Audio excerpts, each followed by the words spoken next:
In a rented apartment, a chilling statement shattered the silence. Chun Fan, let's break up. A melodious voice uttered the most frigid words. This declaration, abrupt and unexpected, left Chun Fan's mind buzzing. He gazed in astonishment at the delicate woman before him, once his most cherished girlfriend, now as frigid as a stranger. Chun Fan sought a trace of jest in her eyes, yet he found only an impenetrable indifference. It felt as though a void opened within him, rendering him breathless, and he struggled to steady his trembling voice. Chu Xiaolei, please stop joking. Despair washed over him as Chu Xiaolei's exquisite face remained as cold as ice. Chun Fan, let me be honest.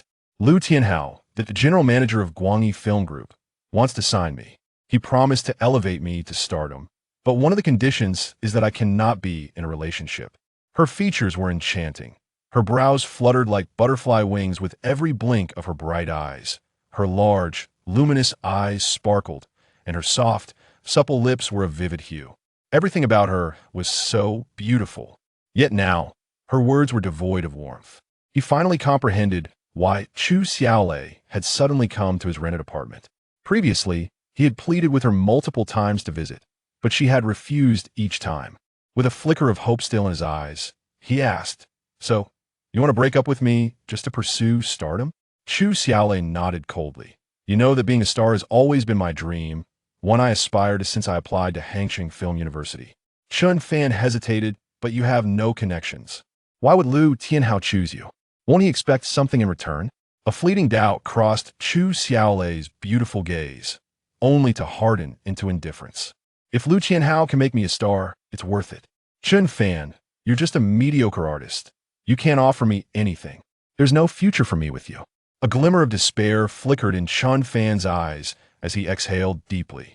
The term mediocre artist cut deeply. Art had been his lifelong passion and dream, but he had to admit he lacked talent, producing only ordinary works.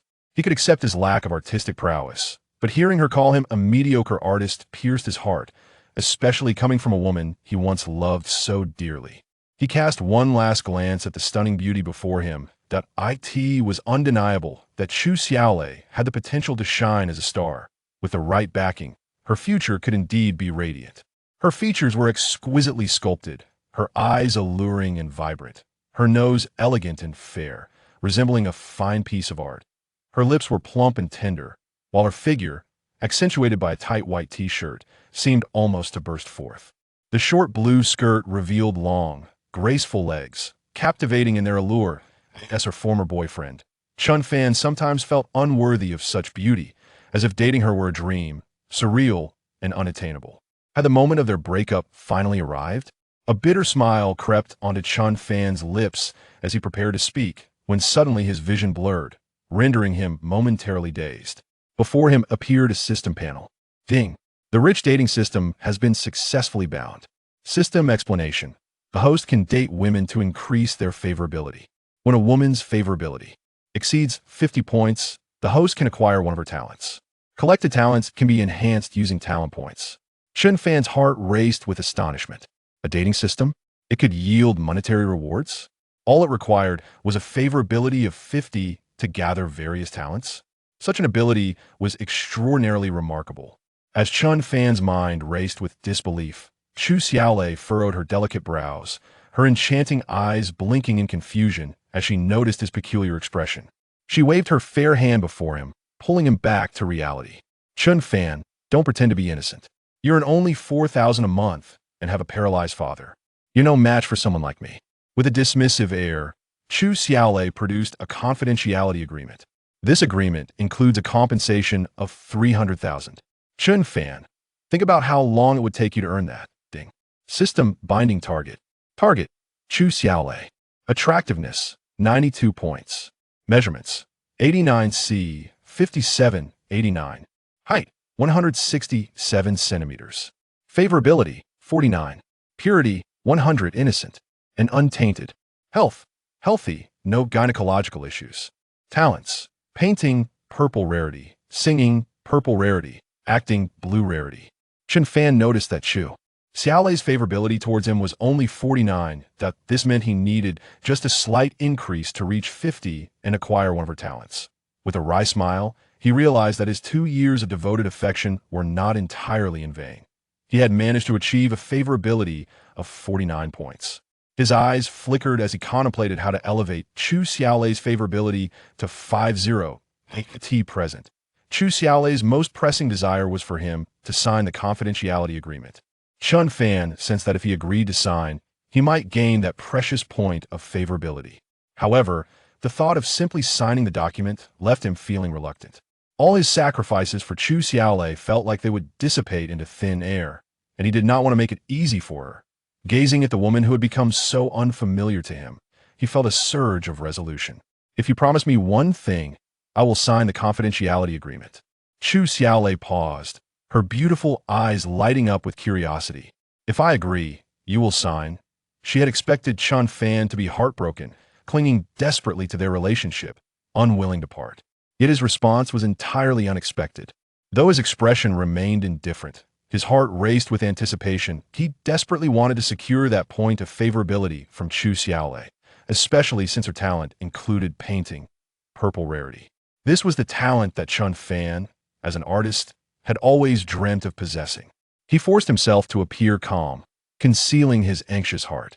Indeed, at that moment, just as Chun Fan felt a wave of tension, a melodious voice echoed in his mind. Ding! Congratulations, host! You have gained 1 point of favorability from Chu Xiaolei. Chu Xiaolei's favorability, 50. Congratulations, host! You have earned the opportunity to select a target talent. Which talent would you like to choose? Painting, purple rarity. Singing, purple rarity. Acting, blue rarity. Without hesitation, Chun Fan selected the painting talent. Ding! Congratulations, host! You have acquired the talent. Painting.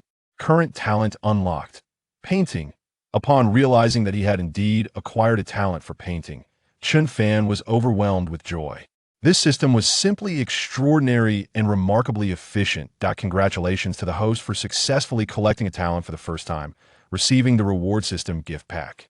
Received a monetary reward of 10 million yuan. Congratulations to the host for obtaining a special system reward, a level 1 tycoon acquisition card. Talent unlocked. Painting. Existing talent. Free fighting. Level 1. While Chun Fan was ecstatic, Chu Xiaolei felt a wave of happiness herself. Feigning calm, she inquired, "What do you desire?" Chun Fan replied coolly, "Before we part ways, let's have one last encounter." Chu Xiaolei's beautiful face displayed a look of astonishment. Her eyes widened in disbelief as she gazed at Chun Fan, exclaiming, "You want me to exchange my first time for this signature?" Chu Xiaolei had been in a relationship with Chun Fan for 2 years and had yet to yield to him. Lu Tianhao from Guangyi Film Group had also made a request to Chu Xiaolei, but she had told him that she would only comply after officially signing with Guangyi. Thus, Chu Xiaolei still retained her innocence. Chun Fan nodded coldly. Although he had acquired Chu Xiaolei's talent, the thought of merely signing a confidentiality agreement left him feeling unsatisfied. After all, he had been a devoted admirer of Chu Xiaolei for 2 years. Letting her go without more seemed like an enormous loss. Chu Xiaolei, reluctant, said, "You don't understand. Once a wealthy heir offered me 10,000 to spend the night, and I refused." Chun Fan's expression turned icy. No need for further discussion. If you disagree, then leave. Chu Xiaolei hesitated, sensing that Chun Fan's demeanor left no room for negotiation. "How about this? You sign first, and then I will." Chu Xiaolei pondered aloud. She was aware that Lu Tianhao had subtly expressed his desires. Deep down, she understood that after aligning with Lu from Guangyi Film, her virginity would likely be at stake anyway. Exchanging it for Chun Fan's signature did not seem like a poor trade-off. Chun Fan coldly replied, "What if I sign and you back out?" His trust in Chu Xiaolei had eroded. In the past, he had placed immense faith in her, but now she felt like a stranger. Thus, Chun Fan resolutely insisted on completing their encounter before signing. After a moment's hesitation, Chu Xiaolei finally said, "Chun Fan, I know you are a man of your word." Having dated for a year, she recognized Chun Fan's commitment to his promises, so she acquiesced. Lightly, she turned and walked toward Chun Fan's bed, disdainfully remarking, "Look, being with you means I have to sleep on this small, shabby bed. Is there any future in that?" Chun Fan remained silent, following her. Afterward, Chun Fan stood up expressionlessly, picked up the confidentiality agreement, signed it, and tossed it onto Chu Xiaolei. Chu Xiaolei silently dressed. Her demeanor was cold, yet a subtle glimmer of joy sparkled in her beautiful eyes. She carefully placed the confidentiality agreement into her handbag. In a detached tone, she said, "Chun Fan, from this moment on, we shall go our separate ways, with no debts between us." Chun Fan retorted defiantly, "From now on, I will no longer know you." A flicker of delight crossed Chu Xiaolei's eyes. That would be for the best. She retrieved an exquisite compact mirror from her bag, her fair, slender fingers elegantly applying lipstick with meticulous care. After a touch of artistry, she transformed back into her previous, alluring self. Finally, without a backward glance, Chu Xiaolei exited Chun Fan's rental apartment, devoid of any lingering sentiment. Having obtained what she desired, with Chun Fan's signature on the confidentiality agreement, he was no longer an obstacle on her path to stardom. Watching Chu Xiaolei's retreating figure, Chun Fan's gaze was complex. To claim he was unaffected would be sheer self-deception. After all, he had deeply invested in this relationship. However, when his eyes fell upon the sheets, and he noticed a particular stain, his dissatisfaction and anger were somewhat alleviated. Chun Fan exhaled a long, heavy breath. After 2 years of subservience, he had at least regained a semblance of dignity by receiving Chu Xiaolei's first time at their party. On the roadside, a luxurious Maybach stood quietly, drawing envious glances from passers-by. Chu Xiaolei's delicate hand pulled open the butterfly door of the Maybach, her shapely figure sliding into the seat. Once inside, she immediately grabbed a bottle of mineral water. Within the Maybach sat a tall man dressed in a suit and sunglasses, sporting a slicked-back hairstyle. The man inquired nonchalantly, "Did you sign?" Chu Xiaolei nodded. "I signed, President Liu." Liu Tianhao, holding a Cuban cigar, exuded an air of authority. As the chairman and general manager of Guangyi Film Group, he was a significant figure in Hangzhou, causing those who recognized him to tremble slightly. He asked casually, "Where does your ex-boyfriend work?" "He's merely a painter at Chaoyi Art Company. It won't concern me any longer," Chu Xiaolei replied in a deliberately aloof manner, her eyes betraying a mix of emotions. Liu Tianhao smirked coldly and made a phone call. Curious, Chu Xiaolei asked, "President Liu, who are you calling?" With a calm tone that hinted at ulterior motives, Liu Tianhao replied, "The vice president of Chaoyi Art, Zhang, is a friend of mine. I'll have him dismiss that Chen fellow." Liu Tianhao and Vice President Zhang were drinking buddies, quite familiar with one another. Soon, the call connected, and Liu Tianhao disdainfully stated, "Is this Vice President Zhang?" "This is Liu Tianhao. There's a level 1 painter named Chun Fan working for you, and I no longer wish to see him at Chaoyi Art." While speaking on the phone, Liu Tianhao casually toyed with a tissue, as if manipulating Chun Fan's fate. As he carelessly crumpled the tissue into a wretched ball, the voice on the other end quickly responded with satisfaction. "Sure thing, Liu. Today will be that Chen fellow's last day at work." Liu Tianhao hung up, flicking the crumpled tissue disdainfully, watching as it arced through the air, akin to Chun Fan's destiny, silently landing in a nearby trash bin. A smirk of contempt crept onto Liu Tianhao's face. For someone of his stature, altering the fate of a mere worker was as easy as handling a piece of tissue paper. Chu Xiaolei felt a pang of fear. What if we provoke Chun Fan, and he reveals our relationship? Liu Tianhao scoffed. "We signed a confidentiality agreement. If he dares to leak anything, the penalty will be beyond his means for a lifetime." His words dripped with scorn, viewing Chun Fan as nothing more than an inconsequential figure. After hearing Liu Tianhao's reassurances, Chu Xiaolei felt slightly more at ease. She understood his background and influence, and if he was correct, Chun Fan would indeed be unlikely to breach the agreement. With a hint of charm, Liu Tianhao smiled. "Future superstar Chu, what would you like to eat this morning? I'll treat you." "President Liu, perhaps some congee would be best," Chu Xiaolei replied, her expression slightly awkward. At that moment, Chun Fan rushed out of his rental apartment in a flurry. "Oh no, I'm late." In the morning, Chun Fan, filled with excitement, completely lost track of time while busying himself with Chu Xiaolei for an entire hour. Chapter 3. Aspiring to acquire a film and television group. As Chun Fan reached the roadside, his steps abruptly halted. His expression turned icy, and he cast a furious glance at the luxurious Maybach parked beside him. Inside the opulent vehicle, he spotted Chu Xiaolei, accompanied by a man exuding affluence, Liu Tianhao. Lu Tianhao's gaze was laced with contempt, as if he regarded Chen Fan as nothing more than an insignificant insect. A mocking smirk curled at the corners of Lu Tianhao's mouth as he taunted. So, you are Chen Fan? Hurry off to work.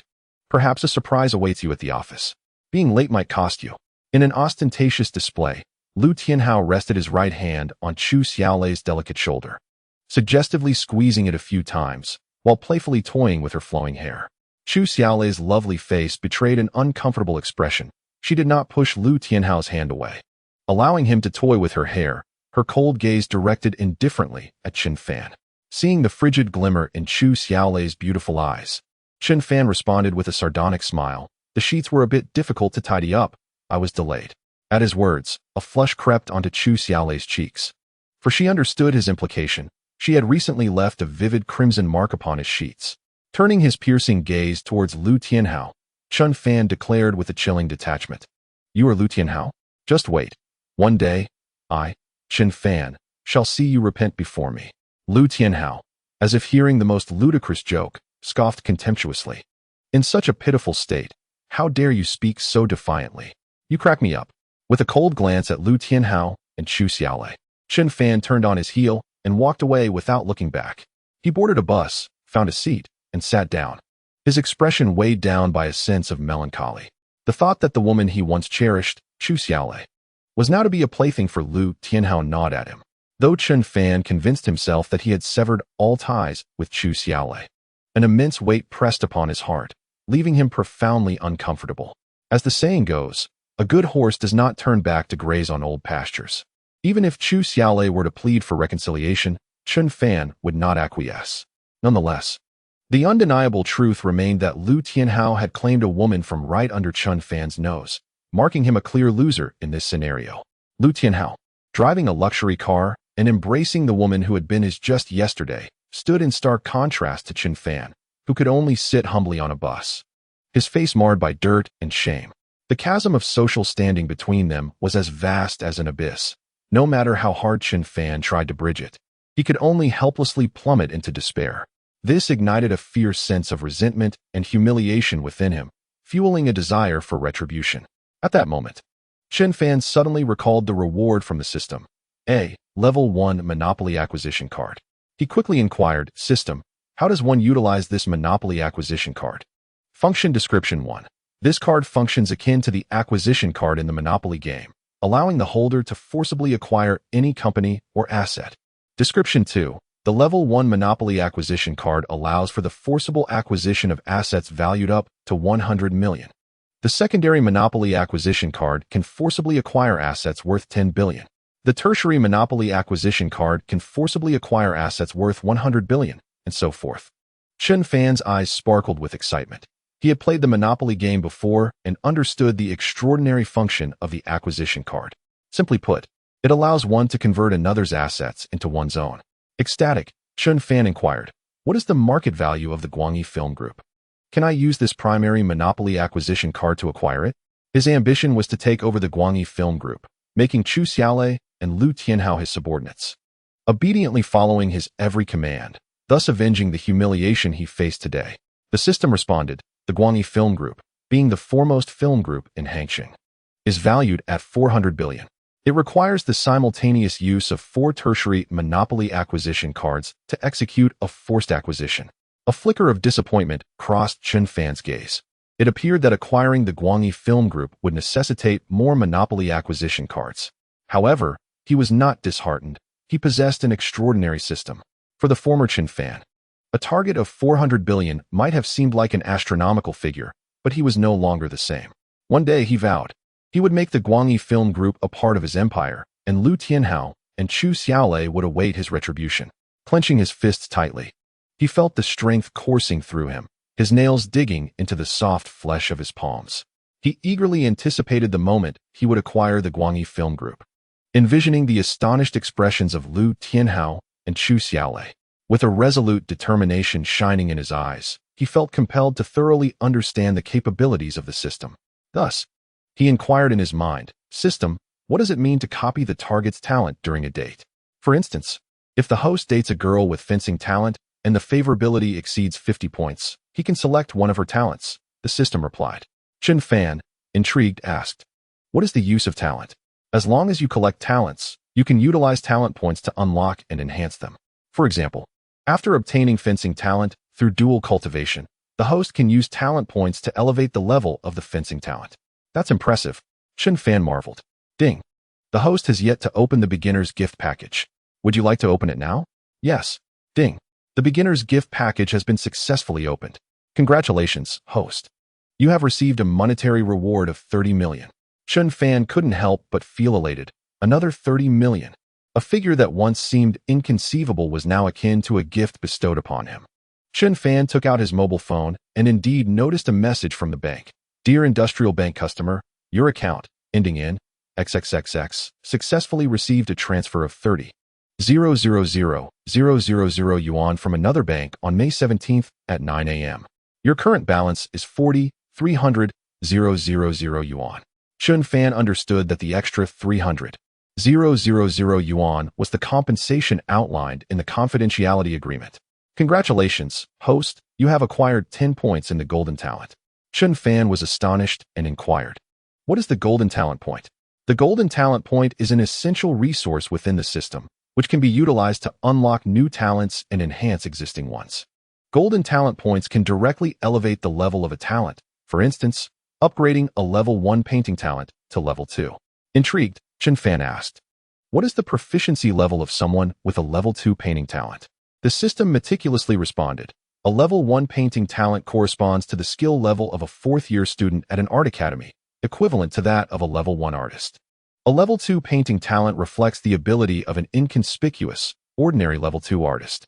A level 3 painting talent is somewhat renowned within the community, akin to winning the highest artistic award in the city. A level 4 painting talent denotes a significantly influential artist, a recipient of provincial-level art awards. A level 5 painting talent is recognized nationally, representing the pinnacle of artistic achievement, akin to winning the highest honors in national art competitions. A level 6 painting talent signifies a world-class artist, comparable to a first-place recipient of the Lu Qi Painting Award. A level 7 painting talent transcends all artists on the blue planet, embodying an entirely different echelon of skill. The classification for other talents follows a similar hierarchy, generally speaking.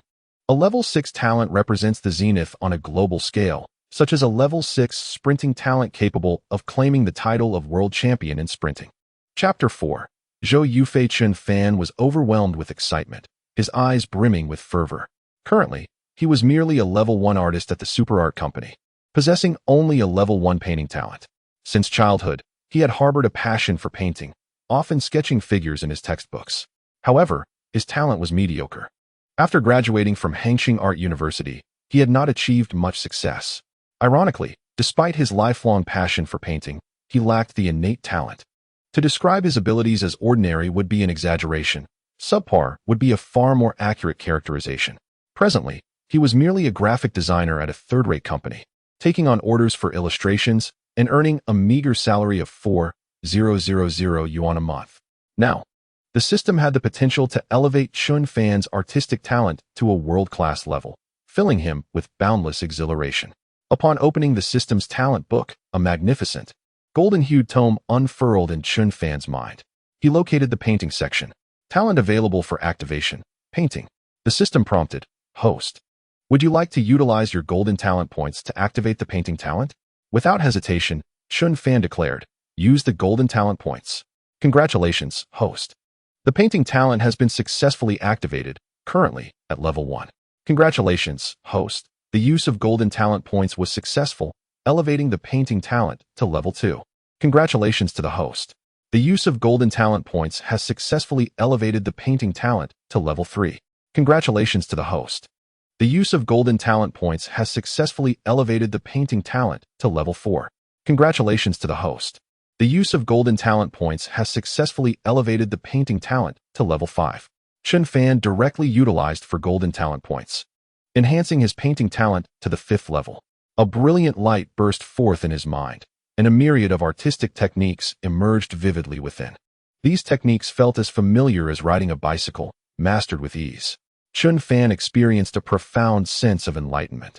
At this moment, he had ascended to the pinnacle of artistry in the nation. What would it feel like to create a masterpiece of unparalleled excellence? He was brimming with excitement, eager to apply these newfound insights to his creative endeavors. Yet, amidst his exhilaration, a sense of irony and helplessness washed over him. Chen Fan could hardly fathom that the painting talent he so dearly desired and needed had originated from Chu Xiaolei.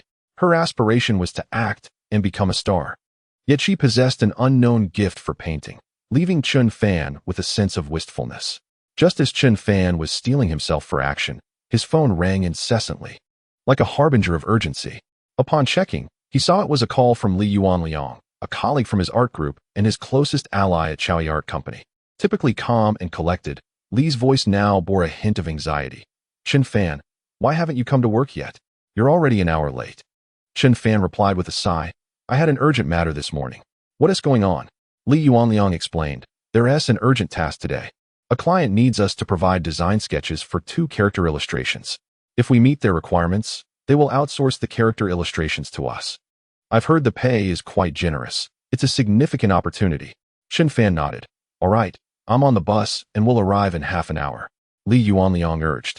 The team leader is pushing us like a relentless taskmaster. Hurry, I can't manage 2 illustrations alone. After ending the call, Chen Fan felt resigned, pondering how Chu Xiaolei had chosen that very morning to seek a breakup. However, the chaotic scene from earlier in his apartment lingered in his thoughts, evoking a certain melancholy. Although their separation left him somewhat disheartened, he realized that a woman like her could never settle down for a lifetime by his side. After all, he had gained her first time during their breakup. Everything else seemed trivial in comparison. As the bus made several stops, the crowd grew denser and more packed. While lost in thought, Chen Fan suddenly noticed a young man with a yellow hair reaching into a girl's jacket pocket, seemingly about to snatch a phone. Completely unnoticed by the girl, a surge of determination sparked within Chen Fan, and he quickly called out in his mind, System, activate my combat talent and utilize the golden talent points. Congratulations, host. You have successfully utilized a golden talent point, elevating your combat skills to level 2. A burst of golden light illuminated Chen Fan's mind, revealing an array of martial techniques, as if a divine enlightenment had occurred. Chen Fan felt assured. A mere petty thief would not stand a chance against him. The young man with the yellow hair made several attempts before stealthily retrieving the phone. Just as he was about to withdraw his hand, an unexpected hand reached over and firmly grasped his wrist. Miss, your phone has been stolen, Chen Fan remarked, gently tapping the young woman on the shoulder. The moment his hand made contact with her shoulder, the system's voice echoed in his mind. Ding. System binding target. Name, Zhou Yufei. Age, 22. Height, 163 centimeters. Occupation, automobile sales. Appearance, 87. Measurements, 89 c, 52, 86. Purity, 100. Innocent and untainted. Health, no gynecological diseases. Healthy. Favorability, 0. Talents, stock trading, purple rarity. Massage, purple rarity. Company management, green rarity. Zhou Yufei turned around, her eyes widening in surprise as she beheld Chen Fan holding the thief's hand, while the young man clutched her phone. Recognizing her device, she exclaimed, What are you doing? That's my phone. The thief glared at Chen Fan defiantly. You little brat, I advise you to mind your own business. Chen Fan replied coolly, Such audacity for a thief? You're asking for a beating. The young man's eyes flashed with malice as he swung a punch at Chen Fan. Unfazed, Chen Fan deftly blocked with his left hand and retaliated with a powerful right hook, striking the thief squarely on the right eye. His punch was executed with precision, reminiscent of a trained fighter, rendering the young man utterly defenseless. With a pained cry, the thief staggered back, clutching his injured eye, which promptly began to swell. He fell to the ground, and bystanders murmured in astonishment. The thief got what he deserved. Indeed, I considered intervening earlier, but hesitated. This guy is quite formidable. Curious glances turned towards Chen Fan, who, despite his delicate appearance, had effortlessly subdued the thief. Chen Fan seized the phone from the young man's grasp and returned it to Zhou Yufei. Be cautious in the future. Ensure no one else tries to take your belongings. A grateful smile illuminated Zhou Yufei's face as she responded, Thank you. Congratulations, host. You have gained 20 favorability points from Zhou Yufei. The system panel reflected her favorability score, which had instantly risen from 0 to 20. Chen Fan felt a surge of joy within. It seemed that assisting a young woman would yield significant favorability. Chapter 5. Team leader Yi Shitting Chen Fan then cast a curious glance at Zhou Yufei. Her hair was dyed a delicate shade of gold, gracefully cascading beside her rosy cheeks. Her petite nose was exquisitely shaped, her skin fair and refined, and her lips were soft and crimson. Clad in a professional office attire, her figure appeared perfectly balanced, with alluring curves accentuated by a form-fitting pencil skirt that showcased her shapely, long legs clad in black stockings, undeniably captivating. This week, Zhou Yufei's beauty was rated at 89. Although it paled in comparison to Chu Xiaolei's impressive score of 92, the warmth emanating from her bright large eyes left Chen Fan feeling quite at ease. Zhou Yufei smiled and introduced herself. I am Zhou Yufei. And you? Chen Fan replied with a gentle smile. Chen Fan. Zhou Yufei expressed her gratitude, to which Chen Fan responded casually. At that moment, a disheartened young man with yellow hair slipped away as the bus came to a halt. But Chen Fan paid him no mind. As the bus continued on its route and arrived at the CBD of Hangqing Central, where the office of Chowie Art Company was located, Chen Fan hurriedly disembarked, lamenting, "What a disaster. I'm late." Despite the substantial fortune of 40 million already in his account, he remained committed to his job, for painting was his passion and becoming a top-tier artist was his aspiration. To his surprise, as he squeezed off the bus, he noticed that Zhou Yufei had also alighted beside him. Curiously, she inquired, "Chen Fan, do you work here as well?" "I'm an artist at Chowie Art Company. What about you?" He replied.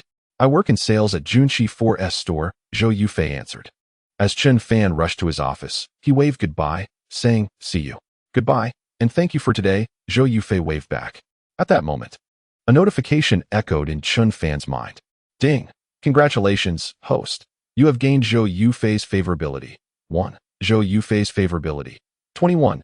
Noticing the increase to 21, Chen Fan curiously pondered. What is the significance of favorability? Favorability reflects the target's appreciation and admiration for the host. Once it reaches 50, the host can acquire the target's first talent. At 100, the host can obtain the second talent.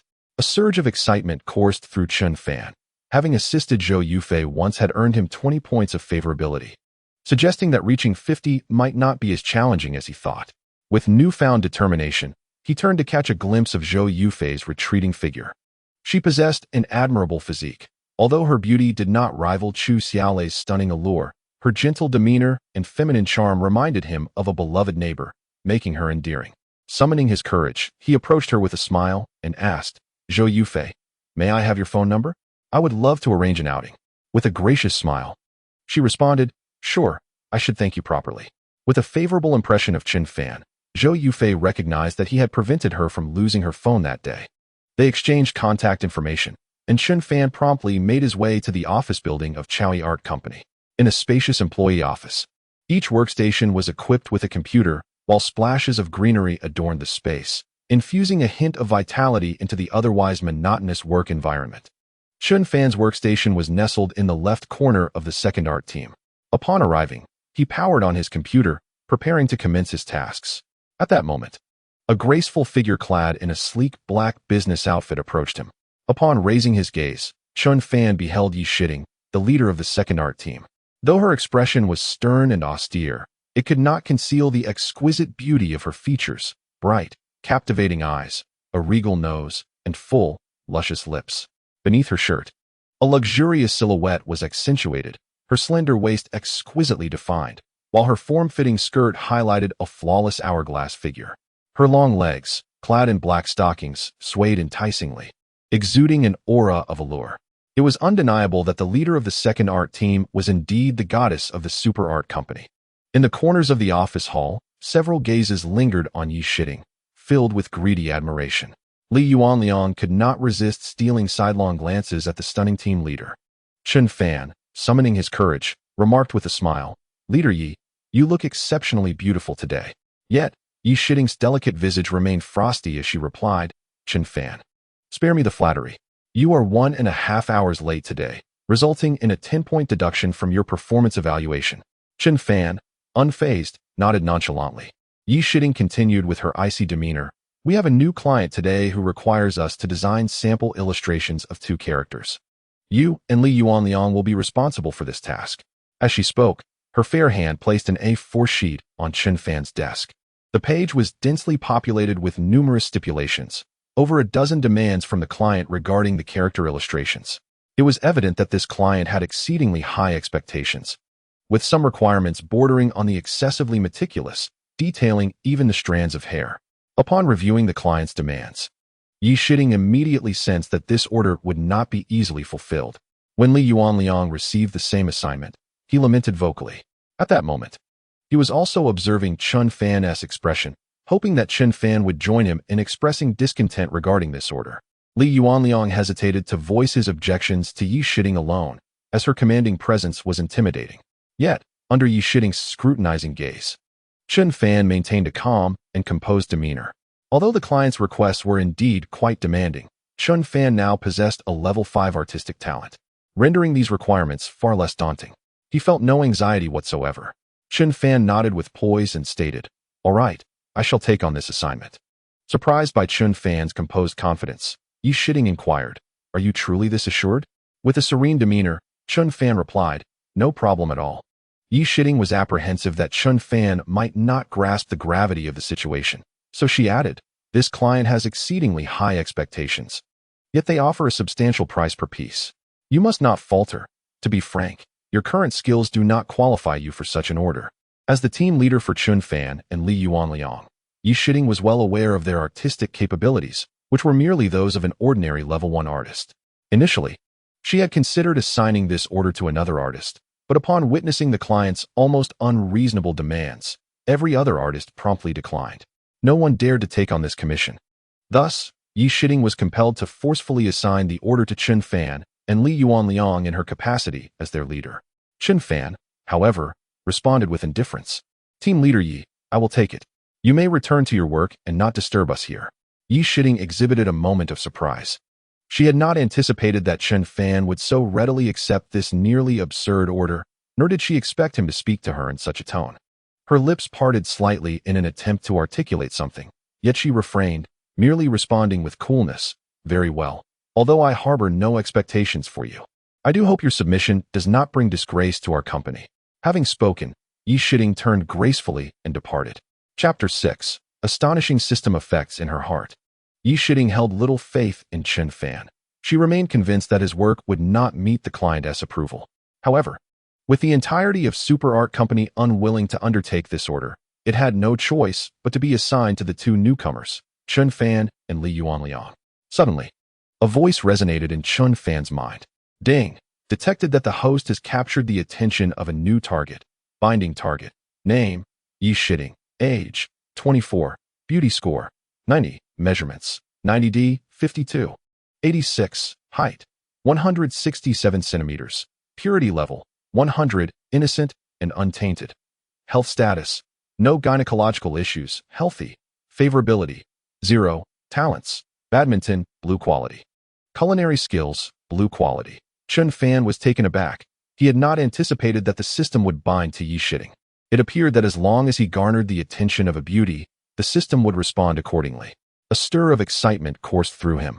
For Yi Shiding was recognized as the most beautiful woman at Super Art Company, consistently the center of male attention wherever she went.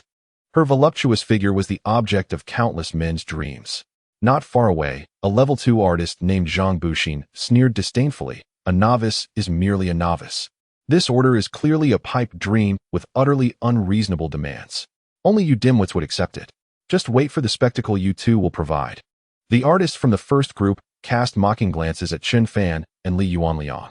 Upon hearing their sharp jeers, Li Yuanliang's face flushed with embarrassment as he sighed, "Alas. What bad luck." Li Yuanliang, filled with confusion, asked Chen Fan, "Chen Fan, why aren't you joining me in opposing this? The requirements for this order are utterly absurd. It's unattainable." Chen Fan responded nonchalantly, "Let us give it a try." Li Yuanliang sighed in resignation, "I've lost all confidence. I'll just throw something together. It won't pass anyway." Aware that his creation would undoubtedly fall short of the exceedingly high standards, he decided to embrace failure with indifference. Ignoring Li Yuanliang, Chen Fan opened the Krita painting software and began to work on the order's specifications. The task was to illustrate a beautiful female warrior named Sophia, clad in armor and accompanied by a pet squirrel. With a focused expression, Chun Fan applied the advanced painting techniques that had blossomed in his mind. He approached this endeavor with utmost seriousness. Painting was his passion, and during the creative process, he felt as if he were a deity in a miniature world, capable of breathing life into the characters in his hands. Although the thrill of earning money through the system was delightful, artistic creation provided Chun Fan with an equally extraordinary satisfaction, a spiritual fulfillment akin to navigating the waves of an ocean of art. As he painted, he experienced an exhilarating and enchanting sensation, one that the novice Chun Fan had never known before. This transformation was a result of the system's enlightenment, which had elevated him from a talentless artist to a genius endowed with advanced artistic skills. Previously, Chun Fan had never experienced such a fluid and effortless creativity. This newfound sensation turned the act of creation into a true pleasure. An hour later, the image of the warrior Sophia materialized vividly in Chun Fan's software. In the artwork, Sophia's flowing hair and vibrant armor depicted a striking figure, exuding both valor and feminine charm. Chun Fan himself was astounded by his creation, marveling at the miraculous capabilities of the system that enabled him, a previously mediocre artist, to produce work of masterful quality.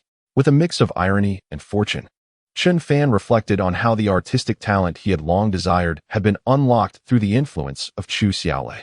Meanwhile, Li Yuanliang, with a furrowed brow, was dissatisfied after sketching several drafts. As he wallowed in his frustration, he inadvertently caught sight of Chun Fan's computer screen. Instantly captivated by the image of the warrior Sophia, he marveled at her beauty. The colors were perfectly balanced, neither excessive nor insufficient. Sophia's expression was so lifelike that her bright eyes seemed to speak to those gazing at the artwork. The entire composition exuded vitality, pulsating with life. In a state of shock, Li Yuanliang widened his eyes and exclaimed, "Wow, Chun Fan, did you really paint this? You didn't copy it from the internet, did you?" Chun Fan continued to work, responding calmly, "Of course, it's my creation." Li Yuanliang, still in disbelief, asked, "How is it that you're painting so beautifully today?" He gazed at the screen, marveling at the meticulous details that showcased a level of artistry that could only be achieved through years of dedicated practice. With an air of calm confidence, Chun Fan continued to paint, pondering to himself how this reflected the advancement of his artistic abilities. Of course, he refrained from disclosing to Li Yuanliang that his remarkable progress was largely attributable to the assistance of a system. Li Yuanliang, with an expression of astonishment, fixated on the sample image, repeatedly exclaiming in disbelief. As the workday concluded, both Chun Fan and Li Yuanliang submitted their completed pieces to their team leader, Yi Shiding. In Yi Shiding's office, the notification from her computer announced the arrival of emails from Li Yuanliang and Chun Fan. She held no high expectations and casually opened the first email, which was from Li Yuanliang. His illustration depicted a male berserker, yet it was executed rather poorly, with chaotic details that blurred into a mess upon enlargement. Disappointed, she shook her head, muttering to herself that these two newcomers were indeed lacking in promise. Yi Shiding was well aware of Chun Fan and Li Yuanliang's skill levels, recognizing them as mere recent graduates with rather mediocre artistic techniques. Subsequently, she opened Chun Fan's email, and in an instant, a vividly lifelike female warrior sprang to life before her eyes. Her beautiful gaze brightened with astonishment. Her lips slightly parted in surprise as she beheld the completed artwork, her expression one of sheer disbelief. Was this truly painted by Chun Fan? It seemed implausible, for his previous works had never exhibited such prowess. Could it be that Chun Fan had merely replicated it from the internet? A flicker of doubt crept in, but after conducting an image search online, she found no similar artwork, indicating it was not a mere copy. As she scrutinized the details of the character Sophia, she was astonished to discover that some of the stylistic choices mirrored Chun Fan's past habits. She became certain that this artwork was unequivocally his. Yi Shiding forwarded both illustrations to the client, writing in her email, "Dear Vice President Xiao, the 2 sample images you requested have been completed. Please review them." She then fell into contemplation, recalling Chun Fan's composed demeanor when he accepted the commission, which brought her a sense of relief. It was no wonder he had appeared so confident when taking on the order. Chapter 7. Vice President Xiao Manyan at that moment in the office. Chun Fan suddenly heard the voice of the system in his mind. "Ding! Congratulations, host. You have gained 10 admiration points from Yi Shiding." Yi Shiding's admiration points. 10. A smile crept across Chun Fan's lips. as he realized this was a result of Yi Shiding's newfound appreciation for his artwork. The thought of her alluring figure stirred his heart as well. Meanwhile, Li Yuanliang sat nearby, sighing in despondency. He was acutely aware that his artwork would likely receive little commendation. Not far off, a secondary artist named Zhang Buxin mocked. "Ha, you will soon find yourselves in for a scolding. Your skills are absolutely atrocious." Zhang Buxin held considerable sway within Chaoyi Art Company, being the nephew of Vice President Zhang, and thus was the recipient of much adoration, often surrounded by a throng of admirers.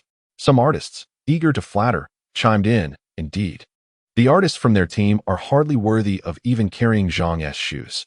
At that moment, a figure suddenly entered the room, Vice President Zhang of Chaoyi Art Company. With an impassive expression, he approached Chun Fan directly, a document in hand. Li Yuanliang and Chun Fan exchanged bewildered glances, completely at a loss regarding his intentions. Zhang Buxin and his entourage watched with curiosity. Vice President Zhang, with a frigid demeanor, placed the document onto Chun Fan's desk, declaring, "Chun Fan, you are terminated. This is your dismissal contract."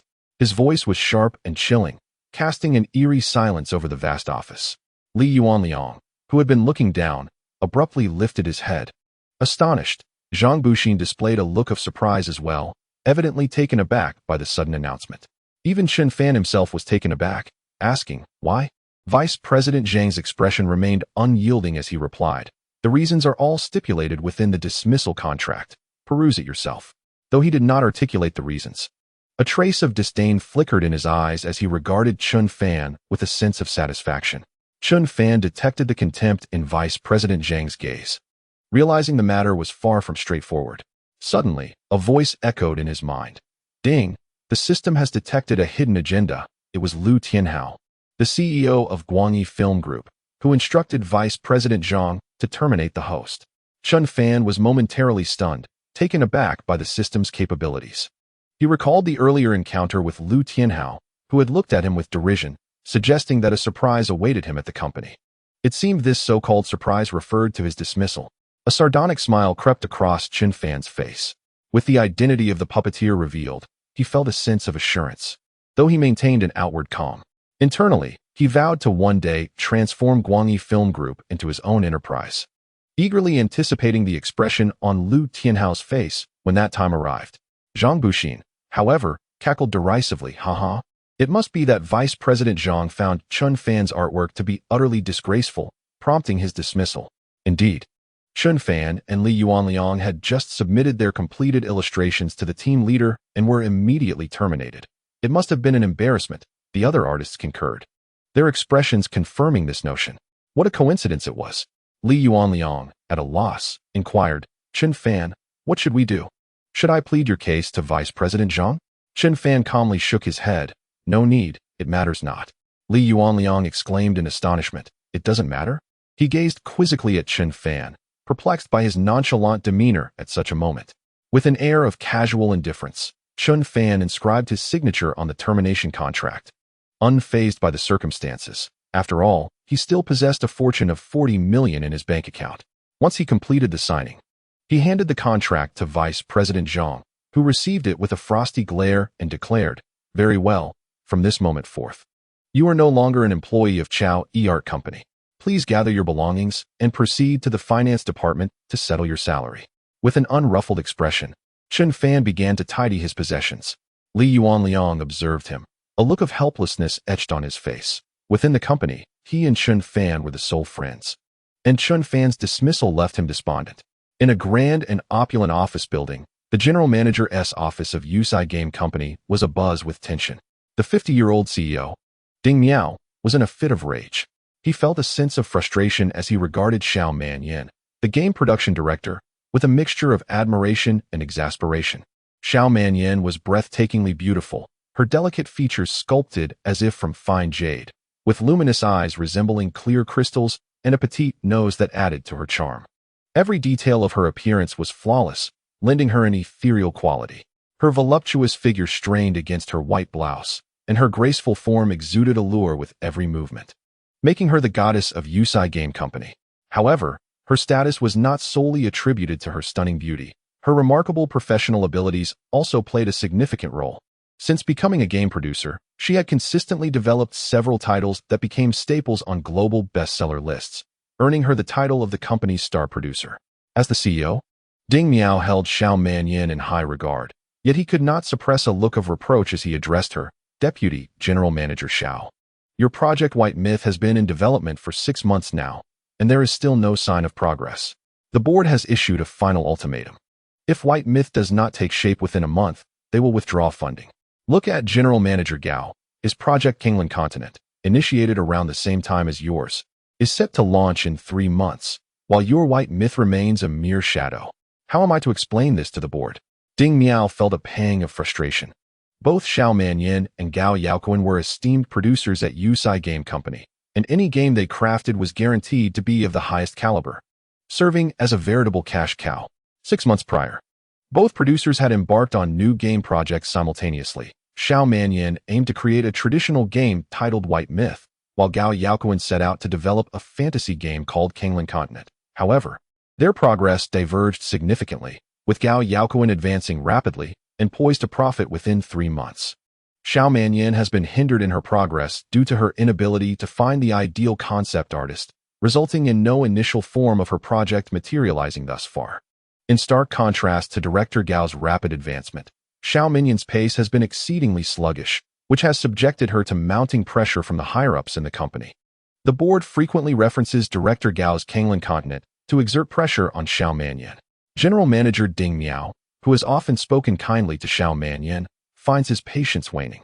The board has even resorted to threatening withdrawal of funding, indicating that if Xiao Manyan's game White Myth does not proceed as scheduled, she will be held accountable. Chapter 8. This artist I must acquire. Ding Miao furrowed his brow, deep creases forming on his plump forehead as he looked at Xiao Manyan with a mixture of disappointment and frustration. In fact, among the two esteemed producers, Xiao Manyan and Gao Yaoquan, Ding Miao held Xiao Manyan in higher regard. However, her approach to White Myth puzzled him. With a heavy heart, he finally voiced the lingering question that had troubled him. Why must you seek an ideal game artist before commencing the production of White Myth? Ding Miao gazed at Xiao Manyan with curiosity, as this inquiry had lingered in his mind for quite some time. Xiao Manyan replied with a calm smile, Director Ding, I hold White Myth in the highest esteem and have invested my utmost efforts into it. The artistic styles of the in-house artists do not align with my vision. Only by finding an artist whose style resonates with my ideals can I begin production. This is my unwavering pursuit of art, and I hope you can understand. Ding Miao sighed helplessly, aware that Xiao Manyan possessed a lofty artistic vision. He knew she would never settle for a mediocre artist simply to fulfill her responsibilities. With a hint of disappointment, he remarked, Vice President Xiao, I initially had high hopes for your White Myth game. As you know, our competitor, Tongfei Games, is poised to launch several major productions globally. I had hoped your White Myth could compete with Tongfei's grand projects. But it seems our only hope now lies with director Jiang's Kingland Continent. Xiao Manyan parted her lips slightly, unable to suppress a sigh as she bid farewell to Ding Miao. He watched her retreating figure, shaking his head in dismay. Anxiety etched upon his face as he reached for a cigarette, lighting it with a heavy draw. In 3 months, the International Game Exhibition, GEA, would commence, and Tongfei Company, their fierce rival, was eagerly preparing to unveil several ambitious titles, aiming to make a significant impact on the global market. Meanwhile, Ding Miao's hopes for Xiao Manyan's new production to rival Tongfei's offerings had completely evaporated. The board was incessantly pressuring Ding Miao, exacerbating his stress to a level that threatened to trigger his diabetes. Xiao Manyan returned to her office, her graceful figure leaning elegantly against the desk. Her delicate hand gently caressed her smooth forehead, and her finely arched brows knitted slightly, betraying a hint of vexation. To claim that Xiao Manyan felt no anxiety within would be a falsehood. She was undoubtedly under considerable pressure. Her competitor's new masterpiece was set to be released in just 3 months, while her own project had been halted due to dissatisfaction with the artistic style, rendering its launch indefinitely postponed. What Xiao Manyan desperately yearned for was an artist whose style could meet her needs. Only by locating this pivotal artist could the development of the game be revived. Indeed, Xiao Manyan was at a point of fervent eagerness for talent. At that moment, her beautiful eyes suddenly narrowed as she noticed a flicker of an email notification on her computer. It was an email from team leader Yi of Chao E-Art Company. containing 2 sample images signed by Li Yuanliang and Chun Fan respectively. Upon opening Chun Fan's illustration, her eyes instantly sparkled, and her lips parted in awe. The artistic style exhibited a remarkable maturity and composure, far beyond what one might expect from a mere 23-year-old. The meticulous handling of details, the interplay of light and shadow, showcased an extraordinary level of expertise. The figures within the artwork appeared vividly lifelike, their gazes seemingly conversing with Xiao Manyan beyond the canvas. Could this be the artist I have been yearning for? Xiao Manyan found it hard to believe her eyes, her breaths quickening, causing her bosom to rise and fall more pronouncedly. This artist must be mine. With her teeth clenched in determination, Xiao Manyan excitedly dialed Yi Shiting's number. In Yi Shiting's office, her phone rang. Upon seeing that it was the Vice President Xiao from Yusai Game Company, excitement glimmered in her eyes. Yusai Game Company was renowned in Hangqing, with several mobile games consistently dominating the top charts. Securing an outsourcing contract with them would elevate Xiao Art Company's prominence, bringing immeasurable benefits. Furthermore, Vice President Xiao was a celebrated game producer known nationwide, with each of her creations achieving remarkable success and frequently gracing the bestseller lists. Yi Shiting, elated, answered the call, her voice tinged with nervous excitement. Vice President Xiao, hello. Are you satisfied with the sample images we sent over? The voice of Xiao Manyan, suppressing her exhilaration, came through. Team Leader Yi. I have reviewed the 2 sample images you sent, and I am quite pleased with the one signed by Chun Fan. I wish to appoint him as the art concept designer for the new game. A look of astonishment crossed Yi Shiting's delicate features. Really? Vice President Xiao? Are you certain you want to use Chun Fan? She could hardly conceal her excitement. The fact that Xiao Manyan, a prominent figure in the gaming world, had personally requested Chun Fan as the art concept designer filled her with immense surprise. It is evident that Chun Fan's artwork has left a profound impression on him. On her phone, Xiao Manyan continued, Indeed, I believe this Chun Fan is the artist I wish to collaborate with. Yi Shiting was even more exhilarated. However, the atmosphere in the large office was starkly different. Chun Fan had gathered his belongings and was calmly making his way outside. As he passed by the first art group, Zhang Buxin and a few colleagues were still mocking him. He deserves to be fired. I have long found him displeasing, Zhang Buxin said with an air of smugness. Chun Fan paused and cast a cold glance at Zhang Buxin. What are you staring at? Zhang Buxin retorted defiantly. Chun Fan replied with a faint smile, Master Zhang. May I offer you a drink of water? With that, he approached the water dispenser and filled a paper cup with cool water. The other artists were puzzled, wondering what Chun Fan was up to. Zhang Buxin was equally bewildered, thinking, is he really that afraid of me? Is he actually offering me water? As Chun Fan held out the cup, unexpectedly, he slipped, swaying slightly, and the entire cup of water splashed onto Zhang Buxin's face. Water dripped from Zhang Buxin's hair, soaking his clothes, leaving him in a most embarrassing state. Li Yuanliang and the other artists looked on in shock. Zhang Buxin exclaimed, What are you doing? His face was drenched, water running down from his hair, creating quite a comical spectacle. Chun Fan hurriedly grabbed some paper towels, wiping the water off Zhang Buxin while exaggerating. Oh dear, Master Zhang, I intended to offer you a drink, but I lost my grip. Chapter 9. Ding, mission initiated. Zhang Buxin, infuriated, retorted, Nonsense. You did that on purpose. Chun Fan feigned innocence. Master Zhang, I truly did not mean to. Please do not wrongfully accuse an innocent person. Just then, the captivating sound of high heels echoed through the office. Numerous male colleagues lifted their heads, unable to resist the urge to look. They beheld Yi Shiting approaching with a light step, her face adorned with a radiant smile. Upon seeing the exquisite beauty of Yi Shiting, many male colleagues felt their gazes heat up. It must be said, she was indeed the goddess of the office, the center of attention wherever she went. With countless ardent eyes upon her, Yi Shiting gracefully swayed her alluring figure and long legs, elegantly making her way to Chun Fan. The next moment, all the male colleagues were astonished, for Yi Shiting flashed a sweet smile at Chun Fan. With a grin, Yi Shiting said to Chun Fan, I have wonderful news for you. Your sample artwork has caught the attention of Yusai Company. They specifically invited you to be the art concept designer for a new game of theirs. As her words fell, it was as if a heavy bomb had detonated among the employees, all of them wearing expressions of utter astonishment. Yusai Company is a prominent name in the gaming industry, renowned not only nationally but also possessing a certain level of global recognition. Several of its games consistently rank among the best sellers, and many colleagues have USI's games installed on their smartphones. To receive an invitation from such a prestigious company is akin to a dream come true for any artist. A few artists began to whisper amongst themselves, incredulous.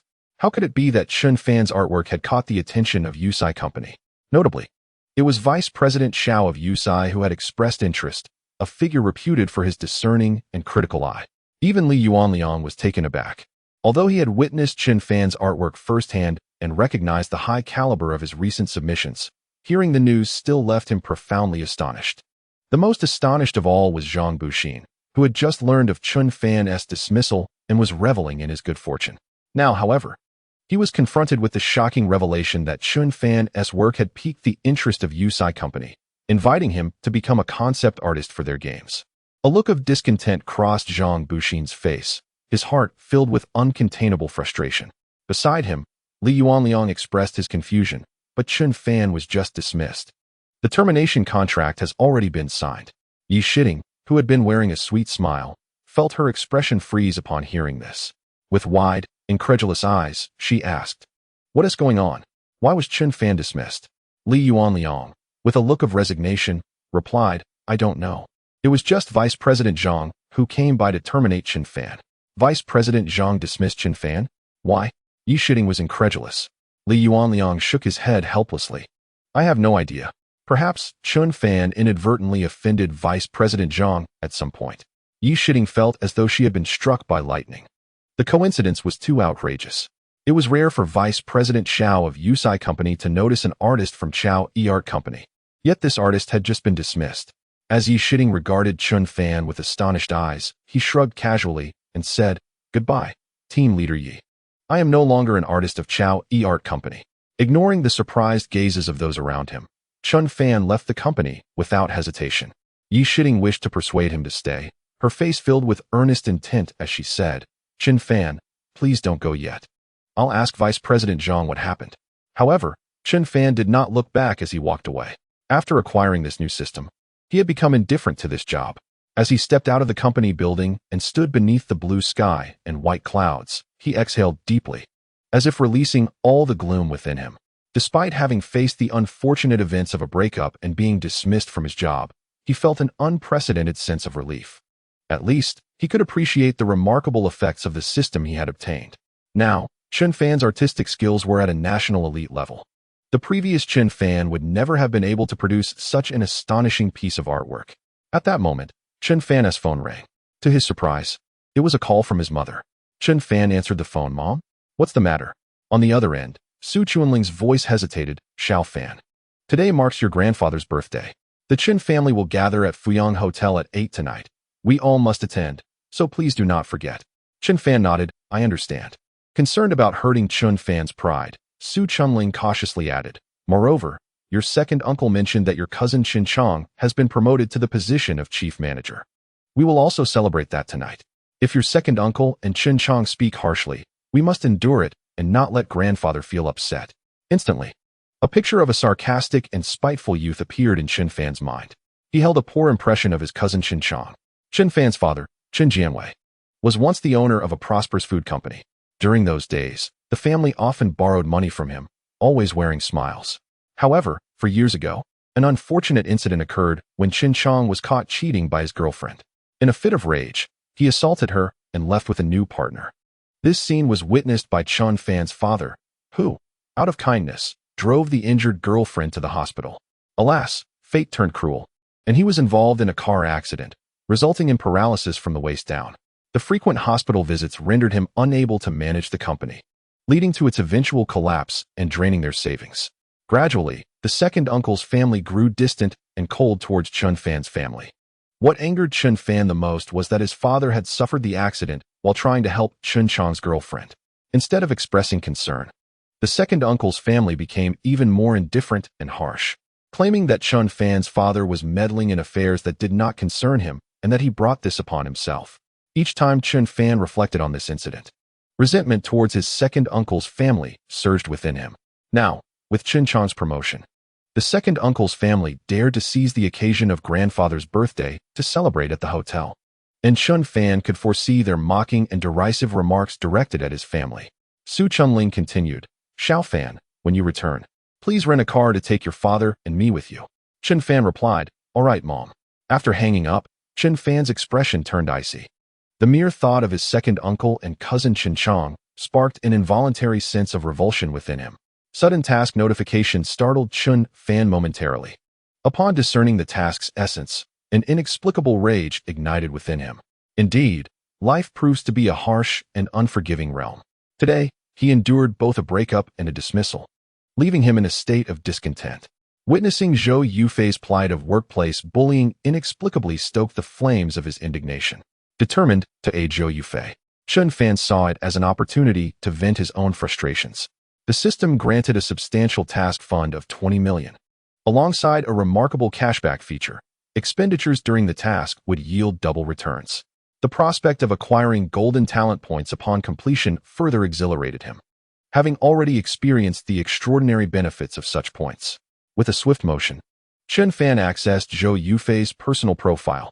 Name, Zhou Yufei. Age, 22. Height, 163 centimeters. Occupation, automobile salesperson. Attractiveness, 87. Measurements, 89 c, 52.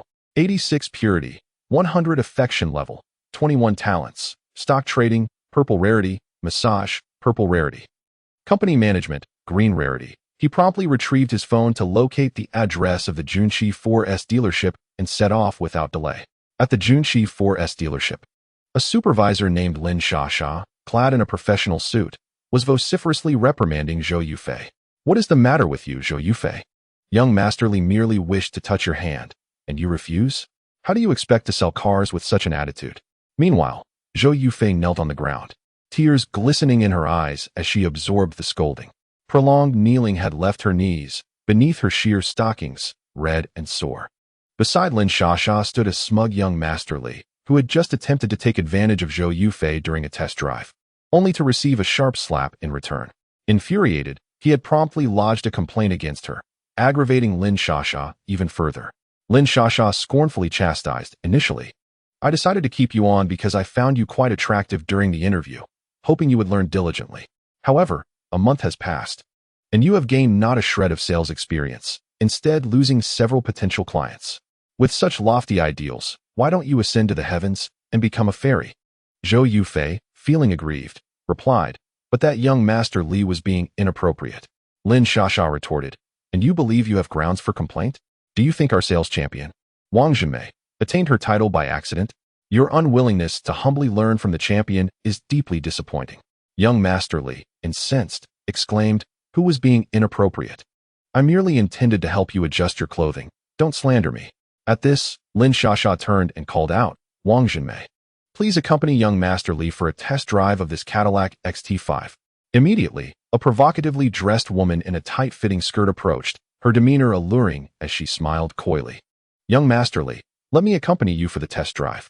Young Master Li grinned, wrapping his arm around Wang Zhenmei's slender waist, preparing to move aside when suddenly his attention was captured by an individual entering from outside. At the entrance of the dealership, a 23-year-old young man walked in, none other than Chun Fan. Lin Shasha's face brightened with a smile as she prepared to greet him. However, upon sizing him up, her expression shifted to one of disdain, halting her steps. Chun Fan's attire was far too ordinary, a plaid shirt layered over a white t-shirt, paired with light blue jeans, giving the impression that he could not afford a vehicle. Lin Shasha lost interest and signaled for another female salesperson to attend to him. Another saleswoman approached and inquired, excuse me, sir, are you here to look at cars? Chun Fan nodded. The saleswoman smiled. What price range are you interested in, sir? Rather than responding, Chun Fan scanned the surroundings, quickly fixing his gaze on Zhou Yufei, who was kneeling on the floor. Zhou Yufei appeared quite disheveled, her delicate face marked with tear stains. Pitifully kneeling before Lin Shasha, Chun Fan's eyes flashed with indignation. Zhou Yufei recognized Chun Fan as the young man who had helped her retrieve her phone on the bus that morning, and she held a favorable impression of him. However, feeling exposed in her most humiliating moment under Chun Fan's gaze, her cheeks flushed crimson. Chun Fan pointed at Zhou Yufei and declared, I want her to accompany me in viewing cars. At his words, everyone was taken aback. No one had anticipated that Chun Fan would specifically request Zhou Yufei to assist him. She was merely a newcomer to the company, having been employed for just a month without selling a single vehicle. The astonishment among the staff was palpable. Hearing Chen Fan's request, Zhou Yufei was momentarily speechless, her bright eyes revealing a hint of confusion as she asked, "Chen Ge, are you looking to buy a car?" Chen Fan smiled gently and replied, "Indeed. Please show me around." Chen Fan's smile carried a hint of consolation, warming Zhou Yufei's heart. The system's notification brought Chen Fan a moment of joy, indicating an increase in Zhou Yufei's favorability towards him. However, Lin Shasha and Wang Jinmei regarded Chen Fan with disdain, as his attire appeared rather shabby, starkly contrasting with the well-dressed clientele they were accustomed to. They could not fathom that Chen Fan could afford a car. Young Master Li, with an arm draped around Wang Jinmei's shoulders, scoffed, "This wretched girl is taking a pauper to view cars. What a perfect match, haha." Their ability to place an order was laughable, as he quipped, "My name is read backward." Wang Jinmei echoed his disdain, looking down at Zhou Yufei. Indeed, Zhou Yufei hasn't made a sale in a month. She has a long way to go before selling a car. To Wang Jinmei, Zhou Yufei's failure to sell a single car in a month branded her an unequivocal weakling. With a scornful gaze, Wang Jinmei deliberately asked, "Young Master Li, what price range are you considering for your purchase today?" With a mischievous grin, young Master Li squeezed Wang Jinmei's shoulder and proclaimed loudly for all to hear, "Today, I intend to buy a Cadillac XT5 priced at 500,000. Upon hearing that young Master Li was about to purchase a car worth over 500,000, the female sales staff in the 4S shop instantly gazed at him with admiration. Wow, no wonder it's young Master Li. He just acquired a BMW X3 last month and is back for more this month. Indeed, young Master Li is both handsome and affluent. Young Master Li, will you take me for a spin in your new car later?" One of the saleswomen was already casting flirtatious glances at him, feeling uncomfortable amidst the mocking voices. Zhou Yufei's cheeks flushed crimson. She fidgeted nervously with the hem of her clothing, unsure of where to place her hands. At that moment, she heard Chen Fan calmly inquire, "What is the most expensive car in your dealership?" Taken aback, Zhou Yufei questioned, "What? Are you asking about the most expensive car?" Chen Fan smiled gently and nodded. His smile offered Zhou Yufei a semblance of encouragement. Regaining her composure, she replied, "The most expensive car in our dealership is the Rolls-Royce Phantom, with a top configuration priced at 13 million. As she mentioned the price, Zhou Yufei could not help but steal a glance at Chen Fan. Feeling uncertain about his financial capability to purchase such an extravagant vehicle, the astonished gazes of Lin Shasha, the supervisor, and several saleswomen scrutinized Chen Fan again, as he appeared to be merely an ordinary office worker, far from the image of someone who could afford such luxury. A trace of disdain crept onto Lin Shasha's lips as she mockingly remarked, "This person is likely just here to put on airs, a mere pretender." Wang Jinmei nodded in agreement, asserting, "Yes, he doesn't seem like someone who buys luxury cars at all." Amidst the skeptical glances, Zhou Yufei guided Chen Fan to a strikingly elegant black luxury vehicle. The sight of the lavish automobile brought a spark of excitement to Chen Fan's eyes. The Rolls-Royce Phantom, an imposing vehicle stretching 5.99 meters in length, boasts a sleek and elegant silhouette. As Zhou Yufei pressed the key to unlock the door, the luxurious red carpeted VIP step gracefully elevated. Inside, the cabin offered an expansive and comfortable space, with exquisitely soft leather aviation seats. Gazing upwards, one could admire the romantic starry sky ceiling, each star twinkling with a captivating silver glow. The dashboard, armrest, and masterfully crafted golden accents exuded an air of unparalleled luxury, showcasing the finest materials at every turn. Chen Fan surveyed his surroundings, feeling a profound sense of satisfaction as he remarked, "Shall we take it for a test drive?" Zhou Yufei nodded in agreement. Having acquired his driver's license, Chen Fan promptly settled into the driver's seat, grasping the steering wheel and immediately relishing the tactile comfort of the premium materials. Zhou Yufei took her place beside him in the passenger seat, delicately smoothing the hem of her fitted skirt with her slender, fair hand. As Chen Fan steered the Rolls-Royce Phantom onto the street, Lin Shasha, the supervisor, observed the car's retreating figure with a hint of pity. "How audacious," she remarked, clearly unable to afford such a vehicle, yet yearning to test drive it. "I hope he doesn't tarnish the Rolls-Royce. It will certainly need a thorough cleaning upon return." It must be said that the driving comfort of luxury cars is indeed unparalleled. In contrast, Chen Fan recalled the clunky feel of the instructor's vehicle during his driving lessons, which seemed akin to a tractor. With a luxurious car and a beautiful woman by his side, his gaze casually wandered, taking in her ample curves and shapely thighs. Enhancing his visual delight, his spirits lifted considerably, a smile gracing his face. Zhou Yufei, however, felt a twinge of anxiety. To her, Chun Fan didn't he embody the image of affluence? After all, would a wealthy individual commute via public transportation? Deep down, she sincerely hoped that Chun Fan would consider purchasing the car. After all, she had been working at the Junshi dealership for a month without selling a single vehicle, often facing ridicule from colleagues and reprimands from her supervisor. Moreover, with the Phantom priced at 12 million, her commission would be substantial. A flicker of uncertainty danced in Zhou Yufei's beautiful eyes as she pondered whether Chin Fan could truly afford such an opulent vehicle. Feeling somewhat bashful, she couldn't resist asking, "Chin Ge, do you really intend to buy such an expensive car?" Chin Fan smiled gently. Aware that the system assured him of a refund for expenses incurred during the mission, naturally, he would opt for the most luxurious option. Gazing at Zhou Yufei for a moment, he playfully countered, "Do you wish for me to purchase it?" Zhou Yufei felt a blush rise within her as his gaze held her captive. Lowering her head, she murmured shyly, "If you truly buy it, I would be delighted." With a calm smile, Chun Fan replied, "Very well, as long as it brings you joy, I shall acquire this Rolls-Royce." Zhou Yufei was taken aback, never expecting him to utter such words. Ding! Gained Zhou Yufei's favorability 1. Zhou Yufei's favorability 23. After a brief test drive, Chun Fan felt thoroughly satisfied. Thus, they returned to the Junshi 4S dealership with Zhou Yufei. Chun Fan and Zhou Yufei alighted from the Rolls-Royce, and Lin Shasha, the manager, disdainfully approached with a cloth, wiping the seats as if fearing Chin Fan might tarnish the vehicle. Young Master Li and Wang Jinmei stood nearby, mocking them with thinly veiled sarcasm. Young Master Li sneered, "Just wait. This brat will soon concoct an excuse about some dissatisfaction with the car and return again." Wang Jinmei nodded in agreement, scoffing, "Indeed, I've encountered many such customers." A few female sales representatives whispered among themselves, stealing glances at Chin Fan, doubting his ability to afford such an extravagant automobile. As soon as Chin Fan stepped out, he expressed his dissatisfaction. "Where's the cashier? I need to swipe my card." He produced a bank card from his pocket. The female cashier was taken aback, astonished that Chin Fan was indeed serious. She approached with a look of incredulity and asked, "Sir, would you like to pay in installments? The down payment is only—" Chin Fan, with a dismissive air, interrupted, "Installments? No, I'll pay in full."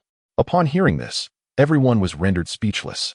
Lin Shasha, Young Master Li, Wang Jinmei, and the other female sales representatives stared at Chun Fan in disbelief.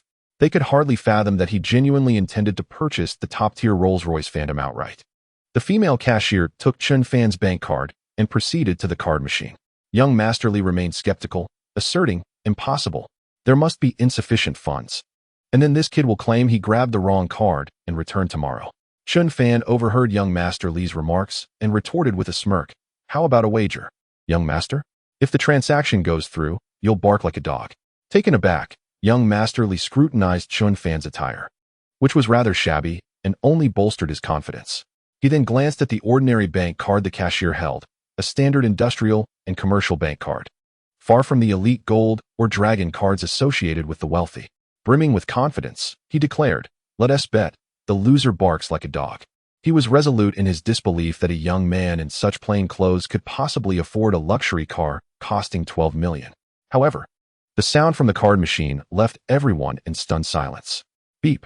Transaction successful. 12 million has been transferred. The Junshi 4S dealership fell into a hushed awe, each person gaping in disbelief. The notion that this unassuming young man could nonchalantly produce a bank card to purchase a 12 million Rolls-Royce was utterly inconceivable, shattering their preconceived notions.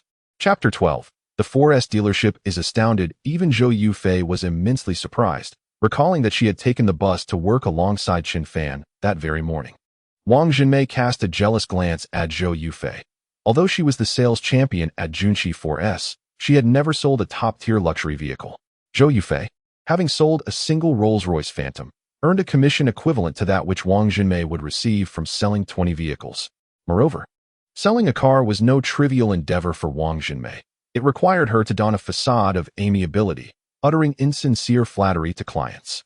When confronted by a lascivious customer like young Master Li, she was often subjected to unwelcome advances, and at times, even when she was taken advantage of, the customer would refuse to purchase a car, adding to her frustration.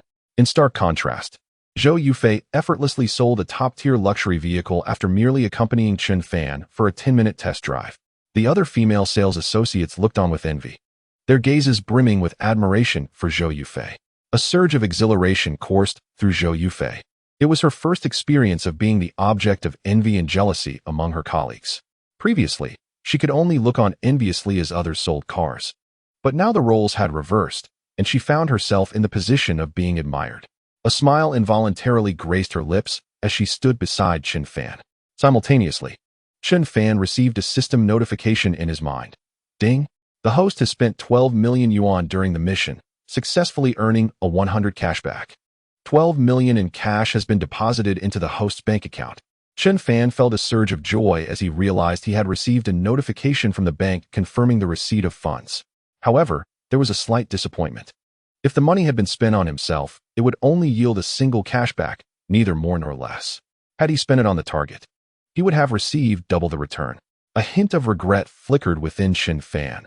How wonderful it would have been had the expenditure been on Zhou Yufei, thus earning him double. Nevertheless, he felt a sense of joy for having acquired a luxury vehicle without cost. At that moment, Supervisor Lin Shasha was equally astonished. She had never anticipated that Chen Fan would actually purchase a Rolls-Royce. Young Master Li wore a look of disbelief, which soon morphed into embarrassment as he recalled the wager he had made with Chen Fan, where the loser would have to bark like a dog. Blushing, young Master Li seized the opportunity to slip out unnoticed. However, Chen Fan would not let him escape so easily, calling out, "Young Master Li, don't leave. You wouldn't dare renege on our wager, would you?" All eyes in the Junshi 4S dealership turned toward young Master Li. With an awkward smile, he stammered, "My sister just messaged me, saying she had a son. I need to rush over." Wang Jinmei, visibly displeased, interjected, "Young Master Li, didn't you say you were going to buy a Cadillac XT5? Why are you leaving?" Young Master Li awkwardly forced a grin. "I have an urgent matter today. I'll come back to buy tomorrow." As he attempted to make a hasty exit, Chen Fan was relentless, gripping young Master Li's clothing and insisting that he bark like a dog before leaving. "Everyone heard it. As long as I successfully swipe my card, you must bark like a dog." Wang Jinmei was exceedingly irate. Today, she found herself subjected to Lord Li's unwarranted advances for an entire duration, only to realize that he had no intention of making a payment for the car. Wang Jinmei nodded emphatically. "Indeed, we all heard it." Lin Shasha, equally infuriated, added, "Exactly. Lord Li, you cannot renege on your word." Cornered, Lord Li could only lament with a woeful expression, mimicking a dog's bark. Woof woof. This elicited laughter from the crowd. Even Zhou Yufei could not suppress a giggle, reveling in the moment. After a couple of barks, Lord Li, his face flushed like liver, hurriedly fled the scene. Lin Shasha, with authority, commanded, "Let us proceed with Mr. Chen's car delivery ceremony immediately." The female sales staff sprang into action, adorning the Rolls-Royce Phantom with colorful balloons, red ribbons, and jubilant crimson flowers. Under Lin Shasha's direction, Chen Fan and Zhou Yufei stood hand in hand before the magnificent vehicle, while a designated photographer captured the moment, making it seem as though they were celebrating a wedding. Two saleswomen showered them with colorful streamers from above. Inside the Junshi 4S dealership, a cadre of female sales staff provided unparalleled service, leaving Chen Fan in a state of blissful bewilderment, his smile stretching from ear to ear. Zhou Yufei, her cheeks flushed, was savoring this honor for the very first time.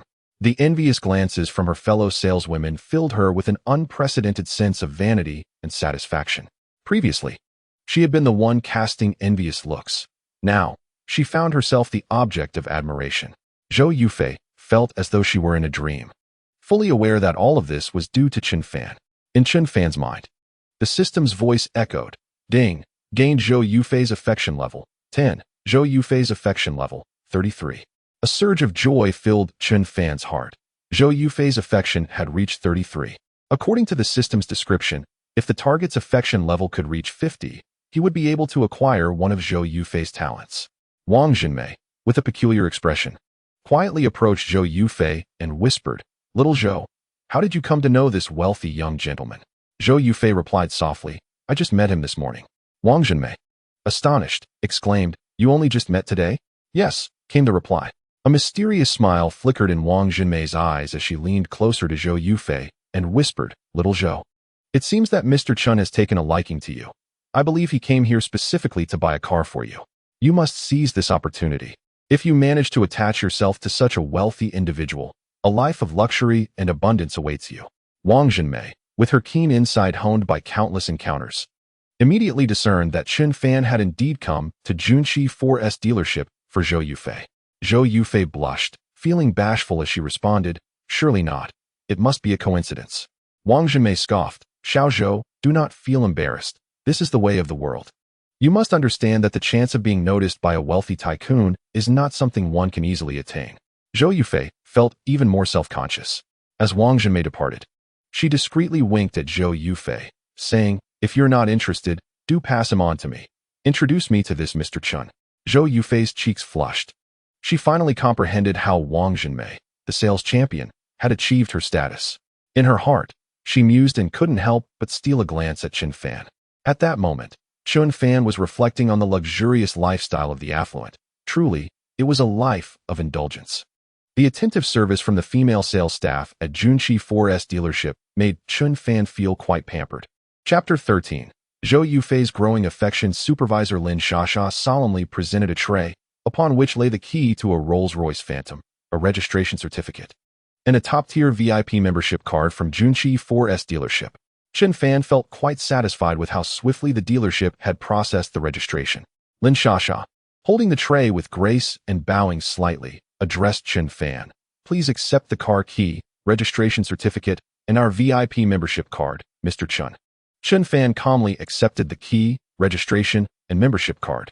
Lin Shasha, with a polite smile, added, "From this day forth, Mr. Chun, you shall be our esteemed VIP member, and all our staff will heed your commands, dedicated to providing you with stellar after-sales service."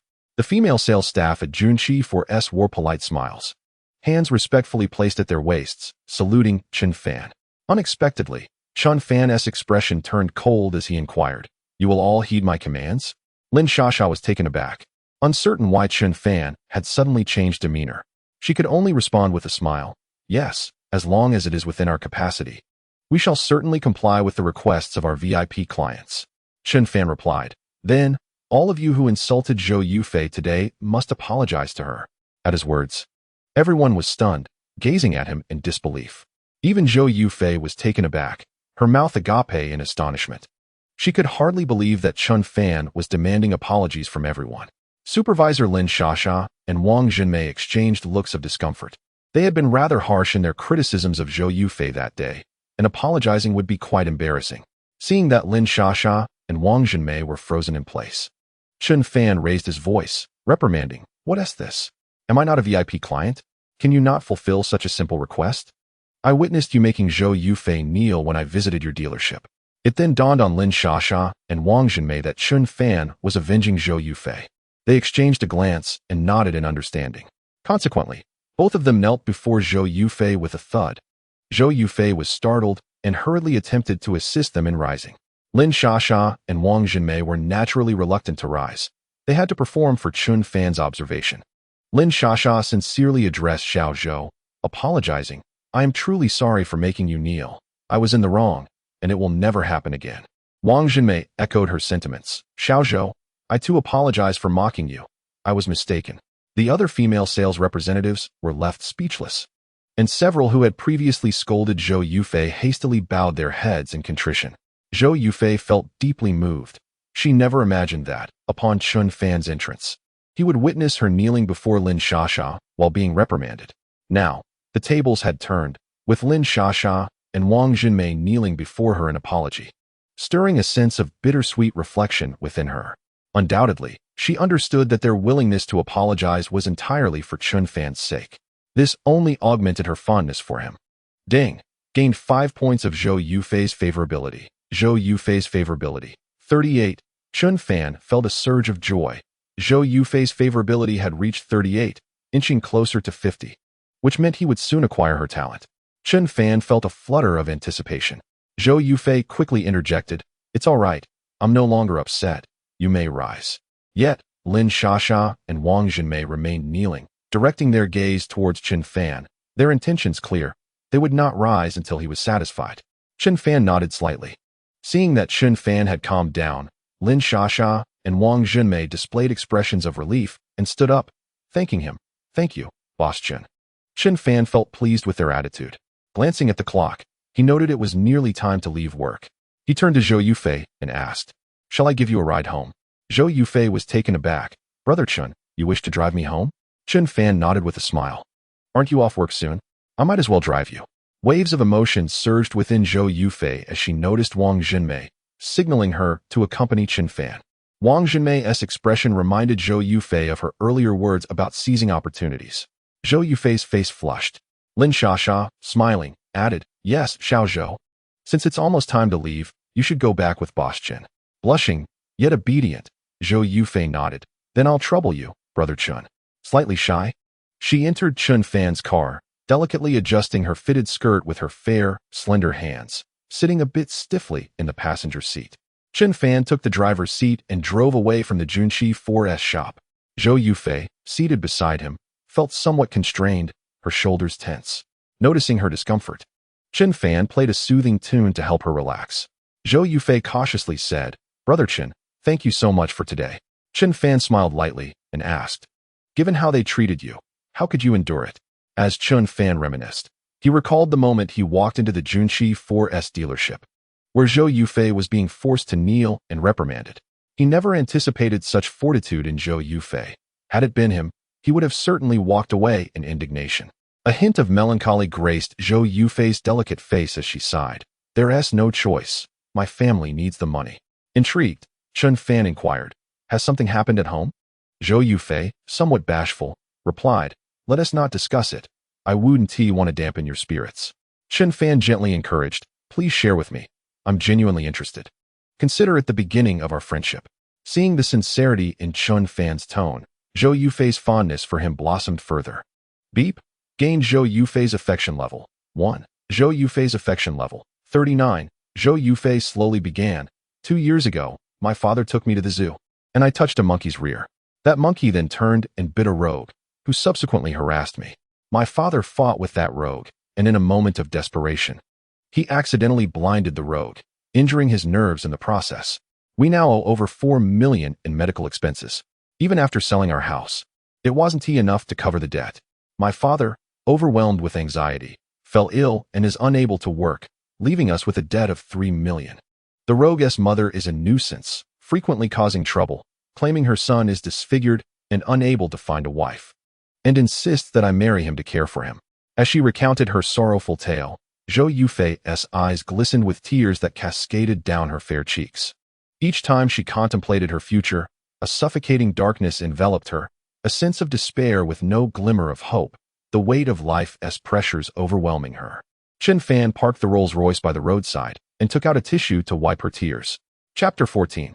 Beep. Task completed. Chen Fan's gesture warmed Zhou Yufei's heart, further elevating her affection for him. Beep. Gained Zhou Yufei's affection level. 1. Zhou Yufei's affection level. 40. Chen Fan gently asked, "So, you owe that rogue 3 million? Zhou Yufei nodded in resignation. Chen Fan casually inquired, "What is your bank account number?" Zhou Yufei, taken aback, responded, "Chen Gu, why do you ask this?" Chen Fan replied nonchalantly, "It's nothing.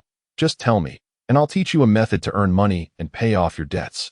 Zhou Yufei was uncertain of Chen Fan's intentions, but seeing his determination, she divulged her account number.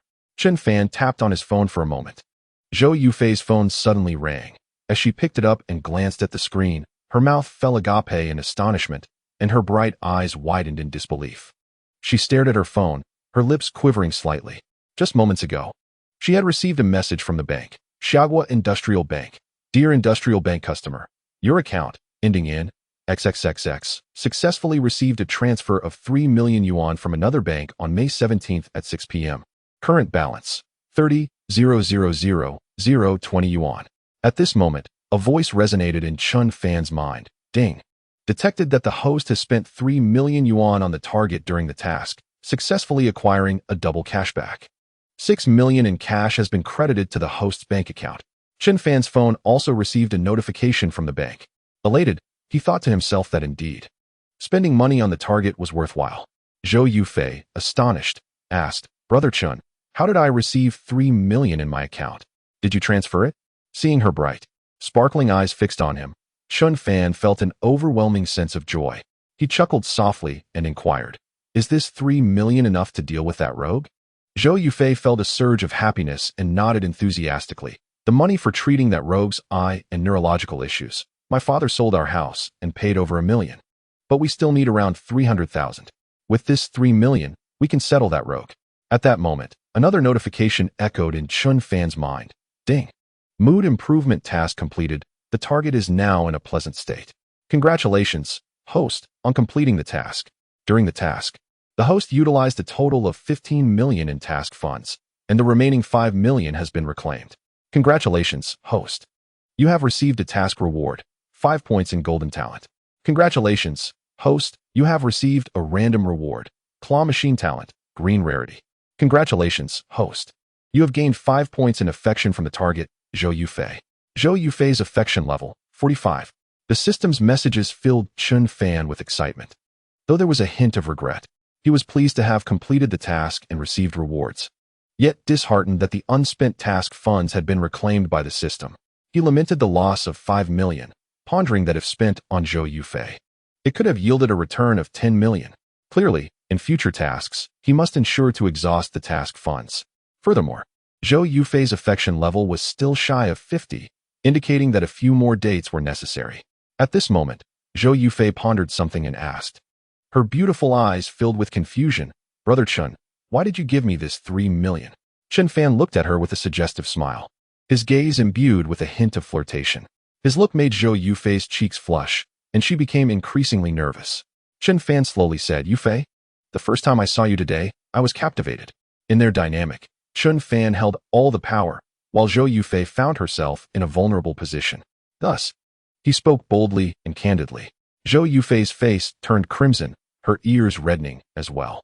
Gathering his courage, Chun Fan placed his hand on her thigh, a gesture that made Zhou Yufei fully grasp his intentions.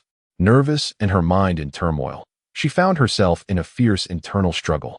Had it been young Master Li making such a move, she would undoubtedly have slapped him. Today, Zhou Yufei faced punishment for striking young Master Li, who subsequently filed a complaint against her. Yet, Zhou Yufei found herself perplexed by the inexplicable feelings she harbored for Chun Fan, a sense of elusive dependence blossoming within her. With each of Chun Fan's appearances today, he seemed to embody the essence of a gallant prince, bestowing upon her a profound sense of safety and warmth. She cherished this comforting sensation. Bowing her head, her cheeks flushed crimson, she spoke in a voice so soft it resembled a whisper. Brother Chun, do you mean you wish for my company? Zhou Yufei kept her gaze lowered, while Chun Fan's eyes roamed freely, capturing the sight of her blushing face. Imbued with youthful shyness, which added an irresistible allure, Chun Fan felt his heart race uncontrollably. He gently grasped Zhou Yufei's delicate hand and leaned closer, whispering in her ear. For 3 million, would you allow me to have you 10 times? Zhou Yufei's face turned an even deeper shade of red, as if it could bleed. Bashfully, she queried, Brother Chun, if you desire me 10 times, you would grant me 3 million? Chun Fan nodded affirmatively. Zhou Yufei fell silent, her head bowed. Chun Fan, interpreting her silence as reluctance, felt a tinge of disappointment. Just as he was about to utter a word, he unexpectedly heard her shy affirmation. Chun Fan, overjoyed, clasped Zhou Yufei's soft hand and excitedly asked, Have you agreed? Unable to meet his gaze, Zhou Yufei nodded shyly. She herself was unsure why she had consented. Although she indeed needed the 3 million, she felt certain that had it been young Master Li making the proposition, she would have firmly refused. After all, she had rejected his earlier demand for merely a single touch, even going so far as to slap him. Yet, for Chun Fan, she found herself inexplicably unwilling to decline. Chun Fan, filled with elation, opened his arms and embraced Zhou Yufei's delicate figure. The softness and fragrance enveloped him in comfort. Zhou Yufei, obediently, let him hold her. After a brief moment, she timidly inquired from within his embrace, Brother Chun, do you wish for me tonight? Chun Fan pondered for a moment before replying, Not tonight. I have some matters to attend to. Let's plan for tomorrow night. We shall reserve a room. He recalled his mother's call, remembering he had to attend the birthday celebration of his grandfather at the Fuyang Hotel this evening. Zhou Yufei nodded obediently, prepared to follow Chun Fan's lead in these matters. Chun Fan suggested, "Let me escort you home first. Tomorrow afternoon, when you finish work, I shall pick you up, and we will spend the night at the hotel." Zhou Yufei responded with a soft "oh." Witnessing her gentle and accommodating demeanor made Chun Fan's heart flutter. He felt a pang of regret. Had it not been for the family gathering tonight, he would have pursued matters further. With a hint of reluctance, he remarked, "You are truly captivating. Let me steal a kiss from you today." Chapter 15. The car of a big boss. Zhou Yufei's cheeks flushed crimson, yet she did not object, gently saying, "Chen Ge, for these few days, I am yours. Do as you please."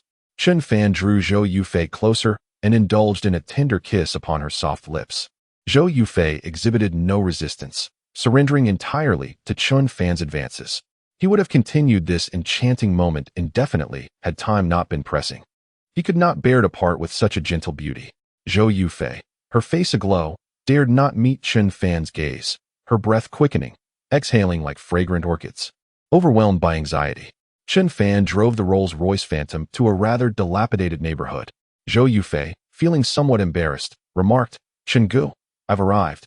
I should head back now." She alighted from the car, waving goodbye to Chun Fan. He smiled and replied, "Remember, tomorrow afternoon, wait for me after work." Zhou Yufei, her cheeks still flushed, obediently nodded. Chun Fan waved once more before departing. Amidst the bustling streets, the Rolls-Royce Phantom drew many admiring glances. Countless onlookers displayed expressions of envy upon spotting the luxurious vehicle. Zhou Yufei stood rooted in place, watching as the Rolls-Royce vanished from sight before she turned to enter a rundown building, unlocking the door to her home. Upon entering the modest room, she found her father, Zhou Guolei, sitting in silence, lost in thought. The day had begun to darken, yet he remained seated in the shadows, seemingly pondering a heavy burden. Concerned, Zhou Yufei asked, "Dad, why aren't you turning on the lights?" She flicked the switch and approached him apprehensively. Zhou Guolei wore a troubled expression and sighed heavily. "Xiaoying, I need to tell you something. Please don't blame your father." Zhou Yufei, taken aback, inquired, "What is it?" He continued, "Wang Xiaofeng's mother came to cause a scene again today, insisting that I pay the remaining 3 million in medical expenses. If not, she demands that you marry Wang Xiaofeng." I had no choice but to agree. Zhou Yufei was stunned. Disbelief etched across her face as she gazed at Zhou Guolei. Wang Xiaofeng was none other than the ruffian who had been blinded. Angrily, she exclaimed, "Dad, how could you do this? How can you agree to let me marry that thug?" Zhou Guolei, with an expression of deep sorrow, replied, "What do you expect me to do? Xiaoying, I am at my wit's end. Everything I have done is to protect you. Can't you face reality for your father's sake?" Zhou Guolei felt utterly helpless. That day at the zoo, he had fought Wang Xiaofeng to shield Zhou Yufei, inadvertently causing the latter's blindness. Since that incident, their lives had plunged into despair. Zhou Guolei wished to repay the debt, but he had fallen ill, losing his ability to work. Now, the burden of their survival rested solely on Zhou Yufei, whose meager salary was far too insufficient to ever earn 3 million in a lifetime. Zhou Yufei was engulfed in anger. The person she despised most was none other than Wang Xiaofeng. The thought of marrying Wang Xiaofeng to serve him was unbearable, and she would rather take her own life than acquiesce. Zhou Yufei coldly declared, "Regardless of the circumstances, I shall not consent to marry Wang Xiaofeng." Zhou Guolei, also incensed, retorted, "Xiaoying, do not be so selfish. If you marry Wang Xiaofeng, we will be absolved of our 3 million debt. Why must you endure such hardship?" Zhou Yufei responded with indifference, "Father, you need not concern yourself with this matter. I will repay the 3 million. Rest assured, I will continue to care for you." Zhou Guolei sighed deeply, despair etched on his face. "Xiaoying, you earn only 2,000 to 3,000 a month. How can you possibly repay 3 million? Zhou Yufei bit her lip in contemplation, pondering how to reveal to her father that she possessed 3 million in her bank account. Turning her gaze to the window, her eyes took on a distant look as the warm smile of Chun Fan involuntarily surfaced in her mind. The residential complex where Zhou Yufei lived was quite dilapidated, though the complex where Chun Fan resided was not much better, since Chun Fan's father had become paralyzed from the waist down. The hefty medical expenses had burdened the Chen family, forcing them to relocate to an older neighborhood where the rent was more affordable. Outside Building 3, Uncle Wang sat in a rattan chair, fanning himself and chatting with neighbors. Suddenly, Uncle Wong's eyes brightened as a magnificent Rolls-Royce Phantom approached. Spotting the small golden figure on the car's hood, he exclaimed, "Oh, isn't that a Rolls-Royce?" A neighbor chimed in, "Indeed, it must be driven by some wealthy owner." Uncle Wong and the other neighbors gazed enviously at the luxury automobile, a symbol of opulence rarely seen. To their astonishment, the Rolls-Royce came to a halt in front of Building 3. Uncle Wong was even more astonished. Why is this luxury car parked here? We don't have any big bosses living in our humble complex. The neighbors shared his confusion, wondering why such an exquisite vehicle would stop in front of their rundown building. Unexpectedly, the grand door of the Rolls-Royce swung open, and a young man, around 23 years of age, stepped out. Uncle Wong and the neighbors recognized him, exclaiming in surprise, "Isn't that Chen Fan from the Chen family?" A neighbor added incredulously, "Yes, but isn't Chen Fan earning only 4,000 a month? How is he driving such a fine car?" Chen Fan noticed Uncle Wong and greeted him with a smile. "Uncle Wong, enjoying the breeze?" Uncle Wong replied with a grin. "Chen Fan, are you here to see your father? How filial of you." Chen Fan smiled back. "Today is my grandfather's birthday. I'm here to take my parents out." He then walked directly into the first floor of Building 3, unlocking the door and stepping inside. Uncle Wong, in a state of bewilderment, whispered to the neighbors, "It seems they are off to a family gathering, and Chen Fan has borrowed a luxury car to make a grand impression." The neighbors nodded in agreement. Upon entering his home, Chen Fan was greeted by a strong aroma of traditional Chinese medicine. The scent of traditional Chinese medicine was all too familiar to Chen Fan. Ever since his father became paralyzed, he had been surrounded by various medications. "Mother, let us depart.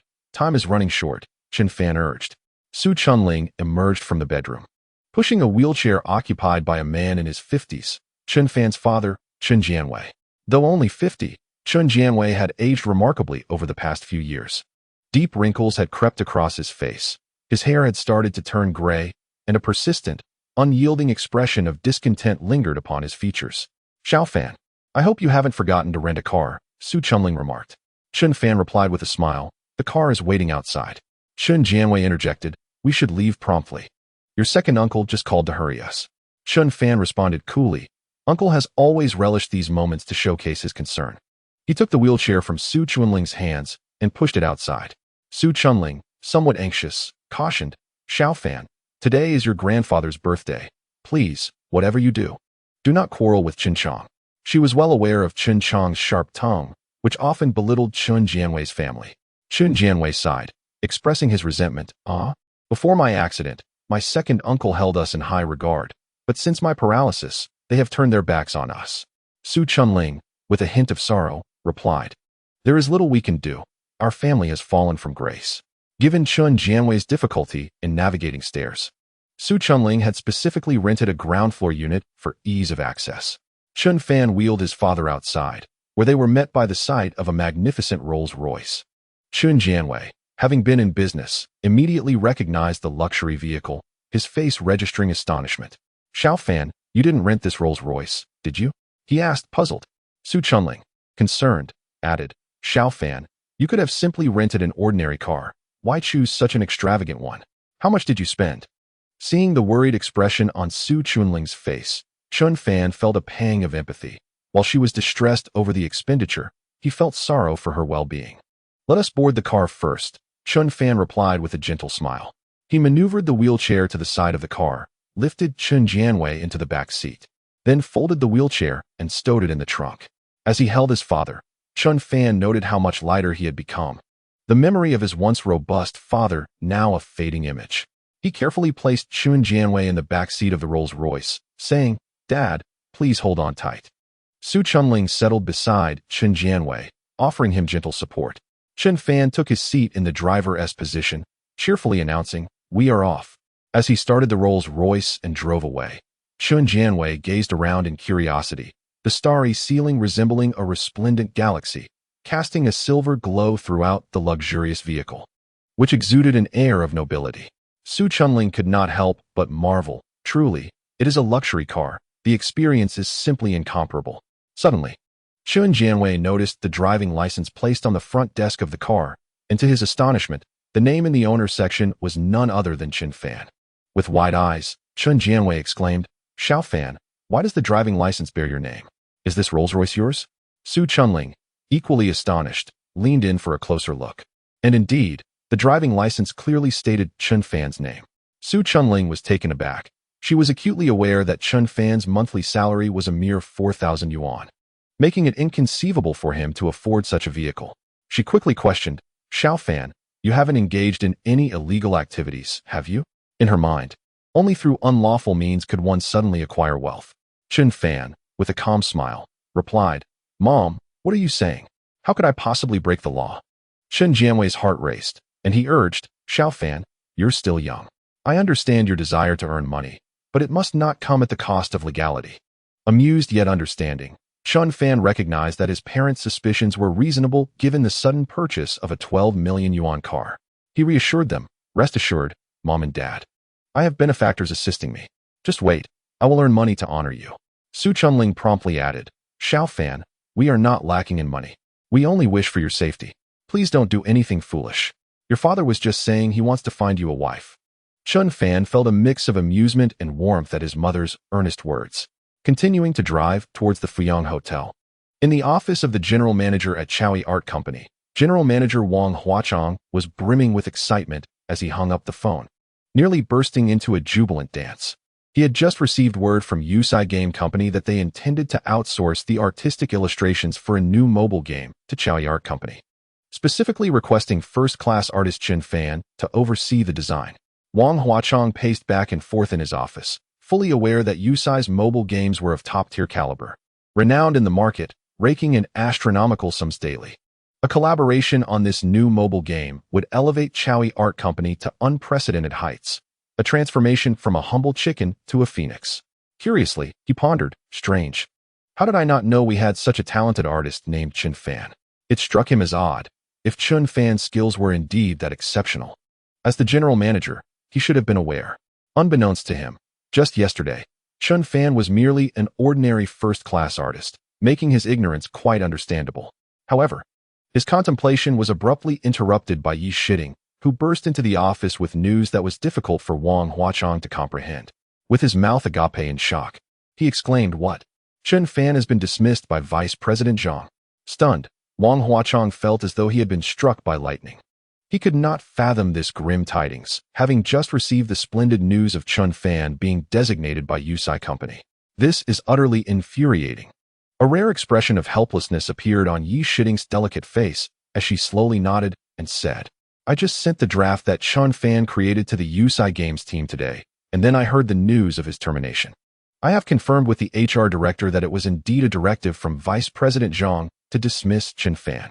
Wang Huachong ground his teeth in anger, exclaiming, How despicable! That Vice President Zhang, who has secured his position through connections with the board, is creating chaos everywhere. Wang Huachong had long harbored disdain for Vice President Zhang, who had attained his position through nepotism yet possessed no real competence. Yi Shiding furrowed her brows and stated, The pressing matter at hand is to retain Chen Fan. If Yusai Company learns that he has been dismissed, they will undoubtedly extend a lucrative offer. Wang Huachong nodded, realizing the gravity of the situation. If Yusai Company found out that Chen Fan was available, they would surely extend a high-priced invitation. No matter the cost, we must bring Chen Fan back.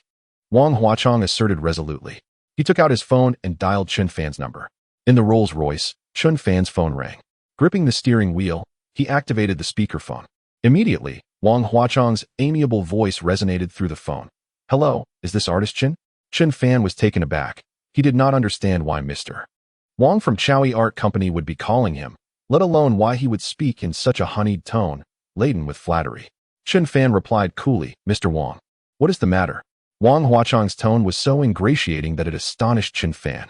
Chen Jianwei and Su Chunling exchanged astonished glances, surprised that the company president would personally call their son, and with such a respectful tone. Wang Huachong cheerfully inquired, Young Chen, I would like to invite you to dinner. May I ask where you are at the moment? Leader Yi and I can come over right away. Chen Jianwei and Su Chunling were taken aback, unable to fathom that the company president would personally invite their son to dine. They shared a look of shock, recognizing the mutual astonishment reflected in each other's eyes. Chen Fan hesitated. He initially intended to decline the invitation, but upon hearing that Yi Shiding would be joining, he felt reluctant to refuse. After all, he desired to engage more with Yi Shiding to elevate her admiration for him. Images of Yi Shitting's alluring figure and charmingly delicate face flooded his mind. Truly, she was the goddess of the company, and Chen Fan couldn't help but feel mesmerized. He couldn't resist glancing at Yi Shitting's profile card. Name: Yi Shitting. Age: 24. Beauty rating: 90. Height: 167 centimeters. Purity: 100. Innocent and untainted. Measurements: 90D, 52, 86. Admiration level: 10. Talents: badminton, blue quality. Culinary skills, blue quality. In terms of beauty, physique, and temperament, she surpasses Zhou Yufei and captivates Chen Fan even more. Chen Fan inquired over the phone. Is team leader Yi coming as well? Wang Huachong, with a flattering smile, replied, indeed. Chapter 17. The Rolls-Royce shocks the relatives. Chen Fan remarked, I am about to attend my grandfather's birthday banquet at the Fuyang Hotel. If you and team leader Yi have time, let us share a meal together. Wang Huachong promptly responded, all right, team leader Yi and I will head there right away. After hanging up, Wang Huachong was visibly elated. Team leader Yi, we are off to the Fuyang Hotel, and we shall also buy a birthday gift for Master Chen's grandfather. Chen Fan did not decline, which gave Wang Huachong a glimmer of hope for redemption. Yi Shitting furrowed her brows slightly, asking, Mr. Wang, do I really have to go? Wang Huachong insisted. Team leader Yi, you must attend. Just now, Master Chen specifically inquired if you would be coming. From his tone, it seemed he wouldn't agree to my attendance if you did not. Yi Shitting was taken aback. She had not anticipated that Chen Fan would specifically ask about her presence. At the Fuyang Grand Hotel, the establishment exuded opulence, ranking among the mid-tier hotels in Hangqing. One of the banquet halls was hosting the 70th birthday celebration for Chen Fan's grandfather. Chen Fan's second uncle, Chen Jinxin, and his son Chen Chong stood at the entrance, dressed in formal attire, warmly greeting the arriving guests. The Chen family was quite prominent, with Chen Fan's grandfather, Chen Gaozheng, having 4 sons. The eldest, Chen Jianwei, was once the most promising, but after a car accident left him paralyzed, the family's favored son became his brother, Chen Jinxin. Chen Chong had just been promoted to the position of lobby manager, and today he radiated with pride. Uncle Zhang and several friends approached, congratulating Chen Chong. I hear you've been promoted to lobby manager. Truly impressive. Indeed, among the younger generation of the Chen family, only Chen Chong seemed destined for greatness. The others paled in comparison, particularly Chen Fan, who was rumored to be merely a mediocre artist without prospects. Upon hearing Uncle Zhang's praise, both Chen Jinxin and Chen Chong beamed with joy, their faces alight with pride. When Uncle Zhang mentioned Chen Fan, Chen Chong's smugness peaked, and he leaned in conspiratorially, saying, Uncle Zhang, you won't believe this. I have a friend who works at the same company as Chen Fan. He just discreetly informed me that Chen Fan was dismissed this afternoon due to incompetence. Uncle Zhang and his companions exchanged astonished glances, exclaiming, What? Chen Fan was fired. How could this happen? Uncle Chen Jinxin scoffed. This Chen Fan, I have long known he is a failure, merely bringing disgrace to the Chen family. Chen Chong echoed with disdain. Indeed, he is nothing but a useless artist, and to be dismissed from his company is simply a humiliation for the Chen clan. Uncle Zhang sighed. Alas, fortunately, the younger generation of the Chen family still has Chen Chong. Otherwise, our family's reputation would be utterly tarnished. A friend of Uncle Zhang nodded in agreement. Indeed, we are fortunate to have Chen Chong to uphold our image. Chen Chong, brimming with pride, nearly grinned from ear to ear. He pointed to the side, boasting with an air of superiority. Uncle Zhang, you are knowledgeable about cars. What do you think of my newly acquired BMW 530? Uncle Zhang followed Chen Chong's gesture and spotted a brand new BMW 530 parked by the roadside. It was intentionally placed there by Chen Chong to flaunt his success. Uncle Zhang exclaimed in surprise, a BMW 530? That must cost around 500,000. Wow. Is this your car, Chen Chong? Chen Chong, full of pride, casually fixed his hair and replied, Just picked it up. Not too shabby, right? Although the installment is a bit steep, I just got promoted to the lobby manager, so it was a must-have. Uncle Zhang and his friend nodded, praising him enthusiastically. Chen Chong is truly successful.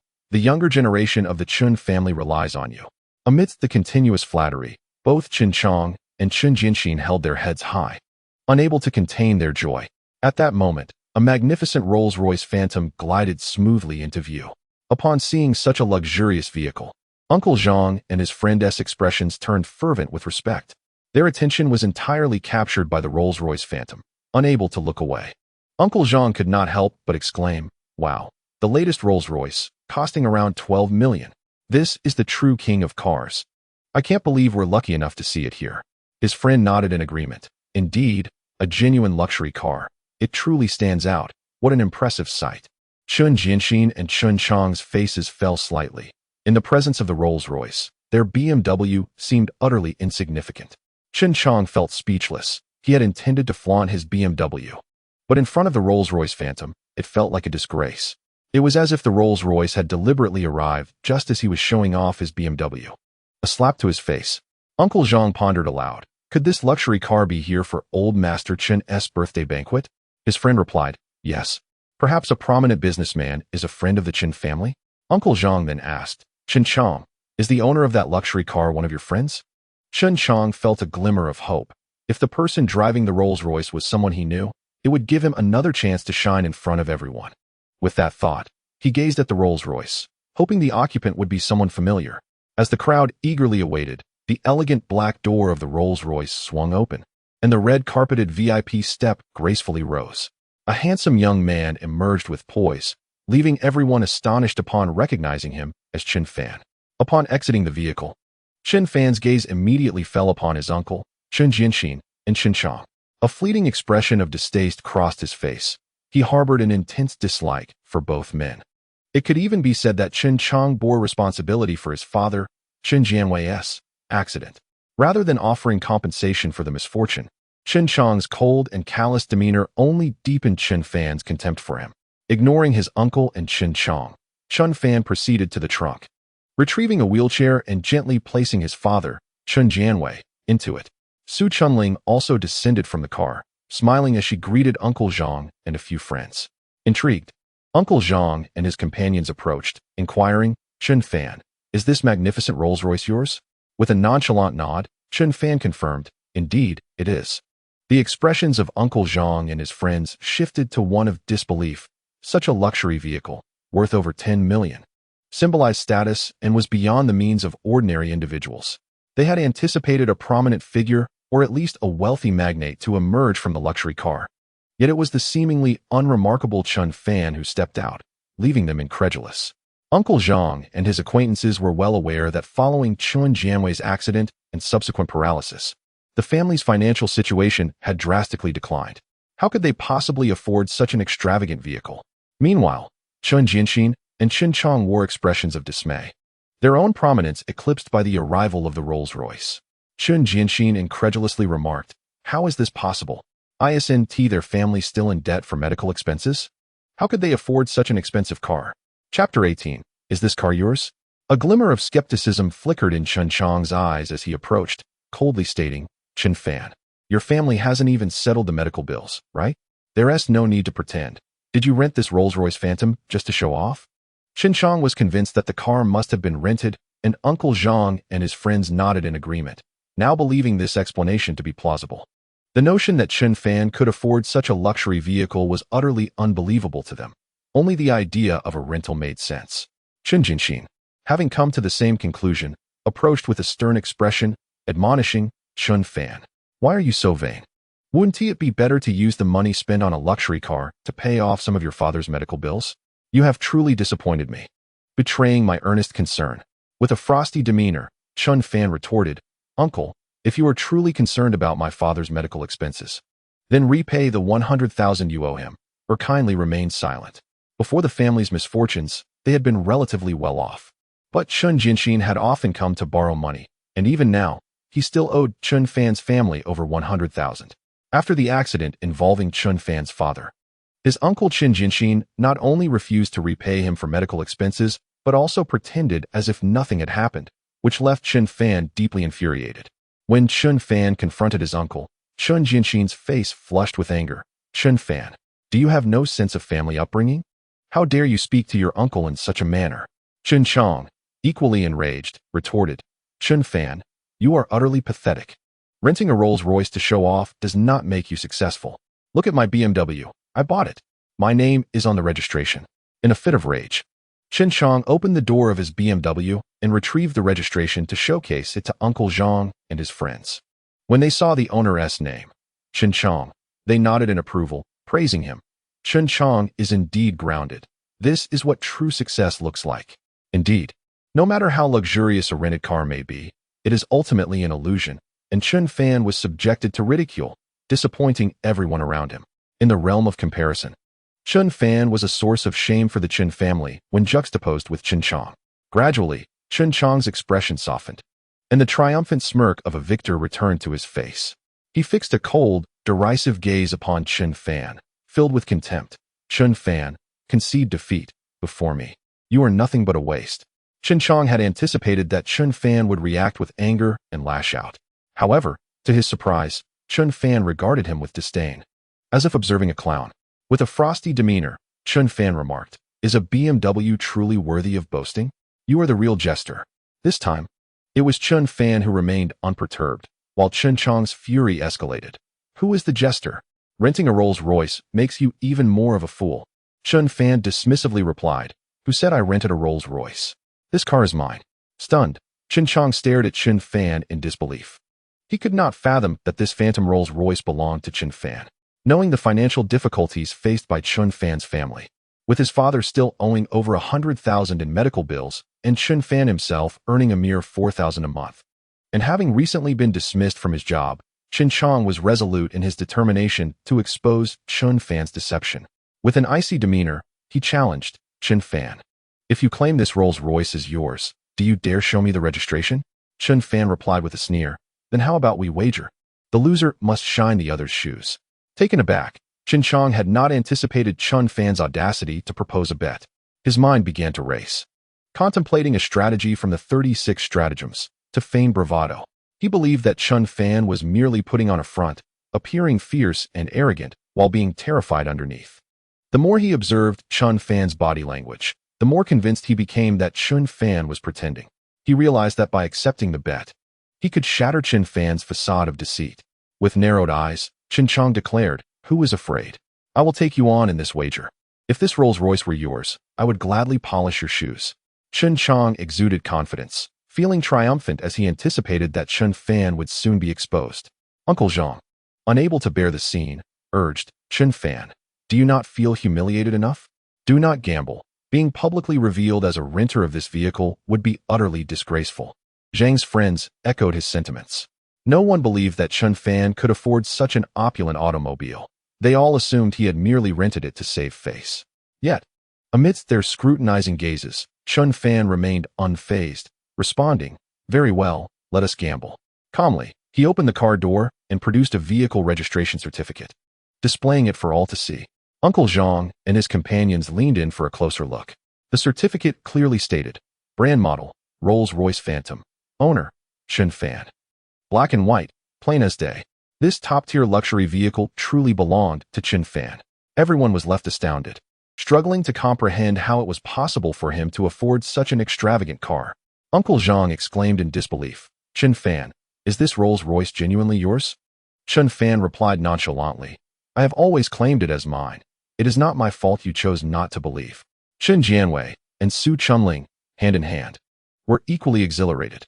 They had felt indignant at the unjust accusations of Chen Fan's supposed vanity, and witnessing the astonished expressions of the crowd brought them a sense of vindication, sweeping away their frustrations.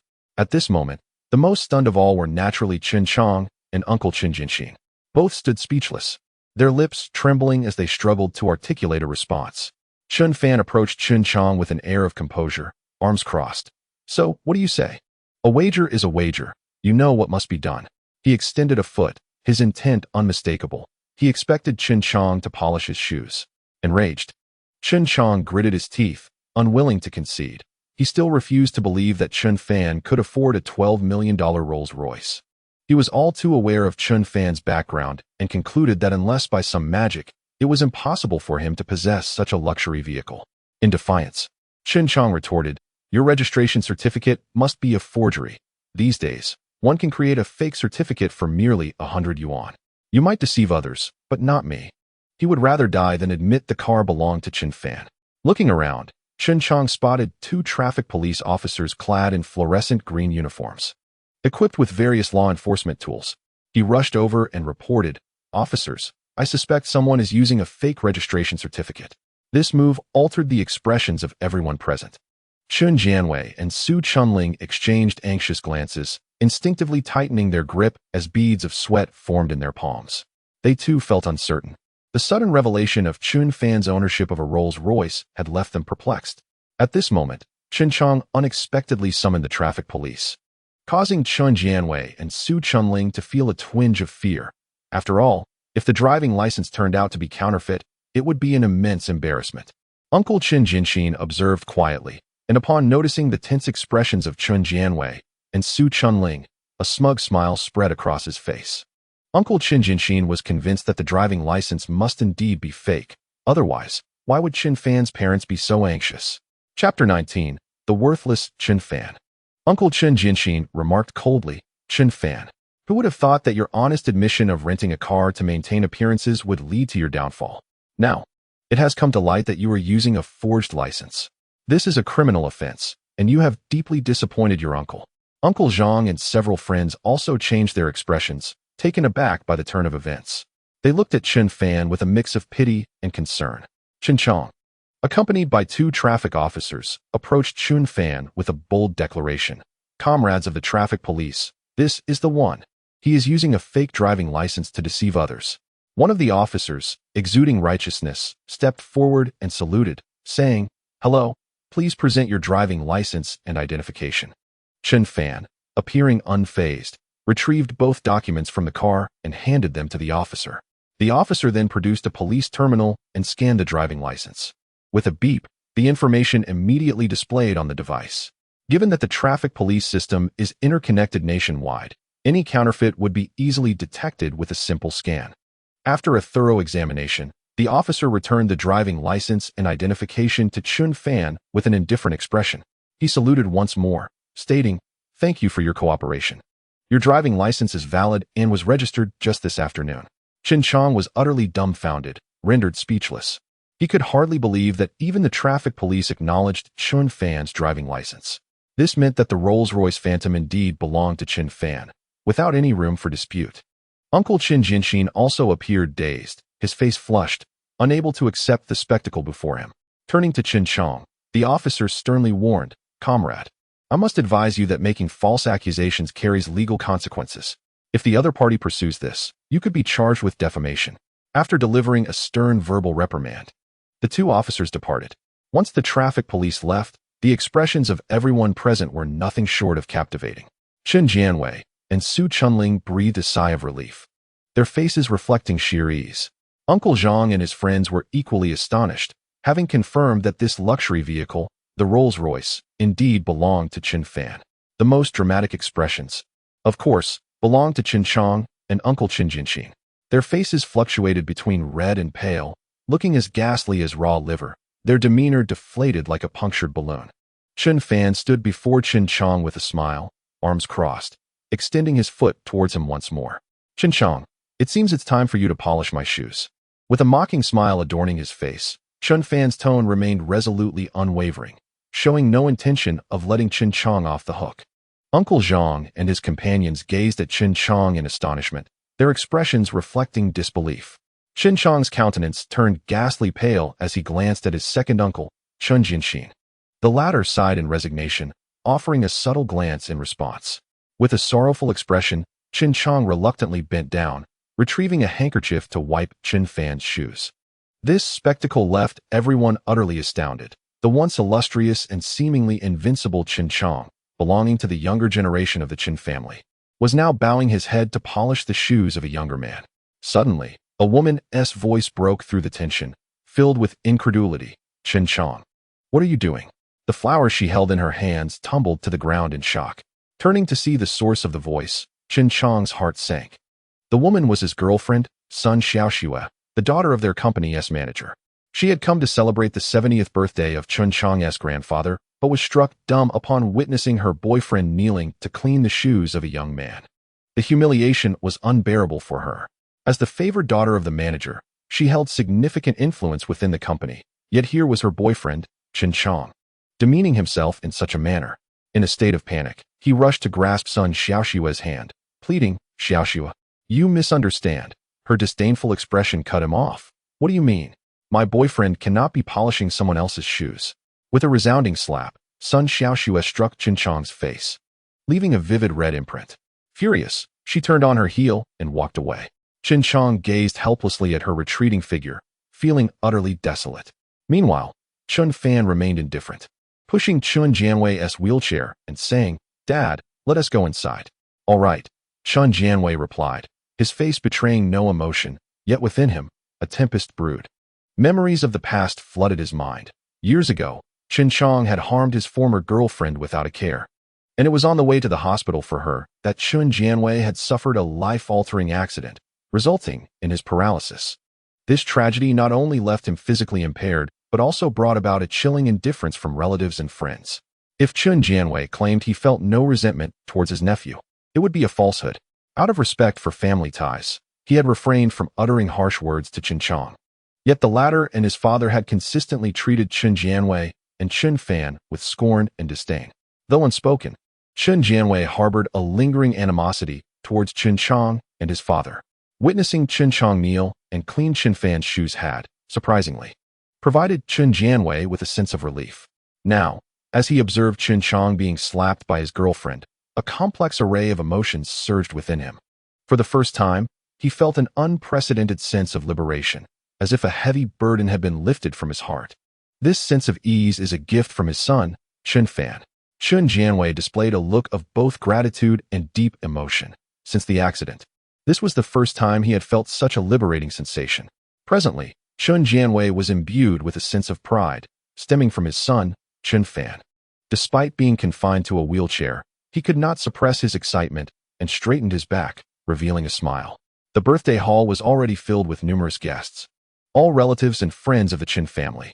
Many who noticed Chun Jianwei in his wheelchair displayed expressions of pity and disdain.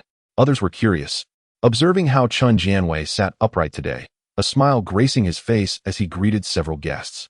How peculiar! He seemed to be in good spirits today.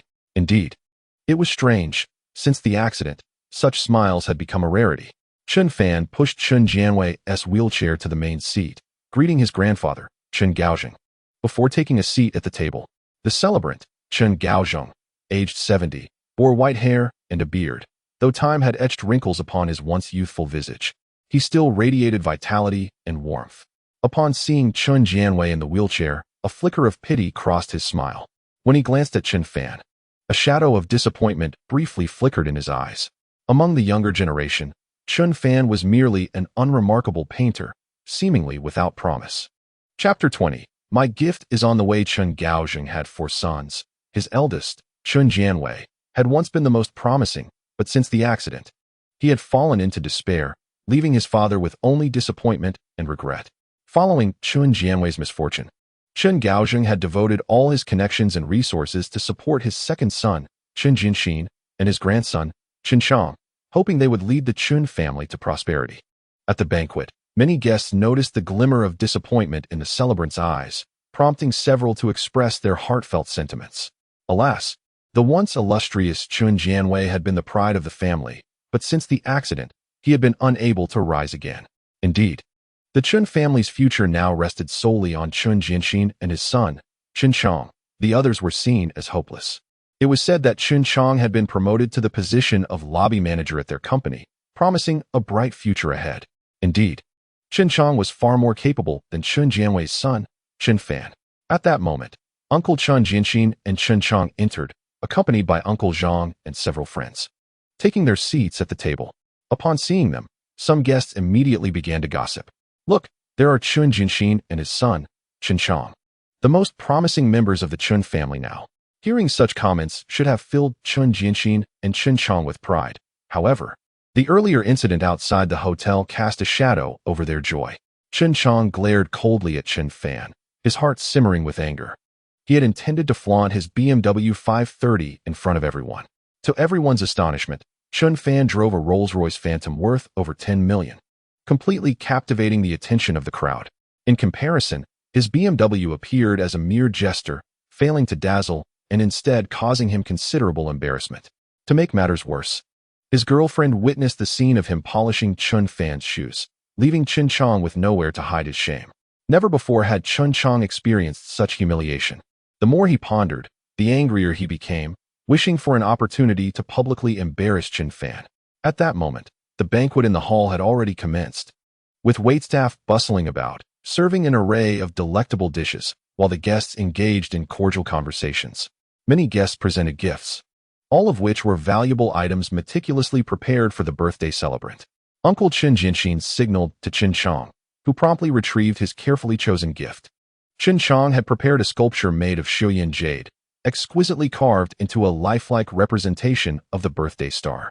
Upon noticing the gift list, the MC's eyes widened in surprise as he announced into the microphone, "Grandson Chen Chang presents a Xiuyan jade sculpture of the birthday star." The jade statue, entirely a deep green with minimal impurities, shimmered with brilliance, unmistakably an expensive piece. The guests gasped in astonishment, their eyes widening in disbelief. At the dining table, Uncle Zhang exclaimed in shock, "What? This Xiuyan jade must be worth thousands." Other guests marveled. Indeed, Chen Chang is impressive among the younger generation of the Chen family. Only he could afford such a gesture. Indeed, Chen Chang is truly successful. Others pale in comparison, they echoed.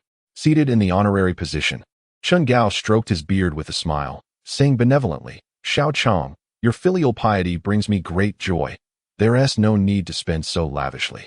Chen Chang smiled back, basking in the envious gazes of the crowd, proudly declaring, "Grandfather, I will soon be the lobby manager of the company and will buy you even more splendid gifts." Chen Gao, beaming with pride, praised, "Excellent. Xiao Chang is truly promising. Grandfather is so pleased." Upon hearing Chen Chang announce his promotion to lobby manager, some guests could not help but shower him with compliments. At just over 20, Chen Chang had managed to become a lobby manager. His future indeed seemed bright, and his generosity was genuine.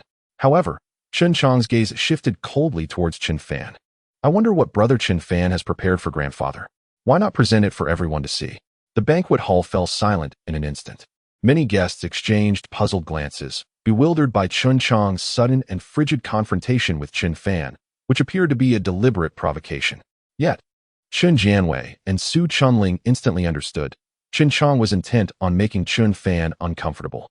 By presenting an extravagant gift first, he had captured the audience's attention and then redirected their focus onto Chen Fan. If the gift from Chen Fan were to be meager and cheap, it would be utterly humiliating. Some guests could not help but murmur, "Chen Chang is clearly intent on making Chen Fan look bad, showing no regard for his dignity." Indeed, Chen Fan is Chen Chang's cousin. How could he be subjected to such humiliation? This would surely make Chen Fan uncomfortable, causing him to lose face in front of everyone. After all, following Chen Jianwei's accident, their family has been struggling, and it is unlikely they could present any valuable gift, only to be publicly ridiculed by Chen Chang. Uncle Zhang and several friends displayed expressions of sympathy, knowing well that Chen Fan's family was already under financial strain, making it impossible for them to offer an extravagant gift. The birthday celebrant, Chen Gao, stroked his beard, a flicker of something unusual passing through his eyes. Having lived many years, he could discern the tension between Chen Chang and Chen Fan. It was evident that Chen Chang was targeting Chen Fan, wishing to see him embarrassed. With a benevolent smile, Chen Gao raised his hand and said, "Xiao Chang, do not put your cousin in a difficult position. Today, as an old man celebrating his birthday, I am simply delighted that Xiao Fan could attend. There is no need for gifts. If it had been anyone else, they would have gladly taken the hint." However, Chen Chang was relentless, his gaze icy as he fixed it upon Chen Fan and asked, "Brother Fan, have you prepared a gift or not?" The atmosphere in the banquet hall grew tense. Everyone recognized that Chen Chang was unyielding. He seemed determined to make Chen Fan look foolish. At that moment, the entire banquet hall fell silent, all eyes fixated on Chen Fan. Were it anyone else, they might have trembled in fear. Yet, amidst the multitude of gazes, Chen Fan remained remarkably composed. Prior to this, he had already made arrangements. After all, he had earned over 49 million through the system today. Spending a little money was merely a trifle. Standing calmly in the spotlight, Chen Fan coolly addressed Chen Chang. "I initially did not wish to embarrass you, but since you insist on seeking humiliation, you are merely inviting your own misfortune." He then summoned a waiter to bring the manager over. Turning to the manager, Chen Fan inquired, "How is my gift coming along? Is it ready?" The manager, wearing a polite smile, replied, "Rest assured, young Master Chen. The gift you requested is on its way and will arrive shortly. Chen Fan, unhurried, responded leisurely. Good. Once it arrives, please bring it up immediately. The manager nodded and smiled as he departed. Chen Fan calmly stated, as you all heard, my gift is on the way and will be here shortly. Let us wait a moment longer. Chapter 21. The high-ranking official actually apologizes to Chen Fan? Everyone was taken aback, unsure of what Chen Fan was scheming. Yet, observing his composed demeanor, they felt an air of mystery surrounding him. While the crowd was puzzled, Chen Chang wore a look of disdain. As if he had seen through Chen Fan's intentions, a sneer of contempt evident on his face. Chen Chang raised his voice and exclaimed, Chen Fan, what are you still pretending for? My friends have informed me that you were dismissed from Chao E Art Company today. Without a job, what gifts can you possibly prepare? The humiliation Chen Chang had experienced outside the hotel earlier made him irritable, compelling him to publicly reveal Chen Fan's termination in front of everyone. As his words fell, astonishment spread among the crowd. What? Chen Fan was dismissed from the company today? How embarrassing it must be to have such news disclosed publicly. Indeed, being questioned in front of everyone at his grandfather's 70th birthday banquet was a level of humiliation that would leave anyone feeling utterly ashamed. Uncle Zhang could not hide his discomfort. Being exposed in such a manner at this occasion was undeniably mortifying. Chen Jianwei and Su Chunling appeared tense. Chen Fan had not mentioned his dismissal to them, and upon hearing this embarrassing revelation, they instinctively felt anxious for him. The venerable elder Chun Gao inquired with surprise. Xiao Fan, is what he said true? Were you really dismissed from the company? With the elder's direct question, all eyes turned once again to Chen Fan. A multitude of gazes converging upon him. With a nonchalant nod, Chen Fan confirmed, I was indeed dismissed. At that moment, the banquet hall erupted in a cacophony of murmurs, as countless eyes transformed into expressions of mockery, disdain, pity, and frustration at his misfortune. Being fired was already a source of great shame. But to be publicly condemned during his grandfather's 70th birthday celebration was the height of embarrassment. Chen Chang's excitement was palpable. His eyes gleamed with a predatory satisfaction as he fixed his gaze on Chen Fan, reveling in a sense of vindictive joy. His second uncle, Chen Jinxin, wore a smug expression, casting derisive looks at Chen Fan and his father. Chen Chang had undoubtedly gained the upper hand. Chen Jianwei and Su Chunling, under the weight of countless scornful stares, found their faces pale and lowered their heads slightly. At that moment, a commotion arose outside the banquet hall, accompanied by much noise. Several hotel staff entered, carrying a tray covered with a red cloth. Upon unveiling the tray, it revealed a magnificent dragon sculpture intricately carved from multicolored agate, an undeniable symbol of status and luxury. The event's host, having received the gift list, excitedly took the microphone and announced, Chao E Art Company, General Manager Wang Huachang, wishes Elder Chen Gao a happy birthday and presents a multicolored agate dragon sculpture. The guests erupted in astonishment. The artistry of this dragon sculpture was clearly of the highest caliber, a symbol of prestige reserved for the upper echelons of society. Wow! In comparison to this multicolored agate dragon, Chen Chang's gift of Xiao Yin Jade is simply insignificant. Indeed, this exquisite piece must be valued at no less than 100,000. Who could possibly have sent such a gift? Countless gazes quickly turned to the individuals accompanying the gift, three elegantly dressed figures exuding an air of distinction. To everyone's surprise, the general manager of Chao E Art Company, Wang Huachang, along with the vice president Zhang Yin and the head of the second art group, Yi Shiting, made their entrance. Wang Huachang and Zhang Yin, impeccably dressed in tailored suits, exuded an air of authority befitting their high-ranking positions, radiating a commanding presence indicative of influential figures. Meanwhile, Yi Shiting captivated all attention. Draped in a light velvet coat over her professional attire, her sleek high ponytail accentuated her stunning elegance, embodying a poised and dignified allure. With a proud posture showcasing her luxurious figure, her alluring curves swayed enticingly, and her perfectly proportioned silhouette left the men utterly spellbound, rendering her a paragon of beauty. The moment Yi Shiting appeared, the young men in the banquet hall were instantly entranced. My word, this beauty is simply exquisite, they murmured, recognizing her as a goddess of the upper echelon. Among them, Chen Chang's eyes nearly bulged with desire as he greedily surveyed Yi Shiting's delicate form, swallowing hard. Such a stunning woman seemed utterly beyond his reach. Other guests were filled with curiosity. Strange, these individuals clearly hold significant status. What brings them to old Master Chen's birthday celebration?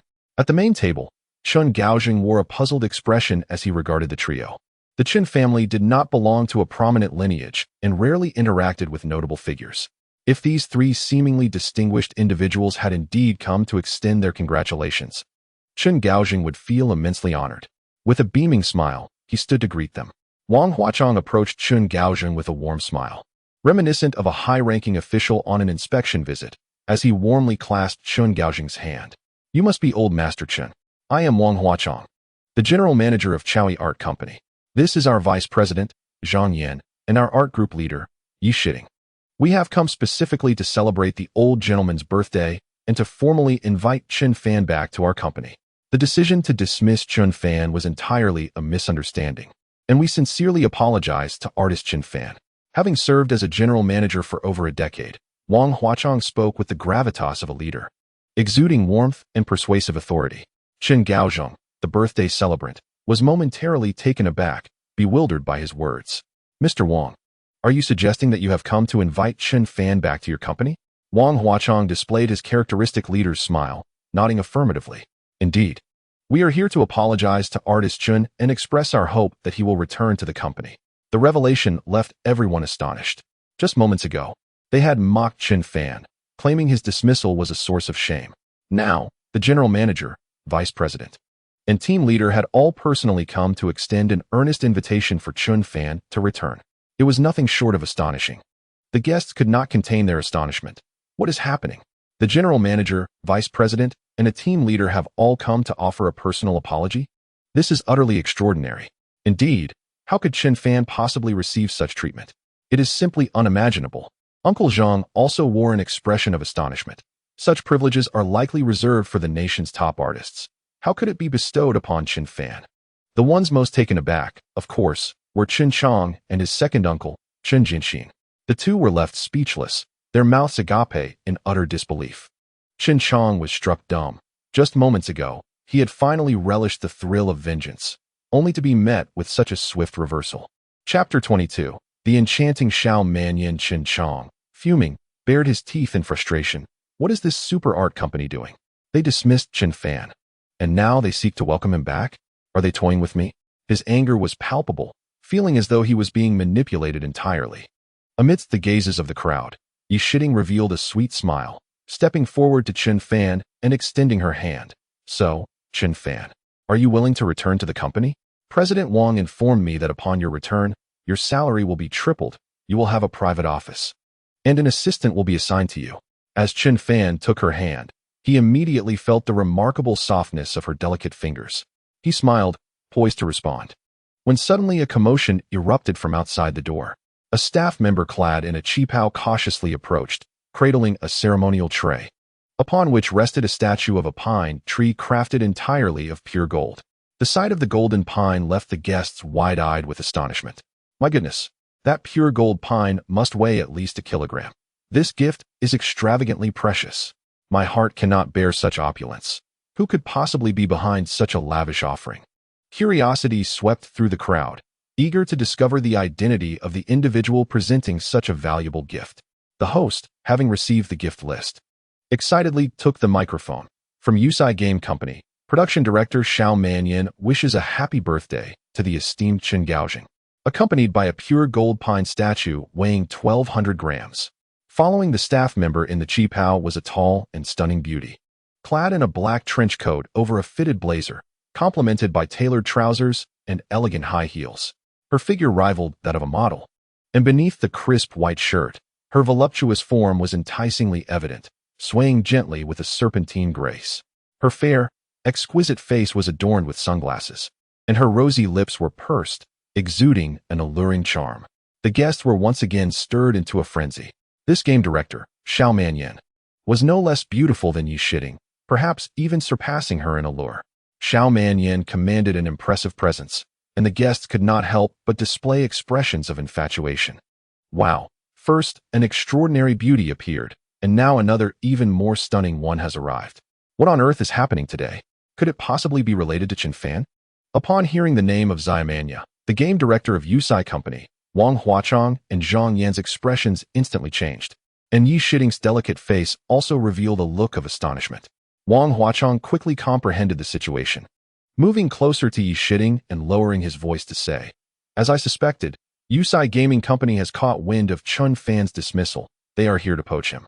Yi Shiding nodded in agreement, exclaiming, "Truly a top-tier gaming company. Their information network is remarkably adept." Chun Jianxin and Chen Chong, the second uncle, appeared utterly bewildered, casting puzzled glances at Zaimanya, unsure of her intentions. The birthday celebrant, Chun Gaozhong, also bore a look of confusion. The Chun family was not a renowned lineage. Yet today they were graced with esteemed guests one after another, leaving him to ponder what extraordinary fortune had befallen them, especially with such extravagant gifts. Just moments ago, they received a set of colorful agate dragons worth at least 100,000, which was already astonishing, and now a 200-gram pure gold pine tree, valued at a minimum of 600,000, was presented, a spectacle beyond belief. Chen Gaozhong was at a loss as to why Zaimanya would bestow such lavish gifts. Feeling unworthy of such honor, Zaimanya, the vice president of Yusai Gaming Company, gracefully approached the birthday celebrant, smiling as she said, "I am Zaimanya. Congratulations on your birthday, sir." Chen Gaozhong chuckled awkwardly and replied, "Vice President Xia, you are indeed a distinguished guest. I am perplexed as to why you would present me, an old man, with such an extravagant gift. I truly cannot accept it." Zaimanya smiled gently, explaining, "Our company received word that Chen Fan, the artist, has left the company today to become a freelancer. This is a rare opportunity. So I have come to invite Chen Fan to join Yusai Gaming Company as the artistic supervisor for an upcoming game." As Zaimanya's words hung in the air, shock rippled through everyone present, and the guests could not help but stir restlessly. The dramatic twists of fate were simply too exhilarating for many to bear. What? They are here to recruit Chen Fan again. Just moments ago, Chaoyi Art Company came to invite him, and now Yusai Gaming Company follows suit? What earth-shattering feat has Chun Fan accomplished? In the gaming industry, Yusai Gaming Company is a name synonymous with greatness, a colossus in its realm. Nearly every game they launch becomes a blockbuster, amassing a legion of devoted fans. To the gaming enthusiasts, Yusai is akin to a deity. Zaimanya, a renowned game producer, is particularly celebrated for her creation of a game called Feng Shun, which captivated countless youths. Many guests in attendance had Yusai's games installed on their phones. Now, standing before them was the legendary director Zaimanya herself, personally extending an invitation to Chen Fan, which left everyone in a state of profound astonishment. Not only the guests, but even Chen Fan himself felt a twinge of surprise. The management of Chaoyi Art Company was shaken, and now, even the illustrious Zaimanya from the prestigious Yusai Gaming Company had come forth to extend an olive branch. Chen Fan couldn't help but marvel at the sheer power of the system's capabilities. "Today, I merely utilized my golden talent points to elevate my painting skill to level 5. And with a casual stroke of the brush, I created a piece that has stirred such significant commotion. This system is truly an extraordinary existence." Xiao Manyan surveyed the surroundings and immediately spotted Chen Fan. Having previously located Chen Fan's photograph, she recognized him instantly. With a charming smile, Xiao Manyan gracefully approached and extended her hand, saying, "You must be the artist Chen Fan. I viewed your sample artwork today and found your style perfectly suited to a new game I am designing. Your skills are exceptional. Might I have the honor of collaborating with you?" As Chen Fan shook her hand, the system's voice echoed in his mind. Ding, detected that the host has attracted the attention of a new target. Binding target. Name, Xiao Manyan. Age, 25. Height, 168 centimeters. Attractiveness, 93. Measurements, 92D. 54, 87. Purity, 100, pure and untainted. Admiration value, 3. Talents, screenwriting, green rarity. Traditional Chinese medicine acupuncture, golden legend. Design, blue rarity. Golf, purple rarity. Artistic creation, purple rarity. Chapter 23. Two stunning beauties compete for Chen Fan. Upon seeing the system panel, Chen Fan couldn't help but feel a surge of excitement. Xiao Minyan's beauty not only surpassed that of Yi Shiding, but also exceeded that of Chu Xiaolei. Moreover, her measurements boasted impressively luxurious figures. She exuded an ethereal elegance, with each movement radiating grace and refinement. For men, she represented an irresistible allure, Conquering such a top-tier beauty would bring immense satisfaction. As Chen Fan gazed at the talent section, astonishment washed over him. He noted that Xiao Minyan's talent in traditional Chinese medicine acupuncture had a rarity classification of Golden Legend. Chen Fan quickly inquired, "System, what does the Golden Legend rarity signify?" The color of talent rarity indicates the probability of that talent appearing among the populace. Golden Legend signifies that this talent is exceedingly rare and precious, a truly remarkable gift, the system elucidated. Suddenly, a thought struck Chen Fan, and he urgently asked, "If the traditional Chinese medicine acupuncture talent were to reach its pinnacle, could it heal my father's paralyzed leg?" "It can indeed heal, and it need not reach level 10. Even at level 8, there is a possibility of recovery. After all, the world's foremost acupuncture masters only attain level 6, the system promptly responded. Chen Fan's spirits soared with excitement, and he gazed at Xiao Manyan with a newfound fervor. As they shook hands, he smiled and remarked, "I have long heard of your esteemed reputation, Director Xiao. I am an admirer of the games you have created." Xiao Manyan is not only the vice president of Yusai Game Company, but also a renowned game producer, and Chen Fan had long known of her, as several of her games have frequently graced the bestseller lists. Upon hearing Chen Fan's words, Xiao Minyan's delicate face flashed with a hint of surprise. "So, are you willing to collaborate with me?" Chen Fan smiled, about to respond, when Yi Shiding suddenly interjected, "I apologize, Vice President Xiao. Chen Fan is an artist at our Chao E-Art Company. If you wish to collaborate with him, it must go through our company's procedures." Yi Shiding's gaze was resolute, as she was determined to reclaim Chen Fan for their company. Xiao Manyan, with an air of elegance yet undeniable pride, replied with a serene smile, arms crossed, accentuating her alluring curves. "If my information is correct, Chen Fan is no longer an employee of Chao E-Art Company. You have no authority to make decisions on his behalf." Standing before Yi Shiding, the two stunning beauties were locked in a silent standoff, their competitive spirits palpable. Witnessing this scene, everyone was left in utter astonishment. Two extraordinary women were, astonishingly, vying for Chen Fan's attention. Some young onlookers couldn't suppress their envy and began to murmur, "Wow, this is unexpected. Two goddess-like beauties are actually competing for him. This is like a dream. If I had two women fighting over me like that, I would gladly sacrifice everything." Their gazes were filled with admiration as they looked at Chen Fan. It was no wonder, for both Xiao Manyan and Yi Shiding were strikingly beautiful. The mere presence of one would be enough to create a stir, let alone the simultaneous appearance of two. The fact that these two exceptional women were now embroiled in rivalry over Chen Fan was a spectacle that the young men could only dream of witnessing. The most awkward individuals in the room were undoubtedly Uncle Chen Jianxin and Chen Chong. Chen Chong's face flushed with anger. He had intended to mock Chen Fan over his dismissal, but reality had dealt him a harsh blow. Now, two exquisite beauties were competing fiercely for Chen Fan, leaving him in a state of frustration as Chen Fan became the center of attention. This stark contrast left Chen Chong seething with irritation. Old Shou Xing, Chen Gaojing, also looked on in astonishment. Today was supposed to be his 70th birthday celebration, yet the spotlight was not on him, but rather on his formerly unassuming grandson, Chen Fan. However, witnessing his grandson emerge as the pivotal figure in this corporate rivalry filled Chen Gaozheng with a sense of pride and excitement. Chun Jianwei and Su Chunling shared a similar emotional roller coaster, their feelings soaring from despair to elation as they regarded Chen Fan. The crowd's eyes were fixed intently on Chen Fan, Yi Shiding, and Xiao Manyan. Suddenly, Yi Shiding turned to Chen Fan with a smile, saying, "Chen Fan, ultimately, this matter rests in your hands. Would you prefer to return to our Chao E-Art Company, or would you rather join Yusai Game Company?" General Manager Wang Huachong quickly squeezed over and smiled at Chen Fan, saying, "Little Chen, I hope you will consider this carefully. On the way here, Team Leader Yi mentioned that she would like to go on a date with you." Upon hearing Wang Huachong's words, Yi Shiding was momentarily taken aback, her cheeks flushing with embarrassment. She had never uttered such a statement. Wang Huachong's words were a blatant attempt to employ the allure of Yi Shiding to draw Chen Fan back. When Wang Huachong received Chen Fan's call and heard him mention Yi Shiding, he felt a flicker of realization that Chen Fan might harbor feelings for her, and thus he used Yi Shiding as bait. Chen Fan's eyes brightened, smiling as he turned to Yi Shiding. "Is this true, Team Leader Yi?" Yi Shiding blushed and could not help but shoot a glare at Wang Huachong. In response, Wang Huachong quickly gestured to Yi Shiding, urging her to confirm the statement. Feeling somewhat shy, Yi Shiding replied, "Yes, it is true." Observing their expressions, Chun Fan discerned that this was the intention of General Manager Wang, rather than Yi Shiding's own desire. Nevertheless, he felt a flicker of excitement.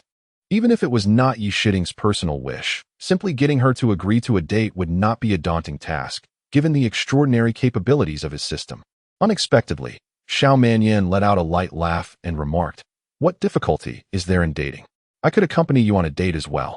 Her words sent a ripple of astonishment through the banquet hall. Some young individuals were enviously wide-eyed, exclaiming, "My goodness, two stunning beauties are willing to date Chun Fan? Why does such fortune not fall upon me?" Even Chun Fan was taken aback, surprised by Xiao Minyan's boldness in making such a daring declaration before so many. Curiously, he gazed at Xiao Manyan, who, under his scrutiny, could only manage a smile. In truth, Xiao Manyan was merely putting on a brave front. Her competitive nature had been instilled in her from a young age, and she did not wish to be outdone by Yi Shiding. Sometimes, the rivalry between women can be even more formidable than that of men. Witnessing Yi Shiding publicly using a date as bait to vie for Chun Fan's attention, Xiao Manyan felt compelled to assert herself and boldly proclaimed her willingness to accompany him on a date. However, Xiao Manyan found herself under significant pressure from the board concerning her gaming project. She had conceived the idea for a new game long ago, but had yet to secure a satisfactory art concept director. The board frequently urged her to expedite the game's development, yet she remained unsatisfied with the company's artistic director. Thus, she sought talent from various art companies, hoping to find an artist capable of realizing her envisioned game style. Today, by chance, she encountered the concept artwork created by Chun Fan, which left her utterly astonished. Chapter 24. The Rarity of Golden Legend Talent. Chun Fan's artistic style perfectly aligned with the fantastical world view she had imagined for her game, leading her to decisively appoint him as the art director for the project. Subsequently, it was rumored that Chun Fan had been dismissed by the Chao Art Company, much to the delight of Xiao Manyan, who resolutely decided to secure Chun Fan's contract with the Yusai Game Company. Thus, Xiao Manyan approached the situation with unwavering determination, refusing to allow Chun Fan to be re-signed by Chao Art Company. Consequently, when Yi Shiding expressed her willingness to date Chun Fan, Xiao Manyan, with a steely resolve, entered into competition with her. At that moment, under Chun Fan's gaze, Xiao Manyan feigned composure, yet her ears betrayed her with a rosy hue. Chun Fan, perceptive as ever, noticed the faint blush gracing Xiao Manyan's charming face. Though she endeavored to mask her feelings with her sparkling eyes, a hint of shyness still managed to escape. Chun Fan smiled, finding her somewhat endearing. Observing Chun Fan's smile directed at Xiao Manyan, Yi Shiding grew anxious and urged, "Chun Fan, during your 6 months at Chao Art Company, I have treated you well. Have I not?" Chun Fan nodded. "Team leader Yi has indeed been kind to me." Yi Shiding continued, "Then, considering our bond as colleagues for half a year, would you not consider returning to Chao Art Company?" Chun Fan shook his head, replying, "A good horse does not turn back to graze the grass it has already passed. Having been dismissed by Vice President Zhang today, would it not be beneath my dignity to return?" Yi Shiding's expression darkened, realizing that Chun Fan's words likely indicated he would not return. Wang Huachong promptly pushed Vice President Zhang towards Chun Fan, exclaiming, "Vice President Zhang, quickly apologize to artist Chun and persuade him to return to the company." Vice President Zhang, visibly embarrassed, reddened as he addressed Chun Fan, saying, "Artist Chun, I sincerely apologize. Today, I, Zhang Yin, failed to recognize your worth. I hope you can overlook my faults and not let our disagreement sever our ties." Vice President Zhang felt an acute sense of humiliation, having to lower himself to apologize to a first-rate artist. Witnessing this scene, the guests were astonished. Such a prominent figure publicly apologizing was a complete upheaval of their worldview. Their curiosity about Chun Fan intensified. Oddly enough, wasn't he, this Chun Fan of the Chun family, merely an ordinary artist? Why had he suddenly become so sought after? It was said that one of Chun Fan's works had astonished Vice President Xiao. Indeed, it seemed that among the younger generation of the Chun family, Chun Fan was the most promising, far surpassing Chun Chong. Initially, it was believed that Chun Chong was the hope of the Chun family's future, but it turned out that Chun Fan was the one to watch, leading to a collective realization that they had misjudged him. Hearing the discussions among the guests, Uncle Chun Jinshin and Chun Chong turned pale, their faces reflecting their distress. Chen Chang was so enraged that he felt a pang in his liver. He had intended to humiliate Chen Fan today, yet it was he who found himself humiliated. Amidst the curious gazes of the crowd, Chen Fan, with a gentle smile, turned to Xiao Manyan and declared, "I have sensed the sincerity in Vice President Zhao's intentions, and thus, I have decided to collaborate with her." Upon hearing this, joy illuminated Xiao Minyan's face as she looked at Chen Fan in astonishment. "Artist Chen, are you truly willing to collaborate with me?" Chen Fan smiled slightly, extending his hand to shake hers, affirming, "Indeed." Beep. Congratulations, host. You have gained admiration points from Xiao Manyan. 10. Xiao Minyan's admiration points. 13. Beep. Yi Shiting's admiration points decreased. 5. Yi Shiting's admiration points. 5. Chen Fan felt a twinge of frustration. It was unexpected that admiration points could actually diminish. He cast a glance at Yi Shiting and indeed found her gazing at him with evident disappointment. However, he was not overly concerned, as he held ample confidence that he could restore those admiration points. General Manager Wang Huachong shot a fierce glare at Deputy General Zhang Yan, angrily rebuking him. "Deputy Zhang, it is entirely your fault that the company has incurred such significant losses."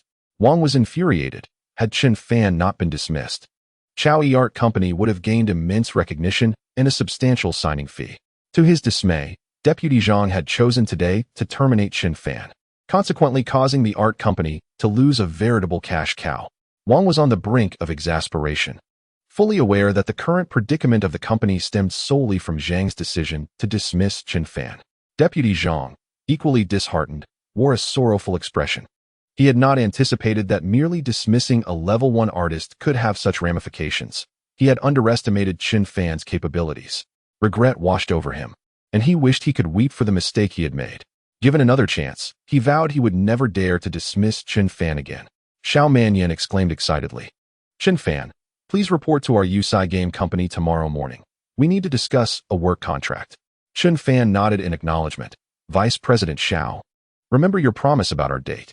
A faint blush crept onto Xiao Minyan's cheeks as she felt a twinge of embarrassment in her eagerness to compete with Yi Shiting. She had boldly proposed a date with Chen Fan. Reflecting on her audacity, she found herself astonished. Yet, Xiao Manyan was not one to break her word. She affirmed, "I will fulfill my promise." Chen Fan smiled with satisfaction. As long as he could secure a date with Xiao Manyan, he was confident he could boost her admiration points. The mere thought of possibly engaging in intimate conversation with such an exquisite beauty sent waves of excitement through him. After all, Xiao Manyan was the most stunning woman on the system panel, surpassing Chu Xiaolei, her beauty akin to that of a celestial being. The prospect of being close to her was a tantalizing thought, one that ignited his imagination. Of course, Chen Fan's desires extended beyond her physical allure. He was equally captivated by her golden legendary talent in traditional Chinese medicine and acupuncture. At that moment, the elegantly attired lobby manager approached with a beaming smile. Respectfully addressing Chen Fan, "Young Master Chen, the gift you requested has arrived. Shall we bring it in now?" Chen Fan expressed his dissatisfaction. "It has arrived only now? How slow." This gift had been prepared at a high-end boutique on his way home. The lobby manager politely explained, "This gift was quite challenging to prepare, hence the delay."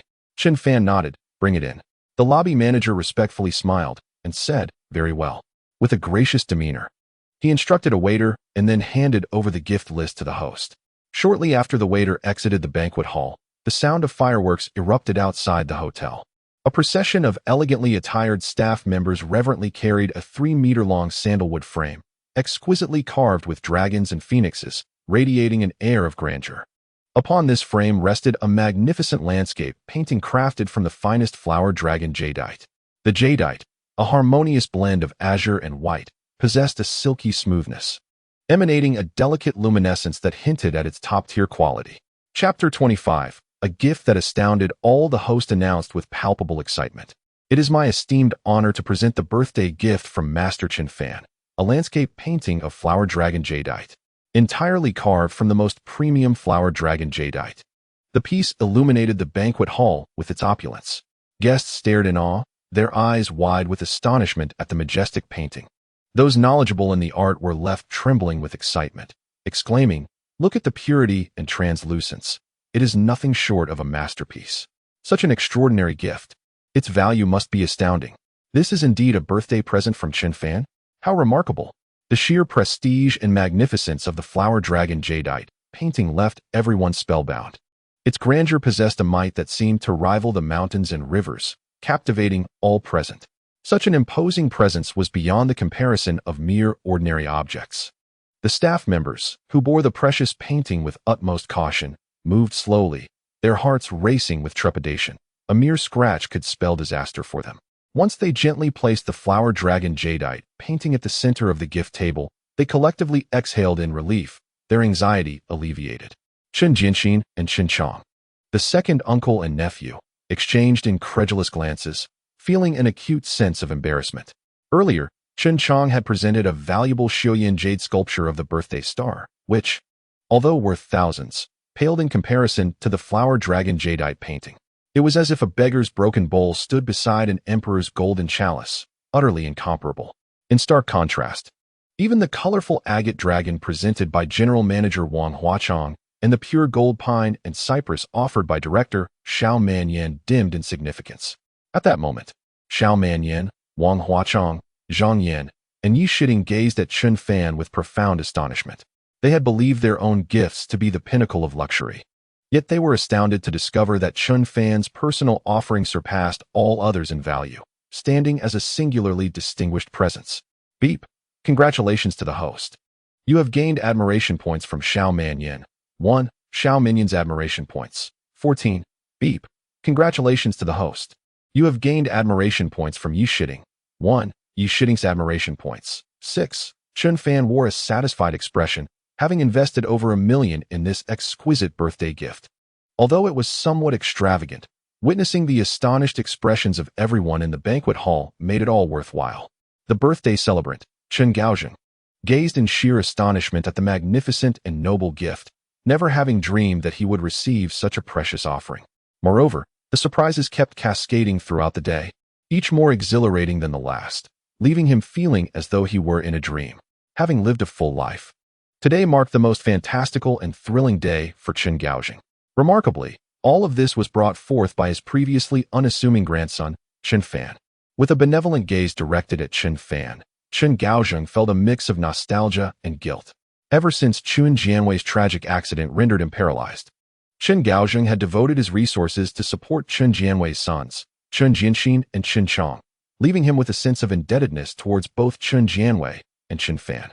At the birthday banquet, he had expected Chen Chong to steal the spotlight, but unexpectedly, the center of attention was the quietly diligent Chen Fan. Chen Jianwei and Su Chunling, his parents, were equally astonished.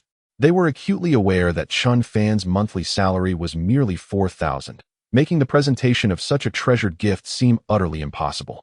However, the surprises Chen Fan had delivered today were overwhelming, starting from the moment he unveiled the Rolls-Royce Phantom, leaving them in a state of continual astonishment. Su Chunling, filled with excitement, remarked, "Dear, what has come over our little Fan today? He seems like a completely different person." Chen Jianwei, equally thrilled, grasped Su Chunling's hand and replied, "It appears that our little Fan truly has benefactors aiding him." Both of them felt as if they were in a dream, in the past. The members of the Chen family had looked upon them with indifference and disdain. Yet today, the gazes directed at them were filled with envy and jealousy, complemented by the sudden emergence of polite smiles that left them in a surreal state. The most profound experience of this sudden shift in familial warmth belonged to Chen Fan himself. The abrupt kindness radiating from his relatives stirred deep reflections within him. As the celebration of his grandfather's 70th birthday finally drew to a close, Chen Fan, amidst the envious and jealous glances of many relatives, escorted his parents into the Rolls-Royce Phantom and departed with grace. Upon returning to the community where his parents resided, Chen Fan gently lifted Chen Jianwei into his wheelchair and pushed him back home. Chen Jianwei and Su Chunling were in exceptionally high spirits, their faces adorned with uncontainable smiles. Since the accident, today marked the happiest they had been. Witnessing his parents' joy filled Chen Fan's heart with elation. After arranging matters for his parents, Chen Fan returned to his Rolls-Royce Phantom, waving goodbye to his mother, Su Chunling. "Mom, I'm leaving," he said. Su Chunling smiled and waved back, saying, "Xiao Fan, drive safely. Get to bed early, and take good care of your health." Her simple yet heartfelt words filled Chun Fan with an overwhelming warmth. He parked the luxurious vehicle beneath the building of his rented apartment. After enjoying a refreshing shower, Chun Fan reclined comfortably on the sofa, reminiscing about the surreal day he had experienced. The arrival of the system had infused his life with newfound hope. As Chun Fan perused the profiles of several exquisite beauties within the system, he couldn't help but imagine a future filled with joy. How delightful it would be to have beautiful companions every day. The mere thought sent a thrill through him. Upon viewing Xiao Minyan's profile, he couldn't suppress his desire. Name: Xiao Minyan. Age: 25. Height: 168 centimeters. Appearance: 93. Measurements: 92D, 54, 87. Purity: 100. Innocent and untainted. Admiration value: 14. Talents: screenwriting, green rarity. Traditional Chinese medicine, acupuncture, golden legend. Design: blue rarity. Golf: purple rarity. Artistic creation: purple rarity. Wow, Xiao Minyan is truly a gifted individual, possessing an abundance of talents. Among the beauties, her array of skills stands unrivaled. Moreover, she possesses a golden legend-level talent in traditional Chinese medicine, acupuncture. Chun Fan felt a surge of excitement as he sat up. He saw a glimmer of hope that he might be able to heal his father's paralyzed leg. After the car accident, every hospital and doctor they consulted had shaken their heads, declaring it hopeless. His father would remain paralyzed for life. The trio of Chun Fan's family had nearly lost all hope for Chun Jianwei to ever stand again. Chapter 26. The High School Beauty. Su Qingru Chun Fan had mentally prepared himself for the possibility that his father might spend his entire life in a wheelchair. However, hearing that there was a chance to restore his father's mobility filled him with indescribable excitement. He immediately designated Xiao Minyan as his primary target for pursuit. Xiao Minyan. I must acquire her talent in traditional Chinese medicine, acupuncture. Chun Fan resolved that, even for the sake of his father's leg, he must obtain Xiao Minyan's golden legend-level skill. Of course, even without the allure of acupuncture, he would not forsake Xiao Minyan. After all, she was the most beautiful target currently, radiating elegance and charm, irresistibly attractive to men. On the other side of the city, Xiao Minyan was preparing to sleep in her bedroom when she suddenly sneezed inexplicably. Confused, she rubbed her delicate nose and muttered to herself, "How strange. Who is thinking of me?" Chun Fan was not in a hurry. After joining the Yusai Gaming Company, he would have ample time to interact with Xiao Minyan. Chun Fan hummed a tune as he leisurely opened a beauty livestream on his phone. It had become a nightly ritual for him to indulge in such broadcasts before sleep. He casually scrolled through various female streamers, and if one caught his fancy, he wouldn't hesitate to shower her with a few extravagant gifts. After all, Chun Fan was not short on funds, and his mood was exceptionally delightful at that moment.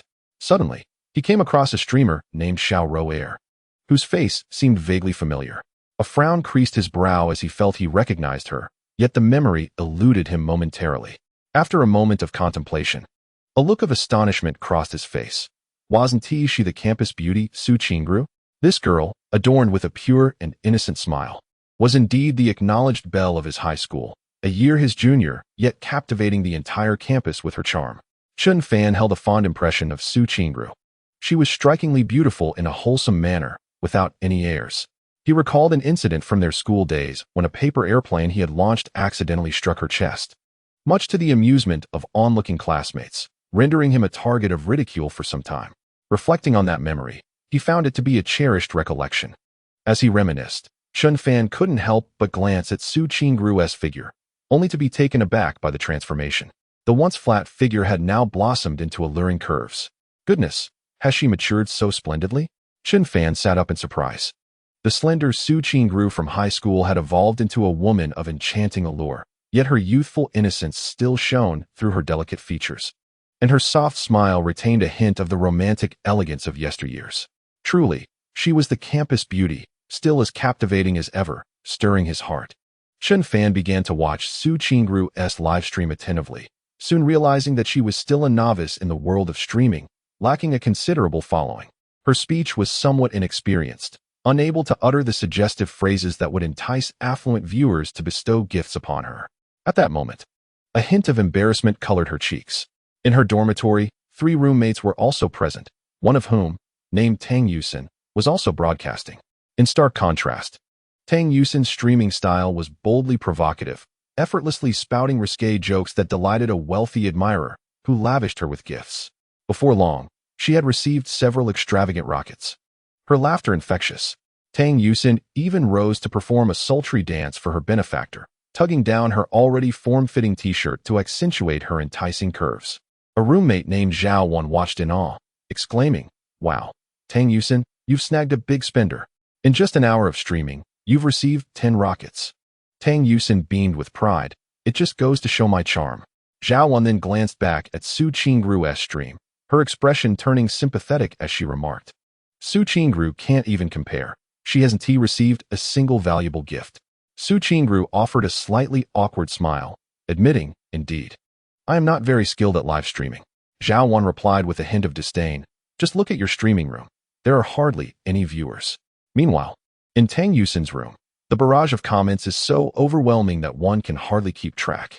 Su Qingru sighed in resignation. "Perhaps I am simply not suited for this." Tang Yusin cast a condescending glance at Su Qingru and taunted, "What does it matter if you are beautiful? You still lack my charm." Her words dripped with mockery, leaving Su Qingru feeling somewhat disheartened, though she refrained from responding.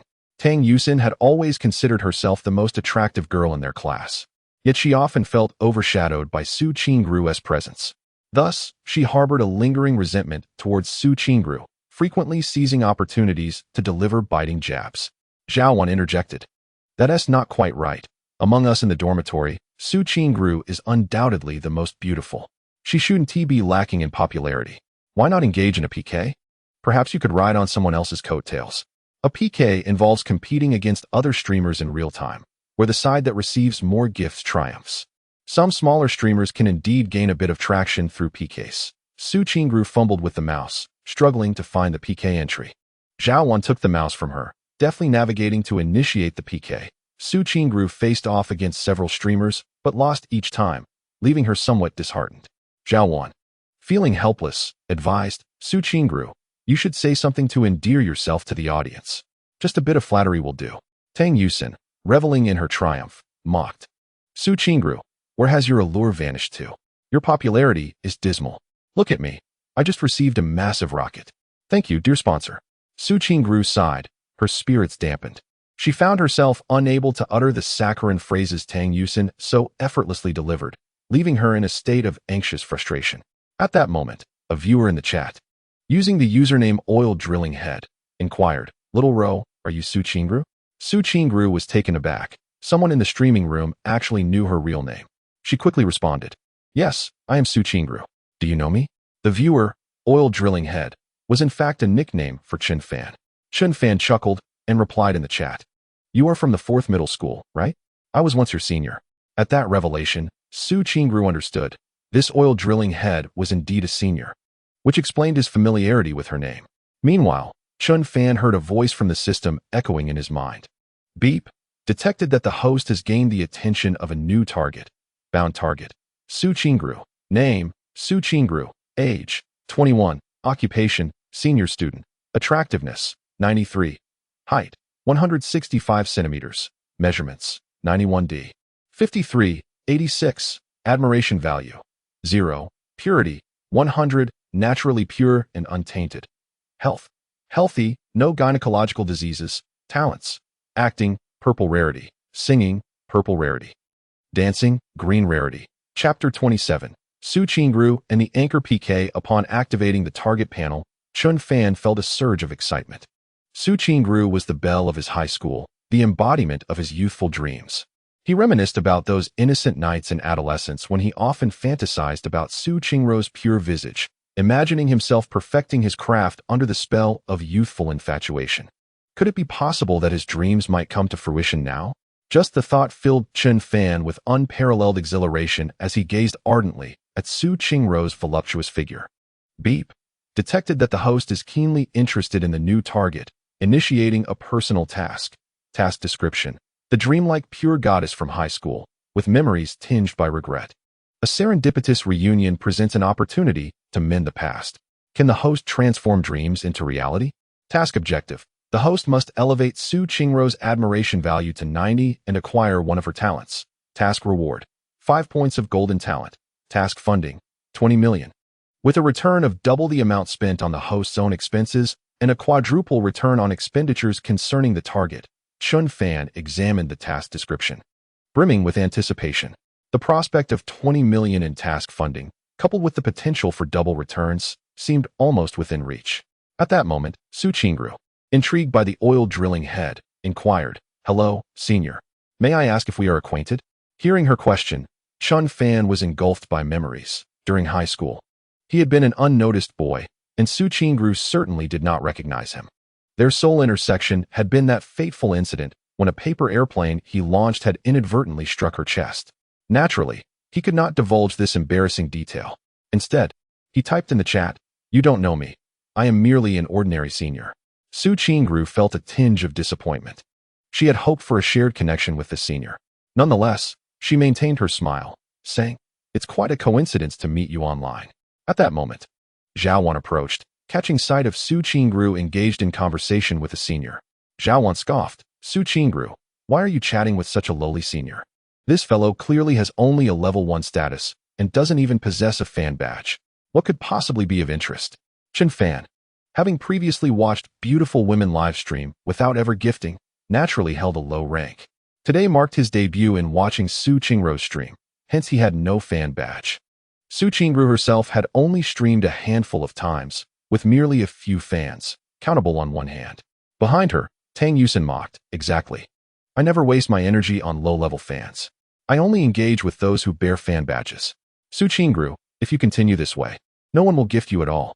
Tang Yusin rarely found the opportunity to belittle Su Qingru, but today she seized it with unrelenting scorn. Yet, Su Qingru responded with a gentle smile, "It's all right. My stream doesn't have many viewers anyway. I'm just happy to have someone to chat with." Tang Yusin disdainfully retorted, "A lowly fan without a badge merely seeks to leech off others. They aren't worth acknowledging." Her voice was loud enough for Chun Fan to overhear. With a cold smirk, Chun Fan opened the recharge page of the streaming platform and directly topped up 300,000. Subsequently, he acquired a fan badge for the first time. The chat section of Su Qingru's stream lit up with a message. Petroleum Drillhead has acquired a fan badge, becoming a fan of Xiao Rower. Su Qingru's charming face brightened with surprise. "Ah, thank you, Senior Petroleum Drillhead, for getting me a fan badge." It was Chun Fan's inaugural experience on the streaming platform, and he found it rather amusing.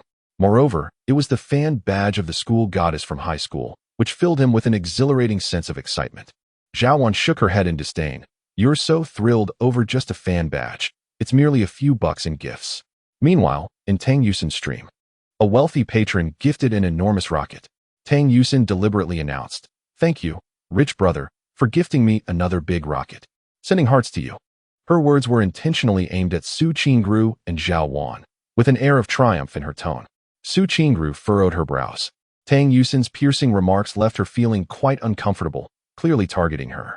At that moment, the PK screen for Su Qingru suddenly shifted, and the platform announced, "The streamer has matched with a new PK opponent, Xiao Shiner. PK begins now." Simultaneously, Tang Yusin's stream changed as well, with the platform notifying, "The streamer has matched with a new PK opponent, Xiao Rower.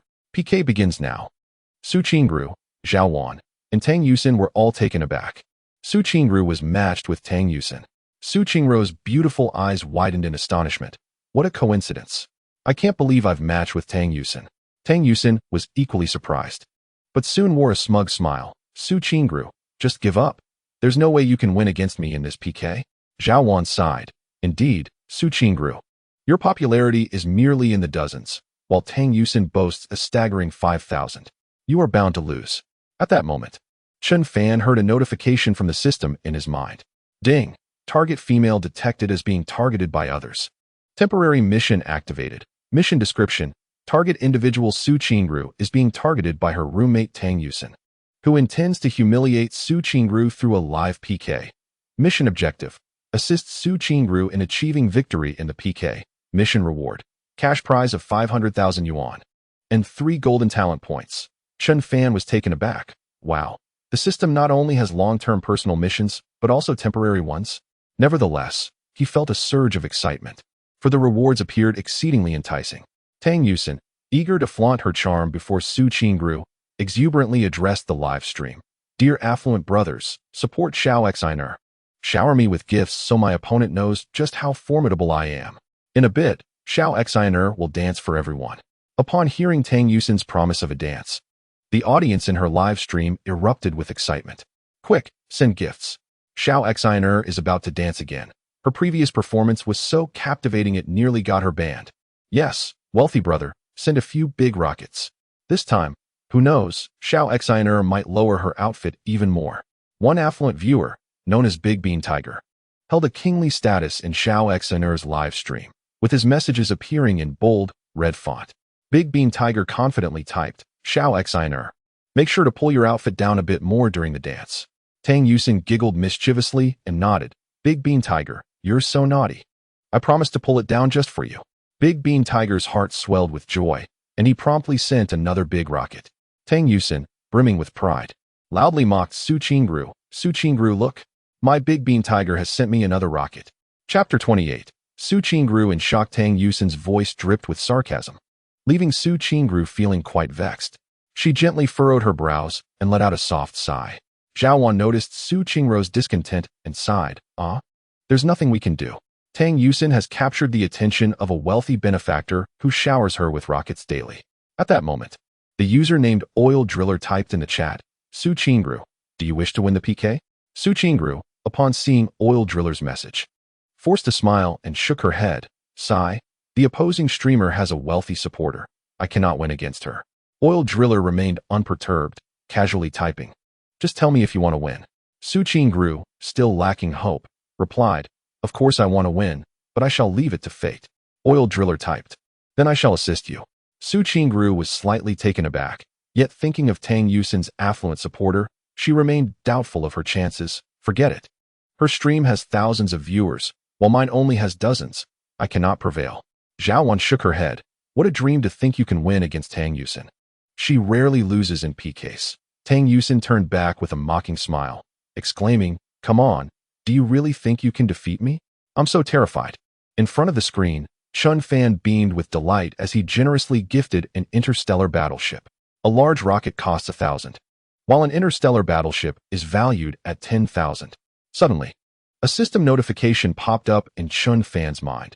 Congratulations to the host for spending 10,000 cash on the target, with a double cashback of 20,000 successfully deposited into the account. Chun Fan's heart swelled with joy. The interstellar battleship is the most extravagant gift on the live streaming platform, and each time someone presents one, a platform-wide notification is issued, accompanied by dazzling special effects. At that moment, a brilliant animation graced everyone's live stream, showcasing the majestic interstellar battleship soaring into the sky. A rolling notification appeared across the platform. The esteemed guest, Oil Drilling Head, has generously gifted a luxurious interstellar battleship in Xiao Rower's live stream. Come and witness this spectacle. Upon seeing the resplendent animation in the live room, Su Qingru, Zhao Wan, and Tang Yusin were all in shock. Tang Yusin stood there, bewildered, as she was engaged in a PK with Su Qingru, when suddenly an interstellar battleship emerged from the other's stream, exuding grandeur. In disbelief, Tang Yusin exclaimed, what? Someone actually sent an interstellar battleship? Zhao Wan was equally astonished. Heavens! It costs 10,000 to send just one. This is a true tycoon. Typically, platform owners send large rockets for 1,000 each, which is already quite extravagant.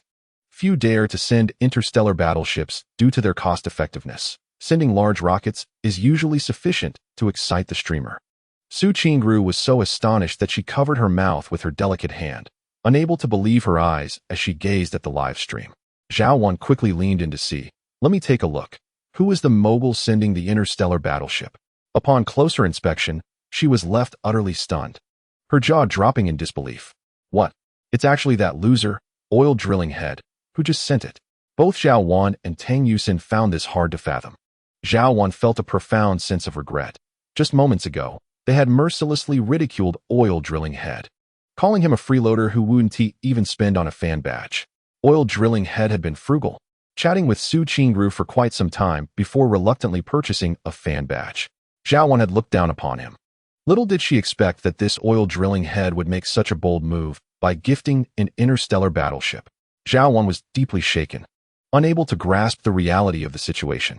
It turned out that Oil Drilling Head was a hidden tycoon, making his entrance with a shockwave. The most astonished of all was, of course, Su Qingru. Just moments prior, Oil Drilling Head had acquired a fan badge in her live stream, which brought her joy. When he asked if she wanted to win the PK, she had thought he was merely jesting and would never genuinely assist her. To her surprise, Oil Drilling Head truly came through, showering her with gifts. And he started with an interstellar battleship. Su Qingru was so elated that she found herself at a loss for words, overwhelmed by her excitement. This was her first encounter with such a situation, and she hurriedly expressed her gratitude. "Thank you, Senior from the Oil Drilling Head. I truly apologize for the expense you have incurred. Thank you once again." In her flustered state, Su Qingru struggled to articulate her thanks properly. Ding! Congratulations, host. You have gained admiration points from Su Qingru. 5. Su Qingru's admiration points. 5. Chun Fan felt a surge of joy in his heart, surprised by how swiftly he had garnered Su Qingru's affection. Meanwhile, Tang Yusin watched the live stream with a tinge of jealousy, her anger simmering beneath the surface. During the PK, she had initially believed she could easily dominate and win without exerting much effort. However, out of nowhere, a seemingly inconspicuous admirer of Su Qingru, the Oil Drilling Head, had appeared, making a remarkable entrance by gifting an astronomical sum of 10,000 for an interstellar battleship, instantly elevating Su Qingru's stream beyond Tang Yusin's. A flicker of resentment crossed Tang Yusin's eyes as she glared at Su Qingru, determined to surpass her. Tang Yusin turned to her wealthy supporter, Big Bean Tiger, with a pitiful expression, feigning helplessness. "Big Bean Tiger, look, my popularity has been overshadowed. Please, help me. I feel so miserable. Big Bean Tiger, I truly don't want to lose."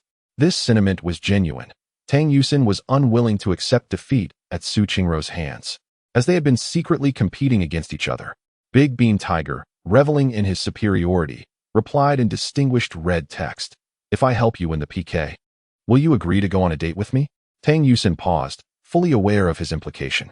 A date with Big Bean Tiger suggested something far more intimate. She hesitated.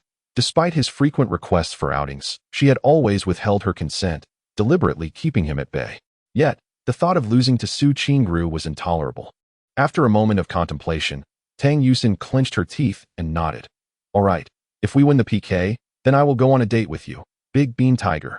Big Bean Tiger instantly erupted in excitement, his royal text proclaiming, "Is it a promise?" Tang Yusin gritted her teeth and affirmed, "It is a promise." She was resolute. To triumph over Su Qingru, she was prepared to offer everything. Big Bean Tiger's enthusiasm was palpable. "Wonderful, I will treat you gently." The audience in Tang Yusin's live stream went wild. Wow, little Xion's first time is about to be claimed by the top supporter. So heartbreaking. My goddess is about to be taken. The affluent Dido Hu, I beseech you, to treat my goddess with gentleness. Some viewers enamored with Tang Yusin lament, while others, fervent supporters of Dido Hu, erupt in raucous cheer. Before long, Dido Hu indeed took action. The live stream of Tang Yusin was soon adorned with resplendent animations, as a striking interstellar battleship ascended into the sky. Chapter 29, Competing Against the Tycoon. A test of strength, the entire platform began to broadcast notifications. Esteemed guest Dido Hu has gifted a luxurious interstellar battleship in Xiao XRS livestream. Come and witness the spectacle. Consequently, the fervor in Tang Yusin's live stream surged dramatically, surpassing that of Su Qingru. Zhao Wan was left astounded. Wow, Dido Hu is truly extravagant, gifting an interstellar battleship. The audience in Tang Yusin's live stream erupted with excitement. Wow. No wonder Dido Hu is ranked first among the tycoons, an invincible presence. The Dido Hu fan club stood vigilant, defending their idol's premier position. Goodness. 2 interstellar battleships have appeared in this PK. This is my first encounter with such a sight. Due to the platform's notifications, both Su Qingru and Tang Yusin's live streams were inundated with a plethora of viewers. My goodness, a peak duel between 2 beauties. It seems Xiao Rou has relatively few fans. She may not match Xiao Xiner in this contest. Both sides boasted tycoons showering interstellar battleships. Truly astonishing. Seeing the influx of viewers, Chun Fan was unreserved and clicked to send another interstellar battleship. Esteemed guest Petroleum Drilling Head has gifted a luxurious interstellar battleship in Xiao Rou's live stream. Come and witness the spectacle. The live streaming platform commenced its notifications anew, bombarding viewers with updates. The fans in the PK live stream erupted once more. The rolling barrage of comments went wild. Heavens, a third interstellar battleship. Is today destined for a cosmic battle? The atmosphere was electric, the sound waves crashing down upon me. With Chun Fan's subsequent interstellar battleship, the fervor in Su Qingru's live stream once again eclipsed that of Tang Yusin. Tang Yusin, Zhao Wan, and Su Qingru were all taken aback. They had believed that the petroleum drilling head gifting one interstellar battleship was the limit, only to be surprised when another followed swiftly. Su Qingru was left speechless, her excitement rendering her flustered as she stammered, "Thank you, Senior Petroleum Drilling Head. You need not be so extravagant. I am already immensely grateful today." This was Su Qingru's first encounter with such an extravagant gift. An interstellar battleship meant that the platform and the host would each receive half, translating to a sum of 5,000 for her. Having only streamed a few times, she had previously received a mere $10 at most, which had already delighted her. To her astonishment, a senior, the petroleum drilling head, had emerged from seemingly nowhere, gifting her 2 interstellar battleships. This meant that within a short span of streaming, she had earned $10,000, filling her with joy and leaving her both elated and astonished, feeling somewhat at a loss. After all, it was her first experience receiving such affection. In Chun Fan's mind, the system notification reappeared. "Congratulations, host, for spending 10,000 cash on the target. You have received a double cashback of 20,000, successfully deposited into your account." Ding. "Congratulations, host, you have obtained admiration points from Su Qingru." 1. Su Qingru's admiration points. 6. Chun Fan was elated. This was simply a delightful windfall, and a mutually beneficial one at that. At that moment, in Tang Yusin's live stream, the audience was on the verge of madness. "Dabao Hu, come on. Goddess Xiaoxin is about to lose. Dabao Hu, quickly send the interstellar battleship to protect Goddess Yaxin." Beads of sweat began to form on Tang Yusin's forehead. She truly did not wish to lose to Su Qingru, and her stubborn gaze remained fixed on the live stream. Dabao Hu remained unfazed, effortlessly typing in the chat with his distinguished royal red font. "Don't panic. I still have ammunition." A dazzling animation flashed, and yet another interstellar battleship ascended in Tang Yusin's live stream. Distinguished guest Dabao Hu has sent a luxurious interstellar battleship in Xiaoxin's live stream. Come and witness. As the interstellar battleship was sent, the excitement in Tang Yusin's live stream surged once more, overtaking Su Qingru again. Tang Yusin let out a sigh of relief, wiping the fine beads of sweat from her forehead, feeling a wave of ease. However, this tranquility was short-lived, as another interstellar battleship soared in Su Qingru's live stream. Distinguished guest oil drilling head has sent a luxurious interstellar battleship in Xiao's live stream. Come and witness. Another reversal. The live streaming platform was inundated with notification messages. Interstellar battleships launching one after another. Many viewers from other streams were bewildered. They had never witnessed such a flurry of interstellar battleships. Countless spectators began to frantically enter Xiao and Xiaoxin's live streams to witness the spectacle. Wow, is there a showdown of tycoons today? A competition of strength? Are interstellar battleships free? I would have to work 3 months to earn 10,000. Yet these tycoons are swiping it so casually? Isn't that Dabao Hu, the renowned tycoon of the live streaming platform? Who dares challenge him? Someone recognized Dabao Hu, a famous benefactor known for showering gifts on female streamers, often reigning supreme as the top supporter in many beautiful host live streams. Now, someone had the audacity to challenge Dabao Hu, and the audience was curious to discover the identity of this challenger. Soon, everyone realized that the rival competing against the illustrious tycoon Dabao, who was an obscure viewer named Oil Drilling Head. Huh, this person is called Oil Drilling Head. I've never heard of him.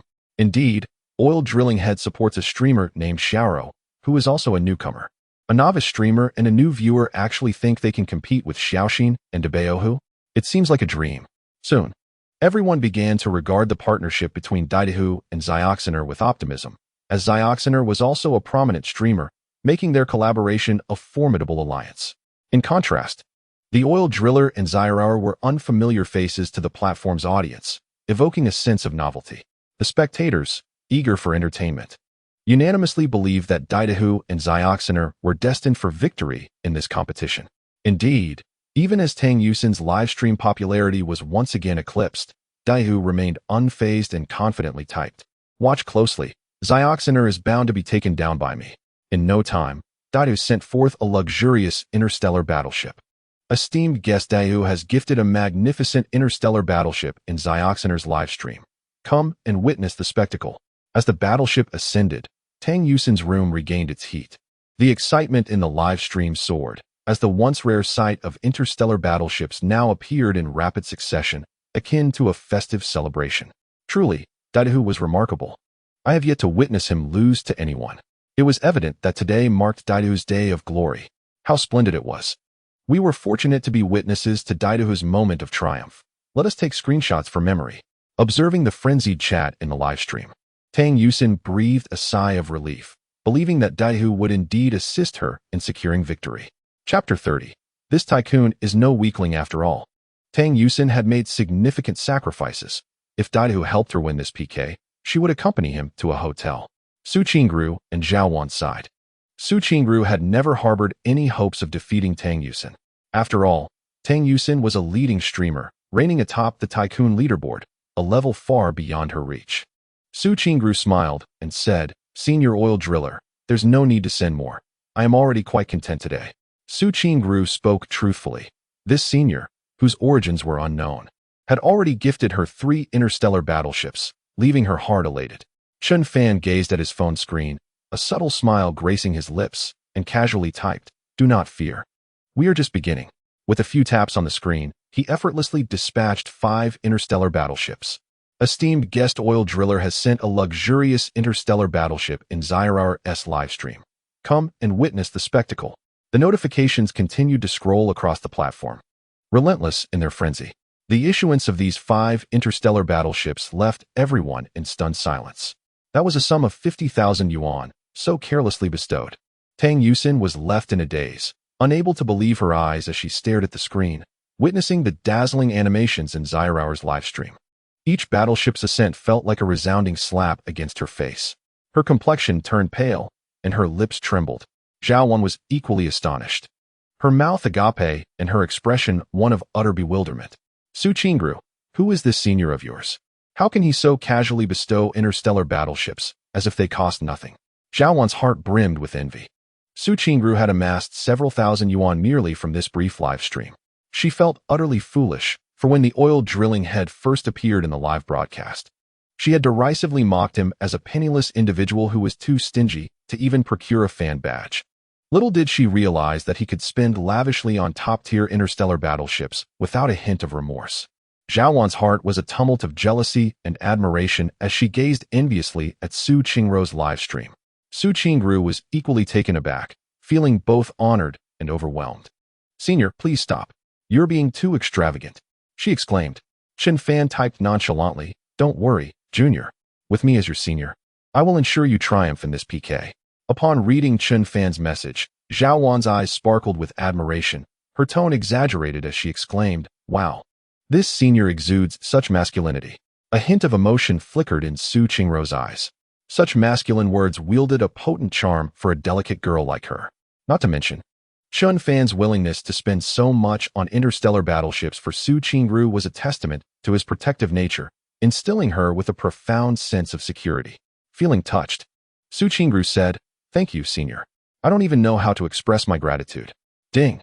Congratulations, the host has spent 50,000 on the target, with a double cashback of 100,000 successfully transferred to the account. Congratulations. The host has gained Su Qingru's admiration value.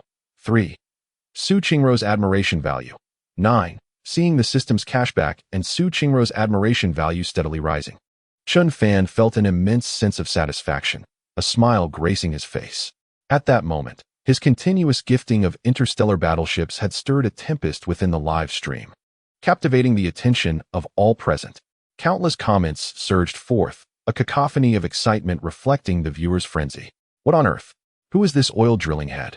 Are interstellar battleships truly free? Incredible.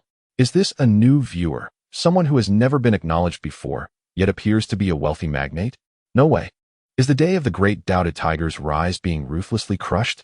Today is indeed a day of ascendance, but not for Doubted Tiger, rather for the oil drilling head. The fan club for the oil drilling head was now officially established. If you wish to join the oil drilling head fan club, message me privately. I am the fan club leader. At this moment, Countless viewers were consumed by a profound curiosity regarding the true identity of this enigmatic oil drilling head. This previously unremarkable viewer had, on this day, wrought a miracle on the live streaming platform. However, some fans of the affluent Doubted Tiger were still unwilling to concede, flooding the chat room with pleas. Doubted Tiger, please step in and put this oil drilling head's arrogance in check. Indeed, should the battle of the gods end in defeat today, the honor of the Daidu fan club would be irreparably tarnished. Henceforth, it would be an embarrassment to declare oneself a member of the Daidu fan club. Daidu, our esteemed leader, cannot afford to lose this battle. You must rise to the occasion. Tang Yusin, biting her lip in anxiety, fixed her gaze intently upon the screen. Fully committed to the cause, she declared with determination, Brother Du, if you allow me to triumph in this PK, I shall grant you any wish you desire. Tang Yusin, a striking beauty in her own right, often found herself overshadowed by Su Qingru. The only aspect that could overshadow Su Qingru was the popularity and revenue of the livestream. Should she lose this PK to Su Qingru, Tang Yusin would face utter humiliation. The rivalry among women is notoriously fierce, and the competitive Tang Yusin could not concede defeat in the presence of Su Qingru. Thus, she was all in. With a complex expression, she observed the name Oil Drilling Head in the livestream, a name that had previously been obscure but had now cornered her into a dire predicament. Upon hearing Tang Yusin's promise, the audience in the livestream erupted into a frenzy. Her words, I will grant you any wish, ignited a flurry of tantalizing and scandalous imaginations among the viewers. Oh, my goddess, Xiaoxin, is she truly to be taken? I cannot bear this, lamented some fans who idolized Tang Yusin. The affluent Daihu was evidently stirred by her declaration. He resolutely typed in red, all right. The esteemed guest Daihu has gifted a luxurious interstellar battleship in Xiaoxin's livestream. Come and witness this spectacle. The esteemed guest Daihu has gifted a luxurious interstellar battleship in Xiaoxin's livestream. Come and witness this spectacle. The esteemed guest Daihu has gifted a luxurious interstellar battleship in Xiaoxin's livestream. Come and witness this spectacle. Daihu commenced a barrage of interstellar battleships.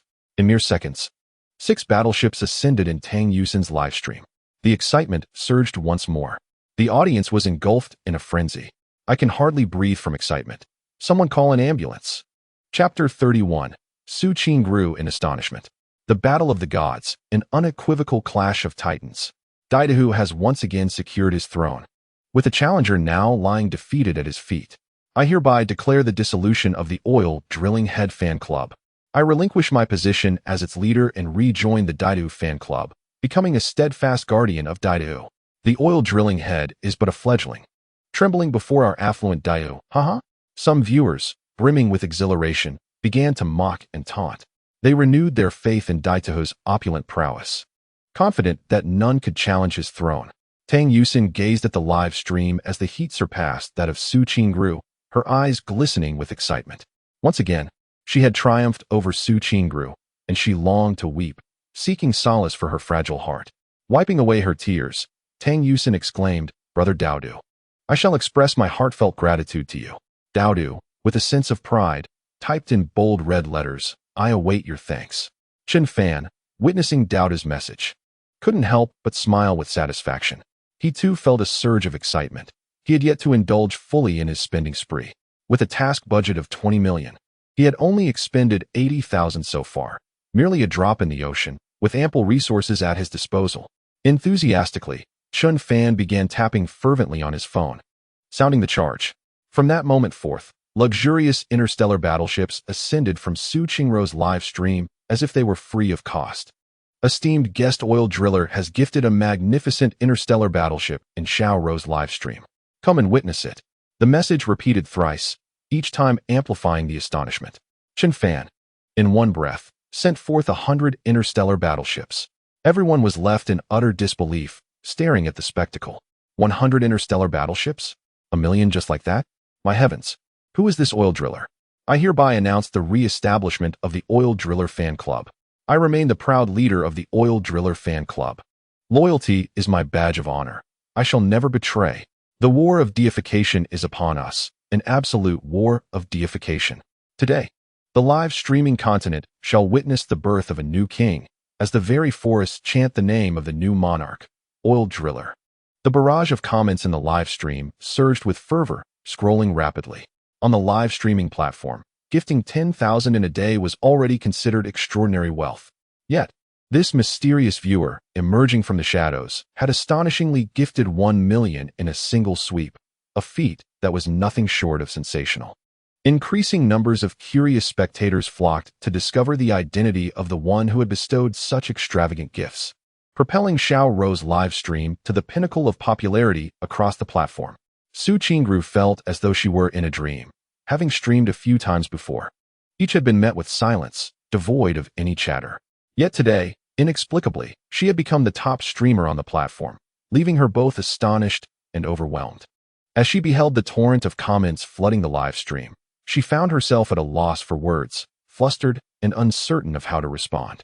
Only an overwhelming sense of gratitude could be expressed. Thank you, Senior. I truly find myself at a loss for words.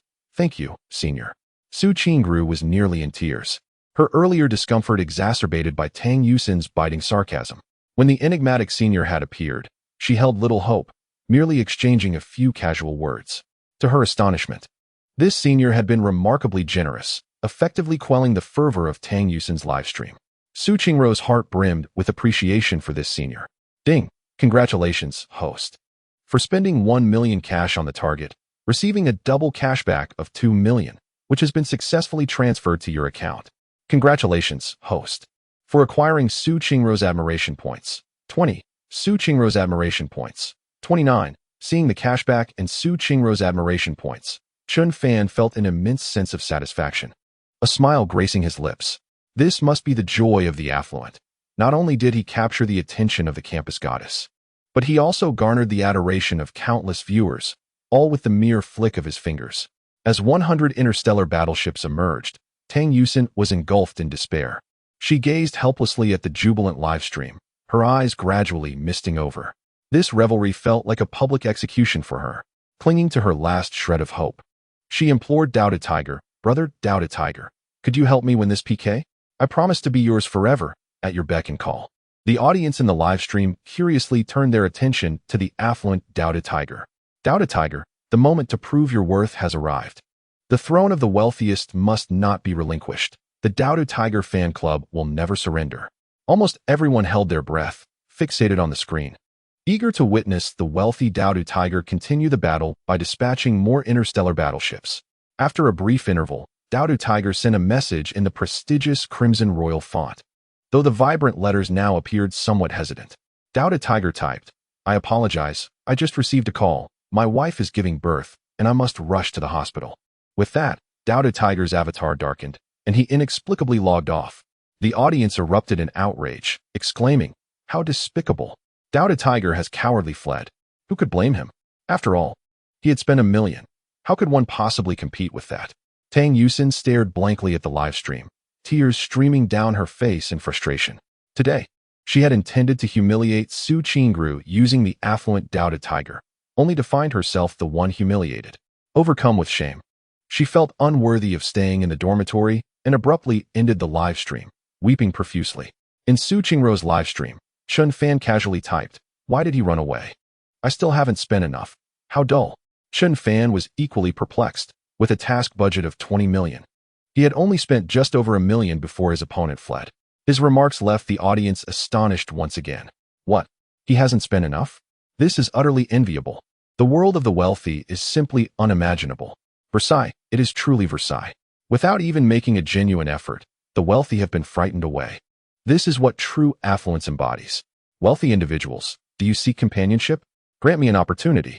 Today marks the legendary battle of the oil drilling head. I must say, the enigmatic oil drilling head has left an indelible impression on everyone. Tang Yusin, in a fit of anger, closed the live stream. And it was evident that the victor of this PK was none other than Su Qingru.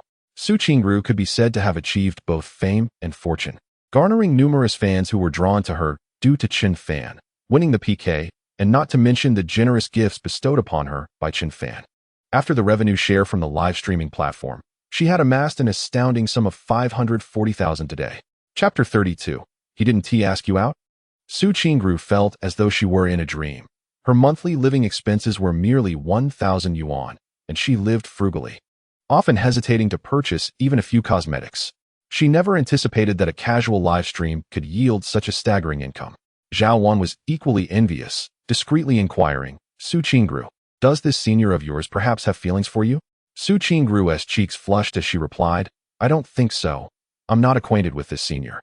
Zhao Wan, with a hint of skepticism, remarked, if he didn't tea like you, why would he shower you with such lavish gifts? Su Qingru, equally perplexed, responded, I truly have no idea. Zhao Wan pondered for a moment and asserted, just wait. This senior will surely ask you out. She was aware of certain unspoken rules in the live streaming industry, where affluent individuals, after bestowing expensive gifts upon beautiful hosts, often sought to take them out for private encounters.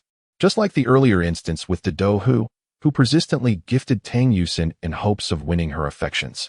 If not for such motives, Zhao Wan could not fathom why this mysterious senior would lavish over 1,000,000 yuan in gifts upon Su Qingru. Chen Fan, upon witnessing Su Qingru's triumph in the PK, wore a smile of victory. Ding! Congratulations, host. You have completed the temporary task of assisting Su Qingru in winning the PK. Task reward, 5,000,000 yuan in cash, 3 points in golden talent. Chen Fan's heart soared. Nothing brought greater joy than the rewards from the system. With the PK concluded, he prepared to log off and retire for the night.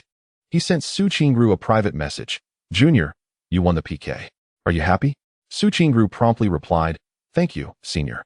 I'm truly delighted. Without you, I wouldn't have won this PK. Chen Fan continued the conversation. Well, it's late now. I'm off to bed. Let us exchange contact information. Su Qingru responded. All right, senior. She then shared her number with Chen Fan. Zhao Wan, filled with pride, declared, see, the next step is surely for him to ask you out. According to the typical progression of a man's courtship, the first step is to obtain contact information, and the second is to initiate an invitation. Su Qingru felt a surge of anxiety upon hearing Zhao Wan's words. If Chen Fan truly invited her out, she found herself uncertain whether to accept. Logically, given that Chen Fan had gifted her a staggering 1 million, she had no valid reason to decline. Yet, the thought of wealthy patrons seeking to take female streamers to hotels plagued her mind, igniting an internal conflict. Su Qingru was a rather innocent and naive girl. Never having contemplated such transactions, she was at a loss as to how to reject Chen Fan's advances. To her surprise, the message from Chen Fan was quite simple. He had no intentions of asking her out. He casually stated, I'm going to sleep now, goodbye. Both Su Qingru and Zhao Wan were astounded. Zhao Wan incredulously remarked, how is it possible that this senior didn't invite you out? Su Qingru shared her astonishment. Having expected Chen Fan to propose a date and was preoccupied with the dilemma of whether to agree, she had not anticipated that he had no such intentions. Zhao Wan, in disbelief, questioned, if he isn't asking you out, why has he given you so many gifts? Su Qingru replied in wonder, indeed, I do not know. Unbeknownst to them, Chen Fan had not refrained from pursuing Su Qingru. Rather, he had already arranged to meet Zhou Yufei the following day, planning to secure her affections first. Furthermore, Xiao Munya from Yusai Gaming Company had also consented to a date with him, and Chen Fan was eager to acquire her talent in acupuncture to treat his father's legs. Thus, he was not in a rush to cultivate a relationship with Su Qingru. After all, she had been the dream goddess of his high school days, and he wished to savor the process. By inadvertently overlooking Su Qingru, he had inadvertently sparked her interest in him. Curiosity about this mysterious senior began to blossom within her, often occupying her thoughts. As she concluded her live stream, her delicate hands cradled her face, and she daydreamed about the intentions of this senior. Ding! Congratulations, host. You have gained Su Qingru's admiration points. 3. Su Qingru's admiration points. 32. Chen Fan felt a rush of delight, not expecting the increase in Su Qingru's admiration points. It seemed increasingly plausible to elevate her admiration to 90. The mere thought of potentially fulfilling his dream of winning over the enchanting high school beauty filled him with exhilaration, conjuring blush-inducing and heart-pounding visions. Reflecting on the splendid day, he indulged in a restful slumber. The following morning, Chen Fan drove his Rolls-Royce Phantom towards Yusai Gaming Company.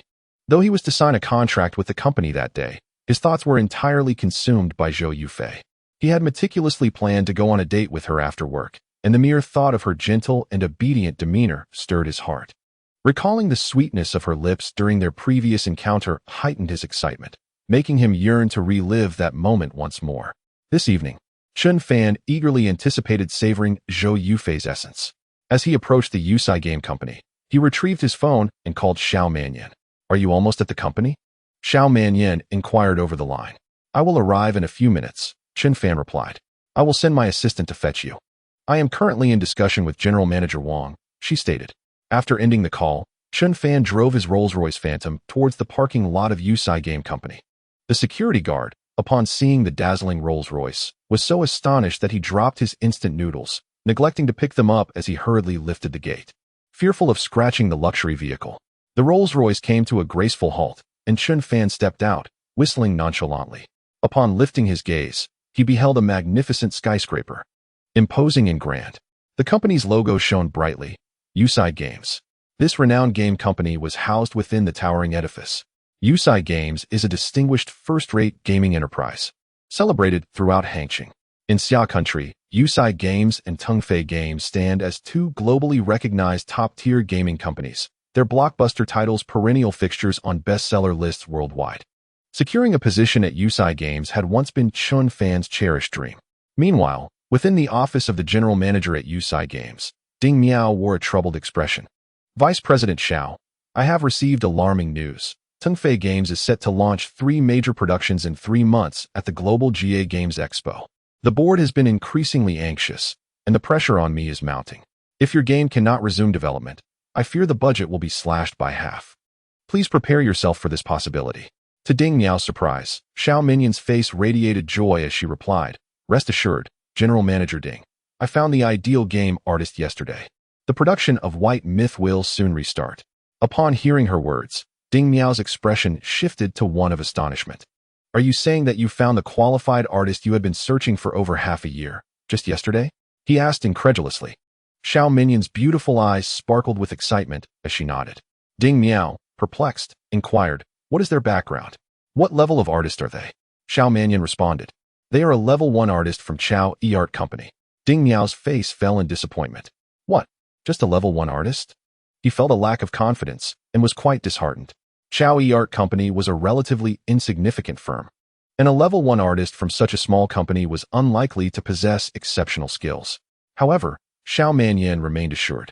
"General Manager Ding, rest assured. You know I have very stringent requirements for artists. I would not settle for just anyone." Reluctantly, Ding Miao had to place his trust in Xiao Manyan. After all, within the esteemed Yusai Game Company, there exists a multitude of talented artists, some of whom are eager to collaborate with Xiao Manyan. Yet Xiao Manyan remains indifferent to their aspirations.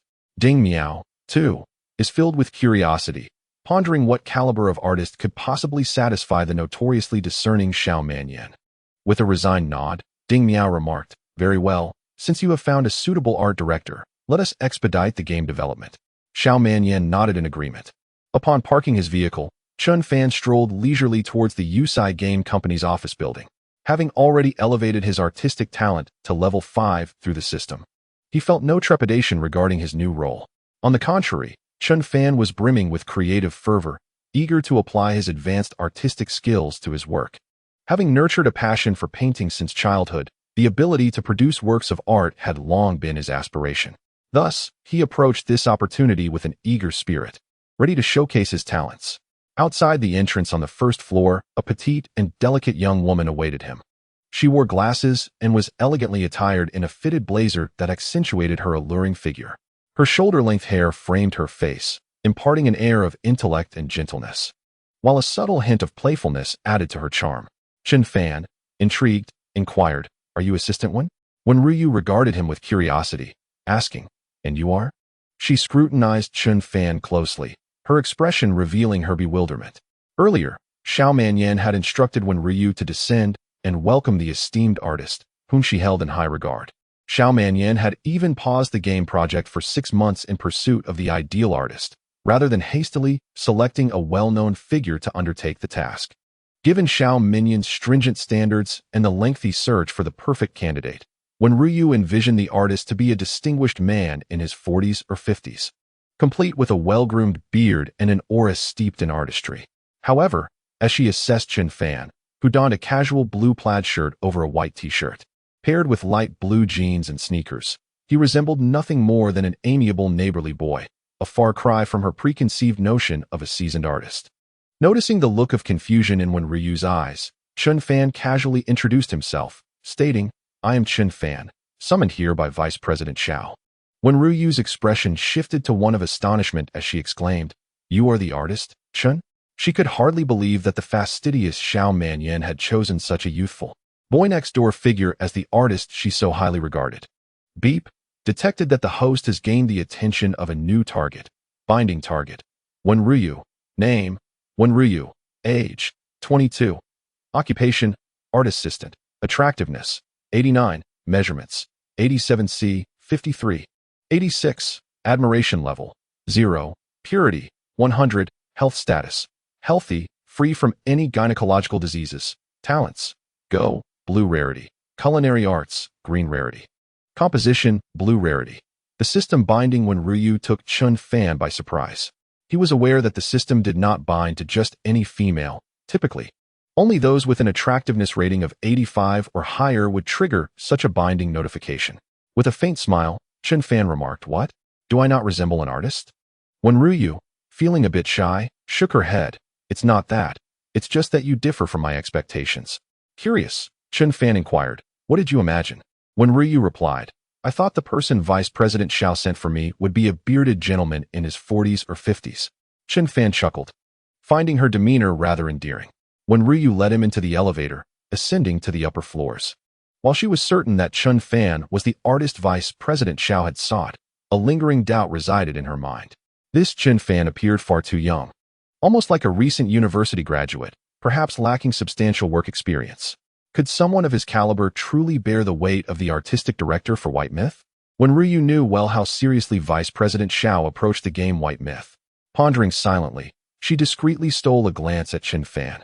Feeling he did not quite fit the image of someone capable of shouldering significant responsibilities, guiding Chun Fan toward Xiao Minyan's office.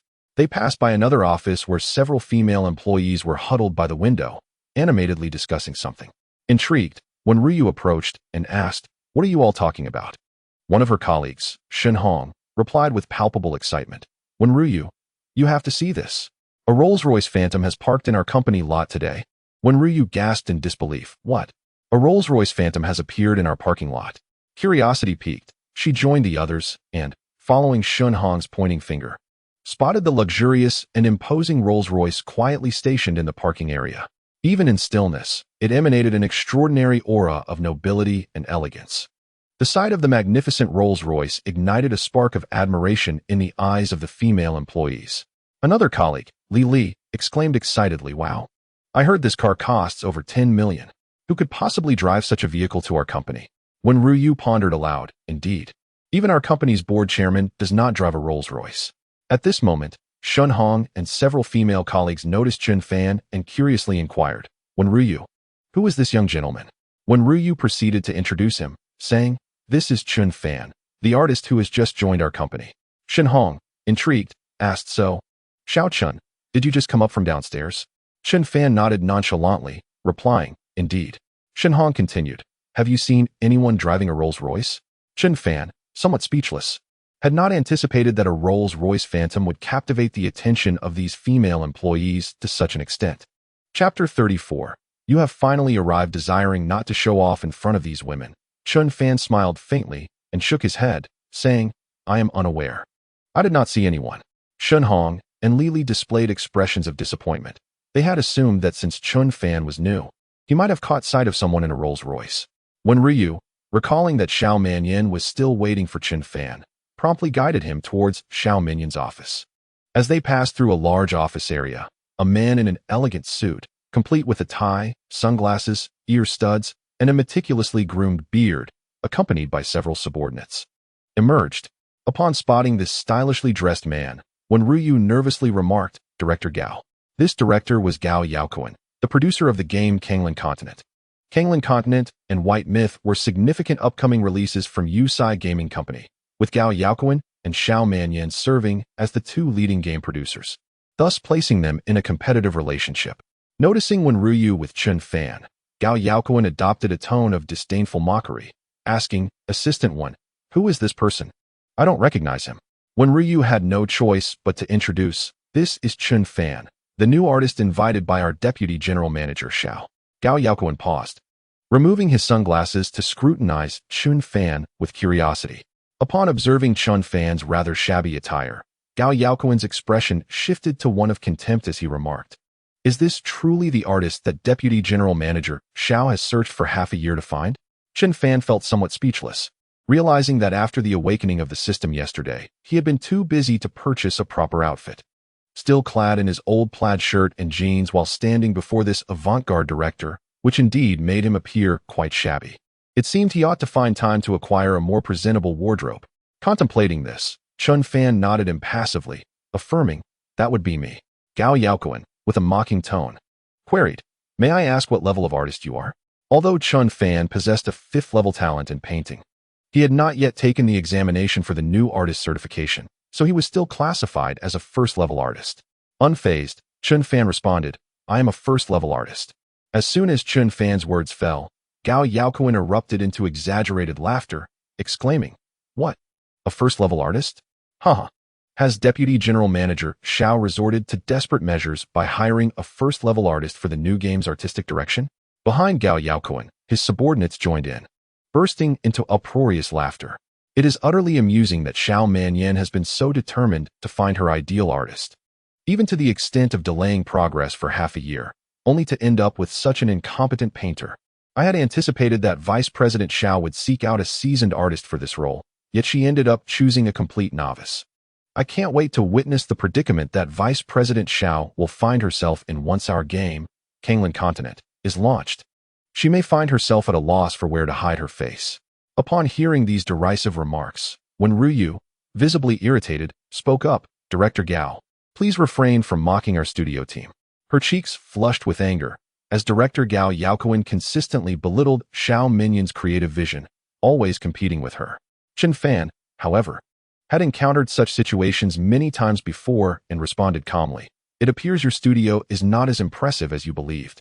His words took Gao Yaoquan and his subordinates by surprise. They did not expect Chun Fan to remain unfazed and composed in the face of their ridicule. Gao Yaoquan sneered, "This kid has quite the thick skin."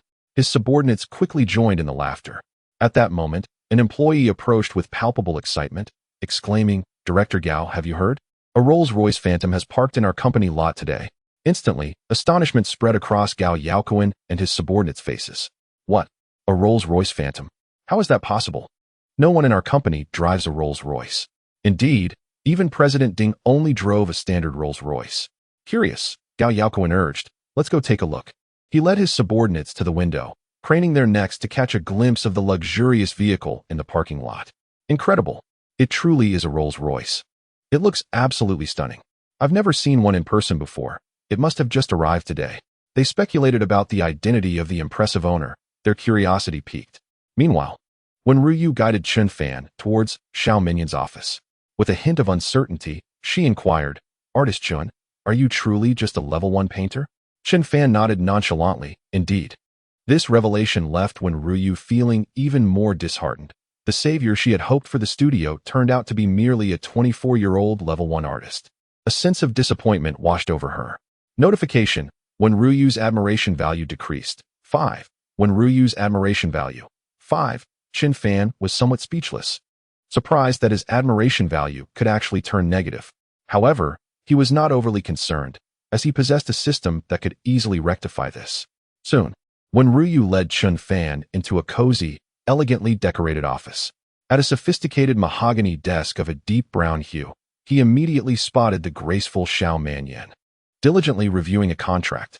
Xiao Manyan was today adorned in an exquisite black trench coat, beneath which lay a delicate light green lyocell shirt, its ample form seemingly on the verge of bursting forth, accentuating her luxurious curves that compelled all men to covertly admire her. Her lower half was clad in a figure-hugging pencil skirt that flawlessly highlighted her sensual waist-to-hip ratio, while the skirt revealed 2 elongated, graceful legs, elegantly complemented by her feminine Hennessy white stilettos, exuding an alluring aura. Undoubtedly, she was the most stunning beauty within the system, leaving Chun Fan utterly entranced with just a glance. Unable to resist, Chun Fan took a fleeting look at Xiao Minyan's personal panel. Name: Xiao Manyan, age, 25, appearance, 93, measurements, 92D, 54, 87, purity, 100, pure, natural, untainted, admiration value, 14, talents, screenwriting, green rarity, traditional Chinese medicine acupuncture, golden legend, design, blue rarity, golf, purple rarity, artistic creation, purple rarity. Upon noticing the mere 14 points of admiration value, Chun Fan yearned to instantly elevate it to 90, thus paving the way for a closer relationship. When Ryu respectfully announced, Vice President Xiao, artist Chun has arrived. Upon seeing Chun Fan, a smile graced Xiao Minyan's delicate face as she rose to extend her slender, fair hand, saying, Chun Fan, you have finally arrived. Chun Fan returned her smile and grasped her hand, immediately feeling the soft, delicate sensation. Chapter 35. Officially becoming the art director, Xiao Manyan pushed a contract toward Chun Fan, stating, This is the draft I prepared, please review it. If you find it satisfactory, kindly sign, and you will officially become the art director of Manyan Game Studio. Chun Fan picked up the contract and examined it meticulously. It detailed his employment as the art director of Manyan Studio, including salary and other pertinent details. Soon, Chun Fan nodded in agreement. The contract was exceptionally formal, standardized, and fair, leaving no room for critique. Xiao Manyan lifted her long fingers to take a sip of coffee, her red lips parting slightly as she inquired, What do you think? If the salary does not meet your expectations, we can negotiate. When Ryu, somewhat astonished, wondered why Xiao Manyan placed such significance on Chun Fan, a first-tier artist, Chun Fan, gazing into Xiao Manyan's bright eyes, replied with a smile, I am not concerned about the salary. Rather, I am eager to know when Vice President Xiao will fulfill her promise and take me on a date. Xiao Manyan nearly sputtered her coffee in surprise, as she had not anticipated that Chun Fan's first inquiry would not pertain to salary, but rather to a date with her. When Ryu looked on in disbelief, astonished by the exchange between Chun Fan and Xiao Manyan, having not attended Chun Fan's grandfather's birthday banquet, she was unaware that Xiao Manyan had promised to date Chun Fan in her bid to win him over. Xiao Manyan, somewhat flustered, asked, Is this your primary concern? Chun Fan nodded earnestly. Of course, I agreed to join the Yusai Game Company because you promised to take me out. Chun Fan, of course, would not reveal his true intentions. He was indeed yearning for Xiao Manyan's exceptional talent in acupuncture to aid in his father's treatment. Furthermore, Xiao Manyan's exquisite beauty was also a source of his admiration. Xiao Manyan was taken aback by Chun Fan's candor. Her cheeks slightly flushed as she remarked this. With a bright gaze, Chun Fan fixed his attention on Xiao Manyan's enchanting eyes and inquired, You won't go back on your word, will you? Xiao Manyan felt a tinge of embarrassment but nodded affirmatively, stating, I, Xiao Manyan, will not renege on my promises. However, you must understand that my agreement to go on a date with you does not imply that anything further will transpire between us. I hope you grasp this point. Her luminous eyes met Chun Fan's unwavering gaze, clearly indicating her stance. Xiao Manyan's position was transparent. She would honor her commitment to the date, but did not necessarily intend for it to lead to anything deeper. Chun Fan understood that some women could be won over with wealth alone, yet exceptional women with aspirations, like Xiao Manyan, could not be swayed by mere monetary means. He realized he would need to employ other methods to win her heart. Content with the prospect of merely getting Xiao Manyan to agree to a meeting, Chun Fan contemplated adding a clause to their contract. I would like to propose an addition, he stated. As long as I fulfill my daily painting tasks, I should be allowed to leave the company and not be required to remain on site. He was unwilling to squander precious moments of their potential dates within the confines of the office. Xiao Manyan nodded in agreement. That is acceptable. Chun Fan inserted the new term into the contract, feeling a sense of satisfaction, and then affirmed, Good. He picked up a pen, signed his name on the document, and handed it to Xiao Manyan. Her charming face broke into a smile as she declared, Excellent. From this moment onward, you shall be the art director of Manyan Game Studio. With the contract finalized, Chun Fan officially assumed the role of art director. Xiao Manyan then began earnestly explaining the game project, White Myth. She elaborated on the concept behind White Myth, detailing her vision, aspirations, and the ideal artistic style she envisioned. As he listened to her articulate explanations, Chun Fan found himself increasingly captivated by her. Xiao Manyan possessed not only stunning beauty, but also an unwavering passion and ambition for success. Chun Fan became even more convinced that she was not a woman who could be won with mere wealth. Once she concluded her explanation of white myth, Xiao Manyan looked at Chun Fan with anticipation and said, "Chun Fan, as the production of white myth has already faced significant delays, I must expedite the process. Therefore, starting today, I will require you to submit 2 original paintings each day. Is that agreeable?" When Ruyu, upon hearing this, displayed a look of astonishment. For an original artist, completing even 1 piece per day posed a considerable challenge. Yet, Xiao Minyan's request for 2 paintings daily was undeniably ambitious. Nonetheless, Chun Fan calmly nodded, "That's fine." Xiao Minyan's face lit up with delight. "Really?" Chun Fan replied nonchalantly, "It's simple." Xiao Manyan and Wen Ruyu gazed at Chun Fan in astonishment, both taken aback by his nonchalant acceptance of a rather daunting task.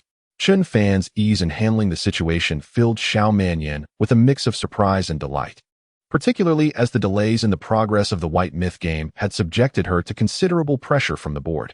Eager to expedite the development and ensure the game's timely completion, she felt a sense of relief seeing Chun Fan's unwavering confidence.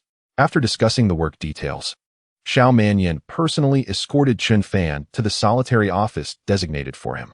To his surprise, Chun Fan discovered that his office was conveniently located next to Xiao Manyan's, with Wen Ruyu's office adjacent as well. This arrangement meant that the offices of Xiao Manyan, Chun Fan, and Wen Ryu were interconnected, facilitating communication between Xiao Manyan, the production director of the studio, and Chun Fan, the art director, who would need to frequently collaborate on game details. Xiao Manyan introduced, "This will be your office. Chun Fan, from now on, Wen Ryu, my assistant, will also assist you. Should you require anything, do not hesitate to instruct her." Chun Fan nodded in acknowledgement, casting a satisfied glance at Wen Ryu. Unexpectedly, he caught her stealing a glance at him. Their eyes met momentarily before she quickly averted her gaze, surprised to find herself assigned as Chun Fan's assistant.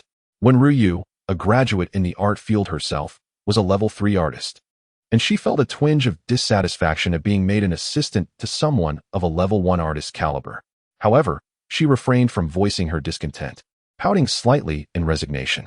Ding! Wen Ruyu's admiration level decreased. 1. Wen Ruyu's admiration level.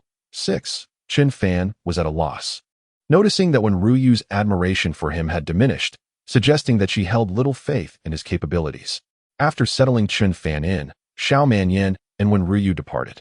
Xiao Manyan returned to her office, followed closely by Wen Ryu, who expressed her dissatisfaction, saying, "Vice President Xiao, I am a level 3 artist myself.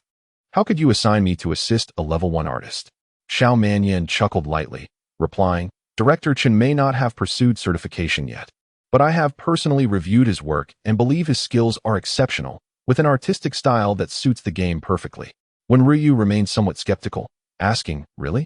Then, recalling something, she inquired, "Vice President Xiao, did you truly agree to go on a date with Chun Fan?" Though an assistant, Wen Ryu shared a good rapport with Xiao Manyan, hence her curiosity regarding such personal matters. Xiao Minyan's cheeks flushed slightly as she confessed, "I promised him that day while negotiating with other companies for his talent."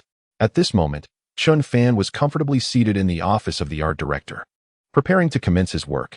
According to the requirements set forth by Xiaomanya, Chen was tasked with completing 2 original artworks each day. At first glance, this seemed a formidable expectation. However, Chen could elevate his artistic prowess through the system, transforming what would typically be a daunting task into a manageable one. It was akin to a novice artist attempting to create an original piece, a challenge that could easily consume an entire day. In contrast, a 5th-level artist could accomplish such a task in merely an hour, with a significantly higher quality of work. Chen directly accessed the talent book within the system and identified his painting talent. Existing talent, painting, level 5, with a few golden talent points earned from tasks. He decided to use them liberally to enhance his painting talent. Congratulations, host. The use of golden talent points was successful. Painting talent has been upgraded to level 6. Congratulations, host. The use of golden talent points was successful. Painting talent has been upgraded to level 7. Congratulations, host. The use of golden talent points was successful. Painting talent has been upgraded to level 8. Chen elevated his painting talent to level 8. At this juncture, his artistic ability had reached the pinnacle of blue star levels. It is worth noting that a level 6 talent represents the zenith globally. For instance, a level 6 sprinting talent could secure the title of world champion in sprinting. The highest accolade in the art world, the Lucci Art Award, corresponds to a level 6 painting talent. Yet now, Chen's painting talent surpassed this, standing at level 8, 2 levels above the world's foremost artists. Chen had meticulously planned that with this enhancement, he would only need to work for 2 hours each day to fulfill the contractual obligations. The time saved could be devoted to engaging in delightful conversations and enjoying tea with beautiful women, indulging in activities he cherished. He carefully perused the game concept provided by Zymania and grasped the artistic style she desired. With a sense of purpose, Chen opened his computer and began to create the artwork in accordance with the requirements. The level 8 painting talent transformed the act of creation into a joyous experience. His brush became an exquisite extension of his consciousness, allowing the vivid images that danced in his mind to be rendered with clarity and precision on the canvas. As Chun immersed himself in the enchanting sensation of drawing, he remained unaware that within the employee group of the Yusai Game Company, 2 topics were surging in popularity, capturing the attention of nearly every employee. Some well-informed staff members engaged in fervent discussions. Have you heard? The company's goddess, producer Zymania, has finally found her ideal art director, a young man named Chen Fan, age 23. Astonishingly, this Chen Fan is merely a level 1 artist. How can this be possible? This revelation left many in disbelief. As everyone within the company was aware of Zymania's high regard for the new game project, she had even paused its progress in search of a suitable artist. No one could have anticipated that the artist she ultimately selected was, in fact, just a level 1 painter.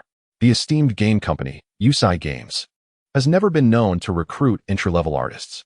Has the illustrious Xiao de Marin succumbed to the pressures of reality? Has she given up hope? I eagerly anticipate the unfolding of the farce at Manya Studio. It is rumored that director Gao Yaoquan's project, Kanglan Continent, is set for release in just 3 months. I wonder how Deputy Xiao will manage the mounting pressure from the board at that time. Alas, my goddess, Deputy Xiao, is not immune to such elementary mistakes. Xiao Munya's breathtaking beauty has garnered her immense popularity within the company, with many male employees venerating her as an unattainable goddess. However, the enigmatic decisions surrounding the White Myth project have left some of Xiao Munya's admirers feeling disillusioned. Almost everyone is perplexed as to why she would appoint the obscure entry-level artist Chen Fan as the art director. Within the employee chat group, another topic has surged in popularity, igniting fervent discussions among all staff members. Who is the owner of the Rolls-Royce Phantom parked in the lot? Indeed, arriving at work in a Rolls-Royce is quite the spectacle. A young woman jokingly exclaimed, "Oh, how I wish I could take a ride in that car. I wonder which gentleman drives it. Please message me privately." Some speculated curiously, could a major client be visiting? The sudden appearance of the Rolls-Royce Phantom has enveloped everyone in an air of mystery, heightening their curiosity about its owner. As the intrigued employees engaged in animated chatter, Chen Fan remained blissfully unaware, engrossed in the creative world of game design. An hour later, he completed 2 concept drawings. Since this was his first time illustrating for the White Myth game, these images merely served as background concepts for the mythological realm. In a vast plain, various fantastical creatures from other worlds competed for attention, while towering, jagged mountains loomed in the distance, resembling colossal blades piercing the sky. The tumultuous winds, laden with the spirit of war, swept across the heavens, evoking a profound sense of desolation and distance. With just a few strokes, he vividly captured the surreal essence of the mythological world, creating an immersive experience that felt astonishingly lifelike. Even Chen Fan himself was thoroughly satisfied. Impressive, truly worthy of an 8th-level artistic talent. He marveled. In the past, he would have struggled for an entire day to produce such a substantial piece. And achieving this level of brilliance would have been utterly beyond his reach. Yet, with his talent now elevated to the 8th level, he accomplished a day's work in just 1 hour. The beauty of the scenes was breathtaking, leaving him enamored with his own creations. With this newfound efficiency, Chen Fan envisioned a delightful life where he could dedicate merely an hour each day to his artwork, allowing ample time to frolic with the ladies. He then opened his email and sent the 2 concept drawings to Xiao Manya, who was gracefully leaning over her desk, diligently crafting her work plan. Within the work software, Chen Fan suddenly sent a message. "Vice President Xiao, the 2 background concept drawings are completed. Please take a look. Image 1, do you accept? Image 2, do you accept? Xiao Manyan was momentarily taken aback, overwhelmed by a sense of bewilderment. How peculiar. It had only been an hour, and the drawings were finished so swiftly. With a hint of skepticism, Xiao Manyan typed back, Director Chun, you finished them so quickly? Upon seeing Xiao Manyan's inquiry, Chun Fan smiled, fully understanding the source of her astonishment. In the past, even he would have found it hard to believe that such a formidable task could be accomplished in merely an hour. However, the current Chun Fan possessed an 8th-level artistic talent, his skills regarded as unparalleled across the entire Blue Star. With a gentle smile, he typed, Please take a look. Xiao Manyan, still puzzled, opened the 2 concept drawings. Instantly, a vividly animated mythical continent unfolded on her computer screen. In the expansive plains, peculiar otherworldly creatures battled fiercely, while colossal, jagged mountains loomed in the distance like great blades piercing the sky. A tempest filled with the essence of war howled through the heavens, imparting an overwhelming sense of desolation and remoteness. Xiao Manyan's eyes widened in astonishment, her rosy lips parting in disbelief as she gazed at the mythical concept art. The breathtaking atmosphere depicted in the artwork resonated perfectly with her envisioned ambience for the game. Xiao Manyan's excitement surged. She felt an exhilarating thrill. Chun Fan's illustrations were nothing short of a flawless manifestation of her imagination. In that moment, she was overwhelmed with the feeling that her dreams might soon materialize. Her delicate fingers trembled with anticipation as she hastily typed, Chun Fan, this is astonishing. Your concept art aligns perfectly with my vision. It's exactly the feeling I wanted to convey. Ding! Congratulations, host. You have gained Xiao Minyan's admiration value. 10. Xiao Minyan's admiration value. 24. Seeing Xiao Manyan's enthusiastic words and the voice in his mind, Chun Fan could not help but smile. For a creator, receiving recognition for one's work is the most gratifying experience. With a calm demeanor, he replied, As long as you are satisfied. Xiao Manyan remained exuberant. Satisfaction hardly encapsulates it. It surpasses my expectations. It's magnificent. She felt as though she might leap from her seat, realizing that all the waiting had been worthwhile. She had insisted on finding an artist who met her standards, even facing pressure from the board for her determination. In this moment, all the efforts she had exerted were finally rewarded. Chun Fan glanced at the time. Lunchtime was approaching. He sent a message, Vice President Xiao, I will not be coming to the office this afternoon. Having completed his tasks for the day, he was prepared to embark on an exhilarating date with Zhou Yufei. Chun Fan had anticipated this day, eager for a spirited encounter with her. Xiao Manyan was momentarily taken aback, her heart aching. Given Chun Fan's artistic prowess, had he chosen to work in the afternoon, he could have easily produced 2 additional pieces. With a heavy heart, Xiao Manyan messaged, Chun Fan, how about you come in this afternoon? I will double your salary. Chun Fan replied with a faint smile. No backing out now. It's in our contract. I merely need to fulfill my duties, and then I can relish life. Xiao Manyan felt utterly helpless. She could only describe her admiration for Chun Fan's work ethic as insatiable greed. With his capabilities, if Chun Fan were willing to put in extra hours, the game's development pace could soar to unprecedented heights. Yet, Chun Fan was unwilling to work overtime, and Xiao Manyan was powerless to change that, as he had clearly stipulated the no overtime clause in their contract. She had to concede that this addition to the contract was nothing short of genius, truly remarkable. At that moment, it struck noon, marking the end of the workday. Chun Fan whistled as he exited his office, his face alight with excitement and anticipation, ready to drive to meet Zhou Yufei for a date. As employees trickled out of the company, engaged in casual conversations, Chun Fan noticed Wen Ruyu hastening towards the stairs with a worried expression. He called out, Assistant Wen, you seem quite rushed. Is something amiss? Wen Ruyu replied, somewhat flustered. I'm on my way to pick up some materials from an outsourcing company on Shitsong Road, and then I need to fetch my niece from school. Seizing the opportunity to increase Wen Ruyu's admiration for him, Chun Fan suggested, Shitsong Road is on my way. Why don't I give you a lift? As he was headed to Zhou Yufei's dealership, it was indeed a convenient favor to offer. Wen Ruyu's face brightened. Director Chun, did you drive here? Chun Fan nodded. She expressed her gratitude. Thank you, Director Chun. Taking the bus to Shitsong Road is quite inconvenient, and I was just fretting over it. Ding! Congratulations, host. You have gained admiration points from Wen Ruyu. 1. Current admiration points from Wen Ruyu. 5. Seeing that Wen Ruyu's admiration points had increased slightly, Chen Fan felt a surge of joy. Together, they exited the office building and headed towards the parking lot. Just then, a scornful voice interrupted, "Oh, isn't this the newly appointed Director Chen from Vice President Xiao?" Chen Fan and when Ryu turned to see the fashionably attired Director Gao Yaoquan, accompanied by a few subordinates. Approaching with mocking expressions, Chen Fan coolly replied, "That's none of your business." Gao Yaoquan, brimming with arrogance, remarked, "What are you two doing at the parking lot? Surely you don't intend to hitch a ride?" With a derisive glance, he surveyed Chen Fan, whose plaid shirt and jeans appeared rather shabby in comparison to Gao Yaoquan's polished ensemble.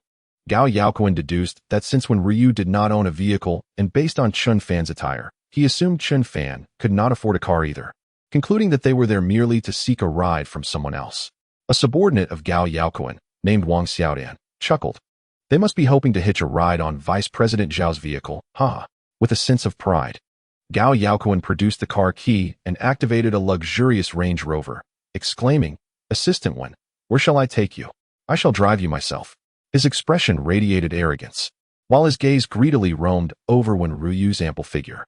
The avaricious glint in Gao Yaoquan's eyes made Wen Ryu feel uncomfortable. However, given his position within the Yusai Gaming Company, she dared not confront him. Furrowing her brow, Wen Ryu replied, "There's no need for Director Gao to concern himself." Chen Fan, with a cool demeanor, added, "No need to trouble Director Gao. I drove here myself and do not require your vehicle." Gao Yaoquan and his subordinate were taken aback upon hearing Chen Fan's assertion. Quickly regaining his air of disdainful mockery, Gao Yaoquan retorted, "I wonder what kind of car Director Chen drives. Surely not one worth more than 100,000? Wang Xiaodan laughed heartily. "Director Gao, you overestimate him. I wager his car is worth less than 50,000. Such sharp and unpleasant taunts made Wen Ryu's face flush with anger, yet she felt powerless. Chen Fan let out a cold laugh, disregarding Gao Yaoquan entirely as he led Wen Ryu towards the Rolls-Royce Phantom. At that moment, the parking lot was bustling with the post-work crowd. Many were aware through company gossip of the Rolls-Royce Phantom parked outside and had come to witness its grandeur. Indeed, the Rolls-Royce Phantom exuded opulence, drawing countless astonished gazes as it graced the parking lot. Chapter 38. The astonished Wen Ryu, a female employee named Shun Hong, gazed at the car with starry-eyed admiration, exclaiming, "No wonder it's a Rolls-Royce Phantom, even parked here. It looks so impressive. Shun Hong, please take a photo of me," called another excited employee, Li, as she posed in front of the Rolls-Royce Phantom. Observing Chen Fan leading Wen Ryu towards the luxurious vehicle, Gao Yaoquan's expression shifted to one of disbelief as he shook his head. Impossible.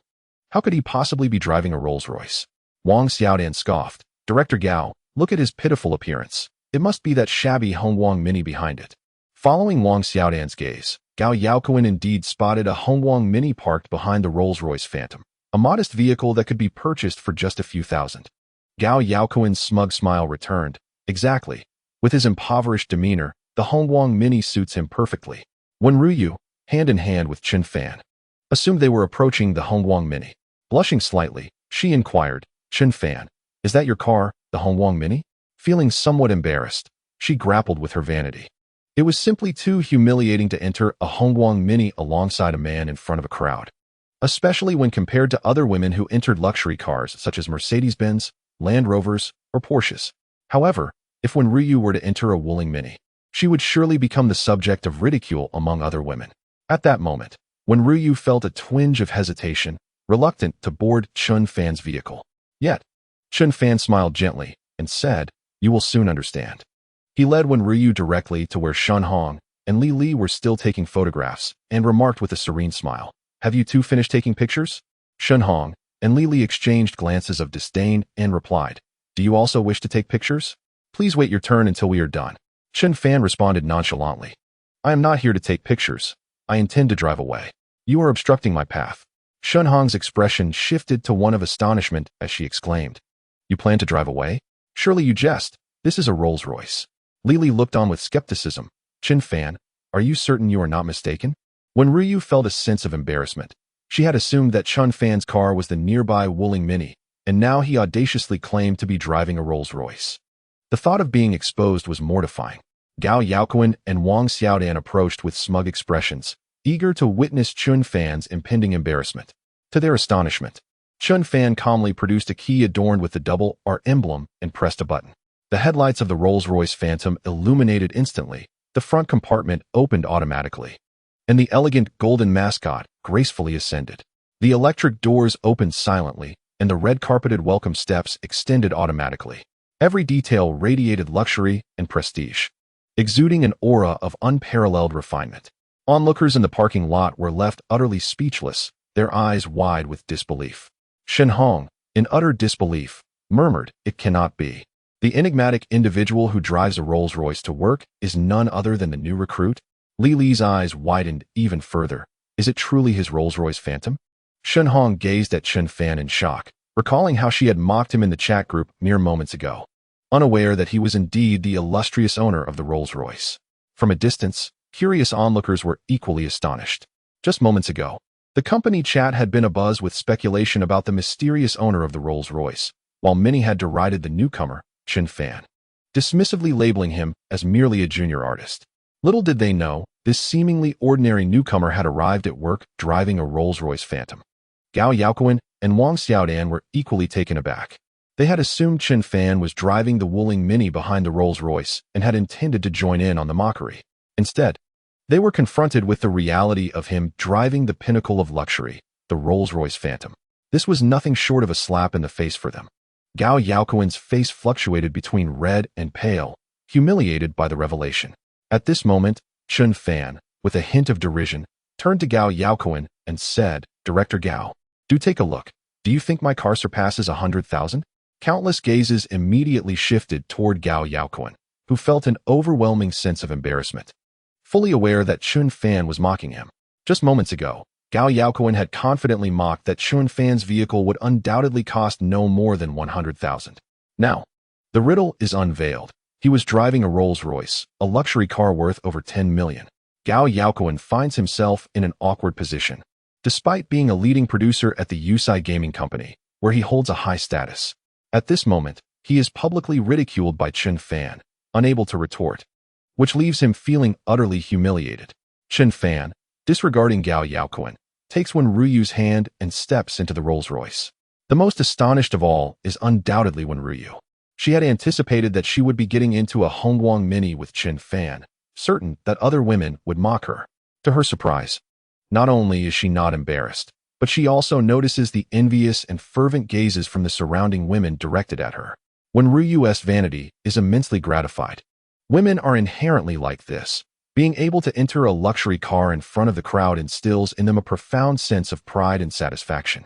Wen Ruyu feels as if she is in a dream as she steps onto the electric VIP platform adorned with a red carpet and sits in the genuine leather airline seat, instantly experiencing an unparalleled sense of nobility.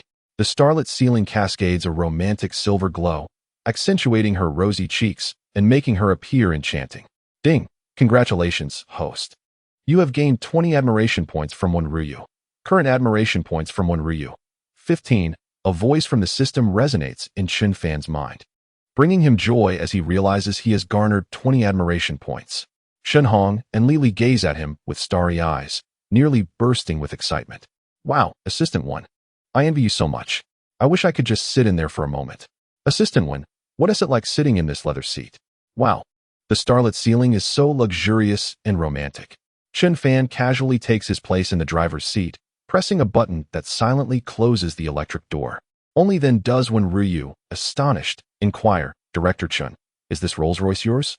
Chun Fan, with a calm demeanor, replies, "Indeed." Curiously, Wen Ruyu asks, "Why didn't you mention it earlier? I thought I was going to be embarrassed." Chun Fan responds with tranquility, "My greatest virtue is my low profile." Wen Ruyu scoffs slightly. Incredulous, a low-profile person drives a Rolls-Royce Phantom?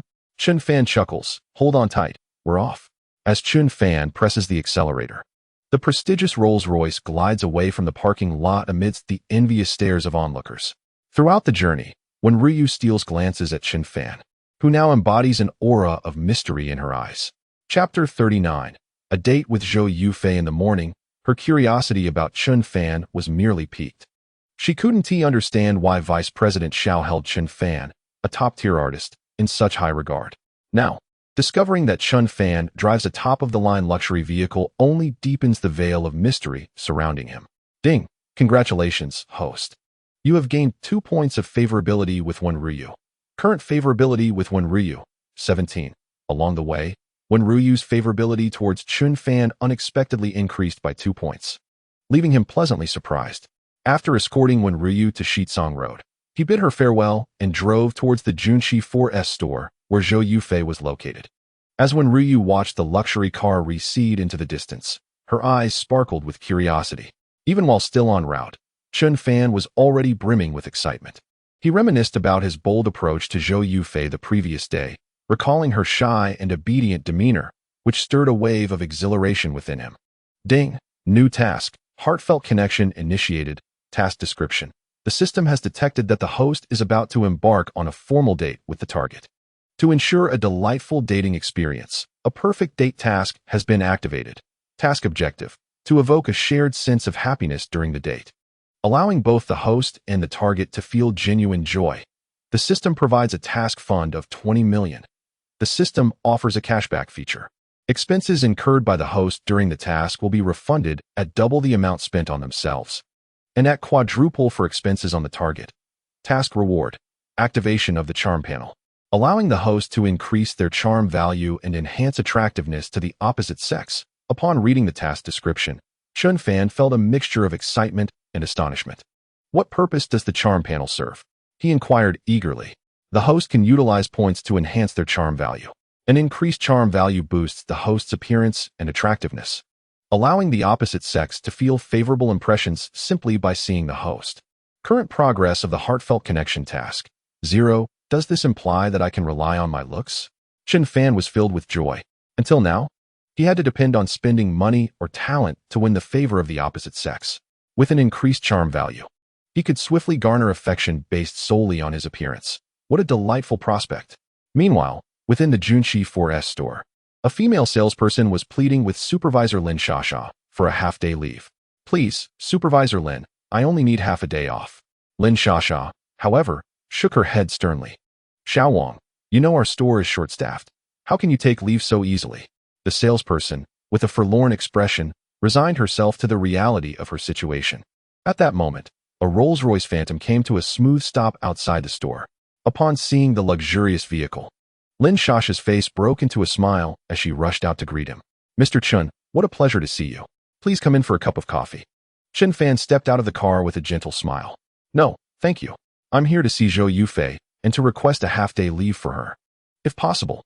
Lin Shasha immediately displayed an understanding smile, nodding enthusiastically. Of course, not just half a day. It's perfectly fine for Xiao Zhou to take off tomorrow as well. Upon hearing Lin Shasha's words, the female sales associate who had just attempted to take a leave of absence wore an expression of utter disbelief, as if struck dumb by the obvious contrast. It seemed she was entirely disregarded in terms of her feelings. Lin Shasha politely remarked, Please wait a moment, Mr. Chun, I shall fetch Xiao Zhou for you.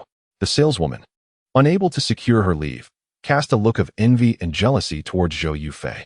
Hastily returning to the store, Lin Shasha said to Zhou Yufei, Xiao Zhou, Mr. Chun is here for you.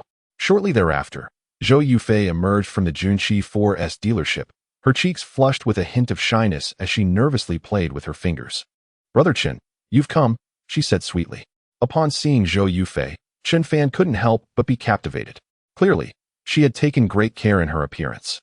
Her delicate face adorned with subtle makeup, her bright, expressive eyes glistening with affection, and her soft lips meticulously coated with a gloss that rendered them irresistibly alluring. Dressed in a professional outfit, her figure was both curvaceous and enticing. The fitted blazer accentuated her form, while the pale blue blouse beneath was uplifted by her ample bosom, creating an astonishing silhouette. The fitted pencil skirt highlighted her shapely hips, and her long legs were elegantly clad in sheer black stockings, exuding a sense of refined beauty. With a gentle smile, Chun Fan opened the car door for Zhou Yufei, who delicately pressed down the hem of her skirt as she gracefully settled into the passenger seat. Taking his place in the driver's seat, Chun Fan turned to Zhou Yufei and said, Yufei, you look stunning today. In response to Chun Fan's compliment, Zhou Yufei smiled and asked, Brother Chun, do you really like it? Chun Fan nodded affirmatively. Of course, I do. Zhou Yufei, feeling a touch bashful, replied, I'm glad you like it. She was well aware of Chun Fan's desires. Their relationship was, in essence, in exchange of mutual needs. Zhou Yufei required 3 million to alleviate her urgent predicament, while Chun Fan was drawn to her physical allure. Both understood each other's intentions. However, Zhou Yufei harbored genuine affection for Chun Fan and wished to provide him with the utmost pleasure, hence her thoughtful preparation for this meeting.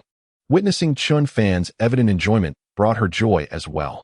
Driving away from the Junshi 4S dealership in a Rolls-Royce, the manager Lin Shasha and the top saleswoman Wang Jinmei watched the car disappear, their eyes filled with envy. Wang Jinmei remarked, "Zhou Yufei has truly caught the attention of the big boss." Lin Shasha sighed. She is indeed fortunate. Inside the spacious vehicle, a private world unfolded for Chun Fan and Zhou Yufei, the romantic starry ceiling casting a silvery glow that enhanced the intimate atmosphere. Chun Fan felt liberated, his gaze roaming freely, occasionally inhaling the delightful fragrance that wafted from Zhou Yufei, which further delighted him. Zhou Yufei had anticipated that Chun Fan would take her directly to a hotel. Instead, he stopped in front of a high-end shopping mall. Curiously, Zhou Yufei inquired, "Brother Chun, why have we stopped here?" Chun Fan replied with a smile, "Yufei, let us explore the mall. I would like to buy some gifts for you." Zhou Yufei, feeling somewhat embarrassed, remarked, "Brother Chun, the 3 million you have given me is already more than sufficient. There is no need to spend further on gifts." Chun Fan had helped her with the 3 million, and Zhou Yufei was immensely grateful. Now, she would acquiesce to any request he made. She was taken aback by the notion that Chun Fan intended to bestow gifts upon her, leaving her feeling somewhat flattered. Chun Fan, with a carefree grin, replied, "Why be so polite with me? I truly have a fondness for you. Giving you gifts is nothing extraordinary." The system had provided a task fund of 20 million, which, if not spent, would be wasted. Thus, he saw no reason not to indulge in spending extravagantly, while simultaneously enhancing the system's cashback and the affections of the girl. Moreover, any unspent funds at the conclusion of the task would be reclaimed, and Chun Fan was determined not to miss this opportunity. Upon hearing Chun Fan express his fondness for her, Zhou Yufei felt a surge of happiness and nodded in agreement. Chapter 40. Classmate LV Xiaoni. Zhou Yufei held Chun Fan in high regard and did not wish for him to perceive her as a mercenary woman. Target S happiness level increased. Current progress of the heart-to-heart task. 5. Chun Fan felt elated, as the task seemed to be proceeding smoothly. Zhou Yufei, with a bashful smile, suggested, "Then Brother Chun, feel free to purchase a little something. I do not require anything extravagant." Witnessing Zhou Yufei's thoughtful and understanding demeanor only made Chun Fan find her more endearing. Taking her delicate hand, Chun Fan suddenly displayed a mischievous smile, stating, "Let us buy some rather playful attire shortly, something to wear during our evening escapades." Zhou Yufei instantly blushed, aware that such garments were quite bold and daring. Yet, after biting her lip, she shyly nodded in agreement, saying, "As long as you like it, Brother Chun, let us buy it." Observing Zhou Yufei's obedient and bashful demeanor stirred Chun Fan's heart. Such a woman was simply exquisite. Although Zhou Yufei's beauty might not rival that of the stunning Xiao Manyan, her current bashful allure was brimming with femininity, captivating Chun Fan profoundly. Chun Fan took Zhou Yufei's hand and ascended to the second floor of a high-end shopping plaza, entering a boutique named Shalia, known for its array of luxury goods. Inside Shalia, 2 elegant saleswomen stood, adorned in alluring professional attire, their figures both curvaceous and statuesque, embodying beauty. One, named LV Xiaoni, was the store manager, while the other, Lin Xian, was a sales associate. Upon noticing customers entering, manager LV Xiaoni's eyes lit up, eager to greet them. However, upon scrutinizing Zhou Yufei's attire, a look of disdain crossed her face, halting her advance. LV Xiaoni thought to herself, with those heels from Fia, the fitted skirt from Nishanjiai, and the 4-leaf clover bracelet from Jizafan, it is evident she is not a customer for luxury goods. Having years of sales experience, LV Xiaoni had honed her discerning eye, quickly identifying the purchasing power of her clientele. Realizing Zhou Yufei was not a girl capable of affording luxury items, she lost her motivation to welcome her. Lin Xian, possessing relatively lesser experience, noticed that Lu Xiaoni was unwilling to welcome her, so she approached them herself. "May I inquire what you would like to see?" Lin Xian inquired with a warm smile. Chun Fan, with an air of ostentation, declared, "Clothes, shoes, handbags, bring forth the most exquisite for her to try on." Upon realizing that the one footing the bill was a man, Lu Xiaoni quickly scrutinized Chun Fan with renewed interest, only to feel further disappointment. His attire was utterly commonplace, failing to exude the aura of affluence, suggesting a lack of purchasing power. Disheartened, Lu Xiaoni lethargically retrieved a polishing stick, idly tending to her immaculate manicure. "Very well, please follow me," Lin Xian said, guiding Chun Fan and Zhou Yufei further inside, where she showcased a selection of luxury handbags to Zhou Yufei. Lu Xiaoni, intrigued, glanced over and suddenly displayed an expression of astonishment. "Wait, are you not Zhou Yufei?" Zhou Yufei, momentarily taken aback, recognized that the manager of the luxury store was indeed her high school classmate, Lu Xiaoni. "You are Lu Xiaoni?"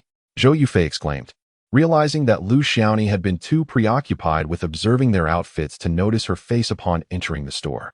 With the sudden recognition of an old classmate, Lu Xiaoni's surprise was palpable, yet it swiftly dissipated. Despite their shared history, their relationship in high school had not been particularly warm. Lu Xiaoni, hailing from a well-off family, had never mingled with girls from ordinary backgrounds like Zhou Yufei. Nevertheless, acknowledging their old acquaintance, Lu Xiaoni mustered a faint smile and inquired, "Are you out shopping with friends?"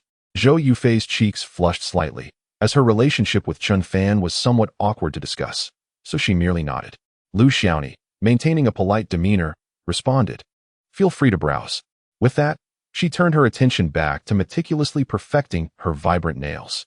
Although her tone was courteous, an unmistakable chill lingered, as she regarded Zhou Yufei and Chun Fan as lacking in wealth. Zhou Yufei sensed the underlying coldness and sighed quietly. After all, in comparison to Lu Xiaoni, she felt akin to a Cinderella. Currently, Lu Xiaoni was a manager of a luxury store, while Zhou Yufei was merely a car salesperson, recently burdened with several million in debt, rendering any comparison futile. Zhou Yufei contemplated leaving the luxury store, yet Chun Fan remained keenly interested. Lin Xian presented a series of exquisite bags, Rothschild, Armani, and Woodpecker, each more refined than the last. However, Chun Fan remained unimpressed, deeming them too inexpensive, with the priciest barely exceeding 10,000. He bluntly queried, "Which handbag in your store is the most expensive?" Upon hearing Chun Fan's inquiry regarding the most costly item, Lin Xian was taken aback, instinctively glancing at his attire, which suggested he might not be capable of such expenditure.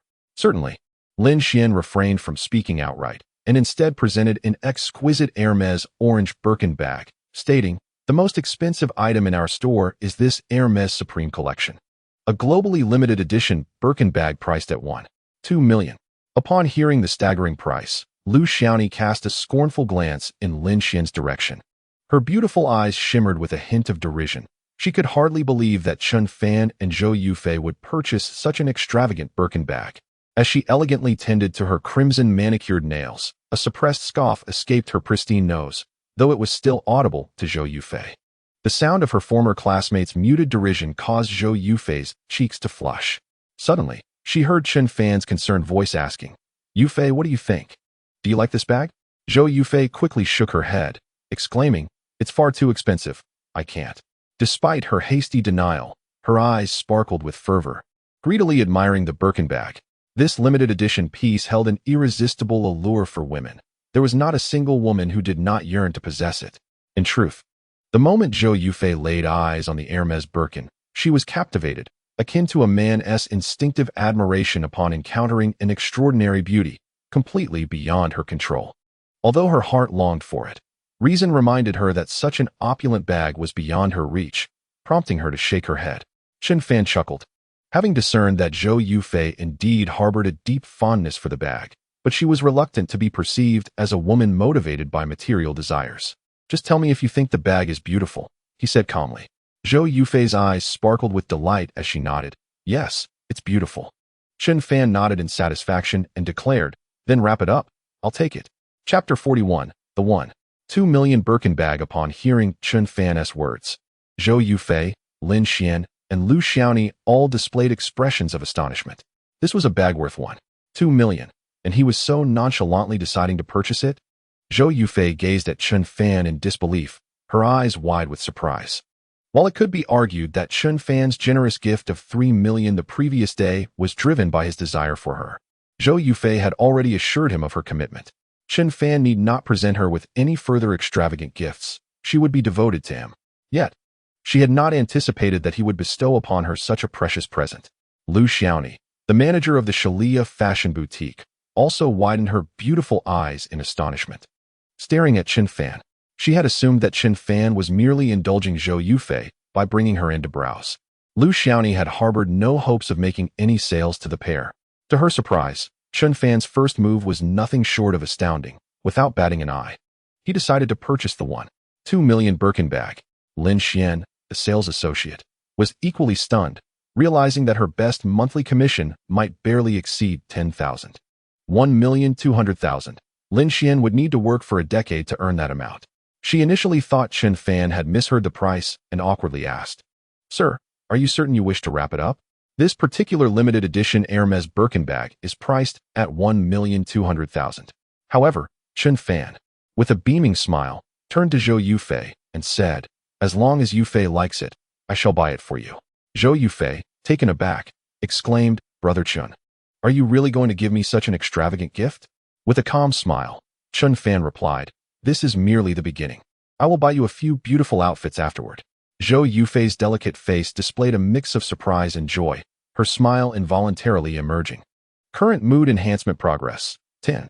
Upon hearing Chen Fan say it was just the beginning, Lu Xiaoni and Lin Xian were even more astonished.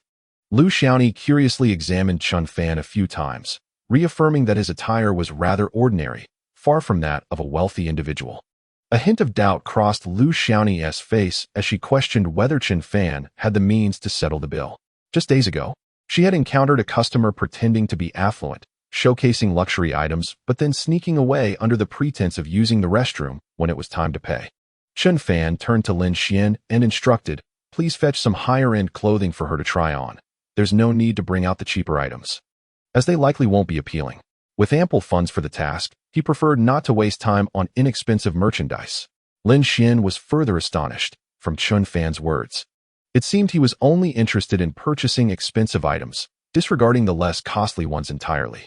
Lu Xiaoni exchanged a knowing glance with Lin Xian. Understanding the store manager's intent, Lin Xian politely smiled and suggested, "Sir, could we perhaps settle the bill for the limited edition bag first? The price of this Birkin bag fluctuates online, and it may change shortly." Chen Fan, slightly displeased, furrowed his brow and asked, "What?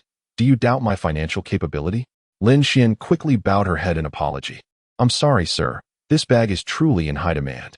If we do not settle the bill first, it is likely someone else will purchase it soon." Although Chen Fan felt a tinge of annoyance, he was not overly concerned. After all, there are many materialistic individuals in society. With a nonchalant demeanor, he produced his bank card and said, "Then please proceed with the transaction." Lin Xian hurried to the cashier with the card. Lu Xiaoni noticed that it was merely a standard debit card from the industrial and commercial bank, not even a credit card, further fueling her skepticism regarding Chen Fan's financial stature. Most patrons typically use credit cards for their purchases, making debit card transactions quite rare. Just as Lu Xiaoni was engulfed in doubt, the successful transaction beep at the cashier left her utterly astonished. The payment of 1,200,000 yuan had been successfully transferred. Lu Xiaoni's expression shifted to one of utter disbelief as she scrutinized Chen Fan once more. She has been striving in the luxury goods industry for several years, honing a discerning eye that allows her to instantly gauge a client's purchasing power with remarkable accuracy. Yet, this time, she misjudged entirely. The seemingly ordinary Chen Fan proved to be more extravagant than some affluent tycoons. Lu Xiaoni immediately regarded Chen Fan with newfound respect. Beep detected that the host has attracted the attention of a new target. Binding target, Lu Xiaoni. Name, Lu Xiaoni. Age, 22. Beauty score, 91. Height, 171 centimeters. Measurements, 89D. 52, 87. Favorability, 0. Purity, 99. Talents, poker, purple quality. Go, purple quality. Mahjong, green quality. Recorder, blue quality. Chen Fan was taken aback, astonished by Lu Xiaoni's talents. Curiously, he inquired within his mind, "System, I am a rather pure individual. Why can't I comprehend her talents? Is it the kind of talent I am thinking of?"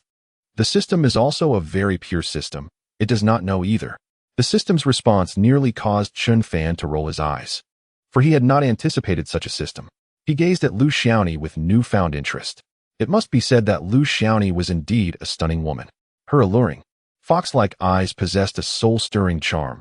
Her delicate nose was as white as snow, and her slightly full lips had a pleasing appearance that hinted at a talent for playing certain instruments. Her figure was exceptional, with graceful curves accentuated by a pristine white shirt beneath her tailored vest, presenting an elegant and statuesque silhouette. Lu Xiaoni's enchanting physique and beauty, combined with such intriguing talents, piqued Chun Fan's interest. Although she appeared to be somewhat materialistic, he was not overly concerned, as their relationship was not one destined for marriage. He found joy in the prospect of utilizing her golden talents. After all, a materialistic woman was easier to manage. Money could solve most issues. Beep. Congratulations, host. You have gained Lu Xiaoni's favor. 5. Lu Xiaoni's favorability. 5. Upon witnessing Chun Fan purchase a 1.2 million yuan platinum bag for her, Zhou Yufei felt as though she were dreaming, her entire being buoyed by a surreal sensation. This limited edition platinum bag, which she had once admired in a fashion advertisement, had always captivated her imagination. She often fantasized about the envy she would inspire by carrying such a prestigious bag to work. Yet, the bitter irony remained. Only women of noble stature could afford such luxuries, rendering them free from the shackles of employment. Zhou Yufei's daydreams were akin to a humble farmer fantasizing about tilling the fields with a golden hoe, innocently absurd. Zhou Yufei could hardly believe that one day she would possess this limited edition Hermes Birkin bag. She even pinched herself to ascertain that she was not ensnared in a dream. Chapter 42. Adoration value approaching 100 when the cashier, Lin Xian, presented the exquisitely wrapped Birkin bag to Zhou Yufei with both hands. Zhou Yufei distinctly noted the envy and jealousy reflected in Lin Xian's eyes. The admiration emanating from Lin Xian thoroughly gratified Zhou Yufei's feminine vanity, filling her with an unparalleled sense of superiority that lifted her spirits. She gazed affectionately at Chun Fan, fully aware that it was he who had orchestrated this moment. Zhou Yufei gently bit her lower lip, resolved to express her gratitude to Chun Fan when the occasion arose. Ding! Congratulations, host. You have gained Zhou Yufei's affection. 1. Zhou Yufei's affection. 46. Task objective, mood elevation progress. 15. Ding! It has been detected that during the task, the host has spent 1.2 million on the target, successfully receiving double cashback. 2. 4 million has been credited to the host's bank account. As Zhou Yufei's affection approached 50, Chun Fan felt an exhilarating anticipation.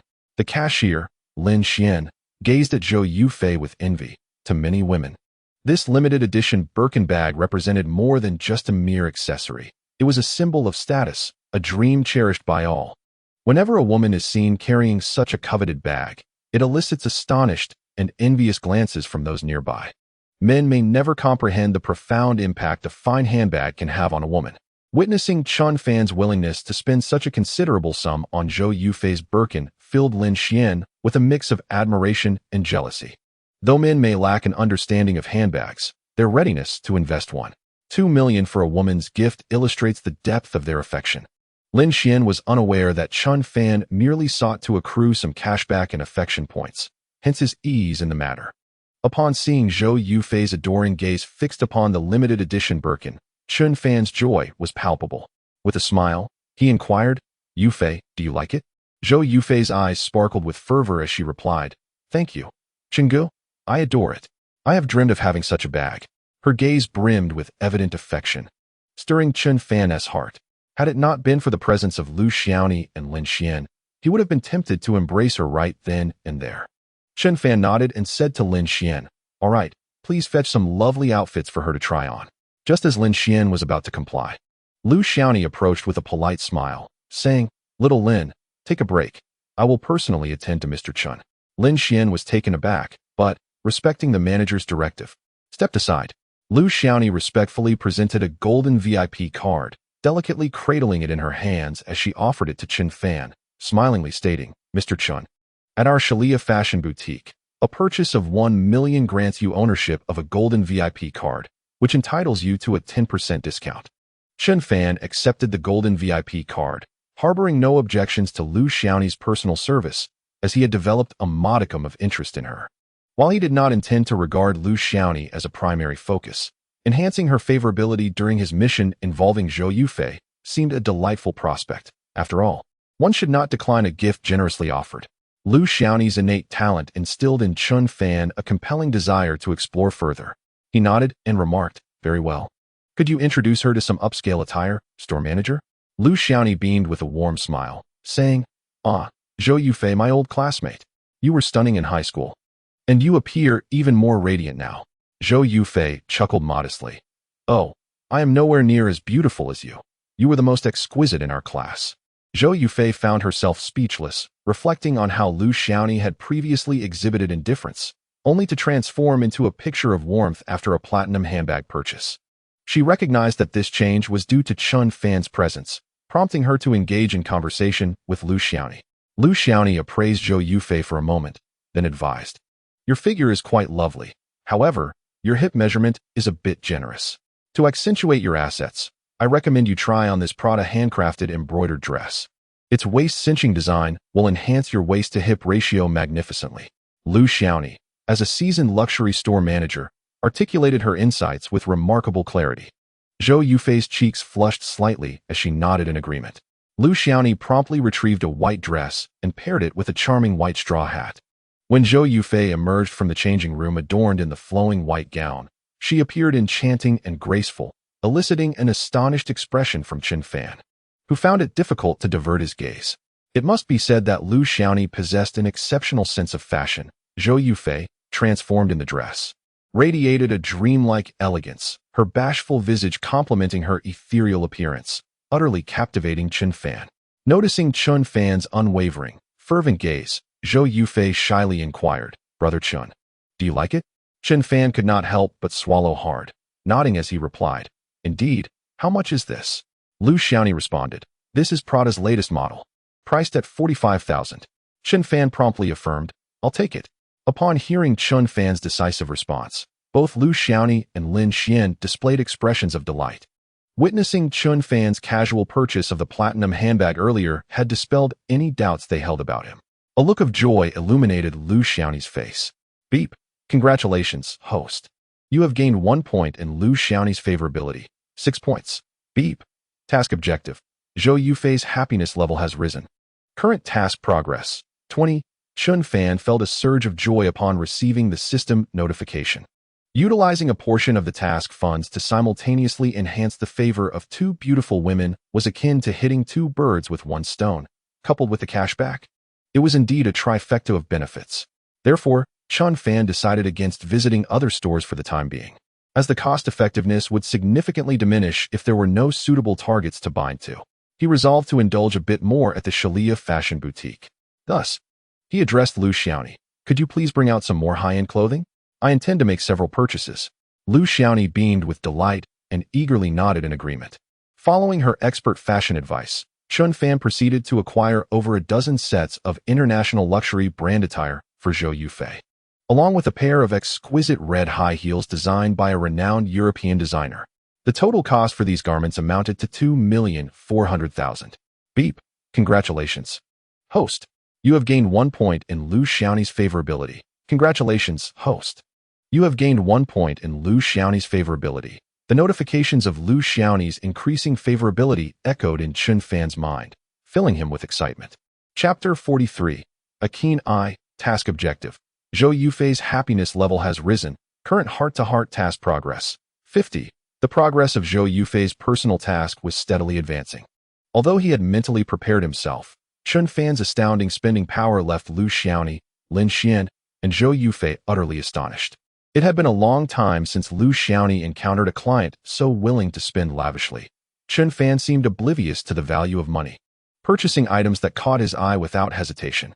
Lin Xian's glances towards Zhou Yufei grew increasingly envious, her heart sighing at Zhou Yufei's good fortune. Zhou Yufei, aware of the envious looks directed her way, felt her vanity swell, her smile blossoming more radiantly. Suddenly, Chun Fan recalled something and inquired, "Do you carry men's clothing in your store?" He planned to purchase a few outfits for himself. Although he was not particularly obsessed with luxury items, having the system at his disposal made it worthwhile to acquire a few pieces without cost. Lu Xiaoni's eyes brightened as she responded, "I know several high-end suit designers. I suggest Mr. Chen consider customizing a few suits tailored to your physique." Chun Fan asked, "What is the cost for a tailored suit?" Lu Xiaoni replied. These are the most elite suit designers in the industry, with each suit priced at 200,000. Chen Fan casually remarked. Let's order 2 suits first to see the outcome. Beep. Congratulations, host. You have gained 1 point in Lu Xiaoni's favorability, 15 points. After purchasing the fashion brands and ordering the suits, Lu Xiaoni's favorability had risen to 15. Chen Fan felt a surge of delight. Gaining the favor of a materialistic woman was indeed quite effortless, at least far more so than with Xiao Manyan. Lu Xiaoni smiled gracefully and said, All right, I will first take Mr. Chen's measurements. Once the suit is tailored, I shall personally deliver it to your residence. She then produced a measuring tape and began to assess Chen Fan's shoulder width, chest circumference, waist, and so forth. While measuring his waist, Lu Xiaoni crouched in front of Chen Fan, their proximity creating an intimate space. Her supple figure nearly pressed against him, and an alluring fragrance wafted into his nostrils. As she stood up, her gaze playful and mischievous, she seemed to wink at Chen Fan, as if sharing a secret. After recording Chen Fan's dimensions with utmost seriousness onto a piece of paper, she exclaimed with a delightful laugh, All done. The suit will be ready in a week, and I will bring it to you then.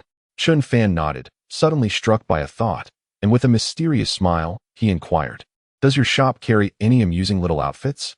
At his words, Lu Xiaoni, Lin Xian, and Zhou Yufei were momentarily taken aback.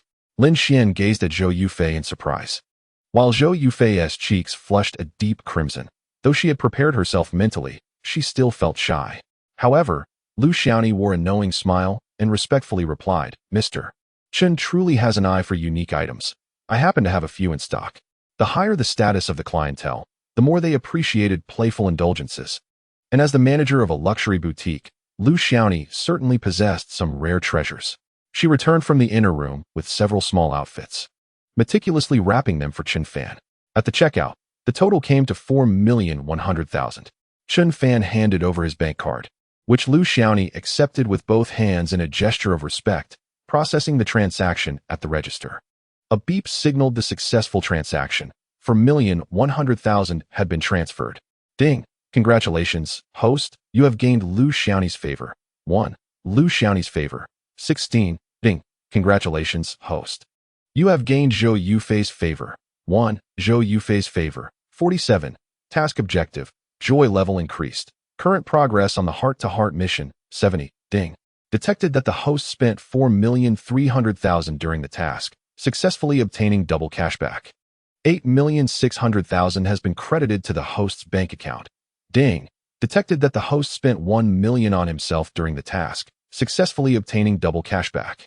1 million has been credited to the host's bank account. Upon hearing the delightful chimes of the system, Chen Fan felt an exquisite thrill. Having spent 5,300,000 at the Shalia luxury boutique, he deemed it sufficient and prepared to leave with Zhou Yufei. Before departing, he addressed Lu Xiaoni, saying, Manager Lu, I hope you will stock more high-end bags and clothing in the future. Perhaps I shall return. Lu Xiaoni's face brightened instantly at that moment. Any shred of doubt regarding Chen Fan's affluence vanished. Hearing his intent to revisit, she promptly replied with enthusiasm, Certainly. I will ensure that the next collection of designer bags and fashionable attire will be to your satisfaction, Mr. Chen. Lu Xiaoni was overjoyed, as Chen Fan spent money without a hint of remorse, lavishly, as if it flowed like water. If Chen Fan were to become a loyal patron of the Shalia fashion boutique, it would be nothing short of delightful. Ding! Congratulations, host. You have gained Lu Xiaoni's favor. 1. Lu Xiaoni's favor. 16. Under the respectful gazes of Lu Xiaoni and Lin Xian, Chen Fan strolled out of the store with Zhou Yufei, continuing their exploration of the upscale shopping plaza. Lu Xiaoni watched Zhou Yufei's retreating figure, unable to suppress a twinge of envy, exclaiming, Ah, Zhou Yufei was so ordinary in high school. I never imagined she would end up with a wealthy heir. Lin Xian could not help but exclaim, Indeed, this Chen is truly generous with his spending. Her luck is simply astounding. Zhou Yufei, linking her arm with Chen Fan's, appeared like a young couple in love. At that moment, she had become enamored with the limited edition platinum bag she wore slung across her body, frequently caressing it with delight. Women passing by recognized the exclusive bag, their expressions transforming with surprise, eyes filled with envy and admiration. Many young women turned their heads repeatedly, casting envious glances at Zhou Yufei. Feeling the weight of these admiring gazes, Zhou Yufei's happiness intensified, prompting her to cling more tightly to Chen Fan's arm. Chen Fan, savoring the soft sensation against his arm, felt his spirits lift. As they passed the first floor's claw machine area, Zhou Yufei flashed a bright smile and said, "Chun, let us play with the claw machines." In high spirits, her playful nature emerged. Seeing Zhou Yufei's enthusiasm, Chen Fan replied with a smile, "Sure." He promptly purchased 100 coins and began playing the claw machine with her. Spotting a delightful star-themed plush toy inside one of the machines, Zhou Yufei's eyes sparkled with excitement, and she tugged Chen Fan towards it. After several attempts, Zhou Yufei found the claw machine to be quite challenging, and her disappointment was palpable as she pouted, "How frustrating. It's so hard to catch." Her gaze remained fixed on the coveted star plush, her desire unmistakable. At that moment, a young couple approached, both appearing to be university students. The girl, Lu Xinming, donned a pale yellow t-shirt and a very short skirt. Her petite frame accentuated by a surprisingly ample bosom, evoking a somewhat youthful yet voluptuous impression. Her face was beautiful, with smooth, delicate skin and lively, expressive eyes that radiated cleverness. The boy, Zhang Xiaochuan, evidently her admirer, wore a pleasing smile as he looked at Lu Xinming. Noticing Zhou Yufei's intense focus on the star plush, Lu Xinming inquired, "Sister, are you hoping to catch that star plush?" Zhou Yufei nodded enthusiastically, "Yes. It's so adorable. I really want it." Lu Xinming smirked and said, "Sister, don't get your hopes up. That star plush is nearly impossible to grab. I've tried countless times." Zhang Xiaochuan nodded in agreement, asserting that the machine must possess some hidden trick, as it was exceedingly difficult. The moment the claw touched the star Dailu, it would release its grip. Zhou Yufei, with a hint of disappointment, remarked, "How could this be? It seems truly challenging to grasp." A thought sparked in Chen Fan's mind. The system possessed a talent called Claw Machine Mastery. This talent was a random reward granted during a previous task completion. Noticing he still had some golden talent points remaining, Chen Fan generously allocated 2 points to enhance his Claw Machine Mastery. "Congratulations, host. You have successfully utilized golden talent points to unlock the Claw Machine Mastery talent. Current level, 1. Congratulations, host. You have successfully elevated your Claw Machine Mastery talent to level 2. Congratulations, host. You have successfully advanced your Claw Machine Mastery talent to level 3. Various techniques for operating the claw machine instantaneously filled Chen Fan's mind. With a calm smile, he inquired, "Yufei, do you truly adore this star Dailu?" Zhou Yufei nodded earnestly. "I genuinely do. Such an adorable doll is beloved by every girl." Lu Ximing concurred, adding, "Indeed. I have tried several times, but never succeeded." Chen Fan responded, "Then allow me to capture one for you." Zhou Yufei, taken aback, asked, "You can actually do that?" Lu Xinming scrutinized Chen Fan with curiosity and remarked, "This star Dailu is exceptionally difficult to catch. I come here often and have never seen anyone succeed." Zhang Xiaochuan cast a disdainful glance at Chen Fan and scoffed, "Don't boast. I've attempted to grasp this star Dailu over 20 times, and it is utterly impossible." As a devoted admirer of Lu Xinming, Zhang Xiaochuan had frequently visited in hopes of surprising her with the doll, having watched numerous claw machine strategy videos. Considering himself a connoisseur, while he often succeeded with other dolls, the difficulty of this star Dailu left him shaking his head in defeat. Under the scrutinizing gazes of Lu Xinming and Zhang Xiaochuan, Chen Fan remained remarkably composed. He inserted coins into the machine and deftly maneuvered the claw toward the star Dailu. The enhanced talent from the system immediately manifested its formidable prowess. In no time, the claw accurately seized the star Dailu. Lu Xinming's eyes widened in astonishment, exclaiming, "Wow, your grip is so steady, young man." Seeing Lu Xinming's admiration, the seasoned admirer Zhang Xiaochuan felt a twinge of irritation. He retorted dismissively, "What's so impressive about that? I could do it too." Having conducted extensive research, Zhang Xiaochuan believed that the round physique of the star Dailu made it easy to drop. He feigned sophistication, stating, "The true challenge of this star Dailu lies in lifting it and placing it into the exit. He definitely won't be able to manage that." Lu Xinming, displeased, interjected, "Zhang Xiaochuan, stop being so sarcastic.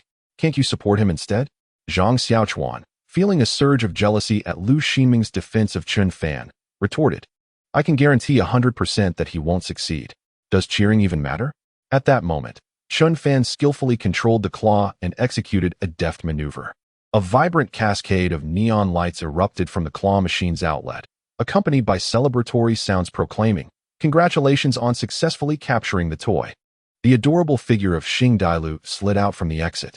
Zhou Yufei, Lu Xinming, and Zhang Xiaochuan were left utterly astonished. Zhou Yufei's face radiated delight. The toy she had failed to capture after several attempts was now retrieved by Qin Fan. He took the Xing Dailu and placed it into Zhou Yufei's hands. "Qin Gu, you are truly impressive," she exclaimed. Notification: "Congratulations, host. You have gained Zhou Yufei's affection. 1. Zhou Yufei's affection. 48. Task objective: joy level increased. Current progress of the heartfelt connection task: 70. At that moment, Lu Xinming was equally taken aback. She had long coveted the Xing Dailu but had been unable to obtain it.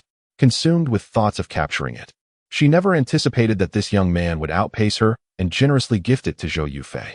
Lu Xinming gazed enviously at Zhou Yufei, wishing it were she who had received the toy instead. With curiosity, she glanced at Qin Fan, who, despite his unassuming appearance, possessed astonishing claw machine skills. Notification: new target's attention detected. Binding target: Lu Xinming. Name: Lu Xinming. Age: 21. Attractiveness: 90. Measurements: 92D, 51, 79. Height: 158 centimeters. Effect: 2. Purity: 100. Health: healthy.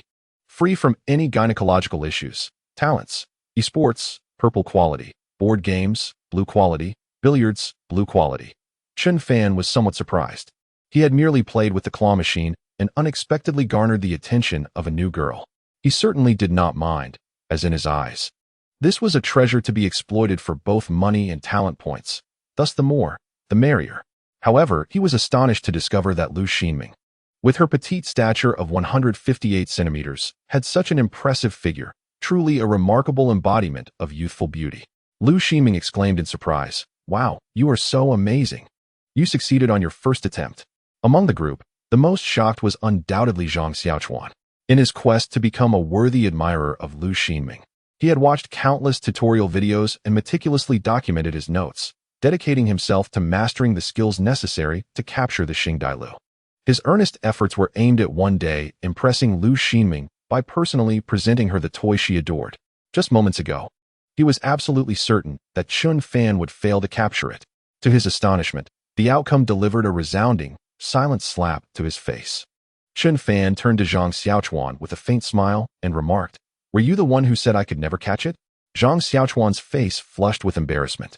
Alternating between crimson and pale, he felt utterly humiliated. With a defiant tone, he declared, "Humph, it's merely good luck." Lu Xinming pouted.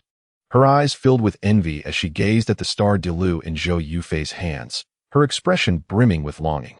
Qin Fan, noticing Lu Xinming's adorable demeanor, smiled and said, "Is there any other doll you desire? I can help you win one." Lu Xinming's face lit up with joy as she looked at Qin Fan and exclaimed, "Really? Will you help me, big brother?" Qin Fan nodded. Overjoyed, Lu Xinming took Qin Fan's hand and led him toward another claw machine. Chapter 45. Feed me steak. Aside from Star Dilu, Lu Xinming had several other beloved plush toys.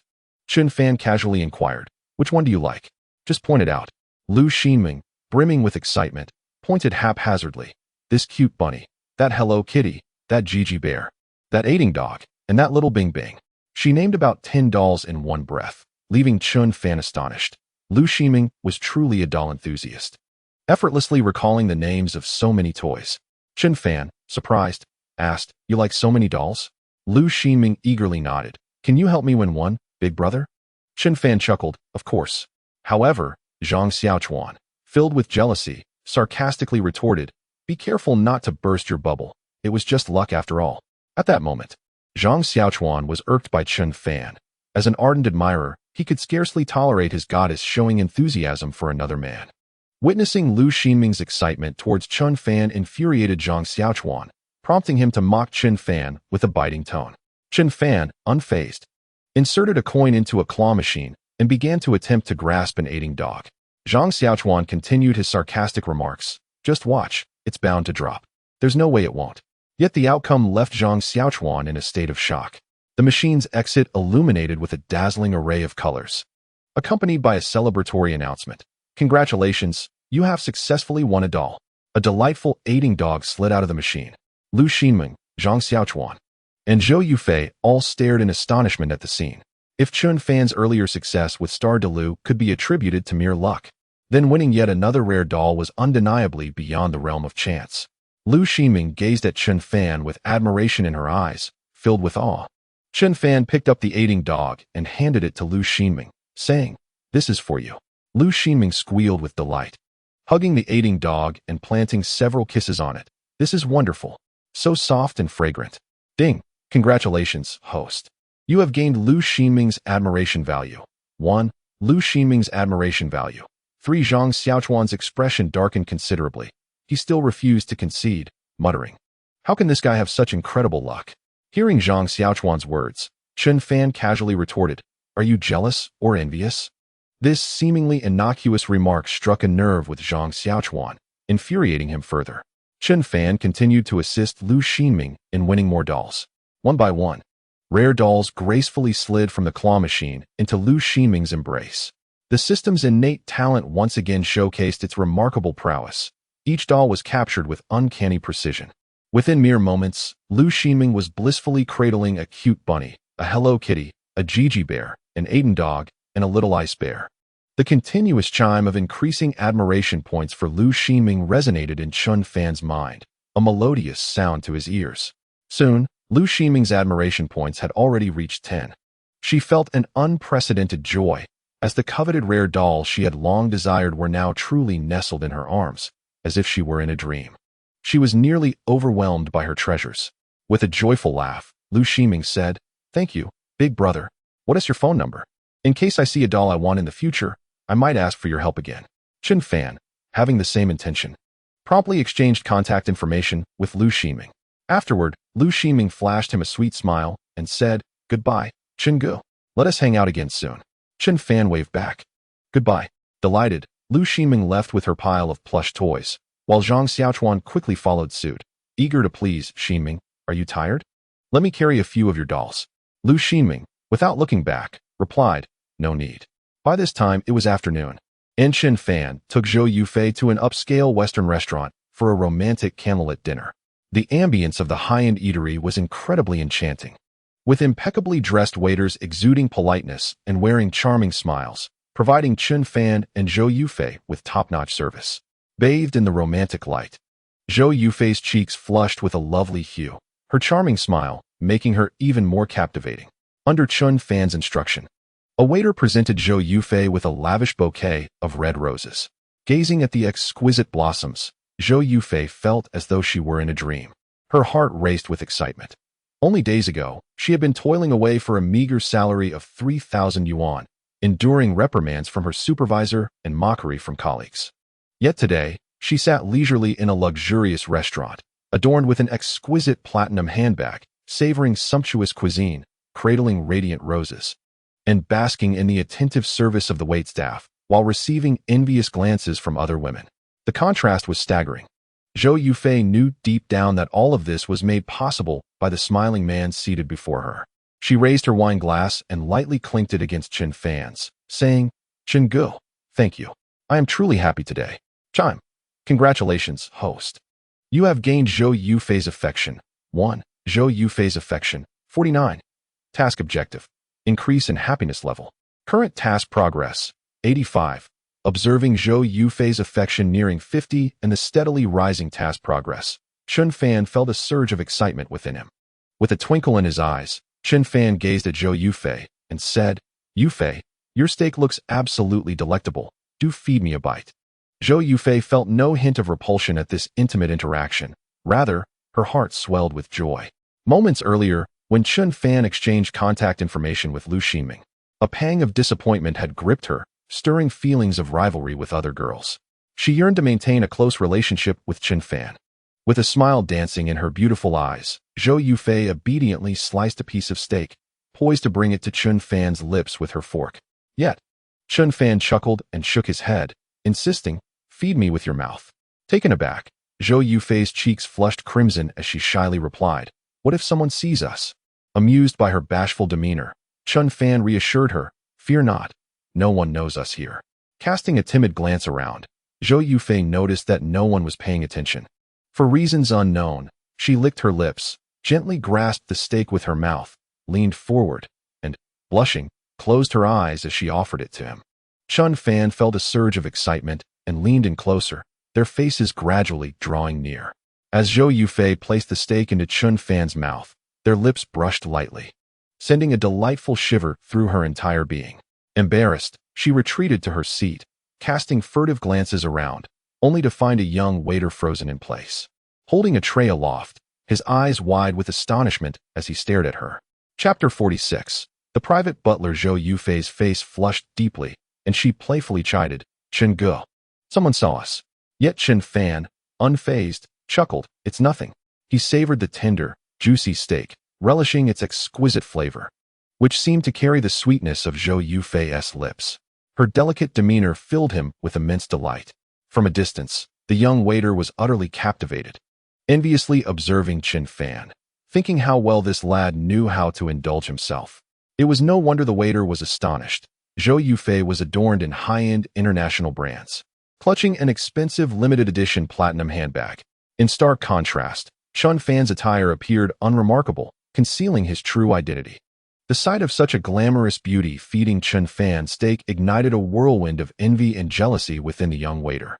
As they exited the upscale restaurant, Zhou Yufei's fondness for Chun Fan had reached 49, and their task progression was at 95, nearing completion. Stepping out of the restaurant, Chun Fan and Zhou Yufei settled into a Rolls-Royce Phantom, both wearing smiles that thickened the air with intimacy. After sharing a kiss, Chun Fan, brimming with excitement, suggested, "Let us find a hotel." Zhou Yufei, her cheeks flushed, nodded in agreement, her heart not only devoid of aversion but filled with anticipation. Chun Fan guided her to a 5-star hotel named Jardin. The Galton Hotel, resplendent in its opulence, stands as one of the premier establishments in Hangqing. Upon entering the hotel's magnificent lobby, both Chun Fan and Zhou Yufei were taken aback, their senses overwhelmed by the extravagant decor that exuded a regal ambience akin to that of a palace. Zhou Yufei, in particular, was astonished, having never set foot in such a luxurious venue, leaving her somewhat disoriented. It was not only Zhou Yufei who felt this way. Even Chun Fan had never encountered such grandeur. Before acquiring his system, he was merely an ordinary individual earning a modest income, with little opportunity to indulge in such lavish surroundings. Nevertheless, Chun Fan managed to maintain his composure, for he was a person of the system and could not afford to tarnish its reputation. At that moment, a stunning lobby manager named Fong Yan approached with a warm smile. Dressed in a tailored Josiah women's suit, her figure was accentuated by a fitted design that showcased her slender waist. Her ample bosom stood proudly, and her shapely hips swayed enticingly as she walked. The high heels she wore lent her an air of elegance and grace. With her hair pulled back in a high ponytail, her sleek, glossy locks framed her exquisite face, highlighting her professionalism as an accomplished career woman. Fong Yan's beauty captivated Chun Fan, a testament to the exceptional standards one would expect from a top-tier 5-star hotel. With a courteous smile, Fong Yan addressed Chun Fan, inquiring about the services he might require. As she approached, her gaze discreetly assessed the spending capacity of the two. Although Chun Fan was dressed modestly, Fong Yan immediately recognized that Zhou Yufei was adorned in luxury international brands, with a platinum handbag that would excite any woman. Being a limited edition piece, curiosity piqued, she observed the pair closely. It was rare for her to encounter such a combination at the hotel.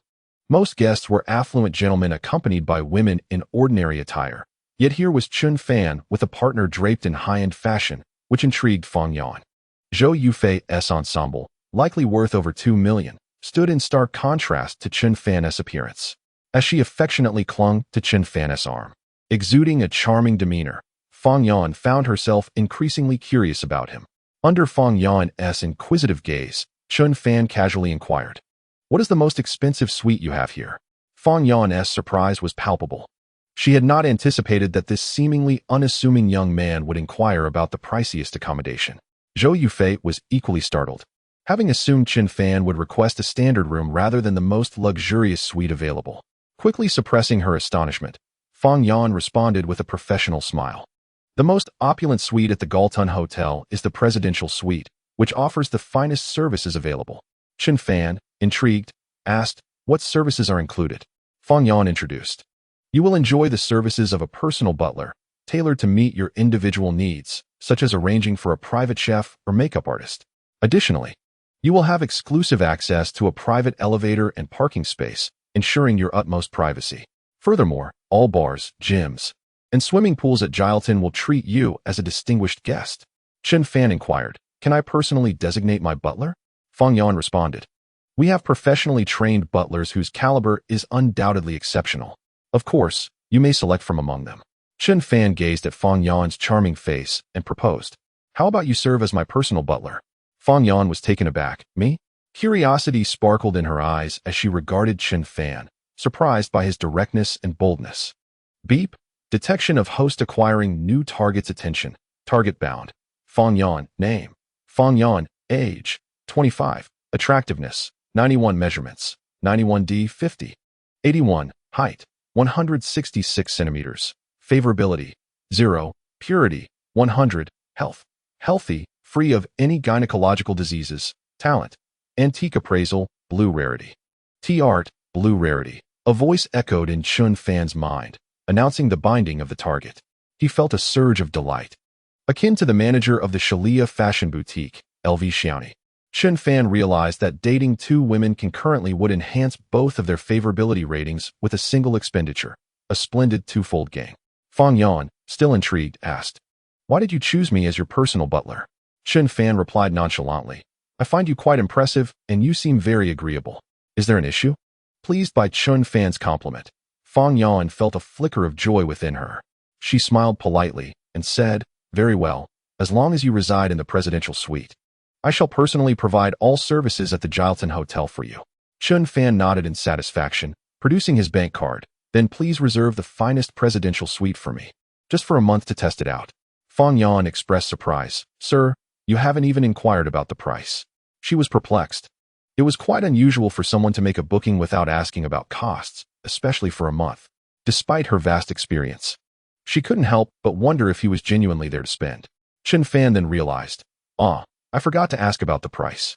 Chapter 47. The presidential suite. Fang Yan and Zhou Yufei exchanged glances, somewhat speechless.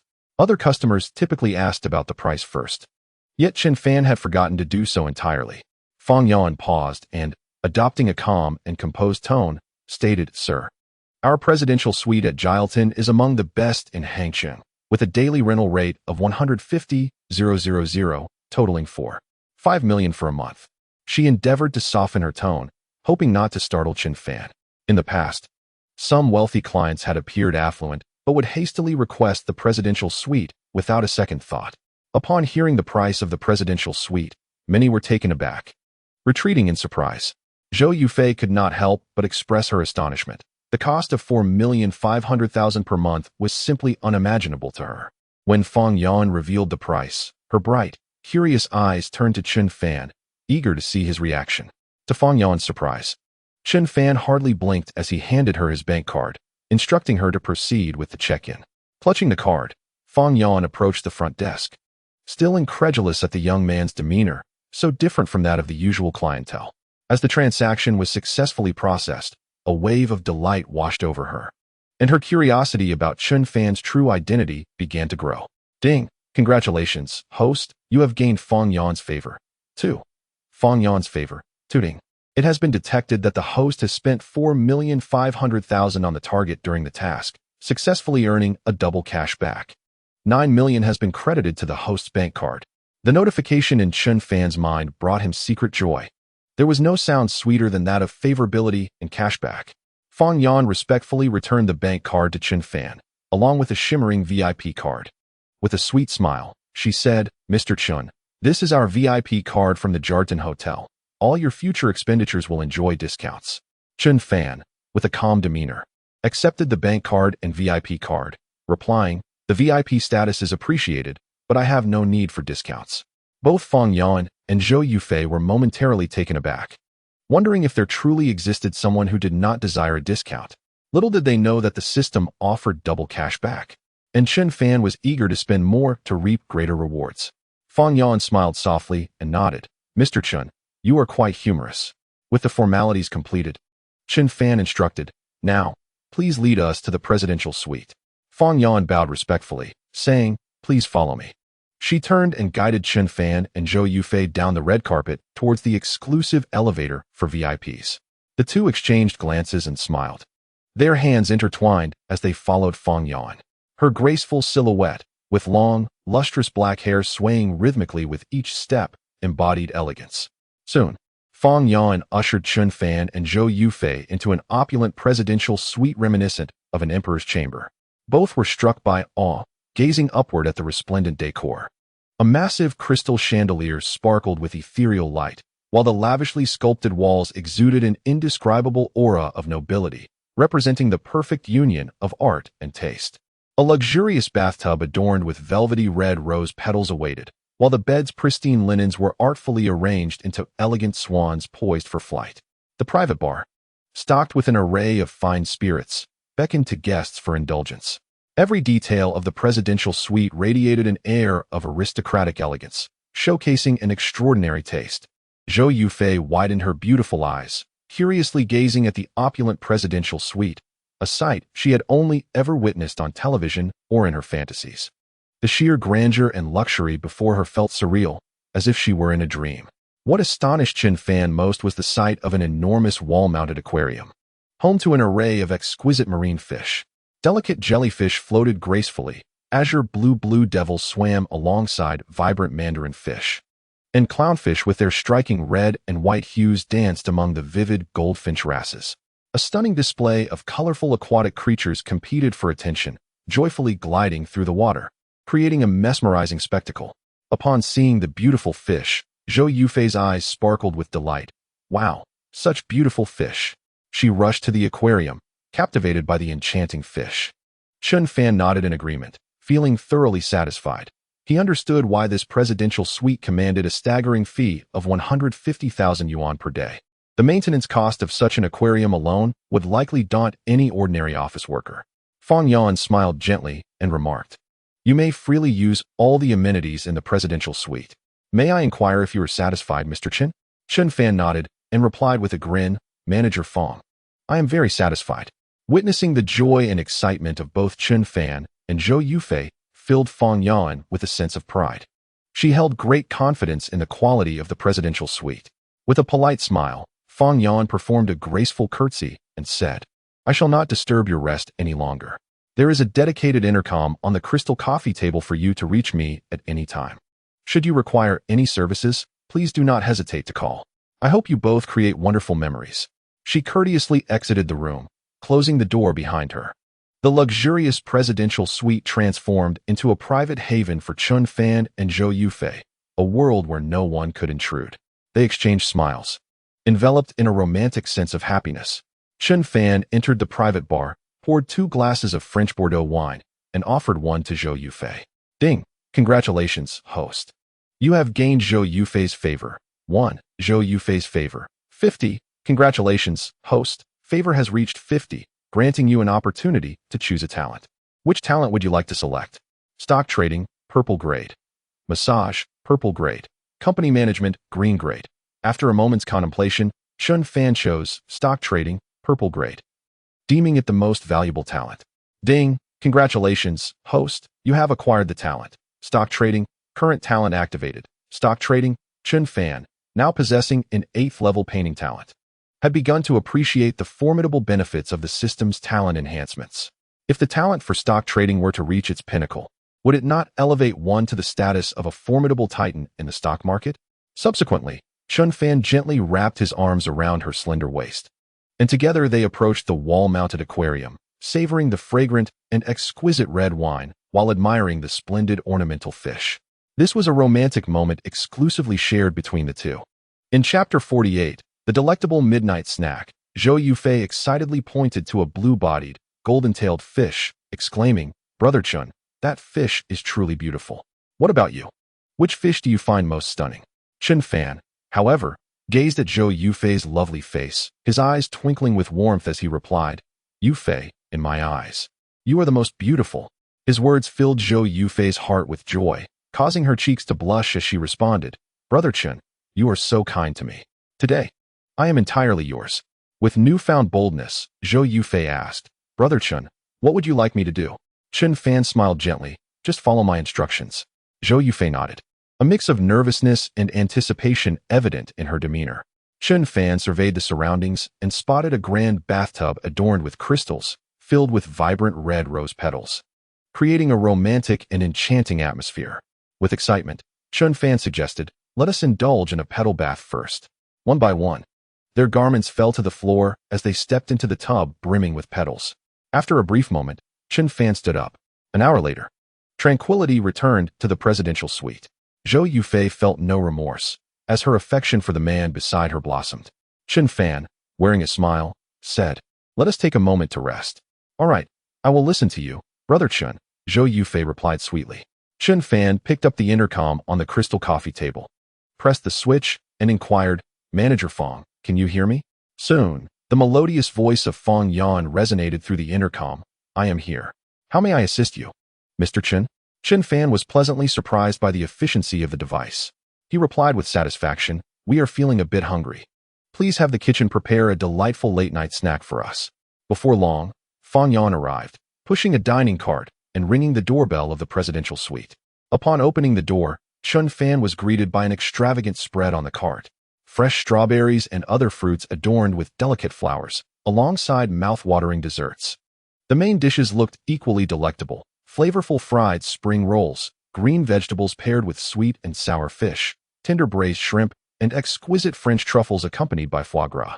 Each dish was a feast for the senses, enticing one to indulge. Chun Fan expressed his satisfaction. Manager Fong, your late-night snack is truly impressive. Fong Yan smiled and nodded. As long as Mr. Chun is pleased, I am very happy. Chun Fan accepted the dining cart, wheeled it inside, and beckoned Zhou Yufei to join him for the meal.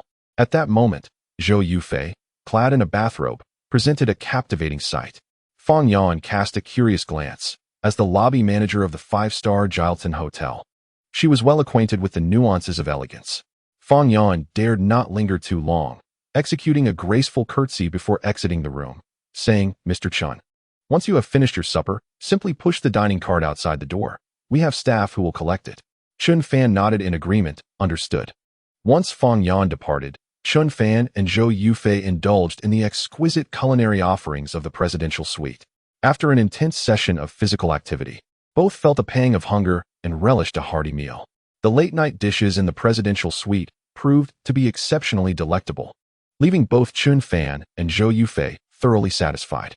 Do try this spring roll. It is delightful. Chun Fan said with a smile as he fed Zhou Yufei a spring roll. Upon tasting it, her beautiful eyes instantly sparkled, confirming its extraordinary flavor. It truly is delicious. Zhou Yufei affirmed, having never before experienced such gourmet cuisine crafted by a master chef. As she gazed at Chun Fan's profile, her expression softened, filled with affection. At that moment, a voice echoed in Chun Fan's mind, announcing, Task objective. Increase happiness level. Current progress of the Heartfelt Connection task, 100. Congratulations, host. The date with Zhou Yufei has been completed, and she is in a state of joy. Congratulations, host. You have received the task reward. Charm panel unlocked. Current charm value, 80. The host can spend points to enhance their charm value, thereby increasing attraction to the opposite sex. Charm value explanation. The average charm value for ordinary men is 70, while that of top male stars in Xiaogu is around 95. Congratulations, host, for receiving a task reward of 10 million in cash and 10 talent points in gold. Congratulations, host, for receiving an additional talent point. The system began bombarding Chun Fan's mind with rewards. The cascade of notifications filled him with immense joy. The cash and gold talent points were invaluable treasures. The charm panel was an extraordinary feature. With points, he could elevate his charm value, thereby directly enhancing his allure to the opposite sex. In simpler terms, relying on his looks for success. Chun Fan, exhilarated by the system's updates, accessed Zhou Yufei's profile panel. Name, Zhou Yufei. Age, 22. Height, 163 centimeters. Occupation, automobile sales. Attractiveness, 87. Measurements, 89 c, 52, 86. Pureness, 100. Affinity, 50. Health status, healthy. Free from any gynecological ailments. Talents, stock trading, purple rarity. Massage, purple rarity. Company management, green rarity. Zhou Yufei, like a gentle and obedient kitten, nestled against Chun Fan. Captivated by the tender and demure beauty of Zhou Yufei, Chun Fan desired her once more, and only after several tender encounters did they drift into a deep, contented slumber. In the serene depths of night, a peacefully sleeping Chun Fan dreamt a beautiful dream. He envisioned himself falling deeply in love with a stunning woman, vowing in his dream to cherish her for a lifetime. As the dream neared its conclusion, Chun Fan discerned the visage of a stunning woman, who astonishingly turned out to be Chu Xiaolei. Upon awakening, he beheld the beautiful face of the woman beside him, yet it was not Chu Xiaolei, it was Zhou Yufei. Chun Fan sat quietly on the bed, observing Zhou Yufei, who was sleeping peacefully and sweetly. He could not fathom why Chu Xiaolei had invaded his dreams. He had believed he would eradicate all memories of her. It appeared that Chu Xiaolei's heartless breakup had profoundly impacted Chun Fan's emotions, altering his perspective on love. Now, he refrained from investing his entire heart in any woman. The more affection he poured into a relationship, the more likely he was to suffer profound heartache in return. Nonetheless, Chun Fan resolved to provide women with boundless financial support and to shield them from harm, ensuring they felt an unwavering sense of security. This way, he would not feel indebted to them on a psychological level. Contemplating this, Chun Fan turned and gently kissed Zhou Yufei's forehead.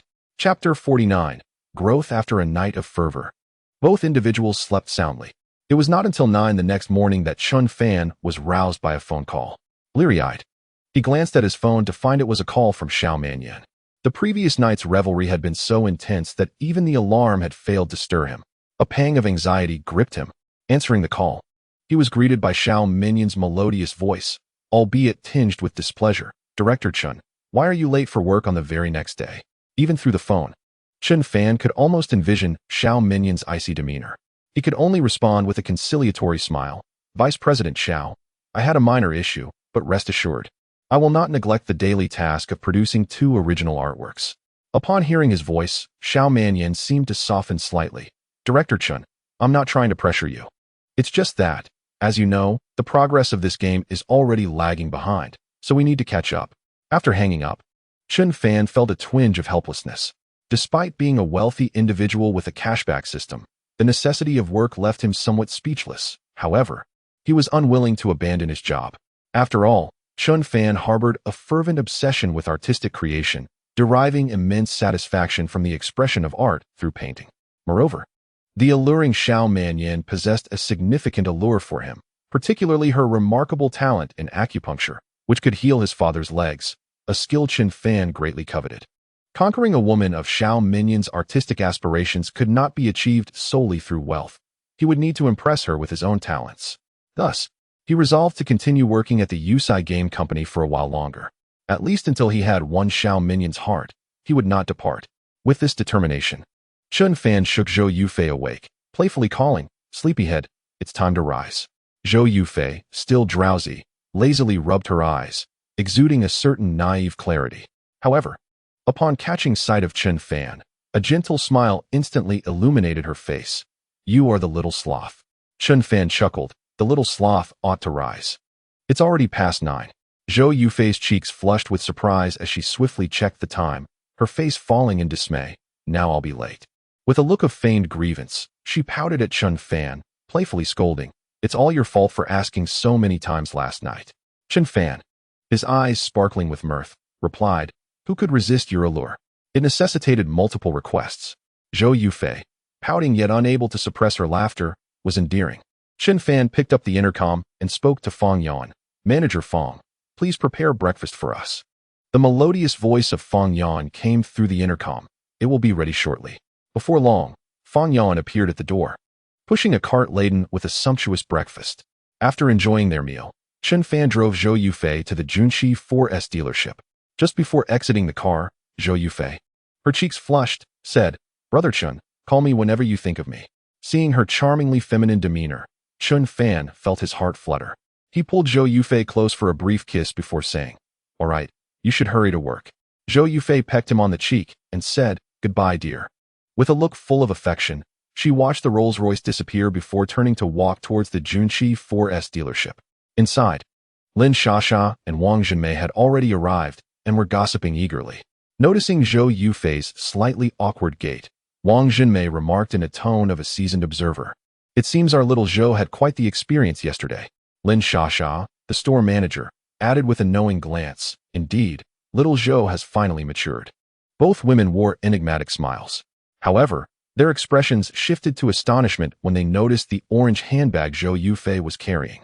Lin Shasha exclaimed, "Could that be the limited edition Hermes Birkin bag?" Wang Junmei's eyes widened in disbelief.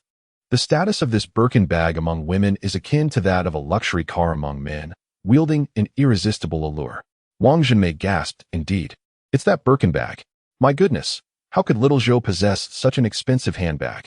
Lin Shasha, struck by a realization, said, "I've never seen her with that bag before. After just one date with that Chin boss, she shows up to work with such a lavish accessory?" Wang Junmei, incredulous, speculated, "Could it be a gift from that Chin boss?" Both Lin Shasha and Wang Junmei found it hard to believe. The image of Chun Fan flashed in their minds. What kind of boss would be so extravagant? That Birkin bag is worth over $1 million. It's simply astounding.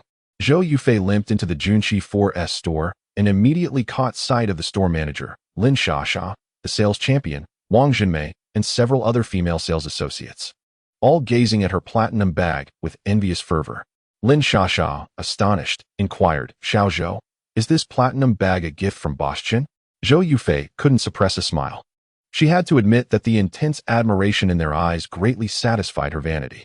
"I received it from Brother Chun," Zhou Yufei replied with a nod. Instantly, Lin Shasha, Wang Junmei, and the other saleswomen were filled with sparkling envy, lamenting, "Ah, Xiao Zhou, you are truly fortunate to have such a wealthy boss take a liking to you." Reflecting on the events of the past few days, Zhou Yufei felt as though she were dreaming.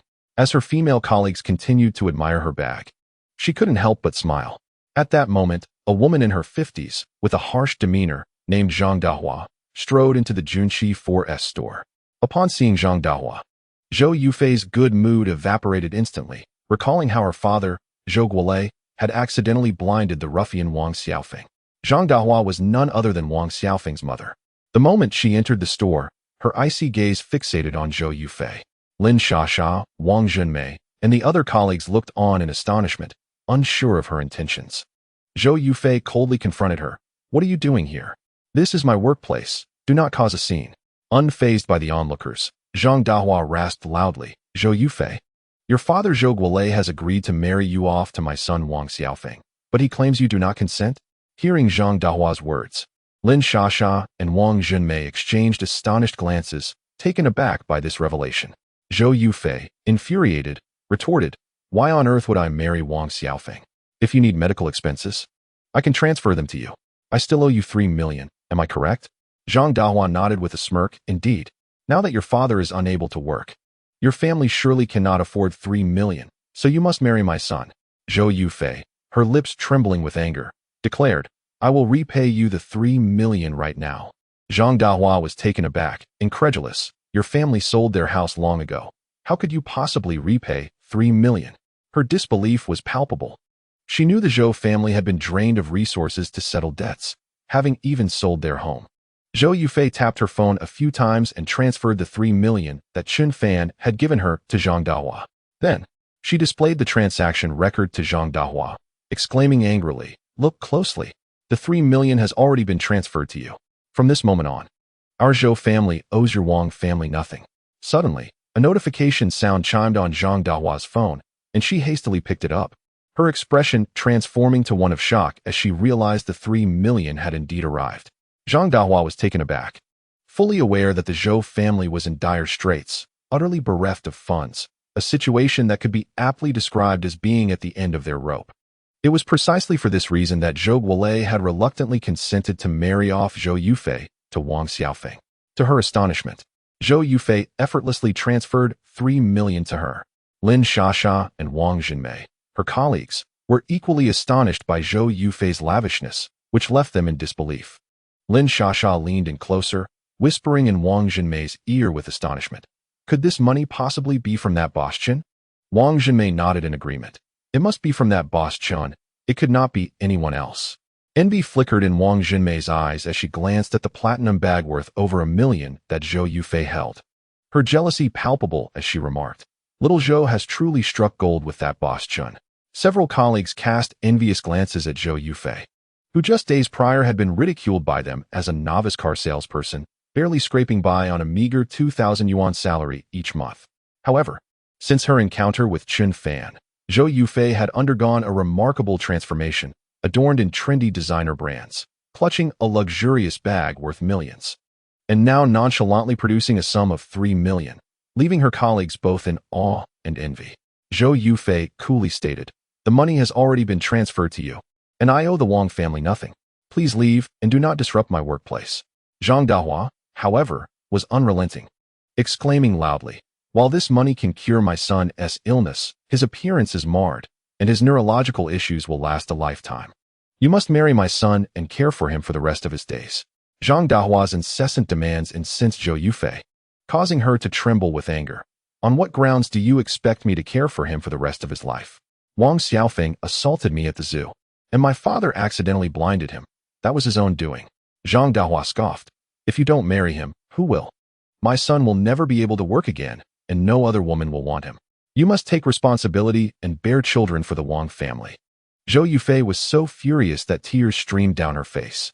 Grabbing a mop, she forcefully expelled Zhang Dahua from the Junqi 4S dealership.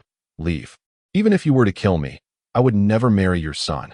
Observing Zhou Yufei's heightened emotions, Zhang Dahua ceased provoking her, sneering coldly, "Zhou Yufei, just wait. You will become my daughter-in-law and bear children for the Wang family. Tomorrow, I will hire a lawyer to discuss this with you." With that, Zhang Dahua strode away, a self-satisfied expression on her face. Zhou Yufei watched her retreating figure, her body trembling with rage. Meanwhile, Chun Fan remained oblivious to the events unfolding at the Junqi 4S dealership as he drove his Rolls-Royce Phantom towards the Yusai Gaming Company. Along the way, he couldn't help but reminisce about the previous night, a truly wonderful evening, with Zhou Yufei's gentle demeanor lingering in his memory. At that moment, Chun Fan was unaware that discussions about him in the employee group at Yusai Gaming Company were reaching a boiling point, as news of his tardiness on his second day of work had already spread like wildfire. To my astonishment, Deputy General Manager Xiao had finally appointed an artistic director, only for them to arrive late on their very first day. Such misfortune has befallen Deputy General Manager Xiao, having selected a person incapable of even ensuring punctuality. Oh, my goddess, it seems that the board meeting at the end of the month will undoubtedly subject her to scathing criticism. Among the subordinates of Jiang Yaoquan, an employee named Wang Xiaodan smugly messaged, "That obnoxious fellow drove a Rolls-Royce Phantom yesterday. It was only later that I realized he must have rented that luxurious vehicle." Rented? Some were taken aback. Yet, it wasn't long before many accepted this notion. I too believed it. After all, how could the 23 or 24-year-old Chun Fan possibly own such an extravagant car? Indeed, it seemed reasonable that it was a rental. When people encounter perplexing situations, they tend to rationalize them with logic they can comprehend. Thus, numerous employees in the group soon concluded that the Rolls-Royce Phantom must have been rented by Chun Fan. Alas, consumed by vanity, renting luxury cars to project an image, and arriving late for work, it was evident that Chun Fan would soon be dismissed. Some had even begun speculating on the timing of his termination. Chapter 51. Is this really Chun Fan's artwork? In her office, when Ryu also glimpsed the discussions circulating among the employees, a sense of urgency gripped her heart. Although Chun Fan had driven her in the Rolls-Royce Phantom the previous day, she remained uncertain as to whether that opulent car truly belonged to him. With unease, she approached Deputy General Manager Xiao Minyan's office and inquired, "Deputy General Manager, have you seen the messages in the employee group?" To her surprise, Xiao Minyan responded with an air of calm, "I have seen them." When Ryu, perplexed, asked, "Aren't you worried, Deputy General Manager? That Director Chun has yet to arrive for work." Xiao Minyan maintained her composure, replying, "I called him. He said he would be here shortly." Curiously, when Ryu pressed on, "Deputy General Manager, how can you be so untroubled? Our game development is already significantly behind schedule, and the new artistic director appears utterly indifferent." When Ryu found it perplexing, unable to fathom why Xiao Minyan exuded such confidence. Were she in the same position, she would feel as restless as an ant on a hot stove. With a serene demeanor, Xiao Minyan opened a digital artwork on her computer, stating, "Take a look. This is the piece Director Chen submitted yesterday." When Ryu had been preoccupied all day preparing materials and had not had the opportunity to view Chen Fan's artwork. She leaned in closer, and upon seeing the image on the screen, her eyes widened in astonishment. It was an exceptionally sophisticated piece, with the handling of light and shadow executed flawlessly, imparting a profound sense of depth to the composition. The fantastical creatures depicted were vivid and lifelike, almost as if they might leap from the canvas at any moment. As an experienced artist herself, Wenru could instantly discern the skill of the creator. Upon observing the deft and decisive treatment of certain details, she recognized that the artist's prowess was undoubtedly far superior to her own. Describing it as the work of a master is not an exaggeration in the least. Wenru, filled with disbelief, inquired, Vice President Xiao, "Is this painting truly by Director Chen? Is he not a first-rate painter?" Upon witnessing Wenru's astonished expression, Xiao Manyan finally revealed a smile, saying, "Now you understand why I insisted on appointing him as the art director, do you not?" It was then that Wenru comprehended the rationale behind Xiao Minyan's unwavering decision to engage Chen Fan as the art director for the game White Myth. Chen Fan's paintings transcended mere description. They could only be regarded as masterpieces. Curiously, Wenru asked, "How long did Director Chen take to complete these two paintings?" Xiao Manyan, equally incredulous, replied, "To my astonishment, he finished both in just over an hour." Wenru was utterly amazed. An hour? To produce two works of such high caliber? She found it hard to believe. Anyone could casually create two paintings in an hour, yet to achieve such exceptional quality seemed like a mere fantasy. Her curiosity about Chen Fan grew immensely. Ding! Congratulations, host, you have gained 1 admiration point from Wenru. Wenru's admiration points. 18, while driving. Chen Fan was suddenly alerted by the system notification. He couldn't help but feel speechless. I never expected to receive an unexpected reward. However, a twinge of greed crossed his mind. If only it were admiration points from Xiao Manyan. In Chen Fan's perspective, garnering admiration points from Xiao Manyan would undoubtedly be far more challenging than from Wenru. Xiao Manyan was not lacking in wealth, nor was she a gold digger, making it considerably more difficult to earn her admiration points compared to other women. The thought that Xiao Minyan's talent could potentially aid in healing his father's leg filled Chen Fan with anticipation. After parking the car, he made his way towards the office building.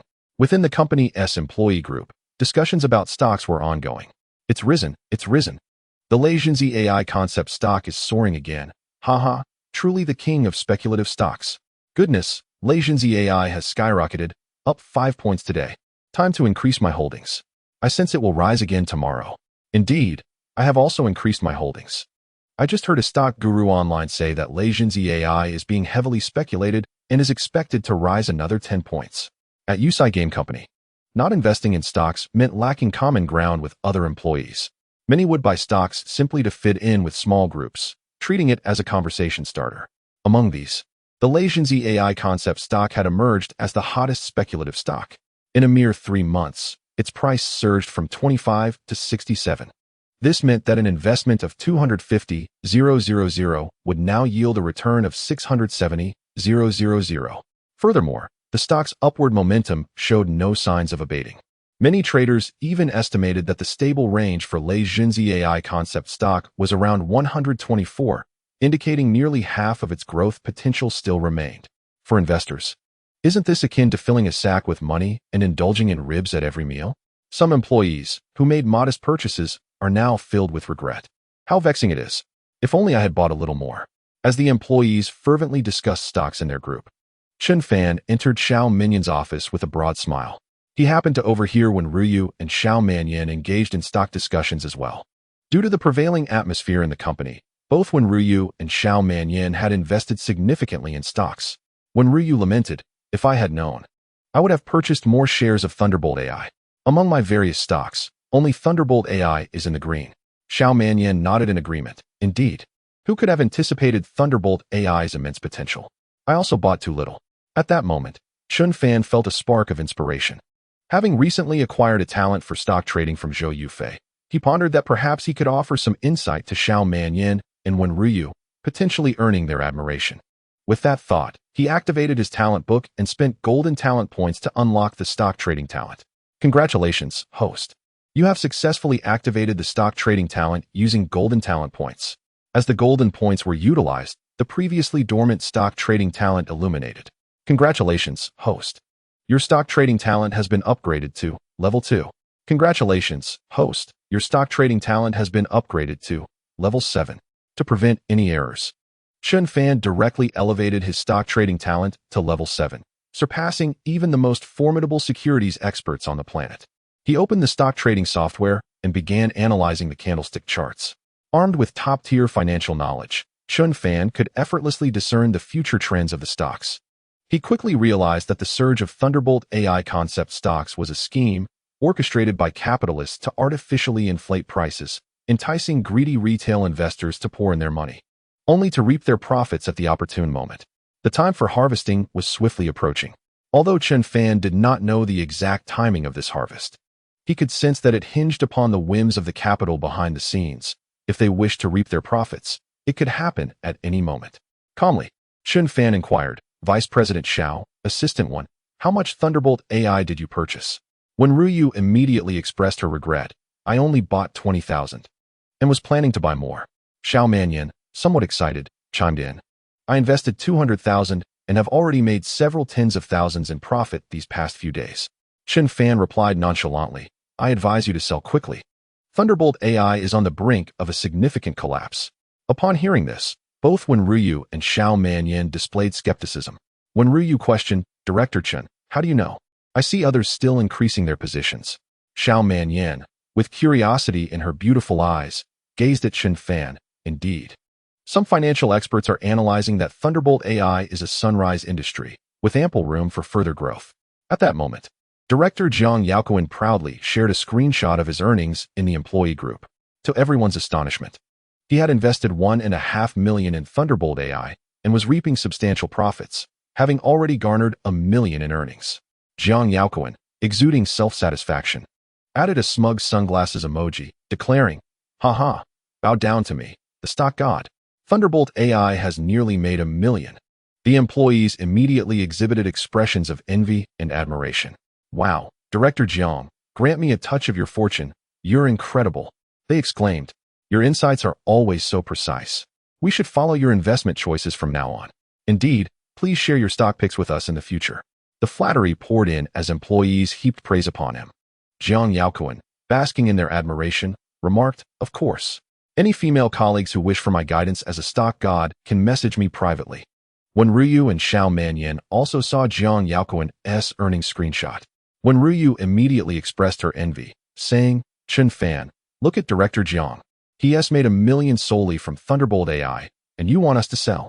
Xiao Manyan reproached Chun Fan with a glance. Exactly. Many people in the company are still investing in Thunderbolt AI. Selling now would make us the laughingstock. Chun Fan remained unfazed, smiling calmly. Just wait and see. Thunderbolt AI is nearing its peak.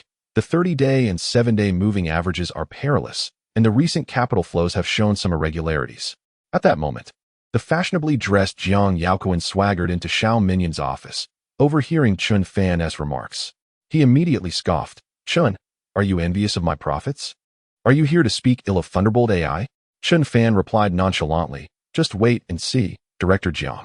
If you don't believe me, you might as well invest more. Perhaps you'll earn even more. Jiang Yaoquan, brimming with arrogance, retorted, I'm not afraid of you. I'll buy even more to show you. Just don't be envious when I make a profit tomorrow. Demonstrating his bravado, Jiang Yaoquan purchased another $1 million of Thunderbolt AI in front of Chun Fan. He then shared the screenshot of his order in the employee group, boasting, this stock god has increased his holdings. Get ready to fill your bags with money tomorrow. The employee group erupted with excitement. Wow, I'm with Director Jiang. Increasing my holdings in Thunderbolt AI, exclaimed an employee named Shin Hong. Another employee, Li Li, joyfully added, I was planning to sell some. But with the guidance of stock god Jiang, I'll continue to invest. Observing the incessant flattery flooding the group, Jiang Yaoquan smirked at Chun Fan with disdain, saying, see, the wise believe in me. Only you remain ignorant of my brilliance. Chun Fan, however, remained unperturbed, fully aware that Thunderbolt AI was destined for a significant downturn soon, for he possessed a remarkable 7th-level stock trading talent. It is utterly inconceivable that one such as Jiang Yaoquan, an outsider, could be compared to me. Chun Fan replied calmly. Just wait and see. Legend's AI will undoubtedly experience a decline soon. Jiang Yaoquan, with a derisive expression, retorted, I perceive that you lack the funds to invest. Hence the sour grapes. Had you the means, you would have already acquired shares in Legendz. Chen Fan, exuding an air of composure, glanced at his stock trading application on his phone. He swiftly identified a stock named Napoleon Tires, which, despite its recent lows, exhibited a promising upward trend in its candlestick chart. With a few taps, Chen Fan purchased 5 million worth of Napoleon Tires. He then illuminated his phone screen for the other three to see and smiled at Jiang Yaoquan, saying, "You claim I lack funds? Allow me to inform you that even if I had the means, I would not invest in Legendz AI." Jiang Yaoquan, Wenruyu, and Xiao Manyan were visibly astonished at Chen Fan's effortless decision to invest 5 million in stocks. On one hand, they were taken aback by his ability to casually allocate such a sum. On the other, they found it incredulous that he would choose the obscure and widely derided Napoleon Tires. This stock had gained notoriety as a poor investment, often ridiculed by others. Xiao Manyan inquired, "Chen Fan, Napoleon Tires has faced ongoing financial troubles, and its stock price has been languishing. Why would you purchase it?" Wenruyu echoed her surprise, saying, "Indeed, Director Chen, this 5 million may well be a financial trap." Jiang Yaoquan seized the moment to mock, "Ha, you fool, buying Napoleon Tires, a stock infamous for its poor performance. Only the blind would invest in it." His excitement grew as he eagerly anticipated the moment he would witness Chen Fan's financial misfortune. Turning his gaze toward Xiao Manyan, Jiang Yaoquan was captivated by her beauty. Today, she had adorned herself in a fitted lavender sweater, her long, lustrous hair elegantly tied back into a neat ponytail, each strand perfectly in place. The alluring curves of her figure were accentuated beneath the sweater, while her fitted white trousers highlighted her graceful silhouette, exuding an irresistible charm that tempted onlookers. Chapter 53. The astonishing talent for stock trading. As Jiang Yaoquan beheld the enchanting Xiao Manyan, his gaze became increasingly fervent, greedily lingering on her generous attributes. Naturally, he was captivated by this recognized goddess of beauty within the company. He nearly drooled as he suggested, "Vice President Xiao, why not join me in investing in Legendz AI? Should we profit, you need only acquiesce to one of my invites." However, Xiao Manyan responded with a frosty demeanor, "Director Jiang, please take your leave. We have work matters to discuss." Reluctantly, Jiang Yaoquan departed, his disappointment evident. Xiao Manyan turned to Chen Fan, a reproachful expression crossing her face as she remarked, "Director Chen, this is only your second day at work, and you have already arrived late. Can you complete your tasks on time?" Chen Fan, with a confident smile, assured her, "I will undoubtedly fulfill my responsibilities." He possessed an extraordinary talent for painting, a confidence that resided deep within him. Zaimanya nodded, fully aware that with Chen Fan's skill level, he could indeed accomplish the task in a remarkably short span of time. Thus, she refrained from reproaching him further. Zaimanya stated, "Today, I require 2 character concept illustrations of a long sword-wielding hero, with the following specific requirements." She meticulously conveyed the details of the artistic endeavor to Chen Fan. He nodded, accepting the task with an air of ease. Before departing from Zaimanya's office, Chen Fan flashed a mysterious smile towards her and Wenruyu, remarking, "I kindly advise you to sell your shares in Thunderbolt AI and invest in Napoleon Tires." Following this, he retreated to his office as the art director, where he promptly booted up his computer to commence his artwork.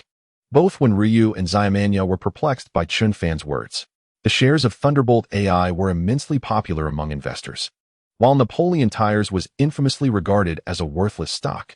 It was utterly absurd for anyone to contemplate selling Thunderbolt to buy Napoleon.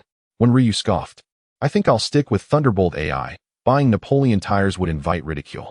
However, Zaimanya pondered deeply, sensing an enigmatic quality about Chen Fan that intrigued her. For reasons unknown, she resolved to give it a try. After some contemplation, Zaimanya decided to sell half of her shares in Thunderbolt AI and invest 50,000 in Napoleon Tires, hoping to test her luck. Witnessing Zaimanya's decision, Wenruyu exclaimed in astonishment, "Vice President Xia, are you truly heeding Chen Fan's advice to sell Thunderbolt and buy Napoleon?" Zaimanya casually replied, "I find there might be some merit to Chen Fan's words. I'll just dabble a bit. After all, I view stock trading merely as a form of entertainment." For Zaimanya, investing in stocks was indeed just a pastime, with little regard for gains or losses. Upon hearing Zaimanya's sentiments, Wenruyu hesitated. She had immense faith in Zaimanya's judgment. After some reflection, She too sold half of her shares in Thunderbolt AI and purchased 10,000 in Napoleon tires. That afternoon, as Chen Fan completed the two illustrations, the stock market experienced a shocking upheaval. The once thriving Thunderbolt AI was suddenly short-sold, with mysterious capital cashing out, leading to a dramatic plummet in its stock price. Conversely, the neglected Napoleon tires surged unexpectedly, doubling in value.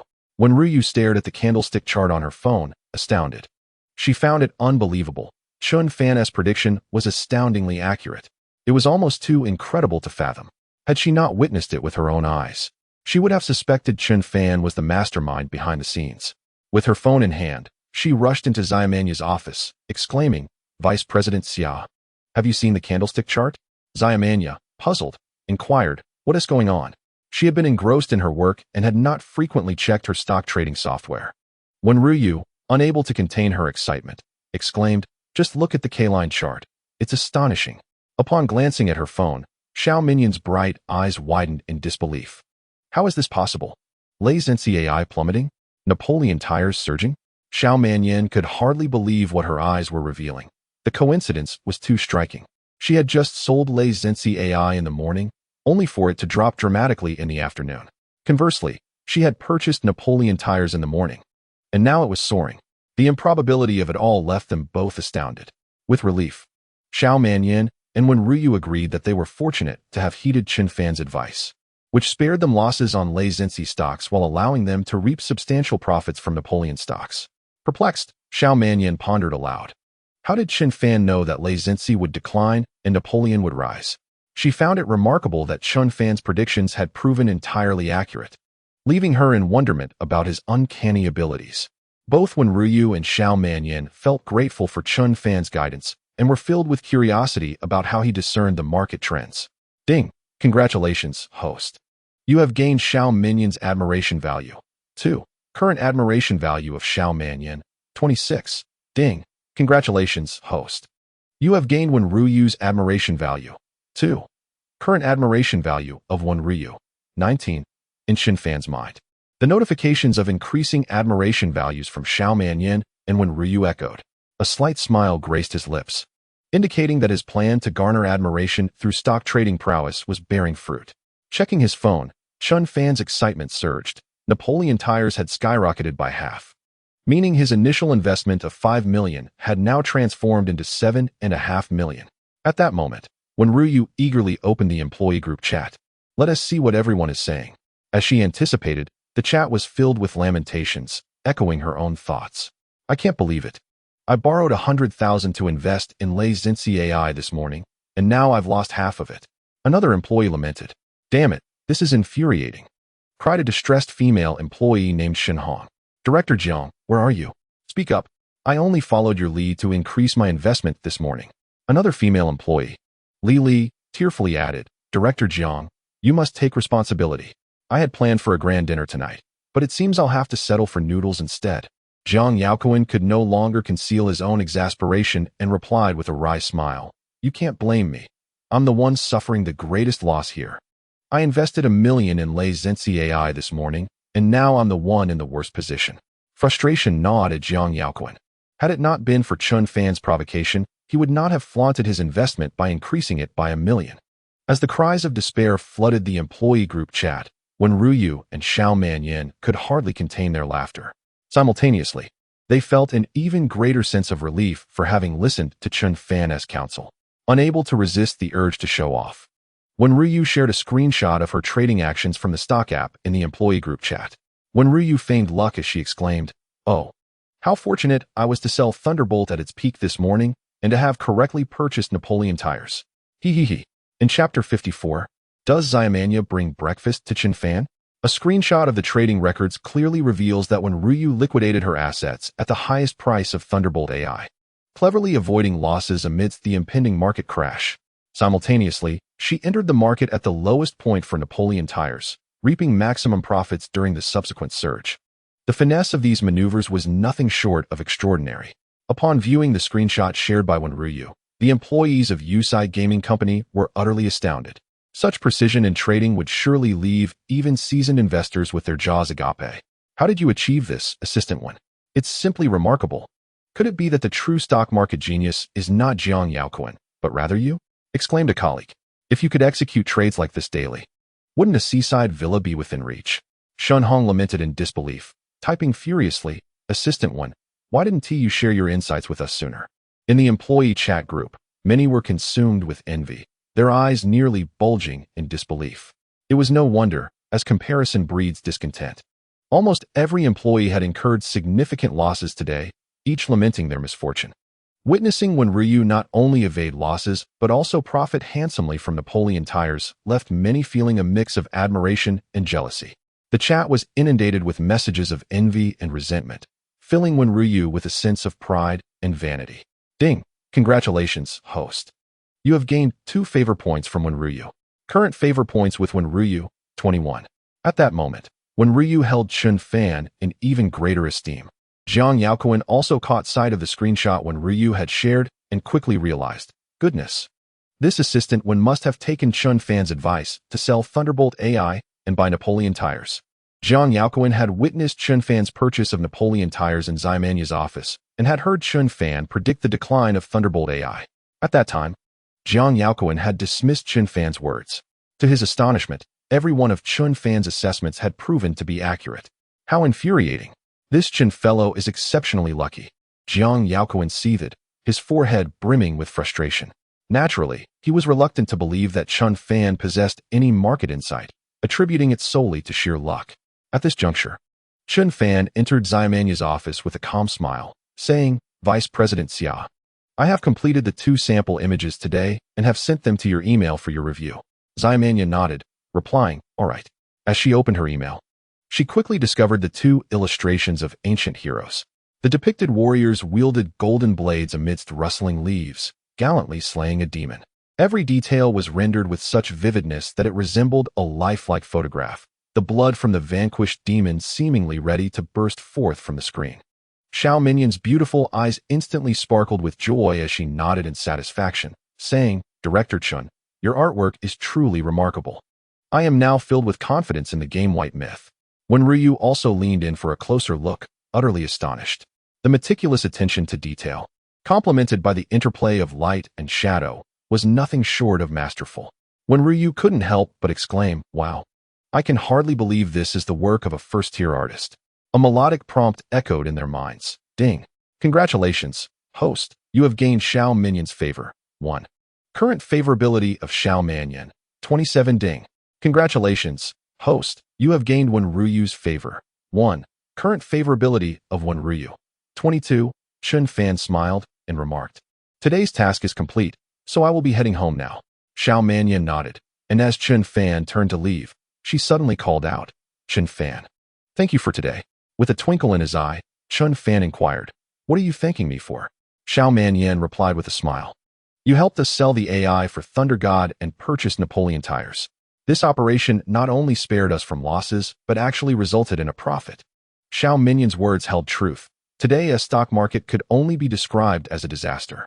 Almost all employees of the Yusai Gaming Company suffered significant losses.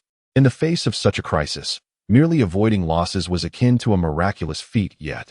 Both Xiao Minyan and Wen Ryu not only escaped unscathed, but even managed to earn a profit, an outcome that would be hard for anyone to believe. Thus, they were exceedingly grateful to Chun Fan. With a playful smile, Chun Fan looked at Xiao Minyan and asked, so how do you intend to thank me?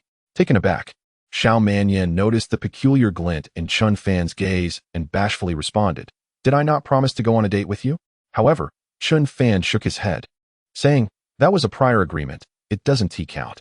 Xiao Minyan was well aware that her willingness to date Chun Fan stemmed from his agreement to join Yusai Gaming Company. To truly express her gratitude for his stock market insights, she would need to offer something more substantial. With a hint of exasperation, Xiao Minyan asked, then how should I thank you? After contemplating for a moment, Chun Fan noted that Xiao Minyan's current favorability was still only 27. Any overly intimate request would likely be rejected. He pondered briefly before smiling and saying, then how about you bringing me breakfast in the future? Upon hearing this, both Xiao Minyan and Wen Ryu were taken aback. Wen Ryu looked on in disbelief at Chun Fan and Xiao Minyan. After all, Xiao Minyan was the dream goddess of male employees. The idea that such a stunning beauty would bring breakfast for Chun Fan was astonishing. Xiao Manyan felt conflicted. She had always held herself in high regard and had never engaged in the act of preparing breakfast for a man. To her, bringing breakfast for Chun Fan seemed overly intimate and ambiguous. With a hint of reluctance, she asked, "Is there any chance we could change that?" Chun Fan, with a teasing tone, replied, "The stock market information I provided could easily earn you tens of thousands. If you can't even agree to bring breakfast, that seems rather stingy of you." Xiao Minyan's delicate face flushed slightly. Chun Fan's words were entirely accurate. The precise information he provided enabled Xiao Manyan to earn at least 70 to 80,000. Bringing him breakfast was merely a trivial task. As long as Chun Fan kept it a secret, Xiao Manyan faced almost no loss. Blushing, Xiao Manyan said, "Then you must promise me not to tell anyone, and I will agree to bring you breakfast." Chun Fan felt an overwhelming joy and promptly nodded. "Of course, I won't disclose it to anyone. You know I'm a low-key person. I purchased 5 million worth of Napoleon tires without boasting about it." Both Xiao Manyan and Wen Ruyu nodded in agreement, as they perceived Chun Fan to be someone who truly disliked ostentation. Despite amassing over 2 million from his 5 million investment in Napoleon tires, he never mentioned it in the employee group. In contrast, Wen Ruyu, having made merely a few thousand, couldn't resist sharing screenshots to flaunt her gains. Xiao Manyan believed that Chun Fan would not speak indiscreetly. Thus, she nodded and said, "All right, I will bring you breakfast tomorrow." Chun Fan was elated. Xiao Minyan's consent meant he would have more opportunities to interact with this exquisite beauty. Chapter 55. Are you suggesting a blind date? Chun Fan couldn't help but steal a glance at Xiao Manyan's exquisite figure beneath her light purple sweater. Her luxurious curves were extraordinarily enchanting. His heart raced. Yet, what truly captivated Chun Fan was her talent for traditional Chinese medicine acupuncture, golden legend. If acquired, it could heal his father's paralyzed legs. Hence, he yearned to cultivate a closer relationship with Xiao Manyan. With a smile in his eyes, Chun Fan said to her, "In the future, for every stock tip I share, you shall bring me breakfast." With a level 7 stock talent, Chun Fan could discern market trends merely by examining the candlestick charts. The exchange for breakfast seemed exceedingly worthwhile to him. His gaze held a hint of fervor, causing Xiao Manyan to blush, yet she agreed, recognizing that the cost of a single breakfast could yield tangible profits in the stock market. Chun Fan exited Xiao Manyan's office with a joyful smile. Her agreement to bring him breakfast filled him with exhilaration. The fact that a goddess-like figure, who was the dream of every male employee, would willingly bring him breakfast undeniably satisfied his vanity. The male employees at the company would dream of catching a glimpse from Xiao Manyan. Just a single glance from her would be enough to keep them awake at night. If the male employees knew that Xiao Manyan was bringing breakfast for Chun Fan, they would likely be driven to madness. As Chun Fan made his way downstairs, despite it not yet being quitting time, he had already completed his painting tasks for the day and, according to his contract, was free to leave. He happened upon Jiang Yaoquan, who was stepping out to grab a cup of coffee. Upon seeing Jiang Yaoquan, Chun Fan greeted him with a friendly smile. "Ah, Director Jiang, you seem in good spirits. Still enjoying coffee? Today, the stock market must have yielded significant gains, right?" Upon hearing Chun Fan's words, Jiang Yaoquan's face flushed with rage, alternating between crimson and pale. Jiang Yaoquan had invested an additional 1 million in the Thunderbolt AI before Chun Fan, and today he was on the verge of losing everything. Now, being openly mocked by Chun Fan only fueled his anger further. Jiang Yaoquan glared at Chun Fan and retorted, "You, Chun, don't get too cocky. Today is merely a stroke of luck for you. Just wait and see." Chun Fan paid him no mind, having already relished the pleasure of mocking Jiang Yaoquan once. Chun Fan's casual grin only intensified Jiang Yaoquan's ire. Jiang Yaoquan held a prestigious position as a top producer at Yusai Gaming Company, second only to Xiao Manyan. His Yaoquan studio was diligently working on the highly anticipated game, Kanglan Continent, which had garnered attention from the market long before. Many gaming enthusiasts eagerly awaited its release, and numerous journalists sought interviews with him. Known for his arrogance, Jiang Yaoquan typically looked down upon others.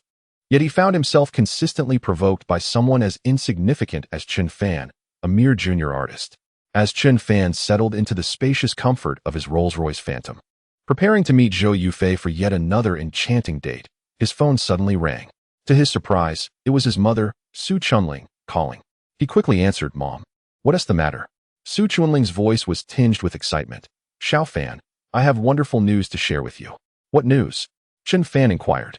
Su Chunling cheerfully responded. During dinner, you should come to the Champelasis restaurant. I'm taking you on a blind date. Chen Fan was taken aback. A blind date? Su Chunling, concerned, replied, yes.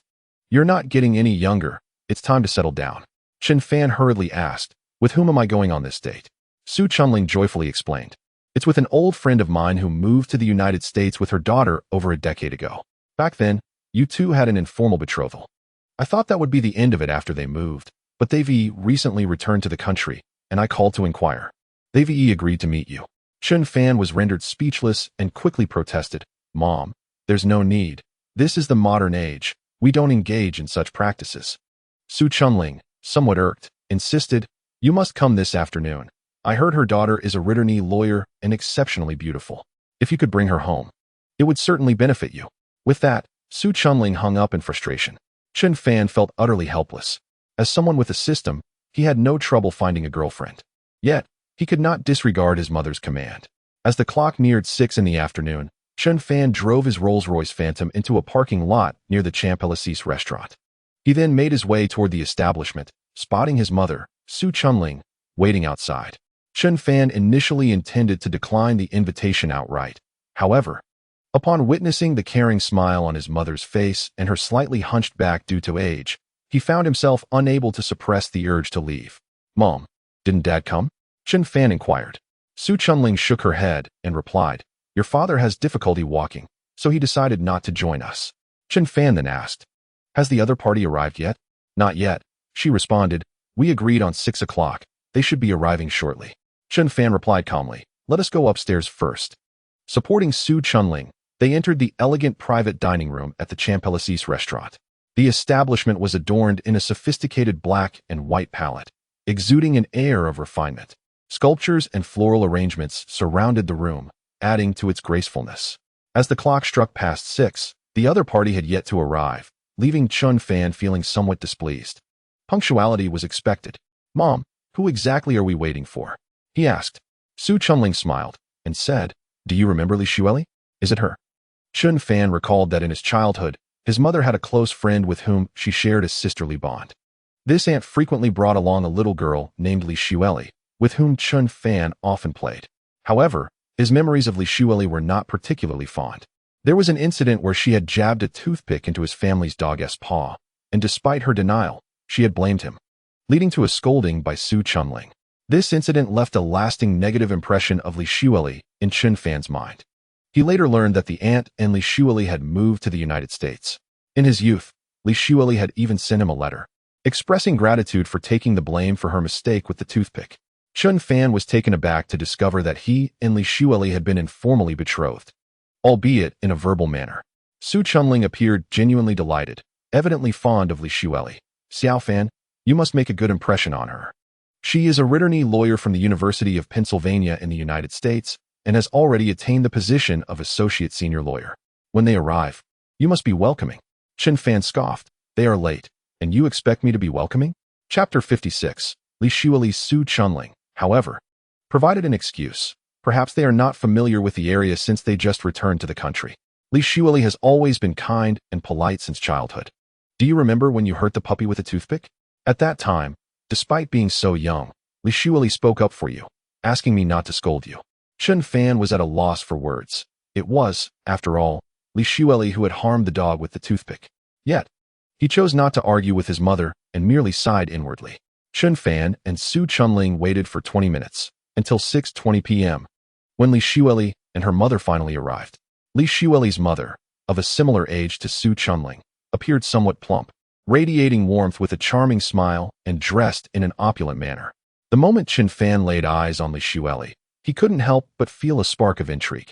Li Xueli donned an exquisite designer suit, her tall and graceful figure complemented by cascading long hair and elegant black stilettos, exuding an air of poise and decisiveness. Her complexion was fair and smooth, her lips, though somewhat thin, appeared enticingly rosy, and her delicately pointed chin contributed to her overall beauty and elegance. Yet, there lingered a subtle hint of aloofness about her, presenting an image of a cold and stunning beauty from afar. The moment Li Xueli entered the private room, Chen Fan's gaze met hers, and he discerned the astonishment reflected in her eyes. A smile of satisfaction graced Li Xueli's lips, revealing her awareness of Chun Fan's admiration for her beauty.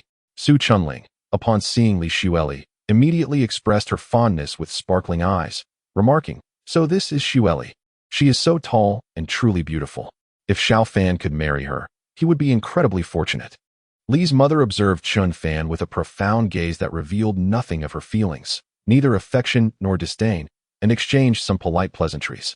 Both Li's mother and Su Chunling wore smiles as they engaged in small talk, reminiscing about their experiences over the years, their expressions tinged with nostalgia and sentimentality.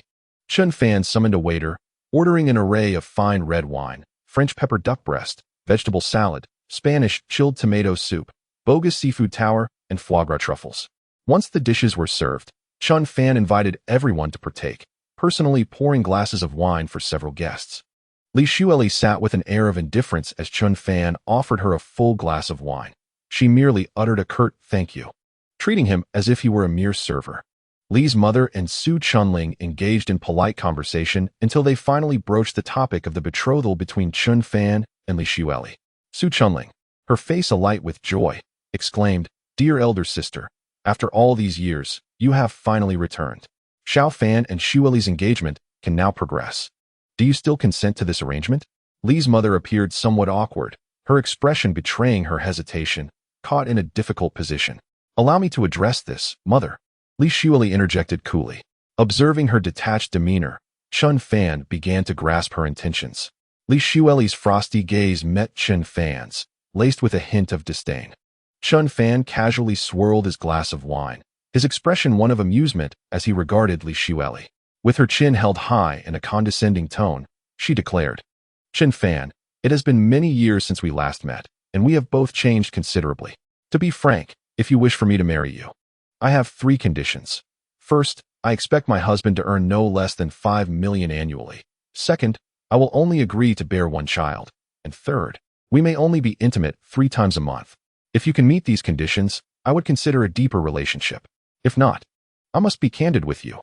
I have many outstanding suitors by my side." As Li Xueli's words hung in the air, Li's mother's expression shifted to one of discomfort. Su Chunling, utterly astonished, gasped, "An annual income of 5 million? For Su Chunling, such a sum seemed utterly unattainable. Su Chunling gazed at Li Xueli in disbelief, unable to fathom that the once kind-hearted little girl had transformed into such a confrontational figure. Li Xueli regarded Chun Fan with a haughty disdain, her gaze reminiscent of a proud swan looking down upon a toad that yearns for a taste of swan flesh. With a faint smile, Chun Fan remarked, "Li Xueli, you truly have not changed." Memories of the little girl who once tormented puppies with toothpicks flooded his mind. She had always possessed a cruel and vindictive nature. Li Xueli's face remained as cold as ever. "Chun Fan, I have also heard about your father's tragic accident, leaving him paralyzed and dependent on others for the rest of his life. Given your circumstances, if you wish to pursue me, you must lower your expectations." Chun Fan let out a cold laugh. "Li Xueli, let me assure you, I can easily earn 5 million a year." Li Xueli's eyes sparkled with mockery as she scrutinized him, scoffing, You can earn 5 million a year so effortlessly?" She regarded him as though he were the punchline of a joke, unable to believe that he could amass such a fortune. After all, even the senior lawyers at her firm hardly earned that much. Ignoring her, Chun Fan continued indifferently, "But a frigid woman like you? I would be blind to pursue you." At his words, a flicker of anger ignited in Li Xueli's beautiful eyes as she glared at him. "You." After speaking, Chun Fan turned away from Li Xueli and her mother, taking Su Chunling by the hand and leading her out of the Western restaurant. "Mom, let us go." There is no need for further discussion. Su Chunling, not wishing to escalate the situation, quickly addressed Li's mother. "Dear sister, is there some misunderstanding here?" Li's mother, feeling quite awkward, was at a loss for words. As Chun Fan and Su Chunling exited the grand doors of the restaurant, he said to her, "Mom, I'll go fetch the car from the parking lot. Please wait for me here." Su Chunling nodded, her expression still one of sorrow. Li Xueli's words had deeply wounded her, particularly the mention of Chun Fan's paralyzed father, which felt like a knife piercing her heart. Once Chun Fan and Su Chunling had distanced themselves, Li's mother reproached, "Oh, Xueli, why must you speak so harshly?" Unrepentant, Li Xueli responded defiantly, "Mother, Chun Fan is merely a junior artist, earning a few thousand a year at best. With a paralyzed father, he is nothing but a burden. At my law firm, I can earn over $1 million a year. How could I ever consider a relationship with him? With a proud demeanor, she continued. Since returning to the country less than a month ago, I have had a line of quality men vying for my attention. I could never stoop to being with someone like Chen Fan. Lee's mother sighed. While you are not entirely wrong, your words are rather hurtful. Linking arms with her mother, Li Shuili strode toward the entrance of the restaurant. Chapter 57. The troubled thoughts of Zhou Yufei as Li Shuili and her mother exited the Western restaurant. They spotted Su Chunling standing by the roadside, her face etched with sorrow as she awaited something. Li Shuili scoffed. Mother, look at that Chen Fan. Leaving his mother all alone here. How can I possibly be with such a worthless person? Li's mother nodded in agreement. Indeed, that Chen Fan is rather disappointing. At that moment, a luxurious Rolls-Royce Phantom glided smoothly into view, its distinctive golden hood ornament capturing attention and exuding an air of exceptional taste. To their astonishment, the Rolls-Royce came to a halt right in front of the Champelasis restaurant. Upon seeing the Phantom, Li Shuili's eyes widened in awe. Fixated on the exquisite vehicle valued at over 10 million, she exclaimed excitedly, I thought such luxury cars could only be seen in America. I never imagined someone in Hangzhou would drive a Rolls-Royce Phantom. Her excitement led her to fantasize, perhaps a noble foreigner is inside. The people of Hangzhou surely lack such taste. Li Shuili eagerly anticipated the emergence of a dashing foreign gentleman from the Phantom. To her surprise, the car door of the Rolls-Royce opened slowly, revealing someone quite familiar, none other than Chen Fan, the very person she had encountered in the restaurant. Chen Fan, oblivious to Li Shuili and her mother, merely stepped out to assist his mother, Su Chunling, into the car. Li Shuili was left in shock, her eyes wide open in disbelief. How could it be? The one who emerged from the Rolls-Royce Phantom was indeed Chen Fan. Mother, could you be mistaken? Perhaps Chen Fan's family has prospered and you were unaware? Li Shuili hurriedly questioned her mother. Li's mother, equally perplexed, responded, I am not sure. I have been in America and am not familiar with matters here. Frustrated, Li Shuili stomped her foot. That deceitful Chen Fan. How dare he mislead me? Driving a Rolls-Royce Phantom without informing me. Images from television dramas flooded her mind, where wealthy heirs would deliberately pose as the impoverished to test women. This thought only intensified her anger. This Chen Fan is utterly dishonest. As she watched the luxurious silhouette of the Rolls-Royce Phantom fade into the distance, Li Shuili pondered and said to her mother, Mother, please call Aunt Su and help me obtain Chen Fan's phone number. Their earlier encounter at the restaurant had not been pleasant, resulting in neither party exchanging contact details. Inside the Rolls-Royce Phantom, Su Chunling sighed. Ah, Xiao Fan, you are already 24. It is time for you to find a wife. Chen Fan smiled lightly. Mother, do not worry. I will certainly find you a beautiful daughter-in-law. Although Su Chunling sensed a change in Chen Fan recently, she could not suppress her concern. Your father and I are growing old. All we wish for this lifetime is for you to find a good girl to accompany you. At that moment, Su Chunling's phone rang. It was none other than Li's mother calling. Su Chunling answered the phone and immediately heard Li's mother say, Chunling, just now. Shuili felt she spoke too harshly. She wishes to have Xiao Fan's number, hoping to give each other another chance. Upon hearing Li's mother's apology, Su Chunling's face lit up with joy. However, Chen Fan frowned and said, Mom, don't give it to her. Chen Fan harbored doubts about Li Shuili's capacity for self-reflection. Unbeknownst to Su Chunling, Li Shuili had changed her mind only after seeing a Rolls-Royce Phantom. Su Chunling, however, cheerfully remarked, Xiao Fan, look, Shuili is quite kind. She acknowledges her mistakes and is willing to amend them. What a wonderful girl. Just as Su Chunling was about to share Chen Fan's phone number with Li's mother, Chen Fan snatched the phone and hung up. Upon hearing the call terminated, Li's mother helplessly informed Li Shuili, there's nothing we can do. That Chen Fan hung up on me. Li Shuili, infuriated, stomped her foot and declared, how infuriating. I will make Chen Fan regret this. I am even willing to give him another chance. Li Shuili felt an overwhelming anger. As a senior overseas lawyer, she was undoubtedly an elite figure. And coupled with her stunning beauty, suitors lined up to pursue her. While other men would fawn over her, Chen Fan had shown her no regard, inciting an unprecedented level of anger within her. After dropping Su Chunling off at home, Chen Fan drove away in the Rolls-Royce. The unpleasant encounter with Li Shuili had dampened his spirits. Thus, he thought of Zhou Yufei. The enchanting night he spent with her lingered in his mind, and he yearned to experience her gentle warmth once more. He dialed her number. Yufei, where are you? I'm coming to get you. Zhou Yufei's melodious voice replied, Chenggu, I'm at home. Come on over. Soon, Chen Fan's car arrived outside Zhou Yufei's residential complex. He took her to a high-end restaurant, where they enjoyed a delightful meal. Although Zhou Yufei wore a sweet smile throughout, Chen Fan sensed that she seemed preoccupied, occasionally lost in thought. Concerned, he inquired, Yufei, you seem troubled. Please tell me. Perhaps I can help. Touched by Chen Fan's concern, Zhou Yufei shook her head and replied, Chenggu, you have already helped me a lot. I will find a way myself. Observing her hesitance, Chen Fan realized she must be grappling with some worries, but did not wish to rely on him too much. In his mind, he pondered, System, can you detect what troubles Zhou Yufei? Ding. Activating detection function requires the consumption of 1 golden talent point. Would the host like to proceed? Activate. Chen Fan responded decisively. The detection was successful. Today, Wang Xiaofeng's mother, Zhang Dahua, approached Zhou Yufei, demanding 3 million and expressing dissatisfaction, insisting that Zhou Yufei marry Wang Xiaofeng to continue the Wang lineage. Zhang Dahua has already contacted Inca law firm and will bring a lawyer to trouble Zhou Yufei tomorrow. Chen Fan curiously inquired, System, do you have a means to handle the lawyer? Ding. In order to allow the host to enjoy a dating life without the burden of legal issues, merely 5 points of golden talent are required for the system to activate the exclusive private lawyer function. Function description. The system can provide a United Nations appointed lawyer as the host's private attorney to resolve all legal matters.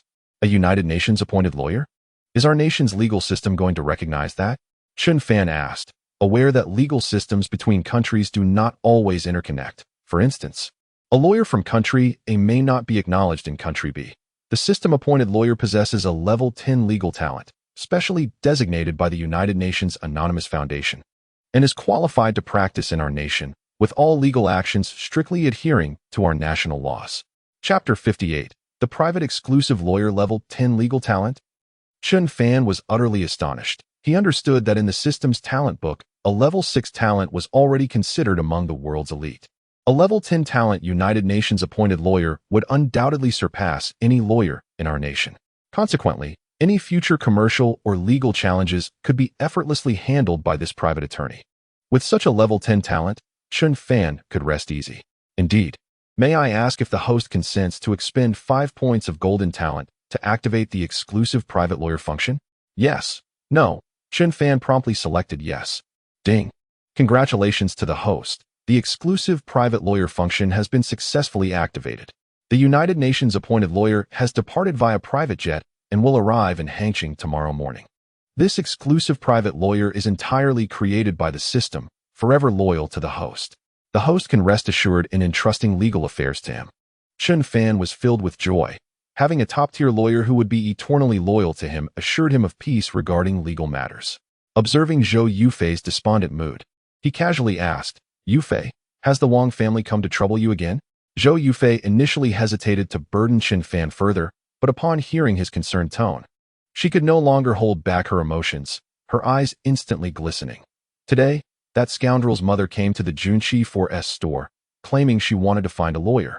Chen Fan, exuding confidence, reassured her, rest assured, no matter what lawyer she brings, I can assist you. Zhou Yufei, astonished, replied, Brother Chen, can you really help me with that? With a calm smile, Chen Fan responded, if they come with a lawyer tomorrow, just call me, and I will bring someone to resolve it. Zhou Yufei was even more surprised by Chen Fan. She knew that financial matters posed no challenge for him, but she was not aware of his formidable legal prowess. At that moment, Chen Fan seemed even more enigmatic in her eyes. Since encountering Chen Fan, her fate seemed to have transformed. Regardless of the challenges that lay before her, Chen Fan would resolutely smile and assist her, never once furrowing his brow. Zhou Yufei gazed at him with eyes brimming with gratitude, exclaiming, Brother Chen, I scarcely know how to express my thanks. Chen Fan, his eyes twinkling with warmth, replied, if you wish to show your appreciation, there are myriad ways. Understanding the insinuation behind his suggestive and fervent gaze, Zhou Yufei blushed and playfully responded, Brother Chen, I shall express my gratitude properly shortly. Raising her glass of red wine, she clinked it gently against Chen Fan's before downing its contents. Her cheeks flushed with embarrassment, and her bashful demeanor was utterly captivating, stirring a sense of longing within Chen Fan. After enjoying a sumptuous dinner, Chen Fan escorted Zhou Yufei into a Rolls-Royce, ready to head directly to the five-star Garden Hotel, where a presidential suite had been reserved for a month, promising nights filled with revelry. As Chen Fan prepared to start the car, Zhou Yufei unexpectedly embraced him from the side. Curiously, he inquired, "What is the matter, Yufei?" With a rosy complexion, she softly whispered in his ear, "Brother Chen, please close the car curtains." Confused, he asked, "Close the curtains?" Zhou Yufei nodded bashfully. "I wish to express my gratitude to you properly."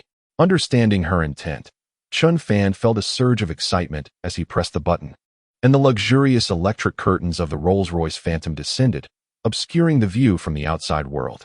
Beneath the starry ceiling of the Rolls-Royce, which mirrored a romantic night sky, Zhou Yufei was suddenly interrupted by the sound of Chen Fan's phone ringing. He glanced at his device, surprised to find a message from Xiao Manyan. Unlocking his phone, he read her query. "Chen Fan, what do you like for breakfast? I want to ensure I bring something you enjoy tomorrow." A smile graced his lips as he recalled her promise to bring him breakfast. He was pleasantly surprised by her thoughtfulness in asking about his preferences.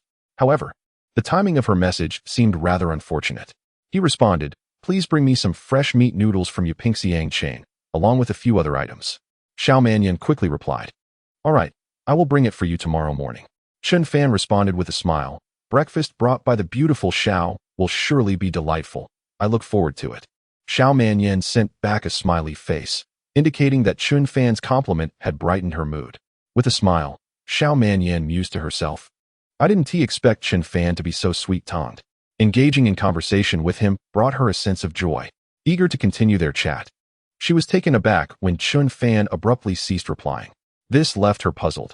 Unlike other men, whose messages flooded her phone incessantly, Chen Fan had only exchanged a few words before falling silent. Strangely, had I not promised to go on a date with him? Why has he yet to extend a formal invitation?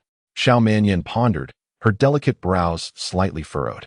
It piqued her curiosity, for she had anticipated that Chen Fan would propose a date on his very first day at the company, yet here she was, waiting in vain. She contemplated inquiring directly with Chen Fan, but felt a twinge of embarrassment at the thought. After some reflection, she resolved to discuss work-related matters with him, hoping to subtly elicit his thoughts on the matter. Thus, Xiao Manyan messaged him, "Chen Fan, for tomorrow, I would like the design to be like this," and proceeded to send an extensive description of work details. To her surprise, Chen Fan replied, "Xiao Beauty, I'm currently busy. Let us discuss work tomorrow." Xiao Manyan stared at her phone, her bright eyes filled with astonishment. She often used the excuse of being busy to fend off men who pursued her. Yet here was Chen Fan claiming the same. What could possibly occupy him at this late hour? A flicker of annoyance washed over her as she tossed her phone aside, choosing to ignore him.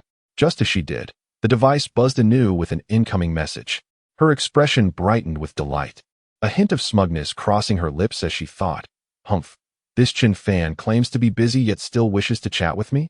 However, the smile on her face quickly faded upon seeing that the message was from that irritating Jiang Yaoquan.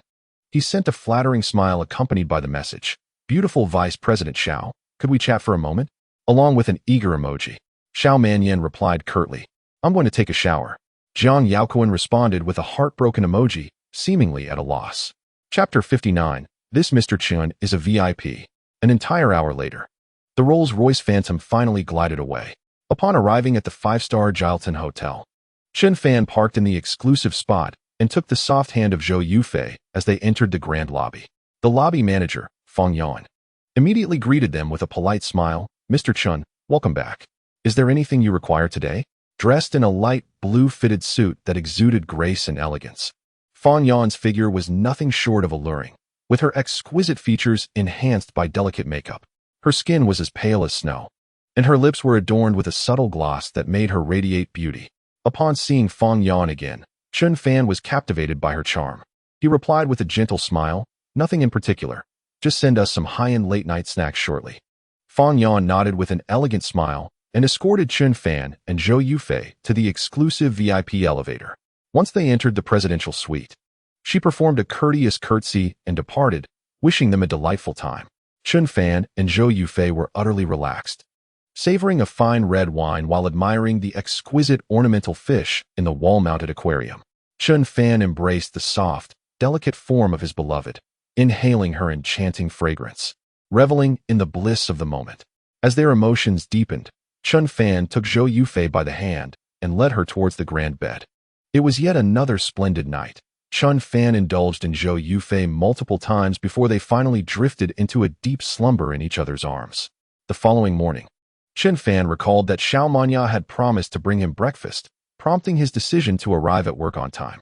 As he dressed, Zhou Yufei was still engaged in her makeup routine. Noticing the time was tight, he urged her, "You are already beautiful without makeup. Let us hurry." Zhou Yufei, carefully applying gloss to her lips, revealed some marks from being nibbled. "Brother Chun, it's your fault my lips are in such a state. I can't go without some cover or my colleagues will tease me." Chun Fan teased back, "Aren't you the same? You've left my lips in a similar condition. What is there to be afraid of?" Zhou Yufei's cheeks flushed with embarrassment as she retorted, "I need to retaliate too. I can't be the only one on the receiving end, umph." Chun Fan gently held her face and planted a kiss on her lips, saying, "I'll head down to the car first. Hurry up and join me once you're done." Zhou Yufei nodded obediently. Chun Fan exited the presidential suite, stepping onto the red carpet and making his way to the exclusive elevator for VIPs. Meanwhile, on the first floor of the Jialuan five-star hotel, two individuals entered. One was a tall, elegant woman clad in a designer suit, her black high heels accentuating her graceful stature. Her long hair flowed elegantly, and her fair complexion, delicate skin, and finely pointed chin exuded an air of refined beauty, albeit with a subtle hint of harshness. This woman was none other than Li Xueli. Accompanying her was a young and handsome man named Zhao Jingshu, who wore a proud expression. Li Xueli was a promising lawyer at Inca law firm, undergoing intensive training. With an exceptionally bright future ahead, Zhao Jingshu, an intern lawyer, was assigned as Li Xueli's assistant. They were there to consult with a client residing on the 5th floor of the Jialuan Hotel regarding a case. Li Xueli and Zhao Jingshu headed directly for the elevator. Zhao Jingshu frowned. Unfortunately, the elevator just went up. Li Xueli turned to see another elevator at the end of the VIP red carpet, her face lighting up with joy as she led Zhao Jingshu toward it. At that moment, the lobby manager, Fang Yan, approached them with a radiant smile. "I'm sorry, but you cannot use this elevator," she said politely.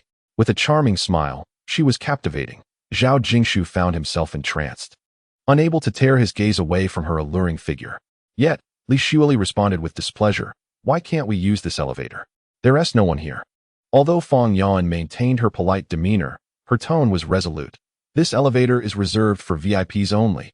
Ordinary guests are not permitted to use it." Li Xueli and Zhao Jingshu were both astonished. "Only VIPs can use it?" Fang Yuan nodded with a smile. "Indeed," Zhao Jingshu, with a clever expression, implored, "Since no one is using it right now, could you please let us have a go?" Fang Yuan politely declined, "I'm sorry, but our policy is strict. Only VIPs are permitted to access the VIP passage." Seeing Fang Yuan's unwavering refusal, Li Xueli and Zhao Jingshu had no choice but to concede.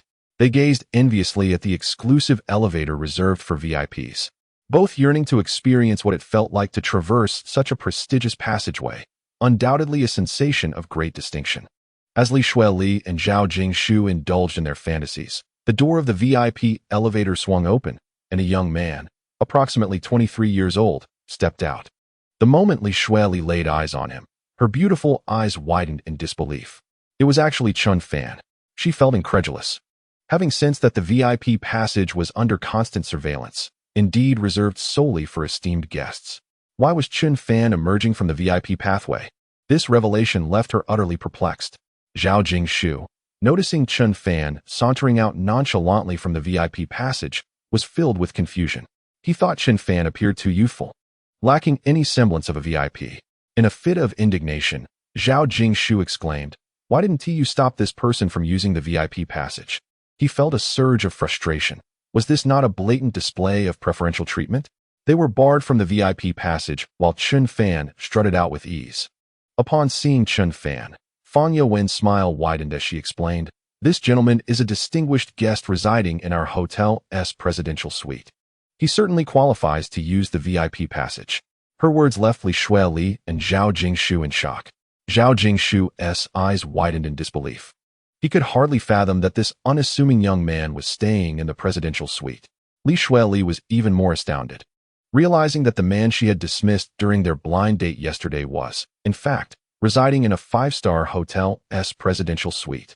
She recalled how Chun Fan had personally poured her a glass of red wine, only to be criticized by her for supposedly earning less than $5 million a year. A wave of embarrassment washed over her, coloring her cheeks. At that moment, Chun Fan also spotted Li Shueli and was somewhat surprised to encounter his blind date here. However, he chose not to engage with her, instead turning to Fang Yuan to compliment her. "Manager Fang, you look stunning today."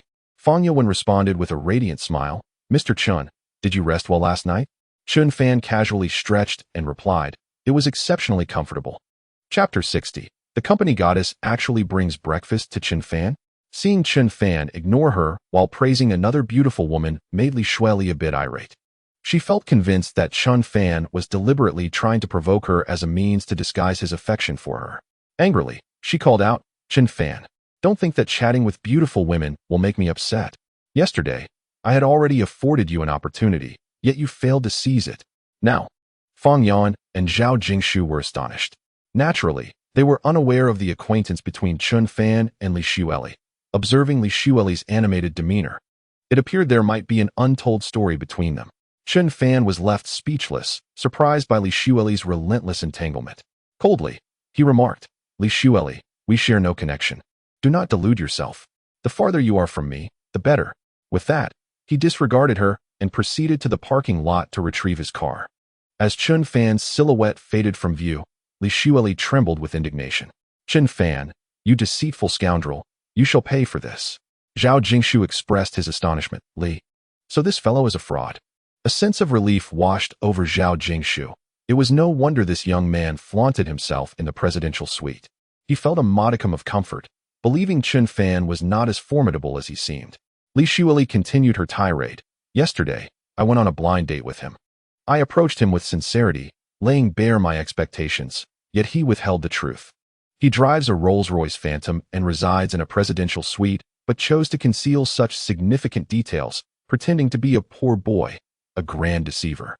Zhao Jingshu was rendered utterly speechless, and Fang Yan could not help but cast a sidelong glance.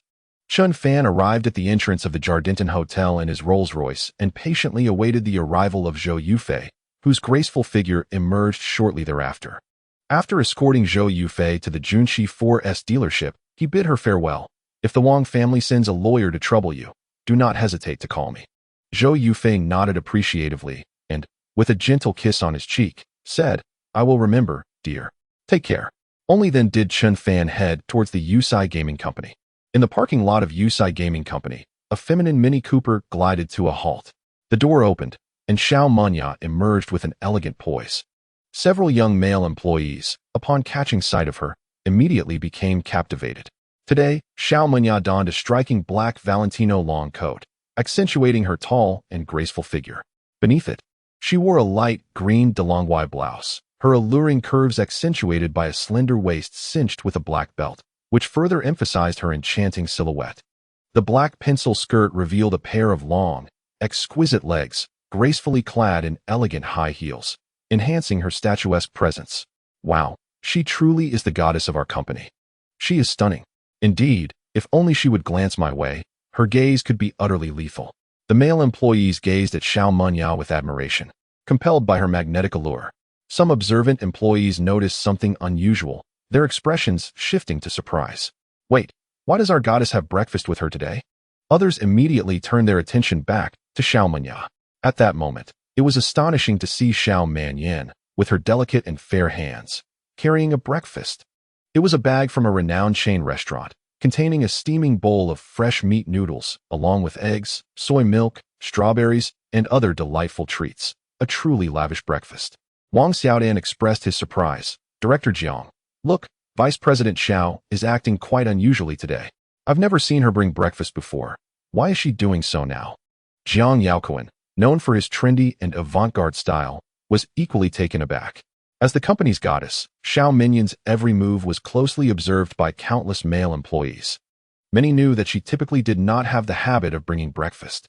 Today, however, her deviation from the norm by carrying a meal from the chain restaurant was indeed perplexing.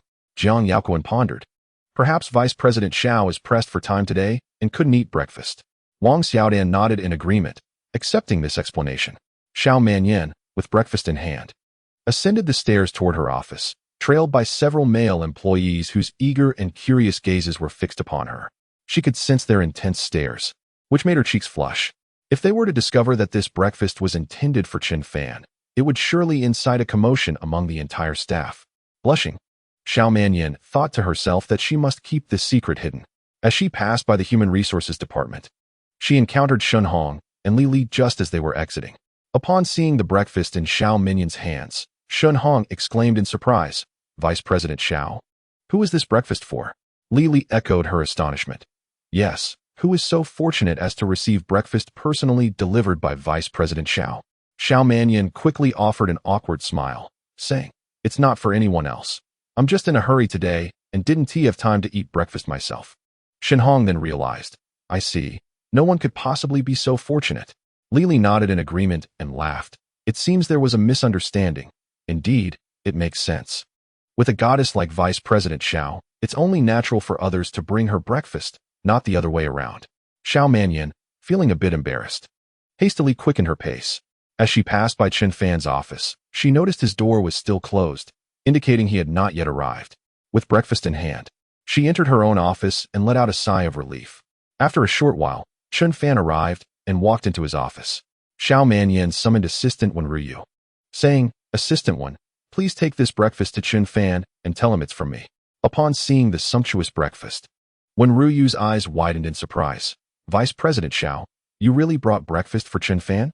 Xiao Manyan felt a blush creeping to her cheeks, for it was the first time in her life that she had ever brought breakfast for a man. Wen Ruyu felt utterly astonished. After all, Vice President Xiao was akin to the goddess of the company. The fact that she personally brought breakfast to a man was nothing short of shocking. If word got out, the company's chat group would likely erupt in chaos. Wen Ruyu nodded, picked up the breakfast, and entered Chen Fan's office.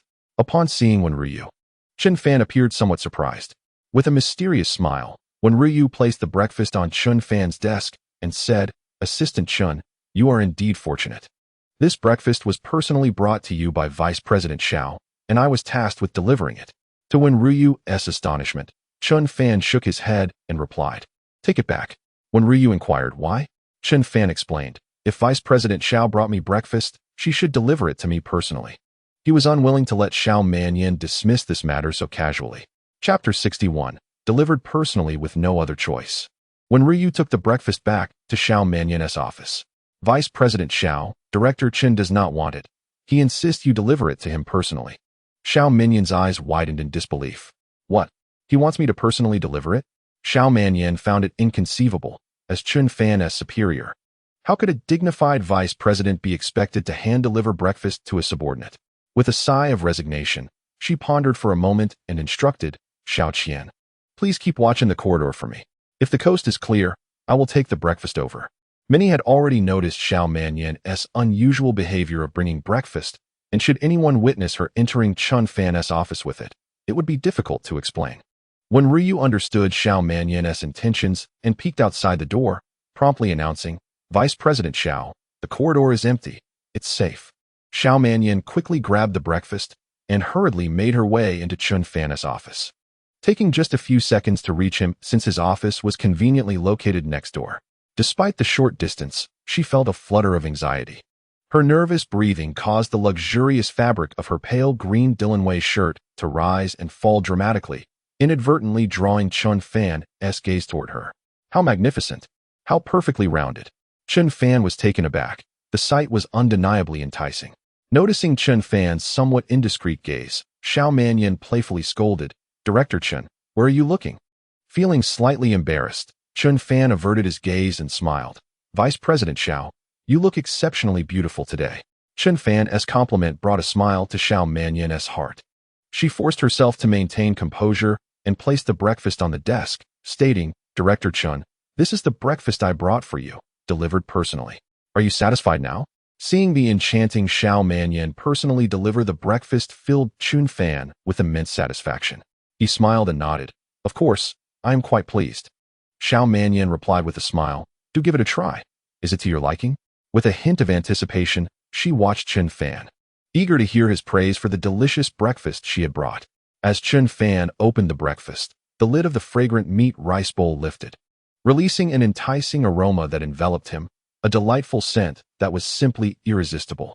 The alluring aroma ignited Chen Fan's appetite, causing him to salivate at the mere whiff. Truly exquisite, he remarked. Grabbing his chopsticks, he eagerly slurped down the noodles. Observing Chen Fan's enjoyment, an inexplicable joy flickered within Xiao Manyan.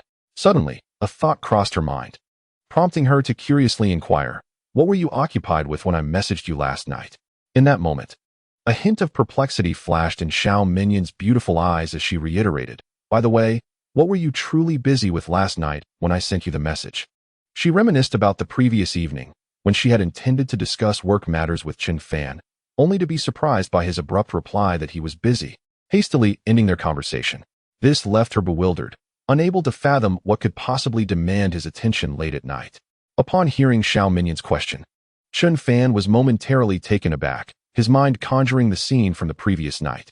At that time, when Xiao Manyan had sent her message, he was ensconced in the luxurious confines of Zhou Yufei's Rolls-Royce, with the doors tightly sealed and the curtains drawn, while Zhou Yufei was feeling somewhat awkward.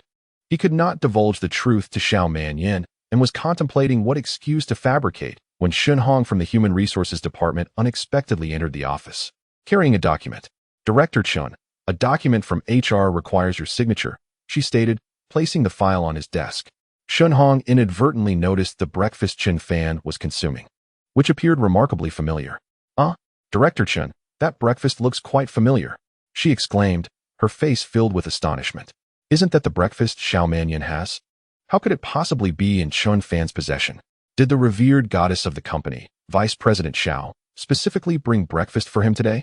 Contemplating this, Shun Hong's eyes brimmed with disbelief as she involuntarily glanced towards Xiao Manyan. Xiao Minyan's cheeks flushed crimson, rendering her speechless. Chapter 62. Why should I tell you? Once Shun Hong departed, Xiao Manyan shot an exasperated glare at Chen Fan, saying, "It's all your fault for insisting that I personally deliver breakfast." Yet Chen Fan remained unfazed, casually responding, "Of course. Only breakfast delivered by a stunning beauty like you is truly delectable. If it were anyone else, I wouldn't even want a bite." At his words, Xiao Manyan rolled her eyes, half-heartedly retorting, "You really are quite the smooth talker." Despite her words, a smile crept into her heart. This annoying fellow certainly had a way with words. In this world, no woman could resist the charm of a man's praise for her beauty. Even someone as elegant and proud as Xiao Manyan could not escape this norm. Clink. Congratulations, host. You have gained a favorability score of 1 from Xiao Manyan. Xiao Minyan's favorability score, 28. Upon hearing the favorability score in his mind, Chen Fan felt a surge of joy, yet he also experienced a tinge of helplessness, as there remained a considerable distance to his ideal goal. Before departing, Xiao Manyan entrusted Chen Fan with 2 character design proposals, tasking him with bringing these character images to life. With unwavering confidence in his artistic abilities, Chen Fan readily accepted the work assigned by Xiao Manyan. Observing his prompt and decisive agreement, Xiao Manyan revealed a satisfied smile.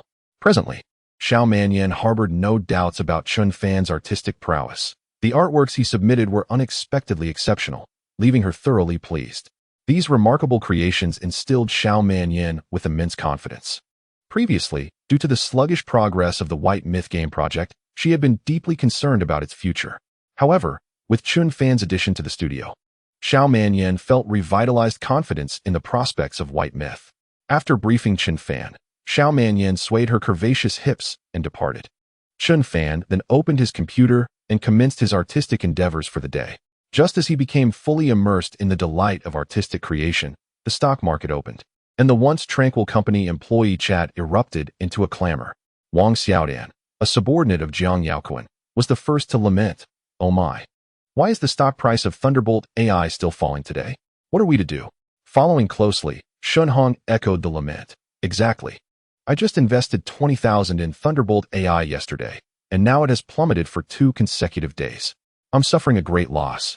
Lili expressed her indignation, exclaiming, "Director Jiang, you need to provide an explanation. We all acted on your advice to invest. After seeing your screenshot of increased holdings yesterday, Everyone followed suit. Now look, we are all trapped. Faced with the crowd's accusations, Jiang Yaoquan could only respond with a resigned expression. He steeled himself to reassure everyone in the chat. Please remain calm. It is essential to maintain confidence. Thunderbolt AI is a premium stock. The current short-term correction is, in fact, an excellent opportunity to increase holdings. Jiang Yaoquan himself was seething with frustration had it not been for Chun Fan's provoking remarks the day prior. He would not have impulsively increased his holdings in Thunderbolt AI by 1 million, and now he bore the brunt of the losses. When Ryu observed the chat's exchanges with a sly smile, she had executed a brilliant maneuver yesterday, selling Thunderbolt AI at a high point and purchasing Napoleon tires at a low, resulting in a substantial profit, compared to the others in the group.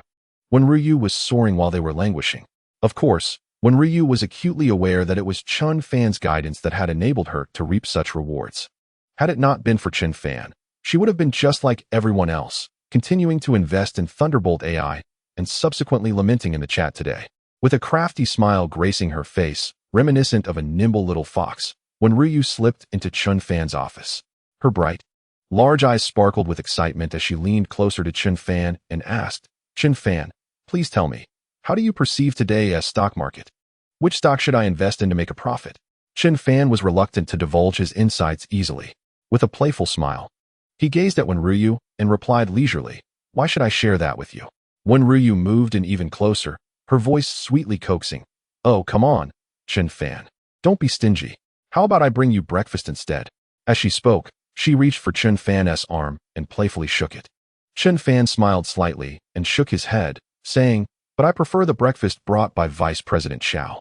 Naturally, Chun Fan was more inclined to win favor with Xiao Manyan over Ryu. He glanced at Ryu's personal profile. Name, Ryu. Age, 22. Occupation, art assistant. Appearance, 89. Measurements, 87C, 53, 86. Affinity, 22. Talents, Go, blue rare. Culinary arts, green rare. Composition, blue rare. In terms of both looks and talent, she paled in comparison to Xiao Manyan.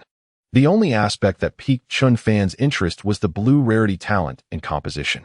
Upon hearing Chun Fan's words, Ryu lightly bit her lip, a flicker of discontent in her eyes. How annoying, prioritizing beauty over friendship.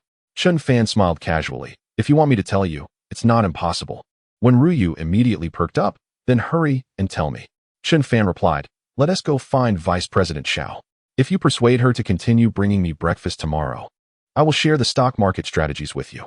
When Ryu understood that Chun Fan wanted to use Xiao Manyan's continued breakfast service as a bargaining chip for stock market information, she gritted her teeth and said, all right.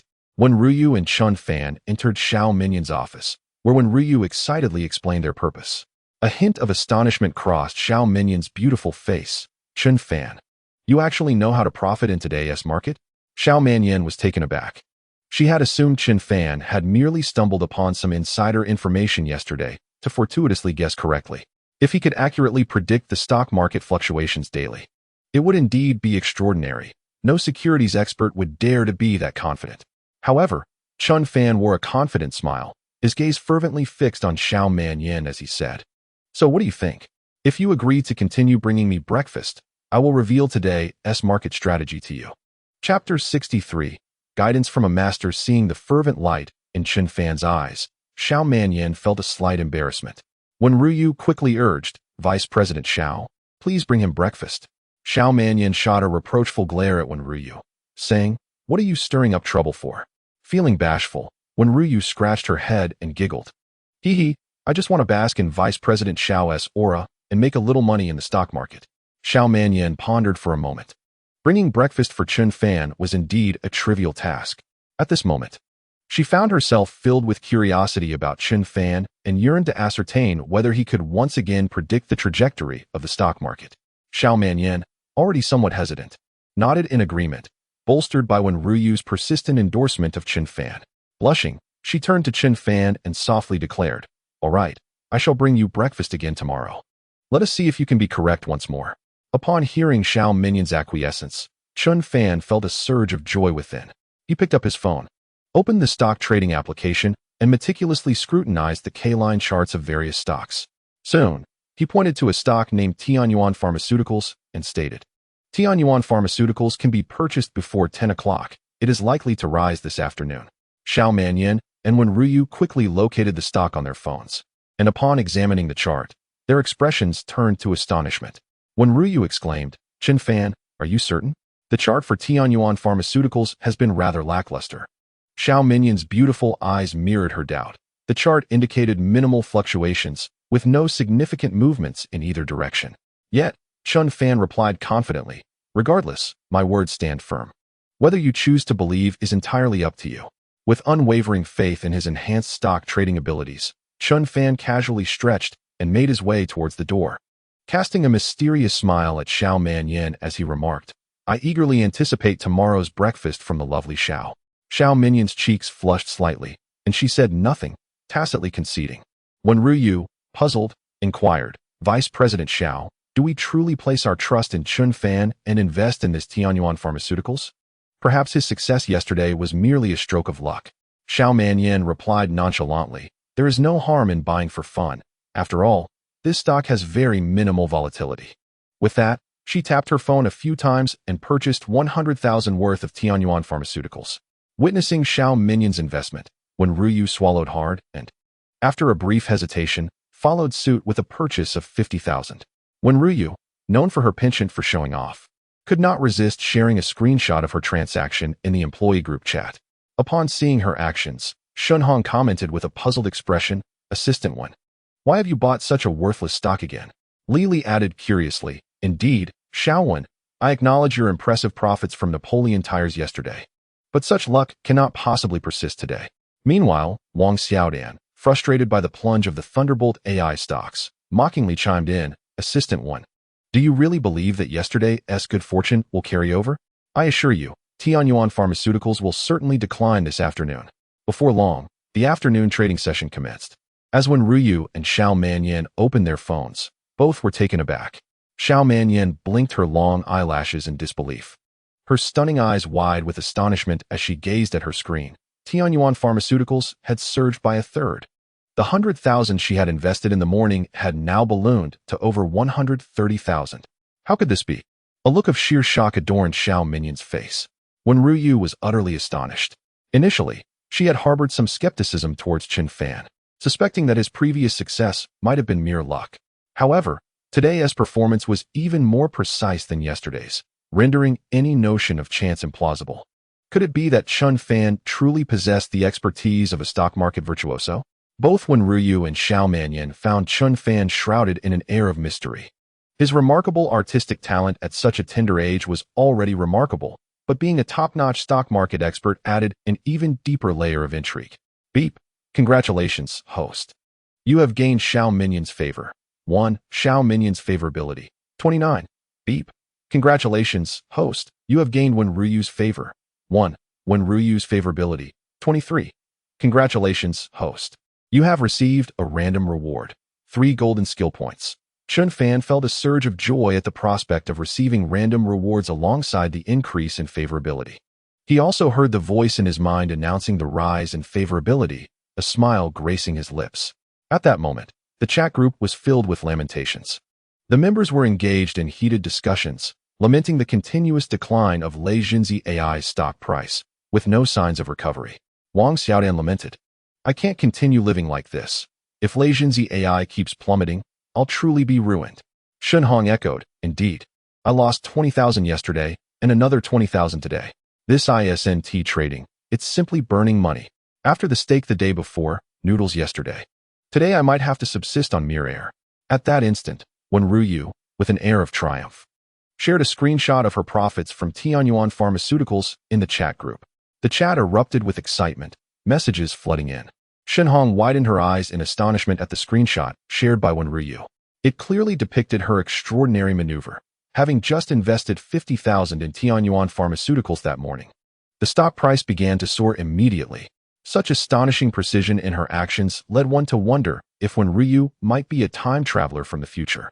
Wang Xiaodan exclaimed, Wow, Assistant Wen, you're simply incredible. Your investment in Napoleon Tires yesterday was already remarkable. But today's purchase of Tianyuan Pharmaceuticals is nothing short of genius. Shen Hong was equally stunned, declaring, "Xiao Wen, you are nothing less than an expert." Li Li chimed in, "Expert? Experts are still predicting that Lei Jinzi AI will rise. Xiao Wen is a stock god. Truly amazing." Seeing the flabbergasted reactions of her colleagues in the chat group, a satisfied smile spread across Wen Ruyu's face. It must be said that sharing 2 profitable screenshots in the group had greatly gratified her vanity. With satisfaction, she remarked, "This feels incredible. I have never experienced such elation before." While the financial gains brought her joy, it was the admiration from her colleagues that brought her even greater delight. Just then, her phone chimed unexpectedly. Curious, when Ryu discovered it was a private message from Shen Hong. "Xiao Wen, how have you become so formidable in the past couple of days? Your operations can only be described as those of a stock god." When Ryu responded with a sense of triumph, "Sister Shun, please do not divulge this to anyone. I have received guidance from an esteemed individual." Immediately, Shun Hong replied, "Little one, I promise I won't tell a soul. Do share with Sister Shun who this esteemed person is." Naturally, when Ryu was not inclined to reveal that the esteemed individual was Chen Fan. Chapter 64. The Wang family comes knocking, feigning mystery. When Ryu replied, "Sister Shun, this esteemed person is quite enigmatic. They have instructed me to keep their identity strictly confidential." Upon reading Wen Ruyu's message, Shun Hong became increasingly intrigued by this mysterious figure. The more Wen Ryu withheld information, the more anxious Shun Hong grew, consumed by curiosity about the identity of this esteemed individual. However, Shun Hong discerned that directly inquiring would not yield results, prompting her to alter her approach and instead flatter Wen Ryu. She sent a private message, "Little one, you are truly remarkable. It's enviable that such a mysterious esteemed person is willing to guide you." Sister Shun is so envious. Flattered by Shun Hong's praise, Wen Ryu basked in delight, her heart swelling with joy. Shen Hong then attempted to inquire, "Little one, could you possibly share a hint about tomorrow's stock market news? I would love to bask in your glory." Wen Ryu replied with a sense of pride, "Just wait. I can discreetly share a bit of news with you tomorrow. But Sister Shun, you must promise not to let it slip. Under no circumstances should you mention anything about me or the esteemed person in the group chat." Elated, Shen Hong quickly assured her, "Rest assured, little one, I will not disclose anything to anyone." With a smile, Wen Ryu set her phone down, realizing that with Chun Fan's insights, she had not only profited but also gained prestige, truly a dual victory. Her curiosity about Chun Fan deepened. Ding! Congratulations, host. You have gained Wen Ryu's favor. 1. Wen Ryu's favor. 24. Ding! Congratulations, host. You have received a random reward. 10 million in cash. The sudden notification of Wen Ryu's increased favor in Chun Fan's mind caused him a moment of bewilderment. It was perplexing that Wen Ryu inexplicably harbored goodwill towards him. In Chun Fan's estimation, Wen Ryu was undoubtedly more amenable to a successful courtship than Xiao Manyan. He was not averse to enhancing Wen Ryu's favor, for reaching a favor level of 50 would grant him one of her unique talents, an endeavor worth pursuing. At this moment, outside the Junshi 4S dealership, a black SUV emblazoned with the logo of the Inca law firm came to a steady halt. The doors opened, and several individuals with cold smirks and ill intentions emerged from the vehicle. Leading the group was Zhang Dahua, her expression one of smug malevolence. Behind her was a young man with a rather expressionless, unattractive face, Wang Xiaofeng, in his 20s, who had previously attempted to assault Zhou Yufei, only to end up blinded. Accompanying them were 2 relatives whose demeanor exuded malice. Lastly, from the SUV stepped a man and a woman, both impeccably attired lawyers. The female lawyer stood tall and graceful, exuding an air of elegance and charm. Her complexion was fair and delicate, rendering her strikingly beautiful, with slightly thin lips and a finely sculpted chin that was subtly uplifted. She emanated a refined allure, albeit with a faint hint of acerbity. The attorney sought by Zhang Dahua was none other than Li Shuili from Inca law firm, accompanied by her assistant Zhao Jingshu. Zhang Dahua pointed at the Junshi 4S store and exclaimed, "Lawyerly, that wretched woman Zhou Yufei works right here." Li Shuili nodded, her proud demeanor accentuated as she sauntered towards the Junshi 4S store. Zhang Dahua and Wang Xiaofeng, along with a group of relatives, followed closely behind, their presence imposing. Upon noticing the unusual atmosphere, Lin Shasha, the manager of the Junshi 4S store, approached with trepidation and inquired, "May I ask who you are looking for?" Li Shuili replied coolly, "We are here to see Zhou Yufei." Startled, Lin Shasha quickly summoned Zhou Yufei. Upon seeing Zhang Dahua, Wang Xiaofeng, and several intimidating relatives, Zhou Yufei felt a chill envelop her. She forced herself to maintain composure and asked, "What brings you here?" With a smug expression, Zhang Dahua declared, "Zhou Yufei, we are here to discuss your marriage with my son Wang Xiaofeng. This is your final opportunity. If you refuse to bear the Wang family's offspring, we will resort to legal action, leaving you in a lifetime of debt." Zhou Yufei, pale with anger, retorted, "Haven't I already repaid your son's medical expenses? I transferred 3 million yesterday." She produced her phone to show the screenshot of the transaction. Li Xueli coldly responded, "Miss Zhou, while you did transfer 3 million to my client yesterday, that was merely for medical expenses. Today, we are here to discuss compensation for psychological distress, nutritional support, anxiety suffered by family members, lost wages for the remainder of your life, damages for beauty discrimination, and costs for psychological therapy following discrimination, among others." Stunned, Zhou Yufei could hardly fathom the plethora of peculiar charges being levied against her. "How can there be so many expenses? What kind of lawyer are you?" she exclaimed in disbelief. Li Xueli's face displayed a haughty disdain as she replied, "I am educated in the highest echelons of American law, something you clearly cannot comprehend." Zhou Yufei turned her furious gaze towards Wang Xiaofeng, who, despite having had his eyesight restored, bore unsightly scars on his face. Wang Xiaofeng gazed at Zhou Yufei with a greedy, ugly smile, his mind racing at the sight of the girl he had once assaulted at the zoo, still captivatingly beautiful. With a lascivious glint in his eyes, he said, "Zhou Yufei, if you agree to marry me, you won't have to pay any of these expenses." His gaze lingered hungrily on her figure, his heart racing with excitement. Zhang Dahua sneered, saying, "Indeed. If you agree to serve my son for the rest of your life and ensure the Wang family continues its lineage, you won't need to compensate." The relatives of the Wang family erupted like a powder keg, their distorted faces revealing ferocity and malice. Their aggressive insults rained down upon Zhou Yufei like a chilling torrent, threatening to engulf her entirely.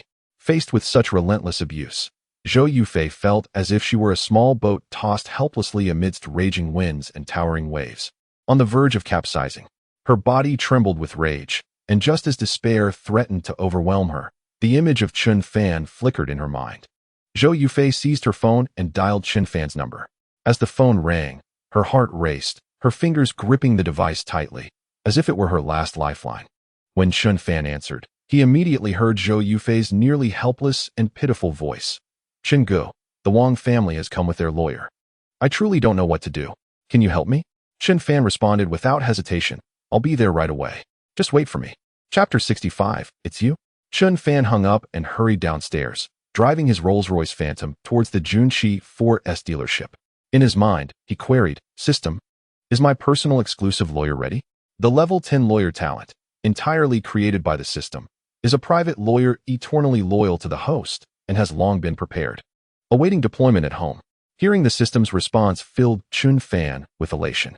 With a Level 10 lawyer talent, he firmly believed there was no lawyer on the planet who could rival him. Meanwhile, upon hearing Chun Fan's concerned voice, Zhou Yufei felt a surge of warmth. And in that moment, her fear began to dissipate. Taking a deep breath, she tried to steady herself and asked in a calm yet determined tone, "Are you the lawyer they hired?" Li Xueli's eyes revealed a mix of pride and indifference as she raised her chin, responding in an air of superiority, "Yes. I am Li Xueli from Inca Law Firm, commissioned by the Wang family to handle this dispute." Zhou Yufei replied coolly, "Please wait. I just called someone to discuss this with you. He will be here shortly." Believing Zhou Yufei had summoned a lawyer, Li Xueli displayed a disdainful smile, saying, "Very well. But it will only delay for a few minutes. After all, I am an elite educated in advanced legal studies in America. You want to find a lawyer in the entire Hang City who can match me." With confidence radiating from her, Li Xueli crossed her arms, her ample bosom rising and falling with each breath, while her gaze at Zhou Yufei was filled with provocation and disdain. At that moment, Li Xueli was utterly self-assured, convinced that no matter what lawyer Zhou Yufei procured, she would easily handle them. In her eyes, Zhou Yufei was merely an arrogant young girl. Li Xueli regarded Zhou Yufei with disdain, yet was taken aback to find a glimmer of confidence in Zhou Yufei's gaze. With a faint smile curving her lips, Zhou Yufei remarked, "Just wait. When he arrives, you will regret this." Upon hearing her words, Li Xueli's assistant, Zhao Jingshu could no longer contain his contempt and scoffed. What a joke. You think you can make the esteemed lawyerly regret his decision? Li Xueli was currently the most celebrated elite lawyer at Inca law firm, and Zhao Jingshu both admired and revered her, firmly believing in her inevitable success. The relatives of the Wang family erupted in laughter, mercilessly mocking Zhou Yufei with unabashed derision. What are you dreaming about, Zhou Yufei? Do you have any idea how much we spend to hire lawyerly? A lawyer of such caliber. And you think you can just make a call and summon someone even more formidable? That is pure fantasy. Lawyer Li Xueli was a highly sought-after attorney procured through connections of the Wang family, and they held unwavering confidence in her abilities, doubting that Zhou Yufei could possibly find a more capable lawyer on short notice. Meanwhile, Lin Shasha, the supervisor standing nearby, looked on with pity, her gaze filled with compassion for Zhou Yufei. Oh dear, poor Zhou is truly unfortunate, entangled with such cruel individuals. Indeed, it seemed Zhou Yufei's future was bleak. Lawyer Li appeared exceptionally professional and formidable, and no one could contend with her prowess. Wang Zhenmei shook her head with a sigh. Although Zhou Yufei had made a phone call for assistance, she harbored little hope. At that moment, a magnificent Rolls-Royce Phantom glided silently to a stop outside the Junshi 4S dealership. Following the Rolls-Royce was a sleek, all-black top-tier business vehicle, the Maserati S model, which obediently parked behind the luxury car like a devoted attendant. The sight of such opulence left everyone momentarily stunned. Zhou Yufei's face lit up with excitement. She knew exactly what this meant. Chun Fan had arrived. Zhang Daohua, Wang Xiaofeng, and even the Wang relatives were filled with envy and astonishment. Wow, this Rolls-Royce Phantom must be worth over 10 million. Who could possibly drive such an extravagant car? They chorused. If I could drive that car, it would be the ultimate thrill. The most astonished of all was Li Xueli, who seemed to have a vague recollection of the imposing luxury of the Rolls-Royce. Just then, the electric door of the Rolls-Royce Phantom slowly opened, and the red-carpeted electric step extended gracefully. A young man stepped out of the lavish vehicle, his gaze deep and contemplative, yet possessing an extraordinary penetrating quality, as if he could see into the very hearts of those around him. It was none other than Chen Fan. Li Xueli's mouth fell agape in astonishment, her expression one of disbelief as she stared at him. At this moment, Li Xueli remained unaware that the caller, Zhou Yufei, was actually Chen Fan, and she was oblivious to his intentions. With palpable excitement, she rushed forward, her face illuminated by a radiant smile as she greeted Chen Fan. Chen Fan, are you here to see me? I knew you wouldn't ignore me. Li Xueli assumed that Chen Fan had come specifically for her. However, upon seeing her, Chen Fan was taken aback, momentarily stunned. He too had not anticipated that the lawyer hired by the Wang family would be Li Xueli. But as he observed her standing alongside the Wangs, the reason became clear to him. With a cold smile, Chen Fan remarked, Li Xueli, I never expected the lawyer for the Wang family would be you. Li Xueli was momentarily taken aback by his words, her face a mask of confusion. Chen Fan, weren't you here for me? She inquired. Chen Fan's demeanor turned notably frosty as he replied, Do not flatter yourself. I am here to assist Zhou Yufei. Li Xueli's expression shifted dramatically. She could hardly fathom that Chen Fan would utter such words. Amidst the astonished gazes of those around them, Chen Fan calmly approached Zhou Yufei and took her slightly cold, trembling hand, which quivered with excitement. Yufei, I apologize for keeping you waiting, he said softly. Zhou Yufei, overwhelmed with emotion, disregarded the astonished stares of the crowd and threw herself into Chen Fan's embrace, weeping softly. Brother Chen, I knew you would come to help me. Chen Fan gently held Zhou Yufei's delicate form, feeling her slight shivers from her sobs. The faint, enchanting fragrance emanating from her enveloped him, refreshing and elegant. As he reassured her, Do not fear. With me here, no one can bully you. Hearing Chen Fan's words filled Zhou Yufei with warmth. The harsh and venomous insults from the Wang family still echoed in her mind, yet at that moment, they dissipated like fleeting shadows. Ding! Congratulations, host. You have gained Zhou Yufei's affection. 1. Zhou Yufei's affection. 51. Congratulations, host. You have received a random reward. 3 golden skill points. Chen Fan felt elated not only for gaining affection, but also for the unexpected rewards. Chapter 66. The personal lawyer steps in. Observing the tender interaction between Chen Fan and Zhou Yufei, everyone was utterly astonished. Lin Shasha and Wang Zhenmei were completely captivated, their eyes sparkling with admiration. Wow, how romantic. This handsome Chun is like a prince on a rainbow, come to rescue his princess. Oh, how I wish he would come to save me. I envy Xiao Zhou. Meanwhile, the Wang family struggled to maintain their composure. Their intention was initially to coerce Zhou Yufei into marrying Wang Xiaofeng through the leverage of a massive debt. They believed Zhou Yufei would be unable to amass the substantial sum required to repay the debt. Thus, her only option was to marry Wang Xiaofeng, ensuring the continuation of the Wang lineage and serving him for the rest of his life. To Wang Xiaofeng, Zhou Yufei was already his. At that moment, witnessing Zhou Yufei brazenly throwing herself into Chun Fan's arms, Wang Xiaofeng was filled with rage, shouting, "Who are you? Let go of my wife." Zhang Dahua was incensed. Her teeth clenched in fury as she exclaimed, "Zhou Yufei, you wretched woman. You are meant to carry on the Wang family's lineage. How dare you embrace another man?"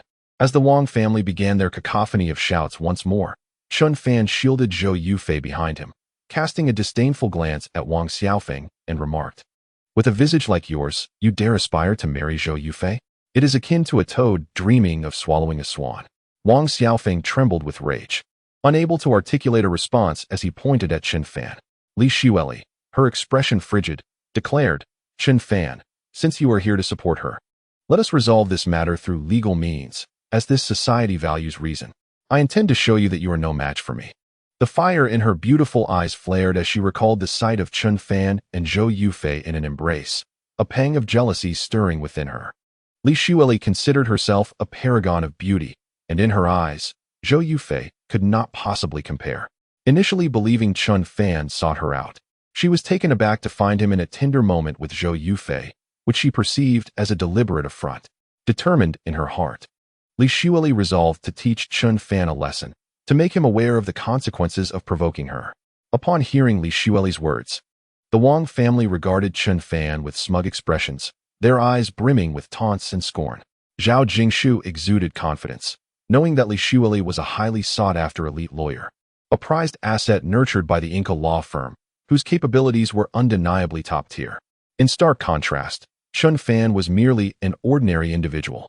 When it came to the nuances of legal statutes, he would surely be no match. Zhang Dahua immediately chimed in, "You, Chun, can only wait to concede. Prepare to part with your money."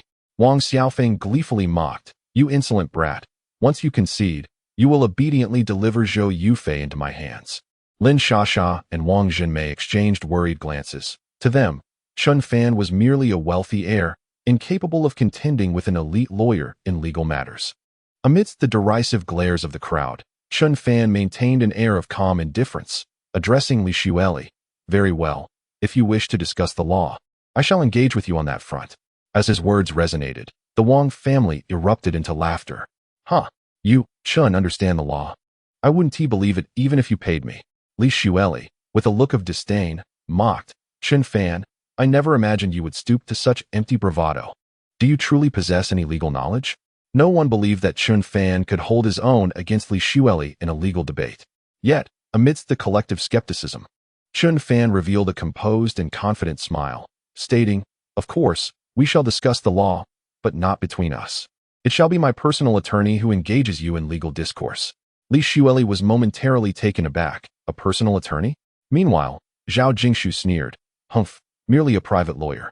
How could their skills possibly compare to those of an elite lawyer?" In Zhao Jingshu's view, those who willingly serve as exclusive private lawyers undoubtedly lack the skills and prowess of the most exceptional attorneys. After all, true top-tier lawyers are characterized by their lofty pride and would never demean themselves by becoming private consultants. Moreover, Chun Fan appeared to be an ordinary young man. It was inconceivable that any first-rate lawyer would consent to serve as his private counsel.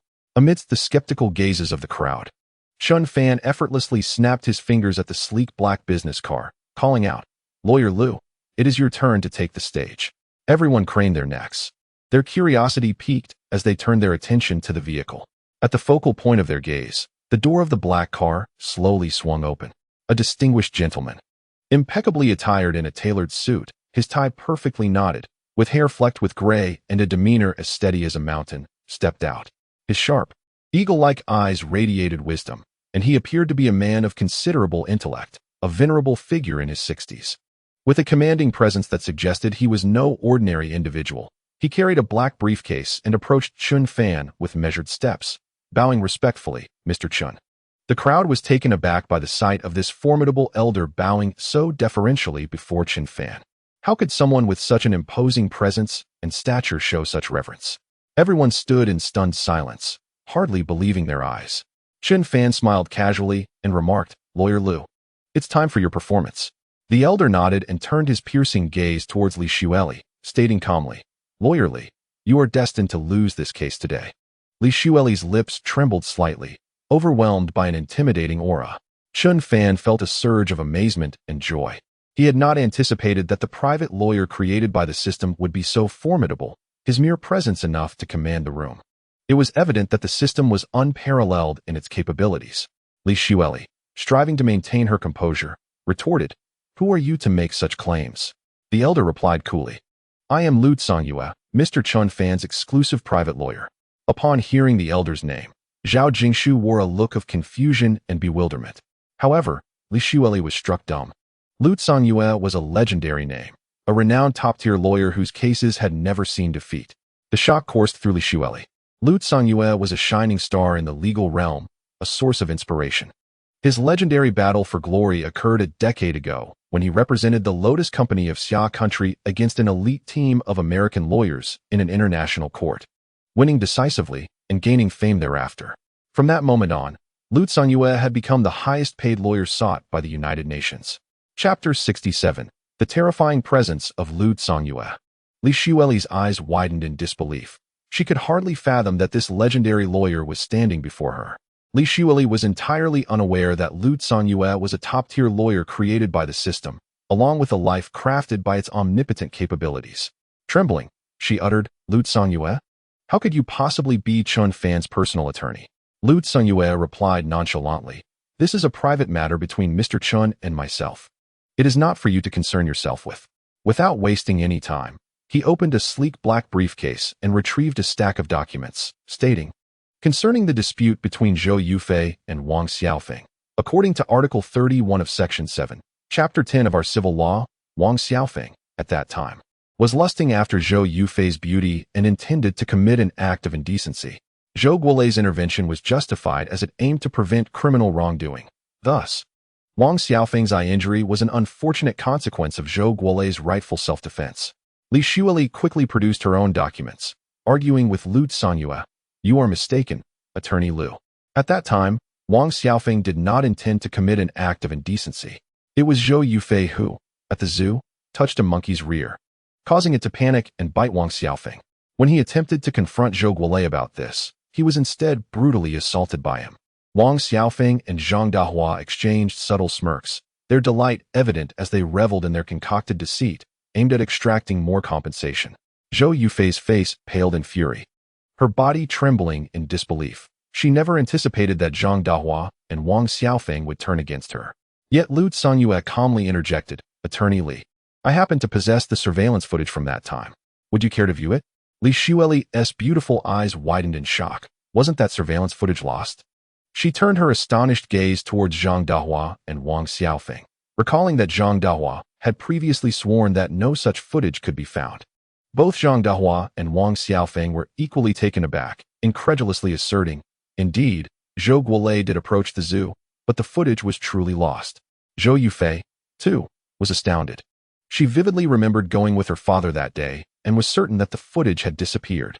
Chun Fan, however, wore a confident smile, aware that the system could effortlessly restore the surveillance footage from that day.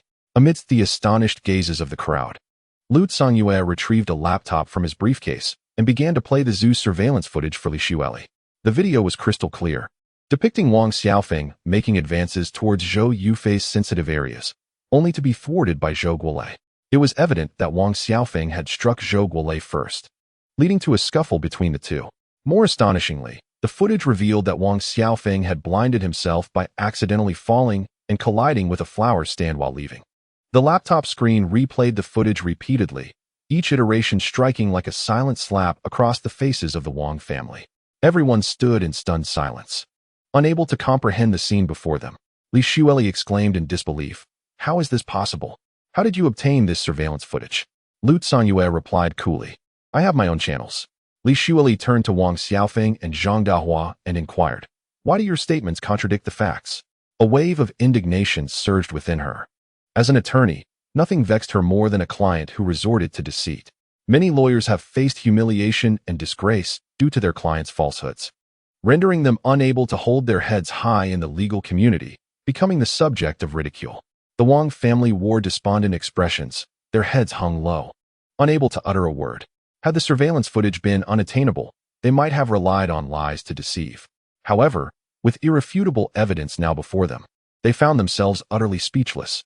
Zhang Dahua, unwilling to concede, flashed a cunning glint in her eyes and asserted, "You are lying. This footage is fabricated. The zoo cannot even produce its own surveillance. What gives you the right to possess footage from that time?" The Wang family, as if grasping at a final straw, suddenly perceived a glimmer of hope and fervently echoed, "Indeed, that footage is fake. The fraud is wrongfully accusing the innocent." Lu Songyue, with an expression of indifference, stated, "This surveillance footage has already been submitted to a professional and authoritative appraisal institution. Here is the certification of the authenticity." He produced a document, and upon inspection, Li Xueli felt her strength wane. As a seasoned elite lawyer, she understood the gravity of its implications. The Wang family, eyes brimming with hope, eagerly turned to Li Xueli and implored, "Li lawyer, this certification must be false, right?" Li Xueli, in despair, replied, "The certification is genuine." Lu Songyue continued, "I have also located several eyewitnesses from that time who can attest to the events. If you require, I can summon them to identify the facts immediately." Li Xueli felt utterly defeated and weakly responded, "No need. The evidence is clear and unequivocal." In the presence of Lu Songyue, she experienced an overwhelming sense of powerlessness. Lu Songyue was indeed a renowned international attorney, with a meticulous and comprehensive approach, leaving no room for error. Faced with such seasoned tactics, Li Xueli recognized her lack of any chance of victory. To her astonishment, this top-tier lawyer was, in fact, Chun Fan's personal attorney, which left her incredulous. At that moment, the members of the Wang family resembled deflated balloons, their spirits utterly diminished. Lu Songyue's cold, unyielding voice continued, "According to the surveillance footage, Wang Xiaofeng's eye injury resulted from his own fall, although it occurred after a confrontation with Zhou Guolei. There is insufficient evidence to establish a direct causal relationship with that conflict. Therefore, the Zhou family is not liable for the 4 million in medical expenses for Wang Xiaofeng. I now demand that the Wang family return the 4 million medical fees to the Zhou family within 3 months, or face enforcement thereafter." Lu Songyue's voice resonated with an air of unassailable authority. The Wang family was left in shock. This meant not only could they not compel Zhou Yufei to pay more, but they were also required to return 4 million in medical expenses. Wang Xiaofeng, in utter despair, clutched his head and murmured, "How could this be? I am being asked to return 4 million? Zhang Dahua, with a pleading expression, grasped Li Xueli's hand and cried, "Li lawyer, you must advocate for us." Li Xueli shook her head in resignation, expressing, "You have deceived me. I can no longer advocate for you. The 4 million must be compensated by you." Before Lu Songyue, she felt utterly powerless, acutely aware that she could never gain any advantage in his presence. Lu Songyue's methods were terrifyingly effective, sealing off all avenues of escape. It was as if she stood before an insurmountable web, with no route of retreat. Chapter 68. Accompanying Li Xueli cast an incredulous glance at Chen Fan, realizing that she had completely succumbed to him this time. A robust relative from the Wang family, fueled by indignation, charged forward, brandishing his fists, shouting, "What is so impressive about a mere lawyer? I will beat you to death." To everyone's astonishment, Lu Songyue unexpectedly tore off his impeccably tailored suit, revealing his well-defined muscles, and bellowed, "In 1974, I won my first championship in Southeast Asia in free fighting, and since then, I have continuously triumphed over Japanese karate masters. If you wish to confront me physically, I shall gladly oblige." With a flick of his wrist, he struck with the ferocity of thunder, effortlessly knocking the Wang family member to the ground, who fell with a series of pained cries. All present were left in a state of disbelief.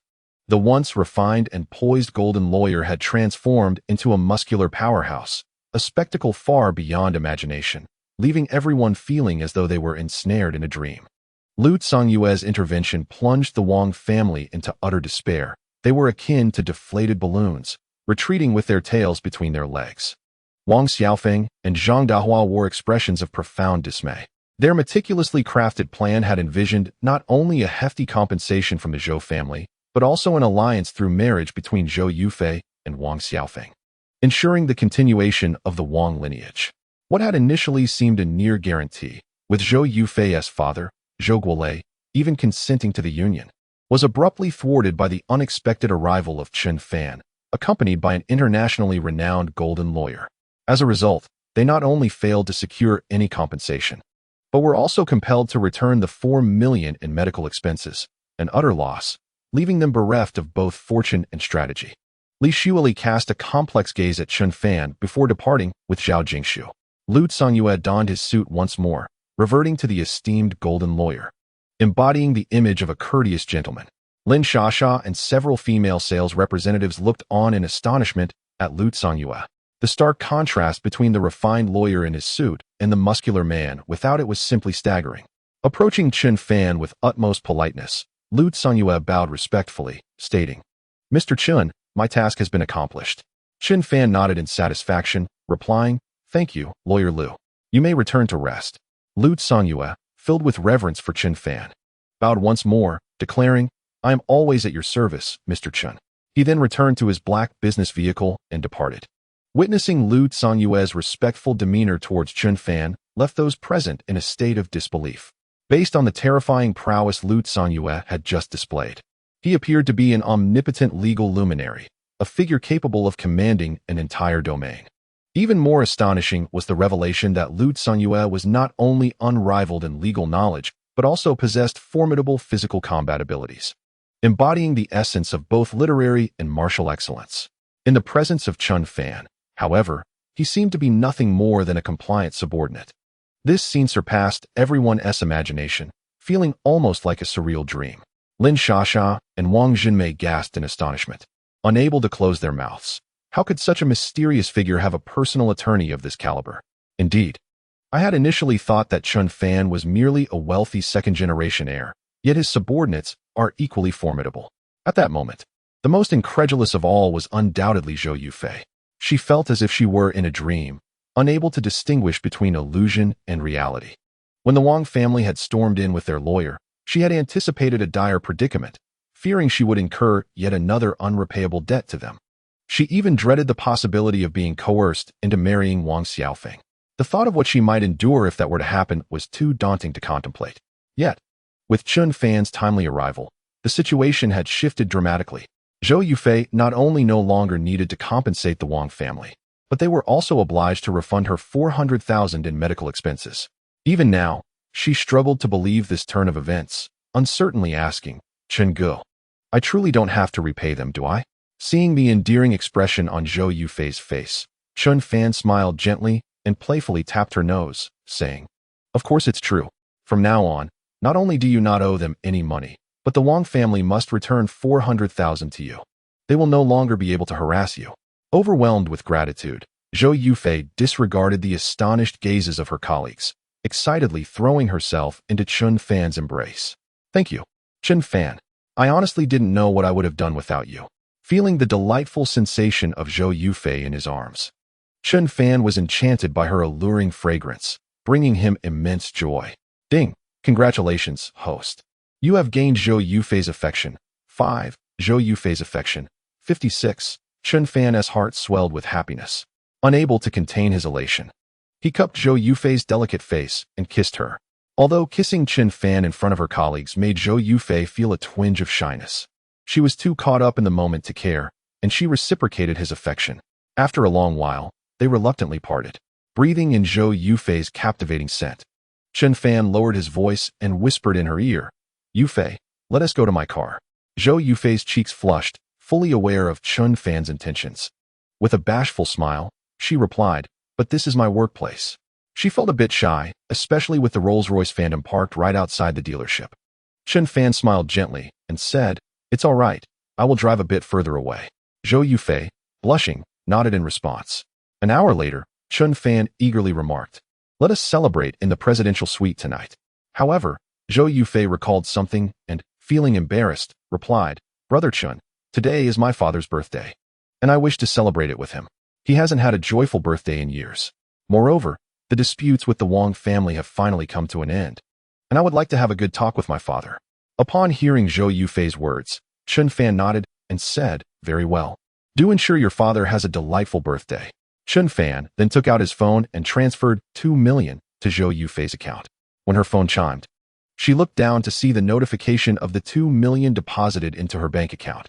Zhou Yufei exclaimed in surprise, "Brother Chen, why did you transfer 2 million to me?" Chen Fan smiled softly. "Did you not intend to celebrate your father's birthday? You should treat yourselves to something nice." Seeing the caring gaze in Chen Fan's eyes, Zhou Yufei felt her own eyes glisten with unshed tears, overwhelmed by an unfamiliar sense of gratitude. Moments ago, she had declined Chen Fan's invitation to the presidential suite, fearing he might be displeased, yet he had not only remained unruffled, but had generously transferred her 2 million. Today marked the conclusion of her disputes with the Wang family, who even had to refund 4 million in medical expenses. Chapter 69. Regretful Li Xueli. The burdens that had weighed heavily upon her shoulders dissipated in an instant, leaving her with several million in assets. All of this was a result of meeting the young man before her. At that moment, Zhou Yufei felt an unparalleled joy and excitement. Grateful, she embraced Chen Fan and said, "Brother Chen, you are truly kind to me." Notification: congratulations to the host for gaining Zhou Yufei's affection. 1. Zhou Yufei's affection level 57. The two embraced for a while longer before reluctantly parting ways. After dropping Zhou Yufei off at home, Chen Fan drove towards the 5-star hotel in Jardin. Suddenly, his phone buzzed. Checking it, he found a message from Li Xueli. "Chen Fan, why are you always deliberately targeting me?" Through the screen, Chen Fan could almost envision Li Xueli's displeased expression. Ever since their unsuccessful blind date, Li Xueli felt as though Chen Fan's presence haunted her, constantly appearing and leaving her with a sense of suppression. Now, she harbored a flicker of regret, wishing she had treated Chen Fan with more kindness during their blind date. Chen Fan replied, "I am not intentionally targeting you. It is all mere coincidence. I am here to assist a friend, unaware that you were the lawyer representing the other party." Li Xueli responded, "I don't believe you. Chen Fan, are you still upset about the time I accidentally injured your dog with a toothpick when we were children, and your mother thought you were responsible?" Li Xueli's mention of that incident stirred genuine irritation within Chen Fan. In his youth, Chen Fan was reprimanded several times by Su Chunling over this matter, which left him feeling despondent for an extended period. With a frosty demeanor, Chen Fan typed a reply, "I will never forgive you for this." Li Xueli responded, "Chen Fan, you are such a petty person. Did I not apologize to you in my letter? Are you still holding a grudge? I can take you out for a meal another day and apologize again. How does that sound?" Chen Fan, disinterested, retorted, "Just don't show up in front of me again." Li Xueli, incensed, exclaimed, "You." In a fit of anger, she slammed her phone onto the seat in the car. Zhao Jingshu, filled with trepidation, cautiously inquired, "Lawyer Li, what happened?" Li Xueli snapped, "Stop talking." Zhao Jingshu, feeling wronged, fell silent. Li Xueli was seething with rage. Upon returning to the Jardin Hotel, the lobby manager, Fong Yan, greeted him with a beaming smile. "Mr. Chen, welcome back." Today, Fong Yan donned a light, gray-fitted dress that accentuated her elegance and grace. Her figure was voluptuous, yet delicate, exuding an alluring charm. Her complexion was as fair as snow, and her lips, adorned with a subtle gloss, reflected a captivating sheen. It must be said that Fong Yan was exceptionally beautiful. The system rated Zhou Yufei's looks at a mere 87, while Fong Yan achieved a score of 91, just 2 points shy of the highest, Xiao Manyan. Chen Fan's appreciative gaze swept over Fong Yan as he smiled. "Manager Fong, you are becoming more beautiful by the day." In response to Chen Fan's compliment, Fong Yan smiled modestly. "Mr. Chen, you flatter me. Allow me to escort you to the VIP elevator." As the exclusive concierge for the presidential suite, Fong Yan personally guided Chen Fan to his room each time. Following her, Chen Fan inhaled her faint but enchanting fragrance, captivated by her graceful movements. Noticing that Chen Fan was alone today, Fong Yan inquired with curiosity, "Mr. Chen, are you by yourself today? Is Miss Zhou not with you?" She had grown accustomed to seeing Chen Fan and Zhou Yufei together. Chen Fan jested, "It seems I will have to face a solitary night of sleep. I wonder if Manager Fong would indulge me in a conversation?" Fong Yan replied with graceful composure, "Mr. Chen, at such a young age and with your accomplishments, I am sure many women must be pursuing you. I fear I am not worthy of such fortune. Her words were polite, preserving Chun Fan's dignity. Yet they subtly conveyed a sense of distance. Chun Fan smiled slightly, unperturbed. He found it somewhat unexpected. He had presumed that a hotel manager at a five-star establishment would be more open. Yet Fong Yan appeared to possess a demeanor that did not easily lend itself to flirtation with men. Intrigued, Chun Fan shifted the topic, asking, Manager Fong, may I inquire about the market value of the Jardin Hotel? He recalled the Level 1 Tycoon acquisition card he had obtained from Chu Xiaolei, which, according to the system's description, could forcibly acquire companies valued below 100 million. Chun Fan was eager to ascertain whether this Level 1 Monopoly acquisition card could procure the five-star Jardin Hotel. Fong Yan blinked her beautiful eyes in confusion and inquired, Mr. Chun, why do you ask? Chun Fan replied with a casual smile, just a casual inquiry. After a moment's thought, Fong Yan responded, the Jardin Hotel is valued at approximately 95 million. Chun Fan's heart leaped with joy. It appeared that the Level 1 Monopoly acquisition card was indeed sufficient to acquire the Jardin five-star hotel. Of course, Chun Fan was merely inquiring and had no immediate intention of making a purchase. He planned to observe further, and should he encounter a suitable property, he would acquire it for Zhou Yufei to manage. As Chun Fan and Fong Yan engaged in light conversation, the VIP elevator ascended to the top floor. Unexpectedly, the elevator malfunctioned, shaking violently before coming to a halt. Fong Yan, clad in high heels, lost her balance and, unable to control herself, fell into Chun Fan's embrace. He was enveloped by an intoxicating fragrance, her soft form pressing against his chest. This sensation was delightful, yet Chun Fan recalled Fong Yan's reserved nature and quickly stepped back, steadying her by grasping her delicate shoulder, concerned as he asked, Manager Fong, are you all right? The previous moment had been quite intimate, and the accidental contact between them made Fong Yan blush. She hastily took a step back, saying, I'm fine, thank you, Mr. Chun. Aware of Chun Fan's attempt to spare her embarrassment, she felt a flicker of fondness for him. Ding! Congratulations, host. You have gained Fong Yan's favor. 1. Fong Yan's favor. 3. Congratulations, host. You have received a random reward, 10 million in cash. Upon hearing of Fong Yan's increased fondness, Chun Fan felt a surge of elation. Fong Yan promptly took out a walkie-talkie and instructed the hotel front desk, Xiaozhang. Please notify the elevator company to come and repair the VIP elevator. Chun Fan nodded internally, recognizing Fong Yan's exceptional professional capabilities. Chapter 70. Coincidence. After placing the walkie-talkie down, Fong Yan smiled apologetically at Chun Fan, saying, Mr. Chun, I apologize for the awkwardness.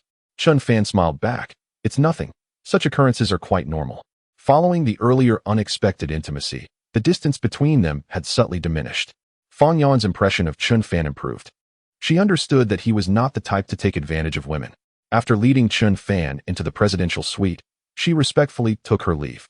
Chun Fan reclined comfortably on the luxurious bed, reminiscing about the passionate escapades he had shared with Zhou Yufei on this very bed, feeling a rush of excitement. After indulging in a brief moment of relaxation, he grew invigorated and, out of boredom, opened his phone, intending to watch some live broadcasts featuring beautiful women. Before sleep, it was his customary ritual to indulge in the live broadcasts of beautiful women. However, 2 days ago, with the enchanting company of Zhou Yufei, there was no longer any need for such distractions. In no time at all, Chun Fan logged into the streaming platform. Following his extravagant gifting spree of 1 million, his account had transformed him into a sensation, inundated with an avalanche of friend requests and chat invitations, which quickly became bothersome, prompting him to switch his status to anonymous and invisible. Logging in under this guise, Chun Fan remained unseen by others. Thoughts of Su Qingru crossed his mind, reminiscent of the goddess from his high school days. Just days prior, he had watched her live stream and generously gifted her over 1 million. With a flick of his fingers, he accessed Su Qingru's personal profile within the system. Name, Su Qingru. Age, 21 years. Beauty score, 93. Height, 165 centimeters. Occupation, senior university student. Measurements, 91D, 53. 86. Affection level, 32. Purity level, 100. Naturally pure and untainted. Health status, healthy, no gynecological issues. Talents, acting, purple rarity. Singing, purple rarity. Dancing, green rarity. Both Su Qingru and Xiao Manyan boasted a beauty score of 93, sharing the top rank. This clearly indicated that Su Qingru's allure matched that of Xiao Manyan, albeit with entirely different styles. Chen Fan began to seek out Su Qingru's livestream. Although Su Qingru was indeed broadcasting today, she appeared somewhat distracted, lacking enthusiasm. The viewer count in her stream was sparse, with only a handful of spectators, and she seemed disinterested in engaging with them, exuding an air of desolation. Her thoughts lingered on a certain mysterious senior, known by the moniker Oil Drilling Head. A few days prior, this affluent individual, claiming to be her senior, had unexpectedly graced her stream, generously showering her with over 1 million in gifts before vanishing without a trace, never to return. This abrupt disappearance left Su Qingru perplexed, pondering why her senior had not reappeared in her live stream. Deep down, she yearned for the return of that enigmatic senior, even if he did not bestow gifts. Her heart would still swell with joy. At that moment, an anonymous viewer entered Su Qingru's live stream. This anonymous presence was, of course, Chen Fan. Upon seeing Su Qingru, he was struck by her radiant beauty. Today, she donned a soft pink jacket over a snug white t-shirt, accentuating her remarkable curves, radiating an irresistible youthful vitality.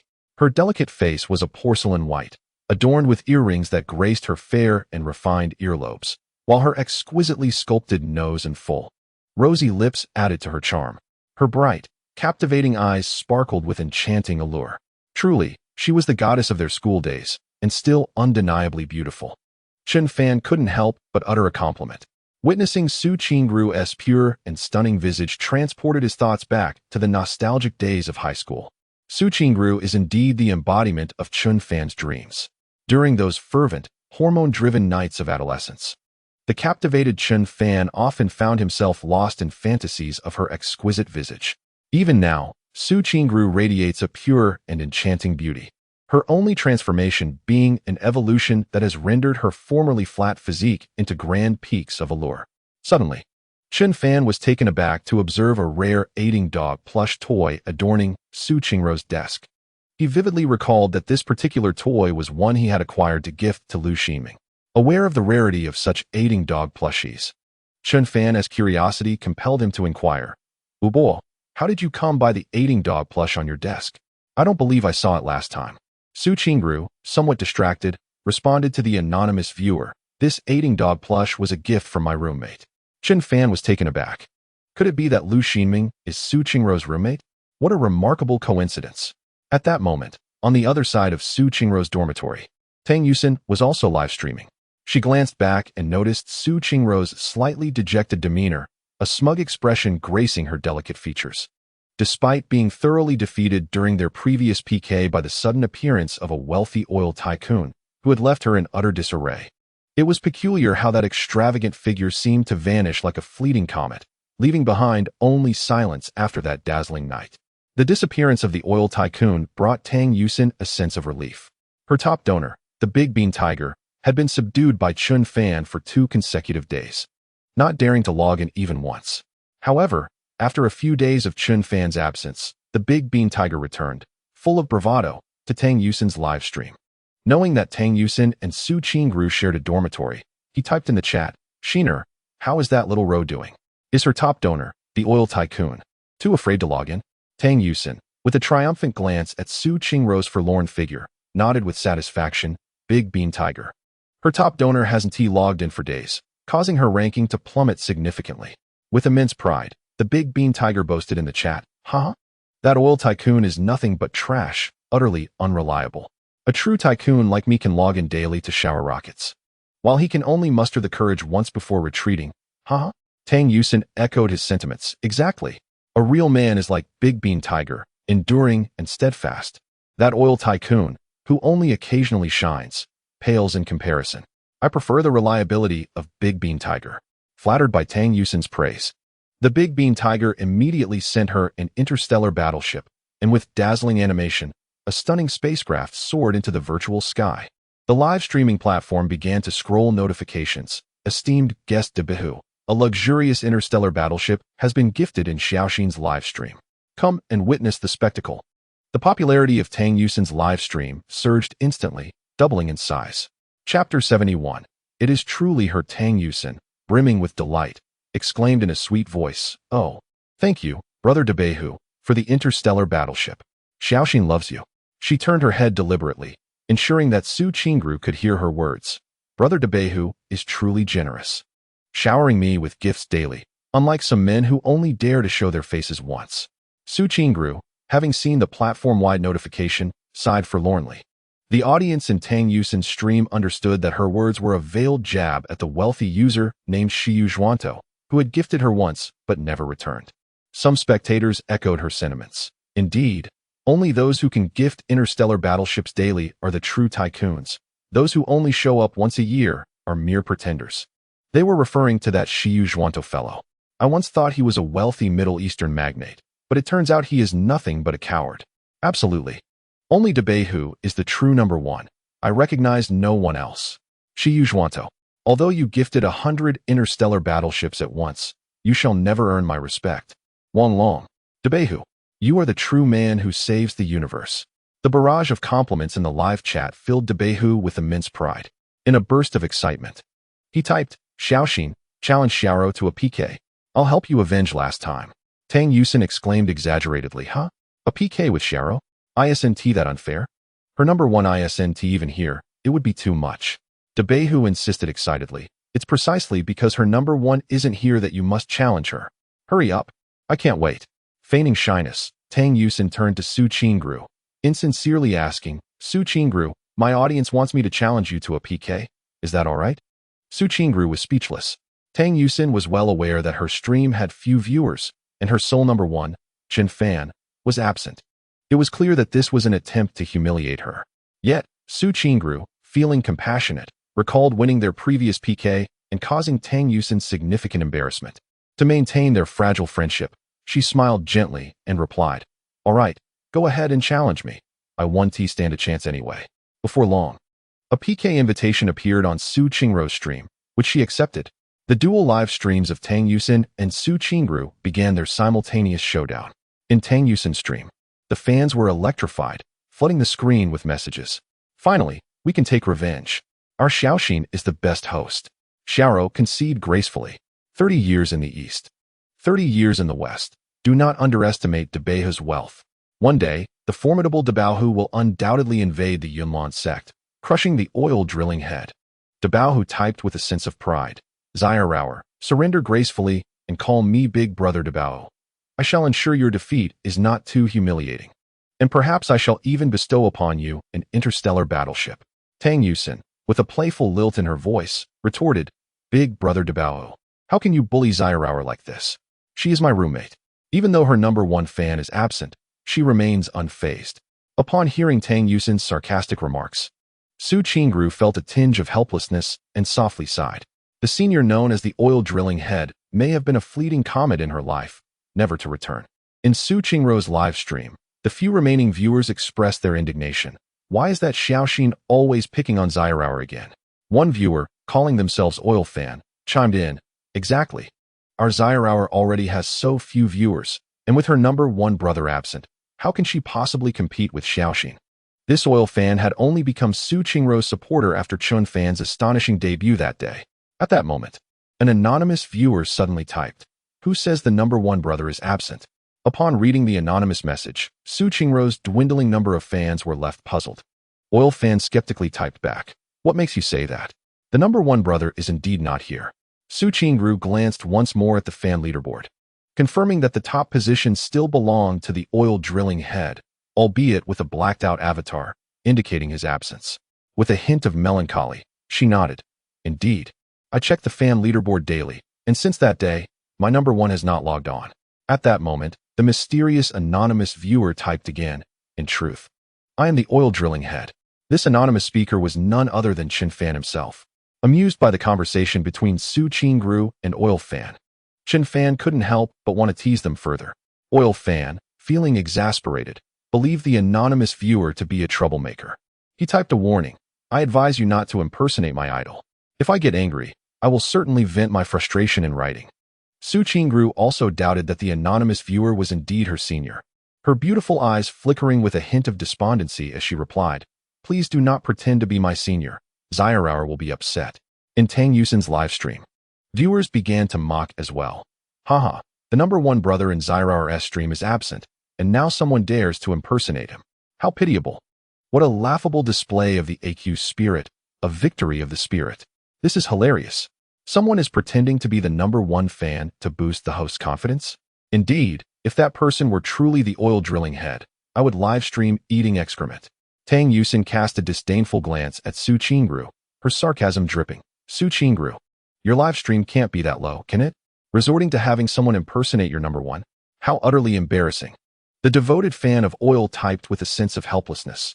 Dear anonymous user, please refrain from pretending to be my idol. You might bring unwanted attention to Xiao Rou. We lack the means to shower her with interstellar battleships, and all we can do is quietly protect her live stream room from the number one brother. The sincerity of this oil fan deeply moved Su Qingru, even surprising Chen Fan, who had not anticipated such an adorable follower. Chen Fan decided to cease his teasing and reveal his true identity. He located the button to disable his anonymous status and emerged from invisibility.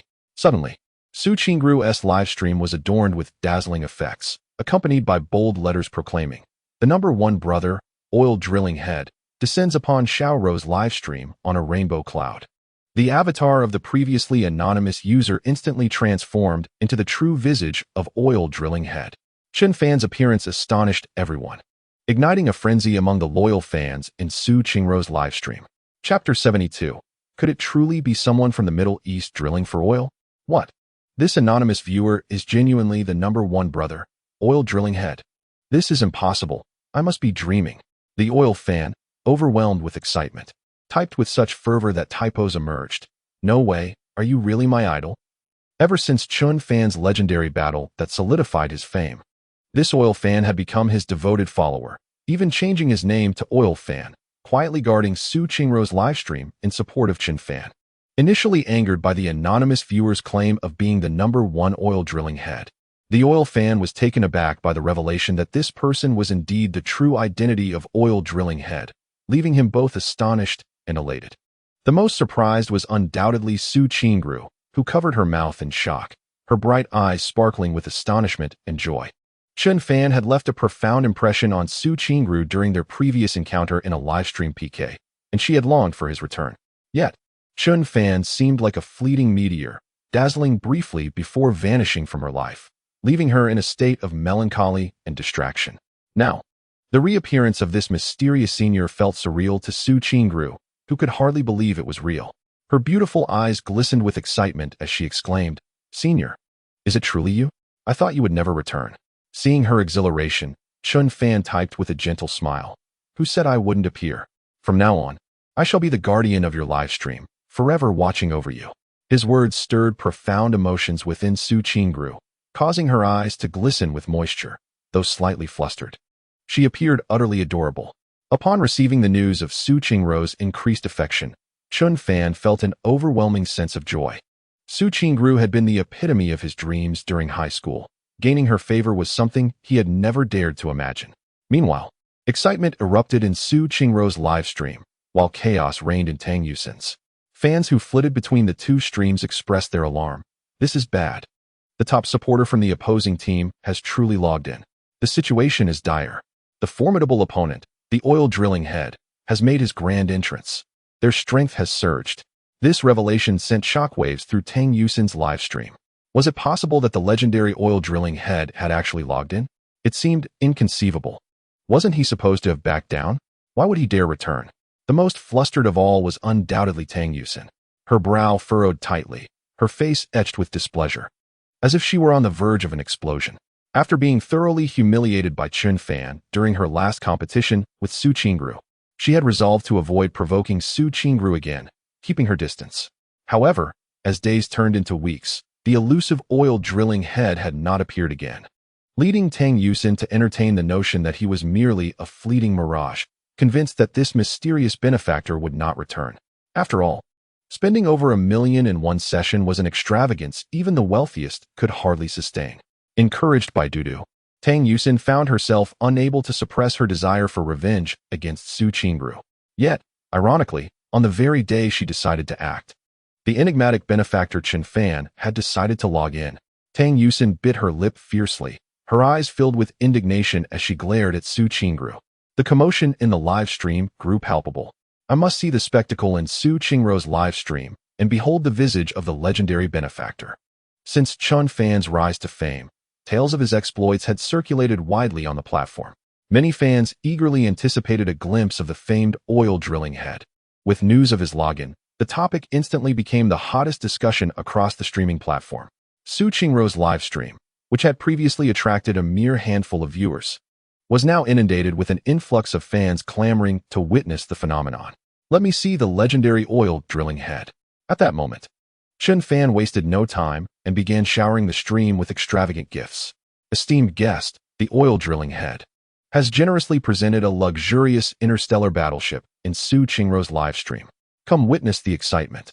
Today, Chun Fan was particularly decisive, launching straight into gifting 20 interstellar battleships.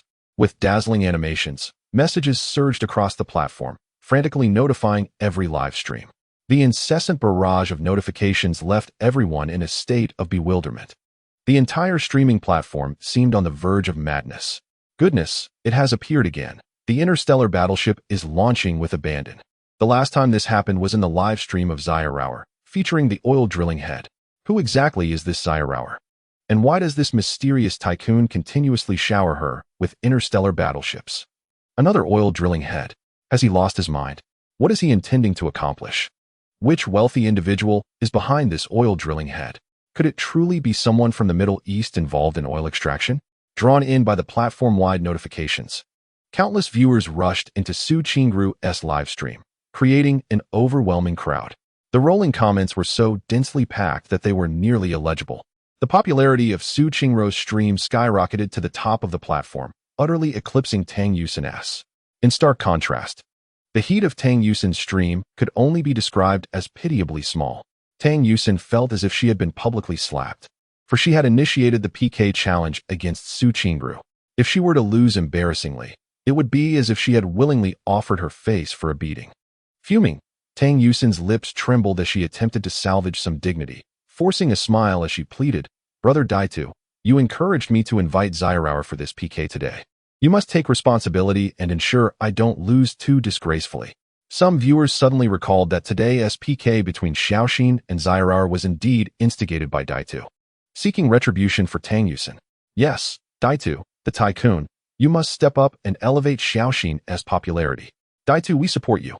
Quickly send in the interstellar battleships to help Xiaoxin reclaim her honor. The fan club of Daitu rallied fervently, urging him to respond and not be outdone by the oil tycoon. After all, Daitu was an established figure on the streaming platform, and many loyal fans held faith in him. However, to everyone's astonishment, Daitu suddenly typed in the chat, "Xiaoxin, I'm terribly sorry. I just recharged 1,000,000 and was about to send it, but my dog just gave birth and I must rush home. See you tomorrow." In the next moment, Daitu's avatar turned black, indicating he had logged off at lightning speed. The fans in Tang Yusin's live stream were furious, cursing under their breath at Daitu's cowardice. Last time, he at least had the courage to compete against the oil drilling head for several rounds. But this time, as soon as the oil drilling head made its move, Daitu fled in disgrace, lacking even the bravery to engage. Tang Yusin stood frozen, speechless, her eyes filled with despair and anger. To everyone's shock, Daitu had logged off, and the oil drilling head continued to unleash interstellar battleships unopposed. One by one, star ships valued at 10,000 soared into the skies, as if money were of no consequence. Had the oil tycoon lost his senses, ceaselessly showering gifts? What could be his intention? Each starship required a recharge of 10,000. What could possibly be the limit of the oil magnate? In a mere minute, Chun Fan directly summoned 100 starships. The entire streaming platform was left in utter astonishment. A staggering 1,000,000 was thus bestowed upon a relatively obscure streamer. If Chun Fan's previous act had been astonishing, this one cemented his legendary status. The myth of the oil magnate on the live streaming platform would be forever etched in memory. The enthusiastic fans of the oil tycoon exclaimed, "Wow! My idol truly is remarkable, simply extraordinary. This is madness, pure madness. Why doesn't anyone shower me with gifts like this?" Chun Fan's generosity left everyone in a state of profound shock. Su Qingru, both surprised and delighted, sparkled with gratitude in her beautiful eyes and quickly said, Senior, there is no need to continue gifting. I am already immensely grateful. The magnitude of Chun Fan's generosity overwhelmed Su Qingru, leaving her feeling both flattered and astonished. Ding! Congratulations. Host, you have gained Su Qingru's favor. 3. Su Qingru's favor. 38. Congratulations, host, you have received a random reward. 2 points of golden skill. Chun Fan felt a surge of joy in his heart and typed, I've been gifting starships non-stop. My hands are a bit sore. I shall take a brief respite before continuing. The audience was left speechless upon reading Chun Fan's words. Look at that wealthy individual. His hand aches from gifting starships, while mine aches from manual labor. Alas, the rich suffer hand cramps, while I feel a pang of sorrow. Su Qingru, amused by the barrage of comments, chuckled and said, Senior, if your hands are sore, I can help massage them. Chun Fan smiled faintly and typed, When I logged on earlier, you didn't seem very happy. What was troubling you? Indeed, Su Qingru had appeared somewhat distracted earlier. She pouted playfully and replied, Not at all. I was just lost in thought. Chun Fan replied with a teasing smile, Surely, you weren't thinking about me? Su Qingru's cheeks flushed a delicate crimson, a hint of bashfulness overtaking her. For he had indeed hit the nail on the head. It was only natural, a small streamer suddenly showered with 1,000,000 gifts by a wealthy benefactor, who made no unreasonable demands, left her feeling perplexed. The fact that this benefactor had mysteriously vanished from the platform only deepened her intrigue. For the past few days, Su Qingru had been speculating about the true identity of the oil magnate, to the point of losing her appetite and focus. Feeling somewhat embarrassed to admit this, her beautiful eyes darted away as she said, Well, not really. I just think about it from time to time. Observing her shy demeanor, Chun Fan found her utterly charming and gifted her an additional 50 starships. The streaming platform erupted into chaos once more, the barrage of comments surging like a tidal wave. Su Qingru, somewhat taken aback, exclaimed, Senior, there is truly no need to go to such lengths. I hardly know how to express my gratitude. Chun Fan, with a gentle smile, replied through text, Perhaps you could grace me with a dance? As a dance major, performing was Su Qingru's forte. Shyly, she nodded and inquired, What kind of dance would you like to see, Senior? Chun Fan's mind drifted back to high school, recalling an arts festival where Su Qingru had captivated the entire audience with her rendition of the Red Peking Opera. It was then that he had begun to regard her as the embodiment of his dreams. With anticipation, he said, Could you perform the Red Peking Opera for me? I remember watching you dance during high school. Su Qingru was momentarily surprised that he had seen her dance, but realizing he claimed to be her senior, it made sense. She nodded. All right, I shall perform the Red Peking Opera for you, Senior. With a hint of shyness, Su Qingru initiated the music and pushed her chair aside, positioning herself in front of the camera, gracefully moving to the enchanting melody. Previously, her live streams had merely involved chatting while seated, and she had never showcased her dancing talent. At that moment, she resembled an elegant fairy, dancing delicately to the harmonious music, her supple and resilient figure flowing with grace, exuding femininity and charm in every gesture. Chun Fan was entranced. Su Qingru's beauty while dancing was simply breathtaking. In high school, her movements had been innocent and unrefined, leaving a profound impression on him. Now, as a professionally trained dancer, each subtle movement radiated elegance and poise, coupled with her exquisite and statuesque physique.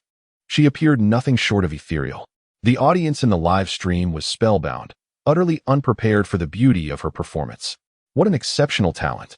Why hadn't we noticed this before? One viewer exclaimed, Her skill is worthy of a spring festival gala. Another added, It's like watching a celestial being. The wealthy viewer from the oil drilling sector remarked, No wonder I was drawn to this streamer. She is indeed a treasure. A young fan, brimming with excitement, declared, No doubt she is my idol. Her discerning taste is impeccable. Among numerous streamers, he favored this humble Su Qingru, and now I understand why. She truly is remarkable.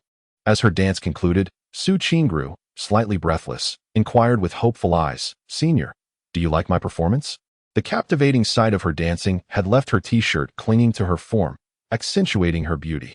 Chun Fan, thoroughly enchanted, responded, Junior, your performance was exquisite. I adored it. Upon hearing his praise, a sweet smile blossomed on Su Qingru's face, her beautiful eyes sparkling like crescent moons. Overwhelmed with joy, she replied, That's wonderful. I'm so glad you enjoyed my dance, Senior. Chapter 74.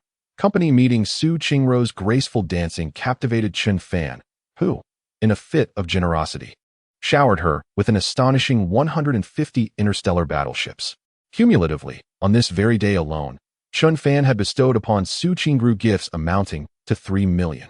To receive such an extravagant sum in a single day was a dream beyond the wildest imagination for any streamer. Su Qingrou felt as if she were ensnared in a dream. This enigmatic senior, who had previously gifted her 1 million, had vanished without a trace. Just when she believed he would not return, he astonishingly reappeared today, casually showering her with 3 million. Su Qingrou found herself utterly perplexed by the mysterious senior's unconventional approach, which only deepened her curiosity towards Chen Fan. Ding! Congratulations to the host for gaining Su Qingrou's affection. 3. Su Qingrou's affection level, 41. As the sound of increasing affection echoed in his mind, Chen Fan felt a surge of excitement. He could not help but indulge in daydreams. The beautiful and pure Su Qingrou had long been the embodiment of his high school aspirations. The notion of turning dreams into reality was simply exquisite. However, Chen Fan was in no rush. He relished the pursuit itself as a delightful memory. After completing his generous gifting, Chen Fan engaged in a casual conversation with Su Qingrou before discreetly changing his status to invisible and logging off to sleep. His abrupt and decisive exit astonished the viewers on the livestream platform. Wow, the oil drilling tycoon gifts lavishly and then vanishes without a trace. There's no dragging things out at all. The life of a tycoon is simply unfathomable. What an extraordinary existence. The peculiar moniker of the oil drilling tycoon left the entire live streaming community in a state of bewilderment, sparking curiosity about his true identity. Chen Fan's understated demeanor only added to the air of mystery surrounding him, prompting an eager desire among all to uncover who he truly was. Early the next morning, Chen Fan drove to the Yusai Gaming Company. The thought that the stunning Xiao Manyan would be bringing him a delicious breakfast filled him with joy and anticipation. Whistling cheerfully, he strolled into the art director's office when suddenly, he received a call from Zhou Yufei. With a gentle smile, Chen Fan inquired, "Yufei, how was your father's birthday celebration yesterday? Was he happy?" Zhou Yufei's melodious voice replied, "Very happy, Chenggu. When my dad heard that he would no longer have to pay the Wang family, and that they would also return the medical expenses, he was so elated that he felt his illness was nearly cured." Chen Fan nodded in satisfaction. "That's wonderful." However, Zhou Yufei's tone shifted to one of caution, as if fearing Chen Fan's displeasure. "Chenggu, my dad expressed that he has fulfilled a wish and wants to take me back to our hometown to pay respects to our ancestors. So I will be leaving Hangqing for a while. You'll be gone for some time?" Chen Fan felt a twinge of reluctance. He greatly appreciated Zhou Yufei's obedient and sweet nature. Suddenly hearing that Zhou Yufei would be leaving for a while, Chen Fan felt a twinge of reluctance. Fearing that Chen Fan might be upset, Zhou Yufei quickly said in a sweet voice, "Chenggu, please don't be angry. I'm only returning to my hometown for a few days, and I will be back in Hangqing shortly." Chen Fan replied with a gentle smile, "I'm not angry. I just wish you wouldn't go." Upon hearing his words, Zhou Yufei felt a flutter of joy in her heart and said, "Chenggu, I also don't want to part with you. But alas, I will make it up to you when I return." Chen Fan chuckled, "All right. How do you intend to compensate me?" Zhou Yufei shyly responded, "You can have whatever kind of compensation you desire." Chen Fan couldn't help but envision the adorable sight of Zhou Yufei blushing and feeling flustered, which stirred his heart. After hanging up the phone, he was left feeling a bit despondent at the thought of not being able to be with Zhou Yufei for the next few days. Although she wasn't technically his girlfriend, her presence alleviated his feelings of emptiness and loneliness. At that moment, Chen Fan's phone chimed with a message notification. Upon checking, he realized it was a message from Xiao Manya. "Chen Fan, have you arrived at the company?" Chen Fan smiled slightly and promptly replied, "I have arrived. I'm eagerly awaiting the exquisite breakfast from the beautiful Xiao." Soon, the lovely figure of Xiao Manya appeared at the door of Chen Fan's office, carrying a breakfast treat. Today, she wore a light green long coat over a white shirt that accentuated her ample curves, while a black pencil skirt hugged her figure. Her long legs were elegantly clad in glossy black stockings, complemented by a pair of stylish black high heels, exuding a sense of fashion and sophistication. Truly, Xiao Manya embodied the goddess of the company, showcasing a myriad of beautiful styles in her attire.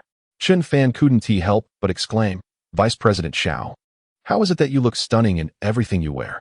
Xiao Menya playfully shot him a glare, retorting, flatterer. Although she feigned annoyance, the smile tugging at the corners of her mouth betrayed her amusement. As she spoke, Xiao Menya placed the delightful breakfast on Chun Fan's desk, feigning a reprimand.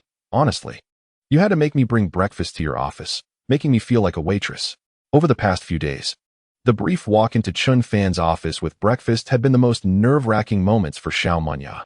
If any employees were to discover that she brought breakfast to Chun Fan, it could jeopardize her goddess-like image within the company. Chun Fan smiled lightly. This was a trade made with stock information. Xiao Menya pouted. If it weren't for Wenryu egging me on yesterday, I wouldn't have brought you breakfast. It wouldn't be good if any employees saw. Chun Fan opened the breakfast bag, revealing the enticing aroma of freshly made pork buns, and began to enjoy his meal. Suddenly, Xiao Menya seemed to recall something and, with a serious expression, said, "At 9 o'clock, General Manager Ding will hold a routine management meeting. You should attend with me." The Ding she referred to was Ding Miao, the general manager of Yusai Game Company. In the gaming realm of Xia Nation, Ding Miao is a prominent figure, renowned among those with even a cursory understanding of the industry. Chun Fan inquired, "What is the agenda for the meeting?" Xiao Manyan replied, "This is the monthly routine meeting where several game studios under Yusai Game Company report their respective development progress to General Manager Ding." Nodding in acknowledgement, Chun Fan finished his breakfast, and as the clock approached 9, Xiao Manyan led him to the executive conference room. Upon entering, Chun Fan felt several curious gazes upon him, as this marked his inaugural attendance at an internal company meeting. At the head of the conference room sat a middle-aged man, approximately 50 years of age. Though slightly plump, his eyes sparkled with shrewdness, unmistakably indicative of a savvy businessman, none other than the illustrious Ding Miao of the gaming industry. Chapter 75. The confident Jiang Yaoquan. Having navigated the tumultuous waters of the business world for years, Ding Miao resembled a wise captain steering his company through storms. It can be asserted that the meteoric rise of Yusai Game Company within the gaming sector is entirely attributable to Ding Miao's relentless efforts. Upon noticing Xiao Manyan entering the conference room with a newcomer, a flicker of surprise crossed Ding Miao's eyes. This internal meeting was not one that just any employee could attend. Curiously, Ding Miao asked, "Vice President Xiao, who is this?"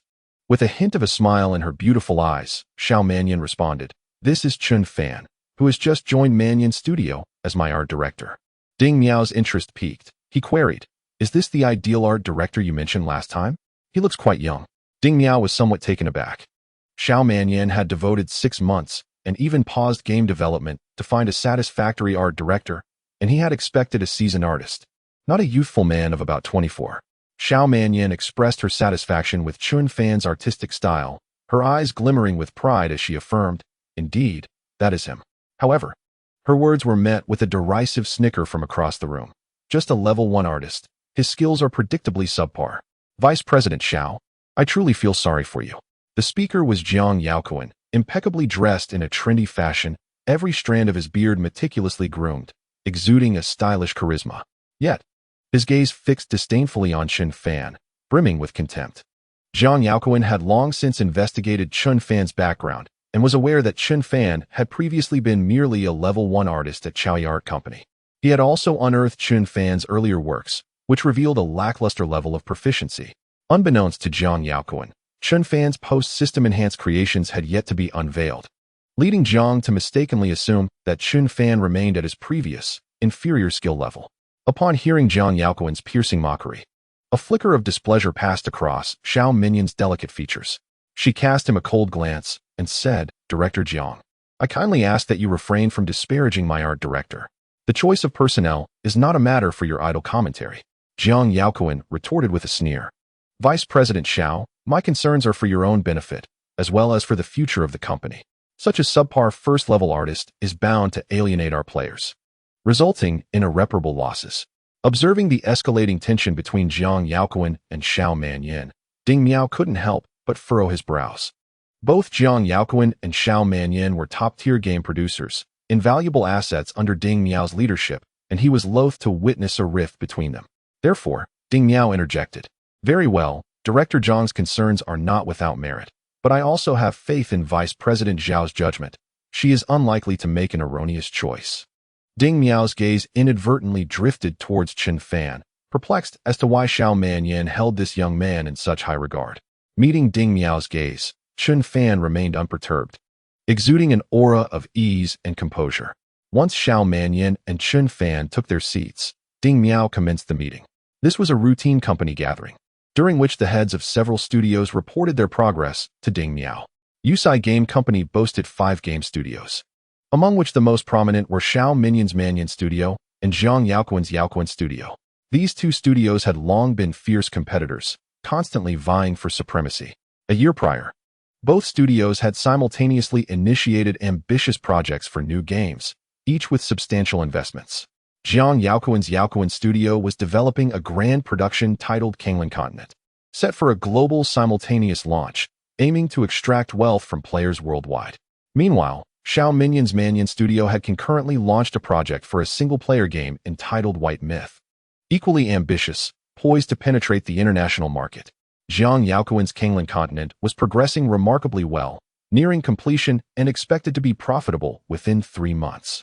Conversely, Xiao Minyan's White Myth had been halted due to dissatisfaction with its artistic style, causing significant delays. To the observers, it appeared that in this clash of gold standard producers, Xiao Manyan had already fallen behind. According to whispers among some internal employees, should Zhang Yaoquan's Kanglan Continent achieve blockbuster success and ascend to the top of the bestseller list, he might be promoted to vice president, while Xiao Manyan could face the revocation of her position. Thus, the rivalry between the two could be described as intense and fraught with tension. At this moment, Zhang Yaoquan, with an air of triumph, reported, "Our Yaoquan Studio's development of Kanglan Continent is proceeding remarkably well, now entering the final testing phase. I am confident that we will launch on schedule in 3 months. And I have high hopes for this game, estimating it will boost the company's revenue by 20%. As his words fell, astonishment rippled through the conference room, prompting some to engage in hushed whispers amongst themselves. Director Jiang exudes an extraordinary confidence, boldly proclaiming a 20% increase in company revenue. It appears that the production of Kanglan Continent is indeed progressing smoothly. Should it ascend the bestseller charts, Director Jiang is likely to be promoted to vice president." Indeed, the rivalry between Director Jiang and Vice President Xiao has always been intense. However, it seems that this time, victory is firmly in Director Jiang's grasp, leaving Vice President Xiao at a disadvantage. Even Ding Miao and Xiao Manyan could not conceal their surprise, as it is evident that Zhang Yaoquan possesses unwavering confidence in the forthcoming Kanglan Continent, exuding an air of certainty. Ding Miao nodded with satisfaction, stating, "Director Jiang, I did not anticipate such confidence from you. This is splendid. Our company, Yusai Games, has not launched a new game in 2 years, and our stock prices are languishing. Our primary competitor, Tengfei Games, is set to release a new title soon. Without a strong morale booster, our company may suffer a severe blow from Tengfei." With a look of unshakable confidence, Zhang Yaoquan reassured, "Rest assured, Director Ding, upon the launch of Kanglan Continent, Yusai Games will undoubtedly deliver a decisive blow to Tengfei." Ding Miao could not suppress a smile. Indeed, Yusai Games had been under tremendous pressure from Tengfei and was in dire need of a morale boost. "Excellent," Ding Miao responded. "I shall strive to secure additional funding from the board next month to support the marketing of Kanglan Continent." Zhang Yaoquan, filled with delight, cast a triumphant glance at Xiao Manyan and Chun Fan before settling into his seat with an air of satisfaction. After Zhang Yaoquan concluded his report, Ding Miao turned to Xiao Manyan and inquired, "Vice President Xiao, please provide me with an update. Reveal an anticipated launch date."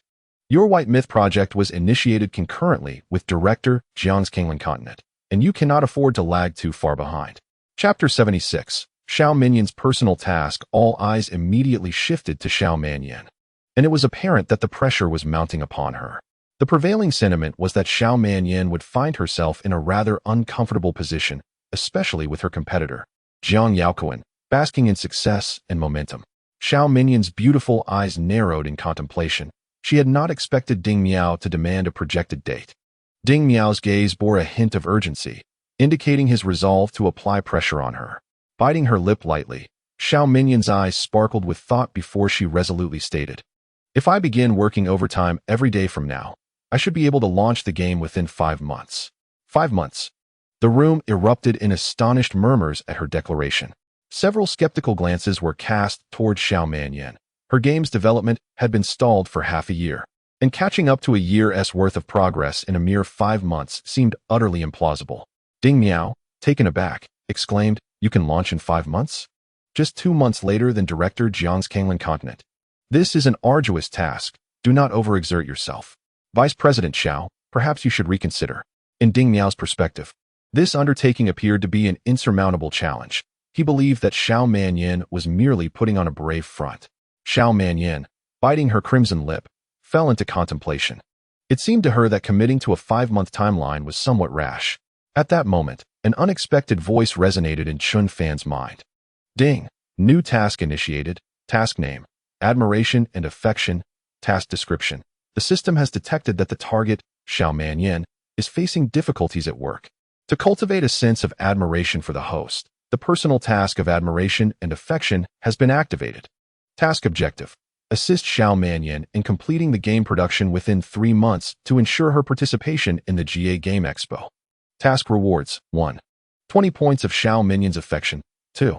20 points of any panel attribute. 3. 20 golden skill points. 4. 1 level 3 Monopoly acquisition card. Current task progress: 0. Chun Fan was initially taken aback, feeling that the difficulty of this task was quite formidable.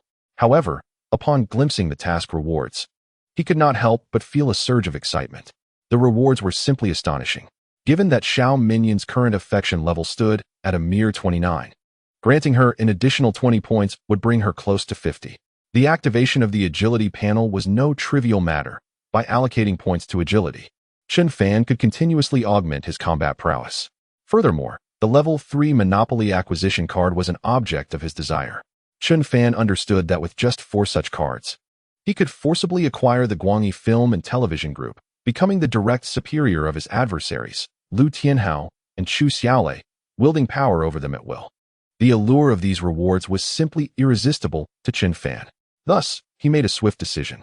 While Xiao Manyan's beautiful eyes shimmered, lost in thought, Chun Fan, seated beside her, suddenly declared, 3 months will suffice, not 5. His unexpected proclamation astonished everyone present. All eyes in the conference room turned incredulously towards the speaker. This young man who had just become the art director under Vice President Xiao, having joined the company a mere 3 days prior. Several studio directors gazed at Chun Fan in disbelief. Everyone was aware that Xiao Manyan's project, White Myth, had been stalled for nearly half a year due to the absence of an art director. Yet, Chun Fan boldly asserted that he would synchronize its launch with the game, Kanglan Continent. Everyone questioned whether they had misheard. Ding Miao, whose small eyes were typically squinted, now widened in rare astonishment. What? 3 months will do? With a composed demeanor, Chun Fan responded, Indeed, 3 months is sufficient. White Myth can launch simultaneously with Kanglan Continent and participate in the GA Game Expo, standing against the major work of Tengfei Game Company.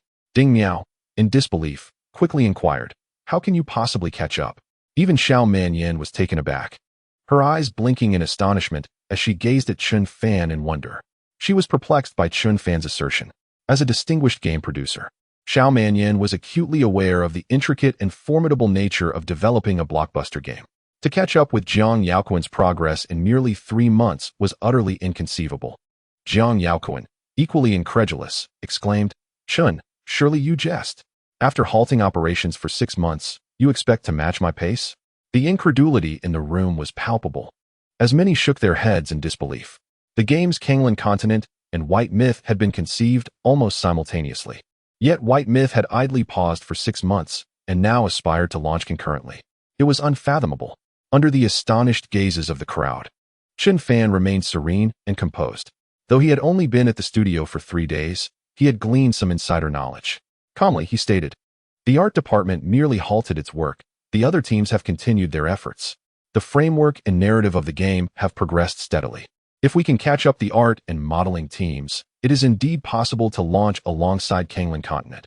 After all, the International Game Awards, GA, will be held in 3 months, presenting a rare opportunity that would be a pity to miss. Ding Miao, with a quizzical expression, turned to Xiao Manyan and inquired, Vice President Xiao, it seems your new art director is quite confident. Do you concur with his assessment? All eyes shifted to Xiao Manyan. A complex expression flickered in her beautiful eyes. She was uncertain of Chun Fan's sudden confidence. As she glanced at him, she noticed a self-assured smile and a subtle wink, as if he were offering her encouragement. Reflecting on the enigmatic aura Chen Fan had exuded recently, she felt as if his words possessed a mysterious power, making the seemingly impossible appear attainable. Taking a deep breath, as if resolving to make a decision, her bright eyes suddenly sparkled with determination, and she slowly declared, "I also agree. 3 months is sufficient. The GA occurs only once every 3 years, and it is indeed an opportunity we cannot afford to overlook." Ding Miao, taken aback, cautioned, "Vice President Xiao, please think this through. This is a military order. If the board learns you issued such a command but fail to deliver, your position may be in jeopardy." Xiao Manyan appeared resolute. "Ding, there is no need for further deliberation. In 3 months, you will witness a complete white myth." Instantly, mocking laughter filled the conference room, the derisive sound emanating from Jiang Yaoquan. He scoffed disdainfully, "Huh? How laughable. Chen must be a fool. Vice President Xiao, have you also succumbed to folly?" A director named Zhao Deming shook his head, declaring, "Impossible. 3 months is absolutely unfeasible. Developing a game is not a trivial endeavor. I refuse to believe that white myth, with an investment of 300 million, can be completed in 3 months. Jiang Yaoquan continued to mock relentlessly. Having long held a disdain for Chen Fan, seizing any opportunity, he was determined to tarnish Chen Fan's reputation. Rushing against time would only result in a shoddy product of inferior quality, and if that were the case, not only would participation in the GA game exhibition be impossible, but it would also bring disgrace to Yusai Games. "Chen, you wouldn't happen to be an undercover agent sent by Tungfei Games to create chaos, would you?" With a faint smile, Chen Fan regarded Jiang Yaoquan coolly and said, "Director Jiang, how about we make a wager?" Jiang Yaoquan looked at Chen Fan with disdain, scoffing. "You dare to bet against me?" Chen Fan replied with a calm smile, "I wager that in 3 months, White Myth will be released as scheduled. And if it surpasses your Kanglan continent in the GA game rankings, you shall clean the company's restrooms for a month, including the women's." The room fell silent in astonishment. Chen Fan's audacity was astonishing. Completing White Myth in such a short span was already a formidable challenge. Those present, being well-versed in the gaming industry, understood that hastily produced games often emerged riddled with bugs and poor quality. Yet here was Chen Fan, boldly claiming not only to finish White Myth on time, but also to outshine Jiang Yaoquan's Kanglan continent at the GA exhibition. It was sheer folly. The crowd shook their heads in disbelief. Impossible, absolutely impossible. In just 3 months, surpassing Kanglan continent is unthinkable. This is practically a suicidal gamble. Hearing the murmurs of the crowd, Jiang Yaoquan's expression brightened. This was a divine gift, an opportunity to humiliate Chen Fan thoroughly. He had already lost face before Chen Fan multiple times, and this time, it seemed Chen Fan was offering himself up for a resounding slap in the face. In Jiang Yaoquan's eyes, his meticulously crafted Kanglan continent would surely not lose to the hastily assembled White Myth. Overjoyed, he felt as though he could already envision Chen Fan, dejected and defeated, cleaning the women's restroom. At that moment, Jiang Yaoquan resolved to capture the moment on video, immortalizing his triumph. With exuberance, Jiang Yaoquan leaped up, fearing Chen Fan might back out, and declared loudly, "All right, I, Jiang Yaoquan, accept your wager. The one whose game ranks lower shall clean the women's restroom for a month."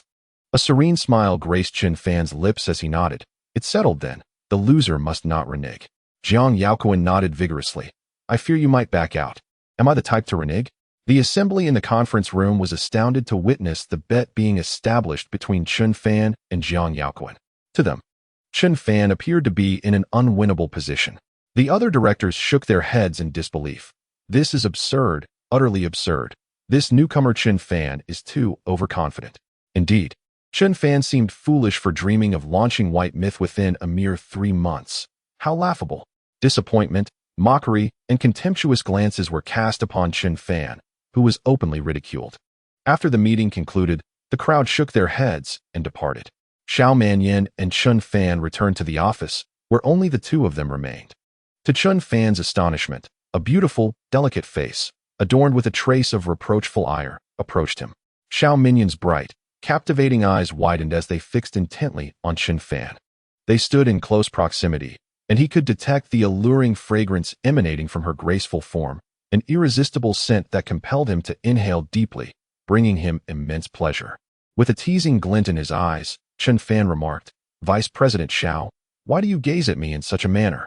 Xiao Manyan, feigning anger, retorted, Chen Fan. Don't you think you owe me an explanation? Chen Fan, unfazed, replied, what is there to explain? Have you forgotten that I am the producer of the Manyan studio? With a frustrated huff, Xiao Manyan responded, why did you promise that the game White Myth could be completed in 3 months without consulting me? And why are we participating in the GA Game Expo? Chen Fan smiled lightly. The GA Game Expo is the grandest event in the global gaming industry. Wouldn't it be a pity not to attend? It is akin to the Oscars for the gaming world, a dream venue for passionate game developers. As a devoted admirer of the GA Game Expo, Chen Fan felt immense pride at the thought of his game winning an award. Xiao Minyan's eyes sparkled. It would indeed be unfortunate not to participate in the GA Game Expo.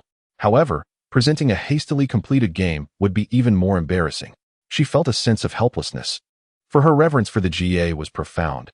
She did not wish to bring forth a game of which she was not proud to that sacred arena. After all, a game requires time for meticulous refinement, and what Xiao Manyan needed most at that moment was time. Yet, Chen Fan remained nonchalant as he said, I'll provide you with 2 sketches daily, correct? Xiao Manyan nodded, curiosity evident in her gaze, unsure of his reasoning. Chen Fan continued with a smile. What if I were to deliver 10 sketches each day? Do you think that would suffice? Xiao Manyan was taken aback, her bright eyes widening in disbelief. Her lips slightly parted as she looked at him incredulously. 10 each day? Can you really manage that? Chen Fan nodded calmly.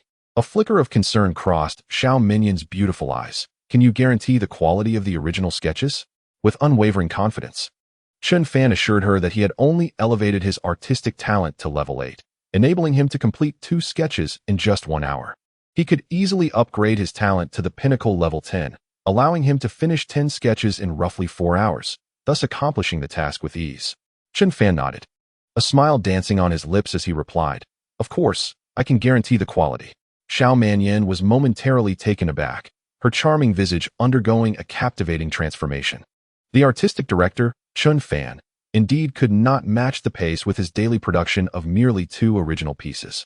However, if he were to create 10 pieces each day, the realm of possibilities would expand immensely. With just a few more modelers, Xiao Manyan could significantly accelerate the game development process. Her bright, beautiful eyes widened in excitement, the initial skepticism giving way to enthusiasm. Chapter 78, Dreaming of Beautiful Things, Task Objective. Xiao Manyan develops admiration for the host. Current progress. 5. Xiao Manyan exclaimed with excitement. Chen Fan, if you can truly help me complete the game production within 3 months, I will express my gratitude in a meaningful way. Hearing her words, Chen Fan felt a stirring in his heart, gazing into her sparkling eyes and asking, How will you express your gratitude? As Xiao Manyan reveled in her excitement, she suddenly caught sight of the fervent gaze emanating from Chen Fan, causing her cheeks to flush slightly. Yet, being the goddess of the company, she quickly suppressed that hint of blush. Regaining her icy demeanor, she inquired, Chen Fan, what are you planning? Surely, you aren't thinking of anything inappropriate? Chen Fan chuckled inwardly. Despite Xiao Minyan's serious facade, he had clearly noticed her momentary embarrassment. With a playful grin, he replied, I assure you, my thoughts are filled only with delightful things. The two stood closely, each feeling the warmth of the other's breath and inhaling the scent that lingered around them. Chen Fan found himself momentarily entranced, his gaze drawn to a particularly striking feature, unable to resist a fleeting glance. Xiao Manyan noticed his wandering eyes and stomped her foot in indignation, saying, And you claim you're not daydreaming? Where are your eyes wandering? As she stomped, her alluring figure swayed enticingly, nearly provoking Chen Fan into a fit of desire. He couldn't help but steal a few more glances before reluctantly averting his gaze. Xiao Manyan, her fists clenched in frustration, playfully struck him on the arm, exclaiming, Are you still staring? Feeling somewhat embarrassed by her reprimand, Chen Fan mustered the courage to respond, Vice President Xiao, it's not my fault you're so stunning. At this moment, both Chen Fan and Xiao Manyan were like 2 grasshoppers tethered to the same string. The game's development was inextricably linked to Chen Fan as the artistic director. Thus, he felt emboldened, his gaze fervently fixed upon her beautiful eyes. All smooth talk. Xiao Manyan huffed, though secretly, Chen Fan's flattery brought her a flicker of joy. Yet, she masked this sentiment with a facade of indifference, stating, As long as you assist me in participating in the GA game exhibition, I assure you, you will not be treated poorly. With that, she turned and gracefully took her seat. Chen Fan, unhurried, felt a sense of satisfaction. After today, the invisible distance between him and Xiao Manyan had undoubtedly diminished. Moreover, as long as the task is accomplished, Chen Fan will earn 50 points of favor from Xiao Manyan, which will undoubtedly enhance their emotional connection with this exquisite beauty. After casually discussing some work details with Xiao Manyan, Chen Fan departed from her office.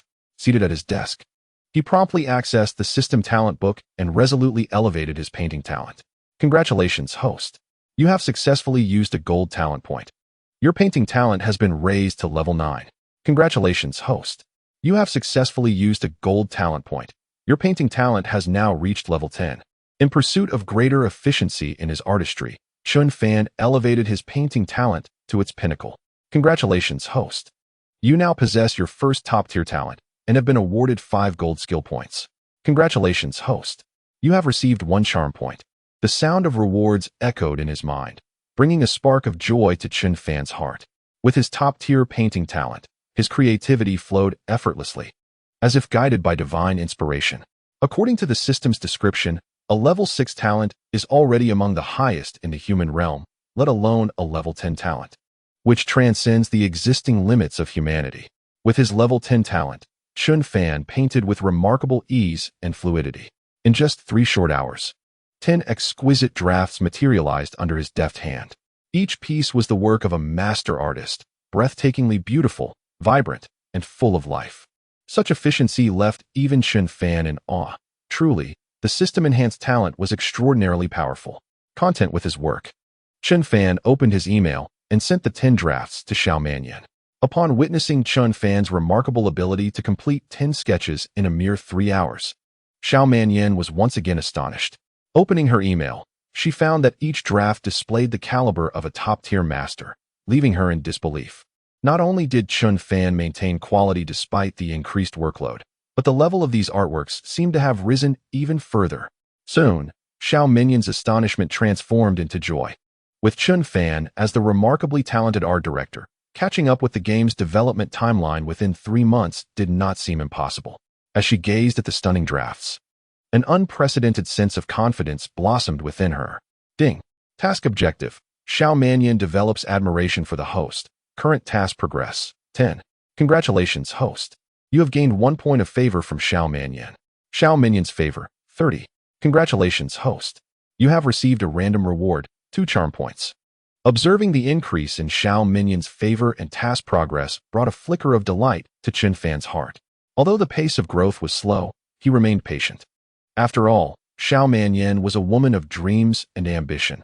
Winning her heart could not be achieved merely with monetary gifts. Just as Chen Fan was lost in thought, his phone suddenly rang. Upon checking, he saw that it was Lu Xiaoni, the manager of the Shalia fashion boutique. Chen Fan answered the call. Hello, is this Manager Lu? The melodious voice of Lu Xiaoni came through the phone.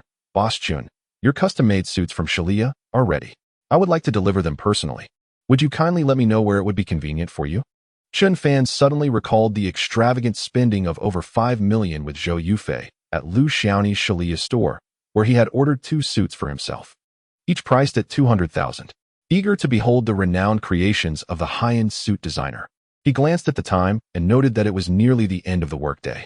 He replied, please deliver them to the Jardin Hotel at 6 o'clock. Just inform the lobby manager that you are looking for me. In the luxurious Shalia boutique, a hint of confusion crossed Lu Xiaoni's delicate features. The Jardin Hotel? She was taken aback, not expecting that Chen Fan resided in a hotel. However, she refrained from commenting further and readily agreed. After hanging up, Chen Fan accessed Lu Xiaoni's personal profile in the system and began to examine it. Name: Lu Xiaoni. Age: 22. Appearance: 91. Height: 171 centimeters. Measurements: 89D, 52. 87. Affinity: 15. Purity: 98. Health: healthy, no gynecological issues. Talents: poker, purple quality. Go, purple quality. Mahjong, green quality. Recorder, blue quality. Lu Xiaoni was indeed a stunning woman. As the manager of a fashion boutique, her attire showcased impeccable taste, embodying the essence of a modern urban beauty. In Chen Fan's eyes, Her flaw was a slight materialistic inclination. Moreover, her purity score of 98 suggested that she had been involved with men, indicating she was not entirely unblemished. Nevertheless, Chun Fan bore no obsession with perfection. He found her talents intriguing, particularly her prowess in poker. Who wouldn't aspire to be a gambling master? After work, Chun Fan returned to the Jardin Hotel, where the lobby manager, Fong Yan, promptly greeted him. Familiar with each other, Fong Yan courteously escorted Chun Fan to the presidential suite before taking her leave. At 6 o'clock, Lu Xiaoni arrived punctually, carrying 2 suits. She approached Fong Yan and inquired, "Hello, could you please tell me which room Mr. Chun Fan is in? I have 2 custom suits for him." Fong Yan, maintaining a polite demeanor, asked, "Do you have an appointment with Mr. Chun Fan?" Lu Xiaoni nodded. "We have arranged for 6 o'clock. Fong Yan retrieved her walkie-talkie and respectfully inquired, "Mr. Chun, a lady wishes to see you. She claims to be delivering your custom suits." Chun Fan's voice emanated from the walkie-talkie. "Please bring her up." Lu Xiaoni, witnessing this exchange, was taken aback, her eyes widening in surprise, as she had not anticipated that Chun Fan would communicate with the lobby manager via a walkie-talkie. Fong Yan flashed a polite smile at Lu Xiaoni and said, "Please follow me. I will take you upstairs." Lu Xiaoni was taken aback, never expecting the lobby manager to personally escort her to meet Chun Fan. This Chun Fan was indeed enigmatic. Following Fong Yan, she curiously inquired, "Is Mr. Chun Fan a guest at your hotel?" Fong Yan replied with a gentle smile, "I'm sorry, but we cannot disclose any information." Observing Fong Yan's captivating beauty and her remarkable professionalism, Lu Xiaoni found herself increasingly intrigued by Chun Fan, who seemed to receive treatment akin to that of a personal steward. Upon entering Chun Fan's presidential suite, Lu Xiaoni could hardly believe her eyes. The opulence of the suite was astonishing, resembling a resplendent palace. The glistening crystal chandelier, the elegantly sculpted walls, the soft, dreamlike red carpet, the exquisite wall-mounted aquarium, and the vibrant flower petals in the luxurious bathtub, all of it left her in awe. Once Fong Yan departed, only Chun Fan and Lu Xiaoni remained in the suite. Upon seeing Lu Xiaoni, Chun Fan felt a spark of admiration. Her petite face was adorned with exquisitely delicate features, exuding an air of comfort. Standing at 1.7 meters, her figure was tall and graceful. Dressed in a light blue work vest over a white blouse, complemented by a fitted skirt that highlighted her long legs, all accentuated by elegantly feminine high heels. She radiated charm. In astonishment, Lu Xiaoni asked, "Chun Fan, you are actually residing in this presidential suite?" Chun Fan, casually holding a glass of red wine, replied with ease. Indeed, Lu Xiaoni was incredulous. Such a lavish suite likely cost over 100,000 a night. Could it be that Chun Fan had been staying here for an extended period? Her astonishment at his wealth deepened. Previously, Chun Fan had made an extravagant purchase exceeding 5 million at the Shalia fashion boutique, marking him as Lu Xiaoni's most generous customer since she opened her shop. Determinedly, she resolved to retain Chun Fan as a client. Ding! Congratulations, host, you have gained Lu Xiaoni's favor. 2. Lu Xiaoni's favor. 17. Lu Xiaoni flashed a sweet smile, her beautiful eyes sparkling as she said to Chun Fan, "Chun Fan, the bespoke suit you ordered last time is ready. Would you like to try it on?" Chun Fan nodded. "Please, show me." Lu Xiaoni opened the exquisite, fashionable packaging to reveal 2 stunning suits. Chun Fan's eyes widened in admiration. These suits exuded high fashion and sophistication. The elegant merino wool fabric appeared exceptionally refined, with a smooth and flawless cut. Although Chun Fan was not well versed in suits, they gave off an undeniably comfortable vibe. Lu Xiaoni enthusiastically elaborated. These were personally crafted by a designer from Italy's Piana, with meticulous attention to every detail. Striving for the utmost quality, Chun Fan nodded in satisfaction, remarking that it indeed looked splendid. LV Xiaoni smiled and suggested, "Chun Fan, why not try it on?" Chun Fan replied with a gentle smile, "I have no fitting room here." They were currently in the presidential suite, and trying on clothes in front of LV Xiaoni would require him to disrobe. However, LV Xiaoni gazed at Chun Fan with a hint of flirtation in her beautiful eyes and said, "You are now a level 5 VIP at our Shalia fashion boutique, and I shall provide you with the finest service." With that, she unexpectedly began to assist Chun Fan in removing his outerwear. Chun Fan was taken aback by her boldness and quickly asked, "Do you help with fittings as well?" LV Xiaoni winked at him playfully, her alluring eyes sparkling with temptation. Of course, we offer premium VIP service that will surely satisfy you. As they proceeded with the fitting, they were quite close, allowing Chun Fan to catch a whiff of the fragrant aroma that enveloped LV Xiaomi. Inhaling deeply, he remarked with a grin, "Manager LV, you smell delightful. What perfume are you wearing?" LV Xiaomi, deftly adjusting his suit with her nimble hands, replied with a smile, "If you like it, I'll gift you a bottle someday." Her agile fingers flitted about as she arranged Chun Fan's attire, and with her assistance, he donned a light blue pianiste suit. Upon glancing in the mirror, even Chun Fan was struck by his own reflection. The craftsmanship of this top Italian brand was indeed meticulous. Every detail exuded an air of sophistication, and the superior tailoring coupled with unique designs made him appear upright and exude the aura of an elite individual. One must admit, attire does enhance one's presence.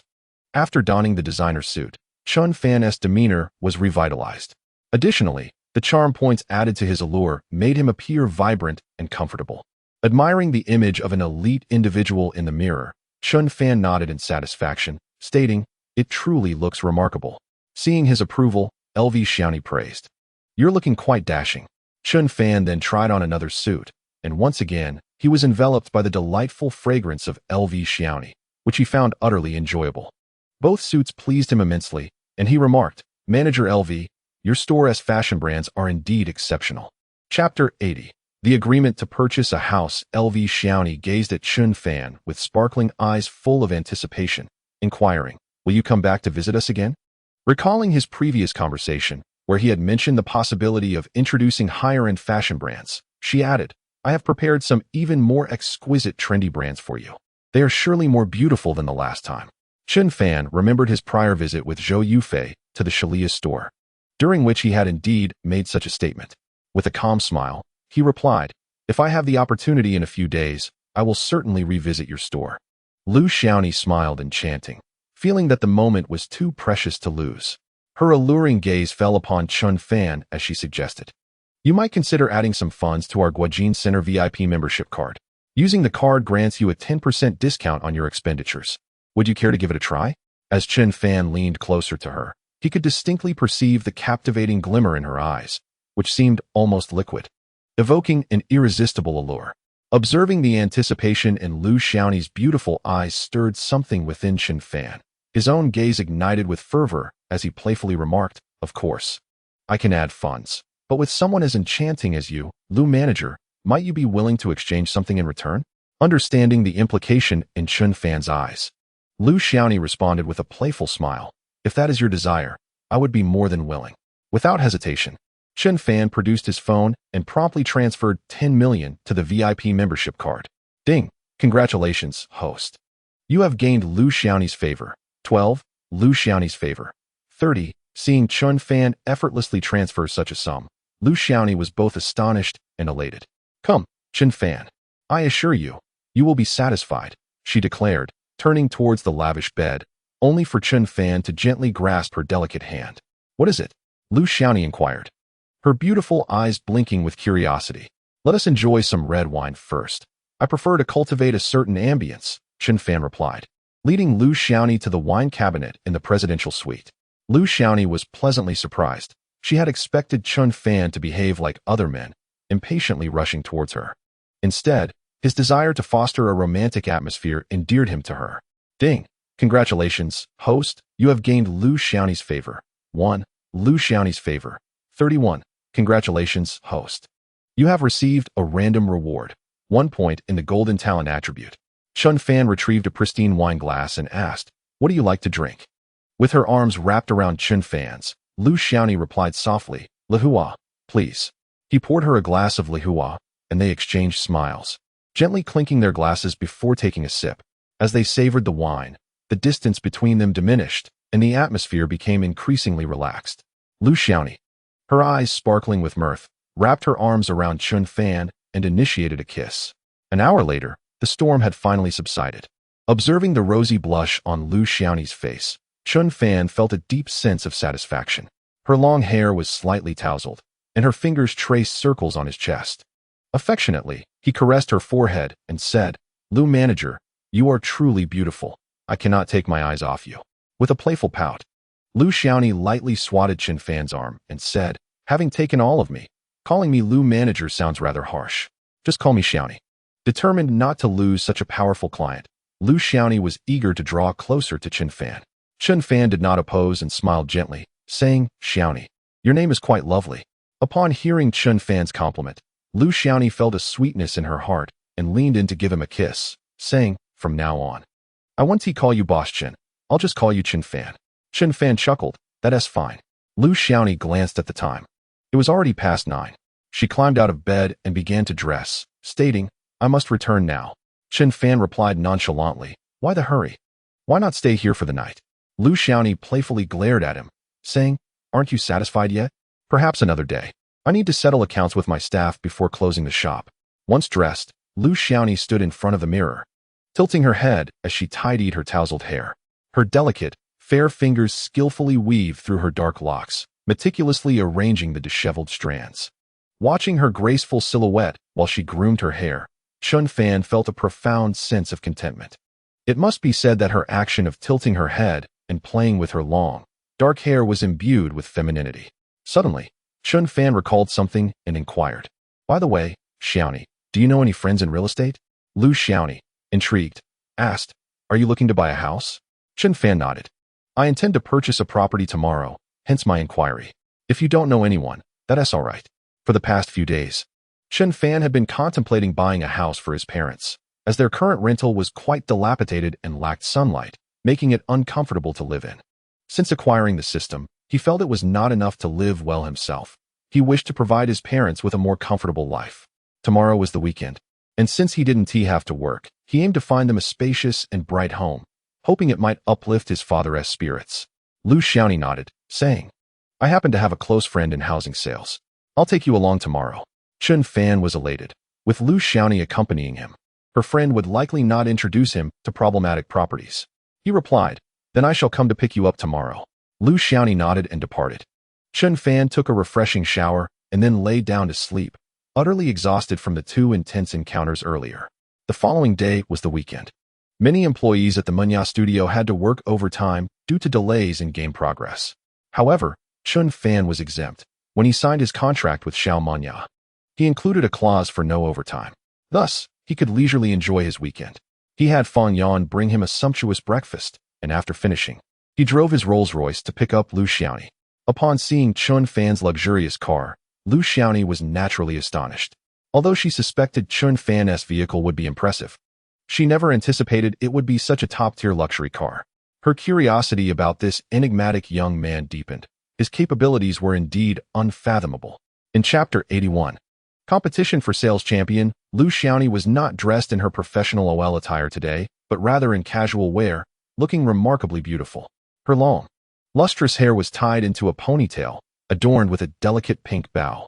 She donned a light purple bodysuit with crisscross straps at the back, perfectly accentuating her supple waist, while her ample bosom exuded a sense of voluptuous allure. Encasing her curvaceous figure was a green ruffled skirt, revealing her long, smooth legs, which were both striking and enticing, imparting an air of youthful vibrancy and bold fashion. Lu Xiaoni pressed the hem of her skirt with her fair hand as she stepped onto the luxurious footboard, taking her seat in the passenger side. Immediately, a subtle fragrance wafted into Chen Fan's nostrils, prompting him to cast an admiring glance and remark, "Xiaoni, you truly have a knack for fashion. You look stunning." Lu Xiaoni, with a proud tilt of her delicate nose, replied, "Of course. I spent quite some time choosing this outfit. When I go out with you, I must make sure to represent you well."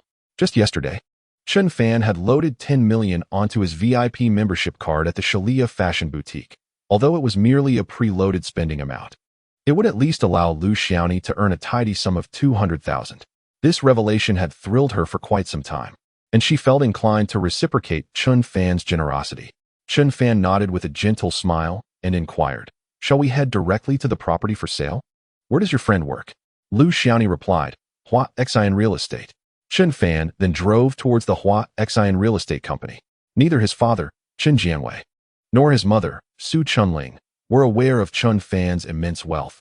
Should they accompany him to view properties, it would certainly lead to unnecessary discussions. Chen Fan had already devised a plan. He intended to view the properties himself first, and once he made a purchase, he would simply move his parents in. Chun Fan and Lu Xiaoni approached an opulent sales office. Lu Xiaoni took out her phone and dialed her friend, Han Jiao. I've arrived with a friend who's interested in viewing properties. Could you come and meet us? A melodious female voice responded from the other end. Sure, I'll be right out. Soon, a stunning woman dressed in professional attire emerged from the interior of Hua Xian Real Estate. Han Jiao was clad in a gray women's suit with a light blue blouse, her figure voluptuous and alluring, complemented by a fitted skirt, while her shapely thighs were encased in black stockings, exuding an irresistible charm as she strode in high heels. Lu Xiaoni, possessing exquisite taste, had a friend in Han Jiao who was no less refined. With a radiant smile, Lu Xiaoni introduced, Han Jiao, this is my friend Chun Fan. He wishes to look at some properties today. Would you be so kind as to show us around? Chun Fan politely shook hands with Han Jiao, and the moment their palms met, he felt a delightful sensation of warmth and smoothness. However, Han Jiao displayed a hint of hesitation as she said, Xiaoni, I should have been the one to show you around, but today, a Mr. Wang is coming to view properties, and I've been working with him for several sessions. It seems he may finalize a deal today. Perhaps I could have another colleague assist you instead? Lu Xiaoni, slightly displeased, felt that she had already made arrangements with Han Jiao for this day, expecting her to accompany Chun Fan for the property viewing. Han Jiao's sudden change of plans felt like a slight to Chun Fan. Lu Xiaoni said, Han Jiao, did we not agree that you would take us to see the properties? Han Jiao, her charming face etched with worry, replied, Xiaoni, you do not understand. The end of the month is approaching, and the competition for the top sales position is fierce.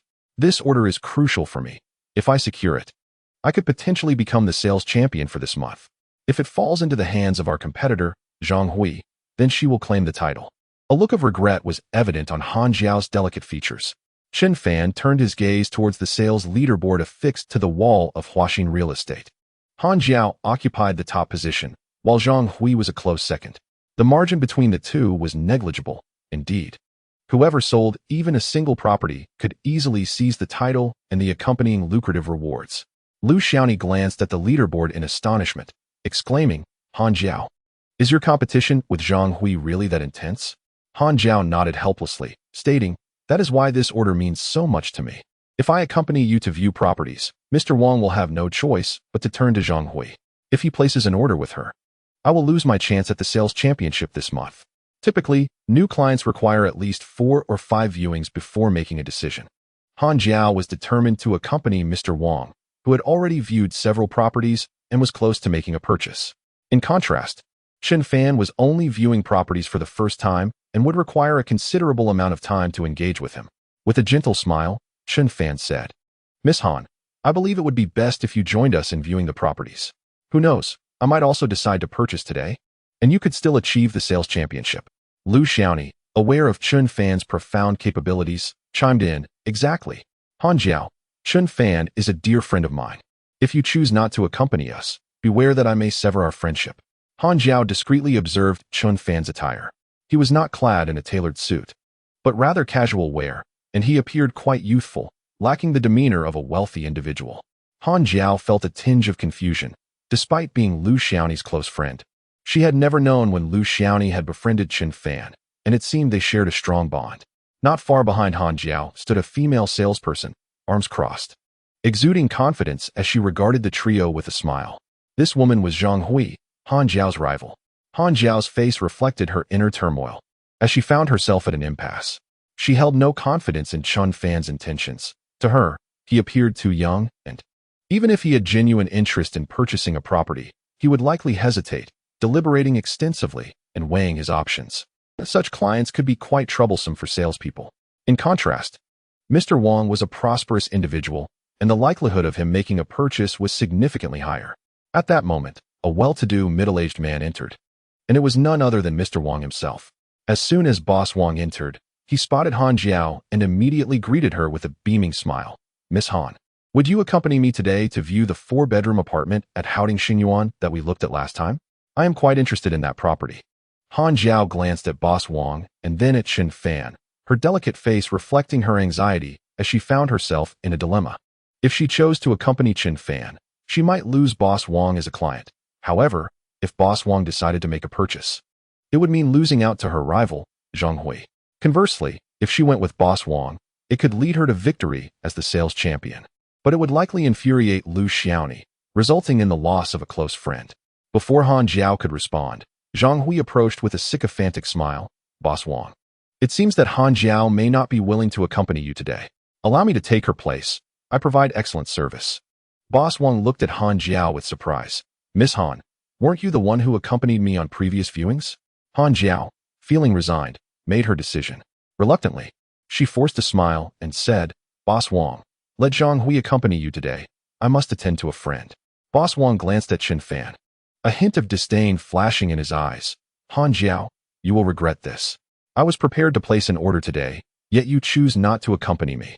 Boss Wang was well aware of the fierce competition between Han Jiao and Zhang Hui for the top sales position.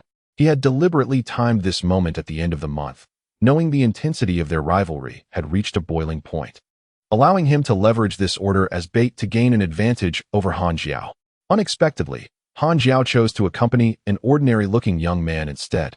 A flicker of desire ignited in Boss Wang's eyes as he greedily glanced at Han Jiao's alluring figure and declared loudly, Han Jiao, I'm giving you one last opportunity. If you accompany me now, there is still a chance. Zhang Hui, smug and triumphant, took hold of Boss Wang's arm and laughed lightly. Boss Wang, don't be upset. Han Jiao simply lacks vision. Today, I will accompany you, and my service is impeccable. With undisguised mockery and contempt, Zhang Hui cast a derisive look at Han Jiao, her face adorned with a victorious smile. In her eyes, securing Boss Wang's order would guarantee her the sales championship for the month. In the distance, a sales supervisor and several female colleagues began to murmur among themselves, seemingly convinced that this month's sales champion would indeed be Zhang Hui. Indeed, Han Jiao was slightly ahead, but it seemed she made a grave error at the last moment. They commented, accompanying that young man to view properties certainly won't enhance her sales performance. The sales supervisor and her colleagues gazed at Han Jiao, their expressions filled with regret. To them, it was evident that Zhang Hui would be the sales champion this month. Han Jiao overheard her colleagues' whispers and couldn't help but sigh quietly. She had originally thought she could contend for the title, but now it seemed all hope was lost. Boss Wang cast a disdainful glance at Chen Fan and scoffed, Humph. This brat has ruined my plans. Then, Boss Wang pulled Zhang Hui along, driving to view properties. Just before leaving, Zhang Hui turned back to mock Han Jiao, saying, Sorry, Han Jiao, but you won be claiming this month's sales champion. Zhang Hui wore a triumphant expression, eagerly anticipating the moment she successfully closed a deal. Imagining Han Jiao's face filled with regret and jealousy. Observing the self-satisfied figures of Wang and Zhang Hui retreating, a glimmer of disappointment flickered in Han Jiao's beautiful eyes. She felt, deep down, that she had lost this contest for sales champion. With a soft sigh, she turned to Chen Fan and the leading lady, mustering a faint smile. So, Mr. Chen, what kind of property are you interested in? Let me show you around. To her surprise, Chen Fan casually inquired, Do you have any villas for sale? Han Jiao was momentarily taken aback, her eyes widening in astonishment as she replied, Mr. Chen, what did you say? She had assumed that someone like Chen Fan, a young man, would only be looking at modest two-bedroom apartments. Yet here he was, asking to view a villa. Chen Fan reiterated calmly, I said I want to see a villa. His words left everyone astonished. The sales supervisor and female agents in the distance cast curious glances at Chen Fan, sizing him up with puzzled expressions. To them, he hardly seemed the type capable of affording a villa. The only one unfazed was Lu Xiaoni, who had witnessed Chen Fan's lavishness and understood that he could only be described as unfathomably wealthy. Han Jiao blinked in confusion and cautiously remarked, We have villas at Yujing International, with the lowest price starting at 7 million each. Chen Fan nonchalantly responded, Let us go take a look. Han Jiao was momentarily stunned, still struggling to believe in Chen Fan's capabilities. Her gaze instinctively shifted towards Lu Xiaoni, who, with a proud smile, urged, Han Jiao, what are you waiting for? Let us go. Since Chen Fan was brought by Lu Xiaoni, she felt a surge of pride seeing him astonish everyone. As Han Jiao prepared to drive, Lu Xiaoni interjected, Chen Fan and I came in my car. You can join us. Han Jiao nodded and followed Chen Fan and Lu Xiaoni out of Huaxin Real Estate. Upon seeing them approach a luxurious Rolls-Royce Phantom, Han Jiao's face lit up in surprise. Xiaoni, you came in a Rolls-Royce? Seeing Han Jiao's astonishment, Lu Xiaoni nodded with even more pride. What do you think? Not bad, right? Her haughty demeanor suggested that the Rolls-Royce was her own. Women's intuition is keen, and Han Jiao sensed an unusual connection between Lu Xiaoni and Chen Fan, which piqued her curiosity further. It was hard to fathom that this 23-year-old young man was driving a top-tier luxury vehicle like the Rolls-Royce Phantom. Beep detected that the host has attracted a new target's attention, binding target Han Jiao. Name, Han Jiao. Age, 23. Occupation, housing sales. Attractiveness, 88. Height, 164 centimeters. Measurements, 89 c. 53, 86. Affinity, 1. Purity, 99. Health status, healthy, no gynecological issues. Talents, computer skills, purple rarity. Marksmanship, blue rarity. Upon the system binding Han Jiao, Chen Fan remained indifferent. Among the targets, his affections were primarily reserved for Su Qingru and Xiao Manya, two exquisite beauties he was determined to pursue earnestly. As for the other women, Chen Fan would leave it to fate, not overly invested in their pursuit, merely engaging if chance allowed. The trio settled into a Rolls-Royce, with Chen Fan at the wheel, Lu Xiaoni in the passenger seat, and Han Jiao nestled in the back. They chatted casually. Yet Han Jiao's beautiful eyes flickered with curiosity as she sensed an underlying ambiguity in the interactions between Lu Xiaoni and Chen Fan. After all, the gaze of someone infatuated cannot be concealed. When Chen Fan and Lu Xiaoni's eyes met, an unmistakable tension beyond mere friendship lingered. Chen Fan's gaze occasionally wandered to Lu Xiaoni's alluring figure, which she seemed to take no offense to. A spark of curiosity ignited in Han Jiao's eyes as she pulled out her phone and messaged Lu Xiaoni. Xiaoni, come clean with me. Has your boyfriend been replaced by this Chen Fan? Lu Xiaoni, upon seeing the message, felt a rush of heat to her cheeks, glancing into the rearview mirror. She caught Han Jiao's bright, mischievous eyes sparkling with inquiry. Chapter 83. I'll buy a house for you. Lu Xiaoni found herself at a loss for words. Han Jiao's perceptiveness was astute, immediately discerning the unusual nature of her relationship with Chen Fan. Rolling her eyes at Han Jiao in the mirror, she typed back, "Are you a spy? Why so nosy?" Unrelenting, Han Jiao pressed on. "I don't care, just tell me honestly. Is Chen Fan your new boyfriend?" Lu Xiaoni felt a twinge of discomfort, uncertain how to respond. Although her relationship with Chen Fan stemmed from her desire to maintain a connection with a significant client, she was reluctant to divulge this to anyone. After a moment's contemplation, she replied, "No, we're just ordinary friends who recently met." Han Jiao wore an expression of disbelief. Her intuition told her that Lu Xiaoni and Chen Fan shared something more. As Lu Xiaoni's close friend, Han Jiao was aware of her existing boyfriend. With a playful smirk, she messaged, "So, your boyfriend hasn't changed, it's still Jiang Yaoquan?"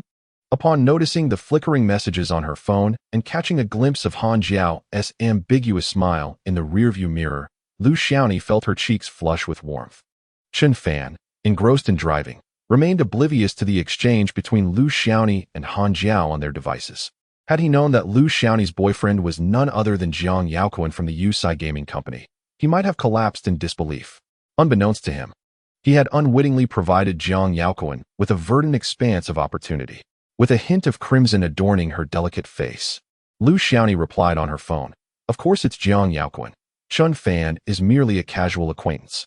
Han Jiao, with her keen perception, immediately noticed the casualness in Lu Xiaoni's words, and a mischievous grin spread across her face.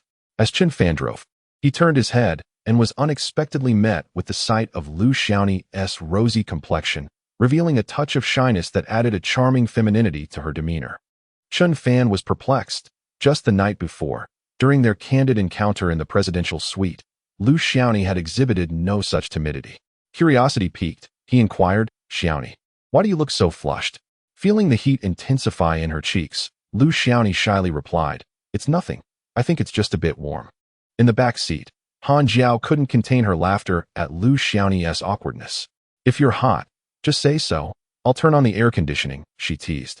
As Chen Fan casually activated the vehicle's air conditioning, a refreshing breeze enveloped them, bringing comfort to Lu Xiaoni. Chen Fan also retrieved a bottle of chilled water from the car's mini fridge and handed it to Lu Xiaoni, who felt a sweet sensation in her heart as she accepted it. Han Jiao, on the other hand, felt a twinge of jealousy and discreetly texted, "It seems Chen Fan is much more attentive than Jiang Yaoquan." Ding! Congratulations, host. You have gained 1 point in Lu Xiaoni's affection. Lu Xiaonie's affection. 32. Ding. Congratulations, host. You have gained 1 point in Han Jiao's affection. Han Jiao's affection. 2. Congratulations, host. You have received a random reward, 10 million in cash. Upon hearing the sudden voice in his mind, Chun Fan was bewildered, uncertain as to why the two young women had inexplicably increased their fondness for him. Half an hour later, Chun Fan drove his Rolls-Royce into the Villa district of Yujing International. As he surveyed the surroundings, he was quite pleased. The area was lush with trees, and gentle streams flowed, creating an ambience akin to a park, with fresh air that would surely make leisurely strolls delightful. Han Jiao led Chun Fan and Lu Xiaonie to a grand iron gate, producing a key to unlock it. Mr. Chun, this is a fully furnished residence, ready for you to move in at your convenience. The transportation is also quite convenient. There are hospitals, schools, and supermarkets nearby. Hearing that a hospital was in close proximity, Chun Fan felt a sense of contentment, knowing his father often required medical attention. Mr. Chun, as you can see, the environment here is exceptionally beautiful and pleasant. Yujing International, located in Hangcheng, is an upscale villa community where every corner has been meticulously designed by renowned architects, allowing one to indulge in a life of distinction. Chun Fan surveyed his surroundings and felt thoroughly satisfied. The construction quality of the villa is excellent, and the lighting is ample. Han Jiao's presentation of the villa was highly professional, befitting a sales champion. However, she carried an air of distraction, tinged with a sense of disappointment, as she doubted Chun Fan would make an immediate purchase. Although Chun Fan's arrival in a Rolls-Royce instilled a degree of confidence in her, she remained skeptical about whether the car truly belonged to him. As Han Jiao guided Chun Fan and Lu Xiaonie around, her phone suddenly rang. "Excuse me, I need to take this call," she said apologetically to Chun Fan before stepping into an empty room to answer. On the other end of the line, the voice of team leader Li from the sales department was immediately accusatory. "Han Jiao, what is going on? I heard you let Boss Wang be attended to by Zhang Hui." Zhang Hui belonged to another sales team, and Li was furious that Han Jiao had handed a major client over to a competitor. Li's anger was palpable, and Han Jiao felt compelled to apologize. "I'm sorry. Team leader Li, a friend of mine brought someone to view the property, and I had to attend to them." Li retorted angrily, "Don't give me excuses. I want results. If we fail in sales performance this month, you will face a double deduction from your pay." Feeling despondent, Han Jiao endured Li's relentless reprimands, which left her feeling quite miserable. After ending the call, she sighed heavily, lamenting internally that it seemed her bonus for the month was already lost. Meanwhile, Chun Fan and Lu Xiaonie had made their way to a balcony, smiling as they admired the surrounding scenery. Lu Xiaonie exclaimed, "Wow, the view around here is really nice. Living here must be quite delightful." Chun Fan, with a playful tone, responded, "If you desire, I could buy another villa for you." Lu Xiaonie, believing he was joking, playfully retorted, "Is that for real?" Chun Fan chuckled and pulled her into his embrace, kissing her softly on the lips. Startled, Lu Xiaonie quickly pushed him away, recalling that Han Jiao could appear at any moment. Her cheeks flushed, she remarked, "What if Han Jiao sees us?" Surprised by her shyness, Chun Fan noted the stark contrast between Lu Xiaonie's wildness last night and her current bashfulness, as if she were two different people. He gazed into her beautiful eyes with a hint of amusement. "I didn't expect you to be shy." Chun Fan couldn't help but reflect on the fickleness of women. Lu Xiaonie's previous audacity and her present coyness were strikingly different. Lu Xiaonie huffed playfully, "What's wrong? Can't I blush a little?" Chun Fan jested, "Last night, you were even more reckless than I was." Lu Xiaonie playfully pouted and shot him a knowing glance, responding, "Yesterday was yesterday. Today is today. I don't want Han Jiao to catch on. She is already suspicious of us." Chun Fan was taken aback. "What? She actually noticed?"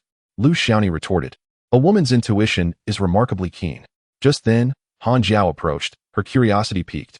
"What are you two discussing?" Lu Xiaonie, feeling slightly awkward, replied, "Oh, nothing much. Just admiring the scenery." Han Jiao smiled softly, inquiring, "Chun Fan, how do you find this place?" Chun Fan nodded affirmatively. "The environment is exquisite. It feels ideal for living. I've decided to purchase it and will place the order today." Han Jiao could scarcely believe her ears, her eyes widening in astonishment as she covered her mouth, gazing incredulously at Chun Fan. Witnessing Han Jiao's expression, Lu Xiaonie couldn't help but smile. She wasn't as surprised, having already witnessed Chun Fan's capabilities. However, What Chen Fan said next left Lu Xiaoni equally stunned. He casually remarked, I plan to buy 2 units. I'll gift the other one to Xiaoni. Lu Xiaoni's eyes widened in disbelief as she stared at Chen Fan, thinking he was merely jesting when he mentioned giving her a villa. To her astonishment, he was entirely serious, leaving her feeling both flattered and breathless. Han Jiao, speechless with surprise, stammered, Chen Fan, each villa here costs 8 million. 2 units total 16 million. She assumed he had miscalculated the price. Chen Fan, unperturbed, urged, let us return and finalize the paperwork. I want my parents to move in today. Eager to see her parents' smiling faces, he was unwilling to delay. Han Jiao's heart raced, realizing that if Chen Fan truly placed the order, she would instantly earn nearly 1 million in commission, securing her position as the sales champion for the month. Ding! Congratulations, host. You have gained 10 favorability points with Lu Xiaoni. Lu Xiaoni's favorability, 42. Ding! Congratulations, host. You have gained 10 favorability points with Han Jiao.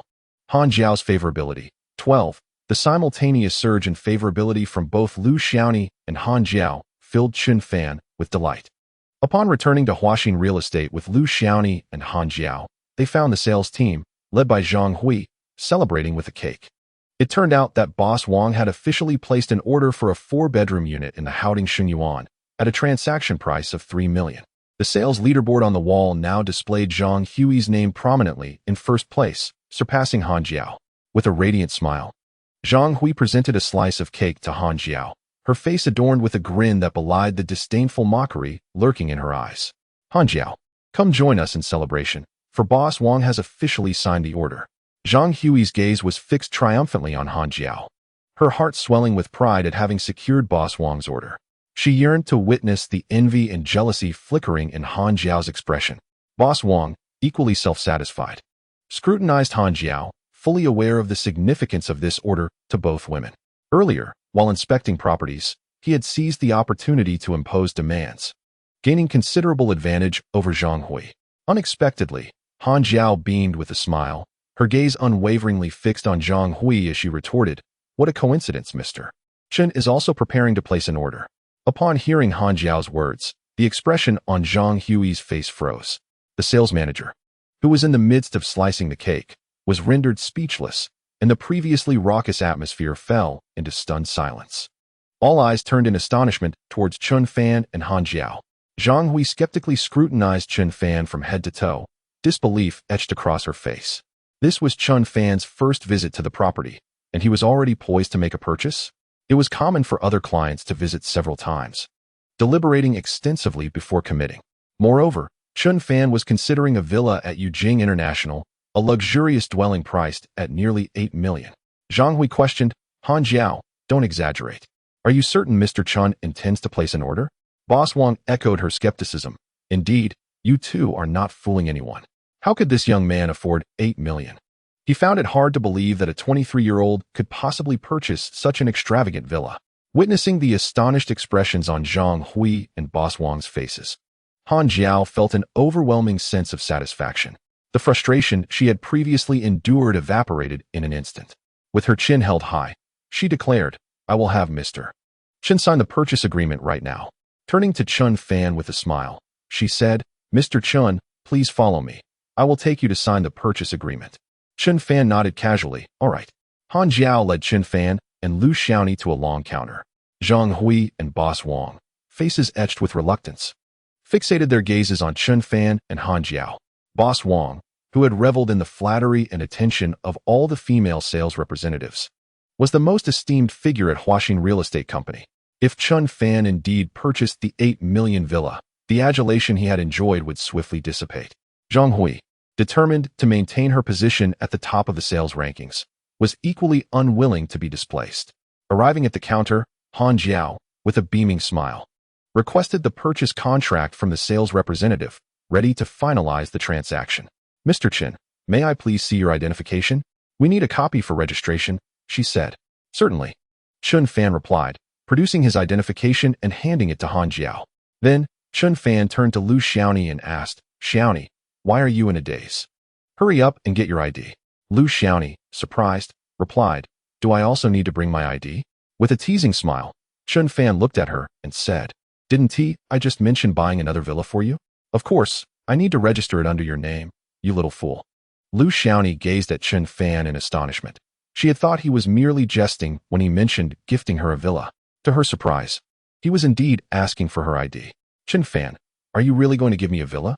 That's worth 8 million at Yujing International. I'm not joking.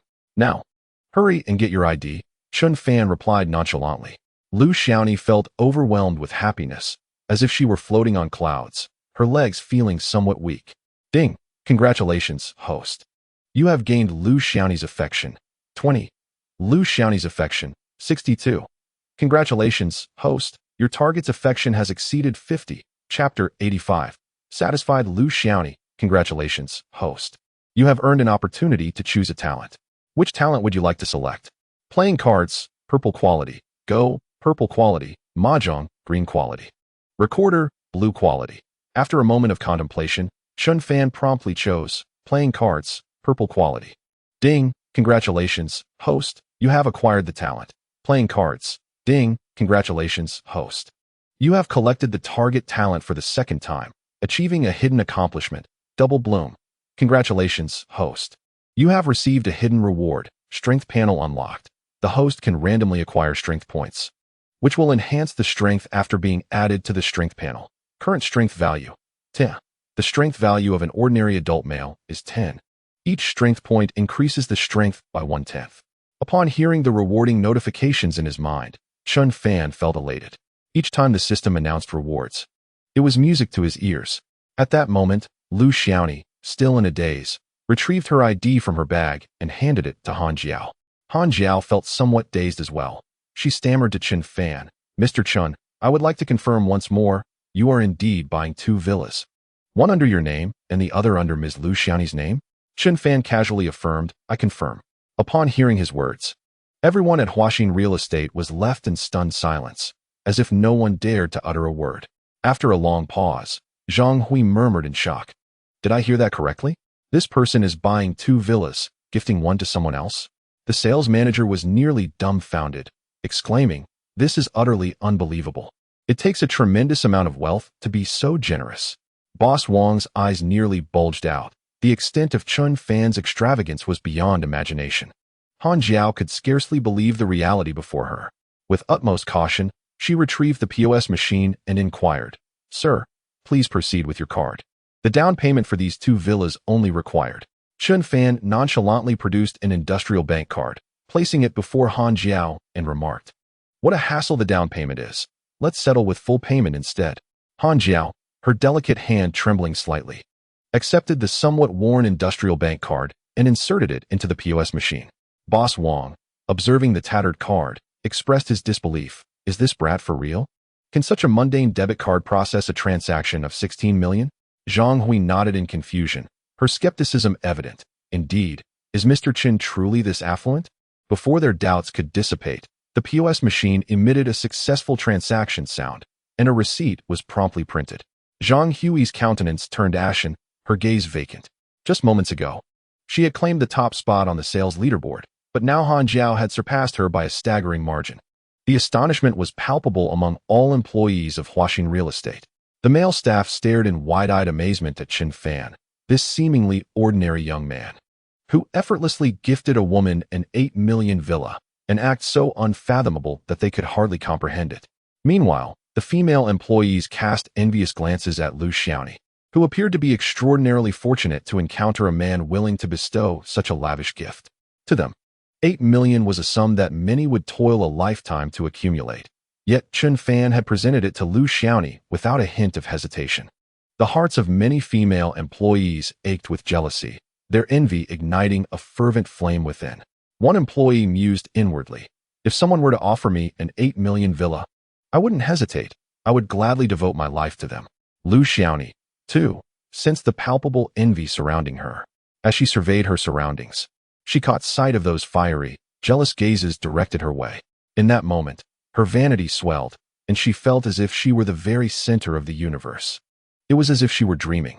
With excitement, her lips quivered, and a glimmer of tears quickly filled her bright eyes as she exclaimed to Chen Fan, you are so wonderful to me. She understood that all of this was a result of Chun Fan's actions, and had it not been for the throngs of onlookers, she would have leapt forward to kiss him. Ding! Congratulations, host, you have gained Lu Xiaonie's favor. 5. Lu Xiaonie's favor. 67. Lu Xiaonie's favor was rapidly increasing, and Chun Fan, satisfied, smiled at her and said, "No need to be modest. Consider it a gesture of gratitude for accompanying me to view the properties today." Upon hearing Chun Fan's words, the others were even more taken aback. To think that merely accompanying him to view houses would warrant an 8 million villa. Many employees feel as though they inhabit entirely different worlds from Chun Fan. Shortly thereafter, Han Jiao efficiently procured 2 property certificates, respectfully handing one to Chun Fan and the other to Lu Xiaonie. Accompanying these were keys, elegantly wrapped in red cloth, placed upon a tray. "Mr. Chun, this is your property certificate. From this moment forth, Villa 103 at Yujing International shall be your estate. Here are the keys. Ms. Lu, this is your property certificate. From now on, Villa 127 at Yujing International shall belong to you. Here are the keys." As Han Jiao presented the property certificate and keys to Lu Xiaonie, the envy in her eyes was unmistakable. Han Jiao considered her beauty to be on par with Lu Xiaonie's, and the two shared a close friendship. Although outwardly she refrained from voicing her thoughts, she could not help but compare their standings in private. Who had the more generous boyfriend, who attracted more admirers? Han Jiao had never believed she would lose to her dear friend Lu Xiaonie. However, she now had to concede defeat. This time, Lu Xiaonie was the unequivocal winner. Receiving such a luxurious villa in public made Lu Xiaonie the envy of all women present, akin to a fairy tale princess. In stark contrast, Han Jiao could only toil away, earning her commission while feigning happiness in providing service to Lu Xiaonie. The thought of this made her heart ache with bitterness. Naturally, Lu Xiaonie noticed the envy reflected in Han Jiao's gaze, and she felt an immense sense of satisfaction and joy in her vanity. The dynamics among women can be quite peculiar. It is one thing to incite jealousy among unrelated women, but to provoke envy in a close friend is a source of unparalleled delight.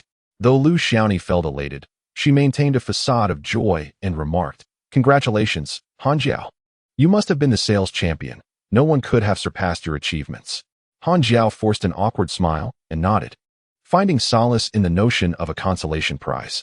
Mr. Wang cast a resentful glance at Chun Fan before trudging away with a glum expression. The celebratory event organized by Huaxin Real Estate was still in progress, and he had hoped to enjoy the company of Zhang Hui and the other female employees a while longer. Yet, Chun Fan's extravagant expenditure of 16 million had completely overshadowed Mr. Wang's moment. Chapter 86. The sun shone brightly. Mr. Wang, self-aware of his inability to compete with Chun Fan, had no choice but to leave in disgrace. Han Jiao flashed a sweet smile at Chun Fan and proposed, "Mr. Chun, shall we hold a celebration for you?" However, Chun Fan showed little interest, shaking his head. "There is no need for a celebration. I would like to arrange for my parents to move into the villa immediately. Do you have the contact information for a moving company?" Upon hearing that Chun Fan purchased the villa for his parents, both Han Jiao and Lu Xiaonie felt a newfound fondness for him. Ding! Congratulations, host. You have gained a favorability point from Lu Xiaonie. 1. Lu Xiaonie's favorability. 68. Ding! Congratulations, host. You have gained a favorability point from Han Jiao. 1. Han Jiao's favorability. 13. Congratulations, host. You have received a hidden reward. 1 point of strength. Han Jiao promptly nodded and said, "Yes, we have the contact information for the best moving company.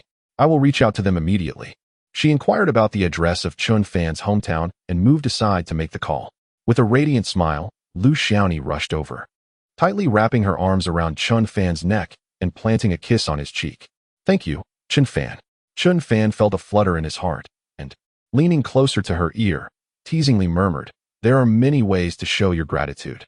Feeling the warmth of his breath against her ear, Lu Xiaonie understood his implication.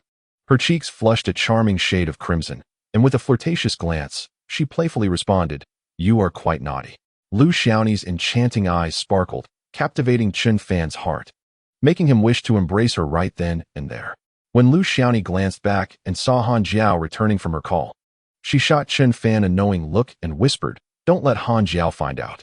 She quickly released him. Turning to Han Jiao, Chun Fan said, "Miss Han, farewell. I am off to pick up my parents for the villa now." Han Jiao respectfully placed her hands together at her waist and bowed, saying, "Very well, Mr. Chun. Should you require anything, feel free to call my private number." After bidding farewell to Han Jiao, Chun Fan and Lu Xiaoni entered the Rolls-Royce. Believing that Chun Fan was about to start the car, Lu Xiaoni was surprised when he pressed a button, causing the electric curtains of the Rolls-Royce to slowly descend. With a puzzled blink, Lu Xiaoni asked, "Chun Fan, why are you closing the curtains?" Pulling her closer, Chun Fan planted a kiss on her lips and asked, "What do you think?" Understanding his intent, Lu Xiaoni blushed and replied, "Is there time for that? Aren't you supposed to pick up your parents?" Inhaling her delightful fragrance, Chun Fan responded, "A little delay won't hurt." Such a worrywart. Lu Xiaoni playfully glared at him with a charming smile.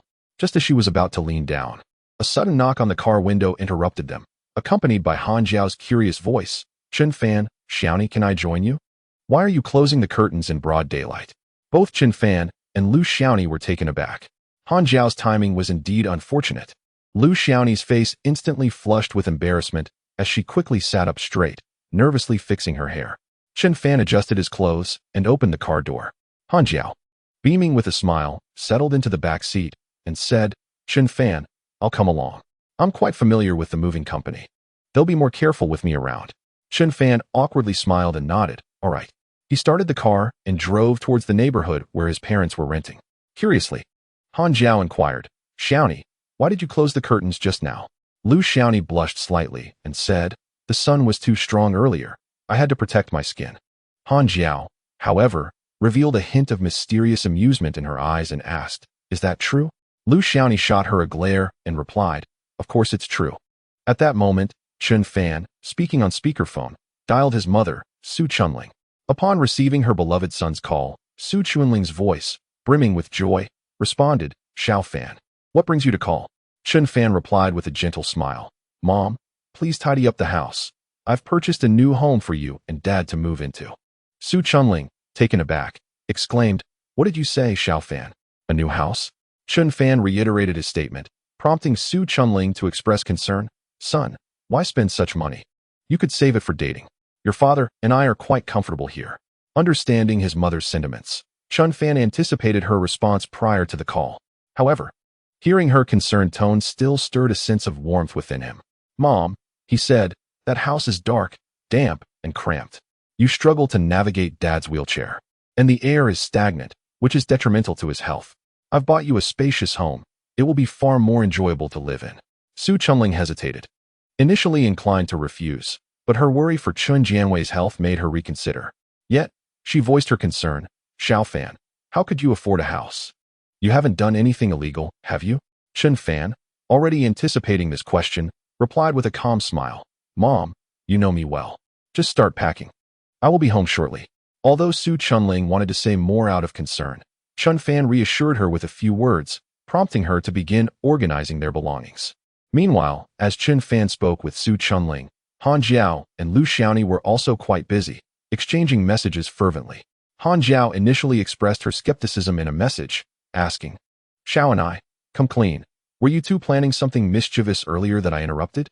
Feeling something was amiss as soon as she got into the car, Han Jiao noticed Chun Fan's awkward expression and Lu Xiaoni's bashful demeanor, as if they were hiding something. Lu Xiaoni, feeling a mix of embarrassment and annoyance, replied, "Of course not. I just mentioned that the sun was too strong." Han Jiao, still unconvinced, retorted, "I don't believe you." Lu Xiaoni snapped back, "If you don't believe it, then so be it." Han Jiao continued, "Xiao and I, you must admit that Chun Fan is your boyfriend now.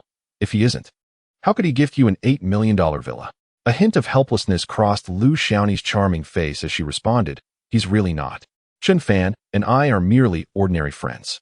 Reflecting on her relationship with Chun Fan, she acknowledged that they could hardly be considered a couple. They were simply fulfilling their own needs. Upon seeing Lu Xiaoni refer to Chun Fan as just a friend, Han Jiao's eyes lit up with excitement as she messaged, "Don't regret it. If he is not your boyfriend, I might just take my chance."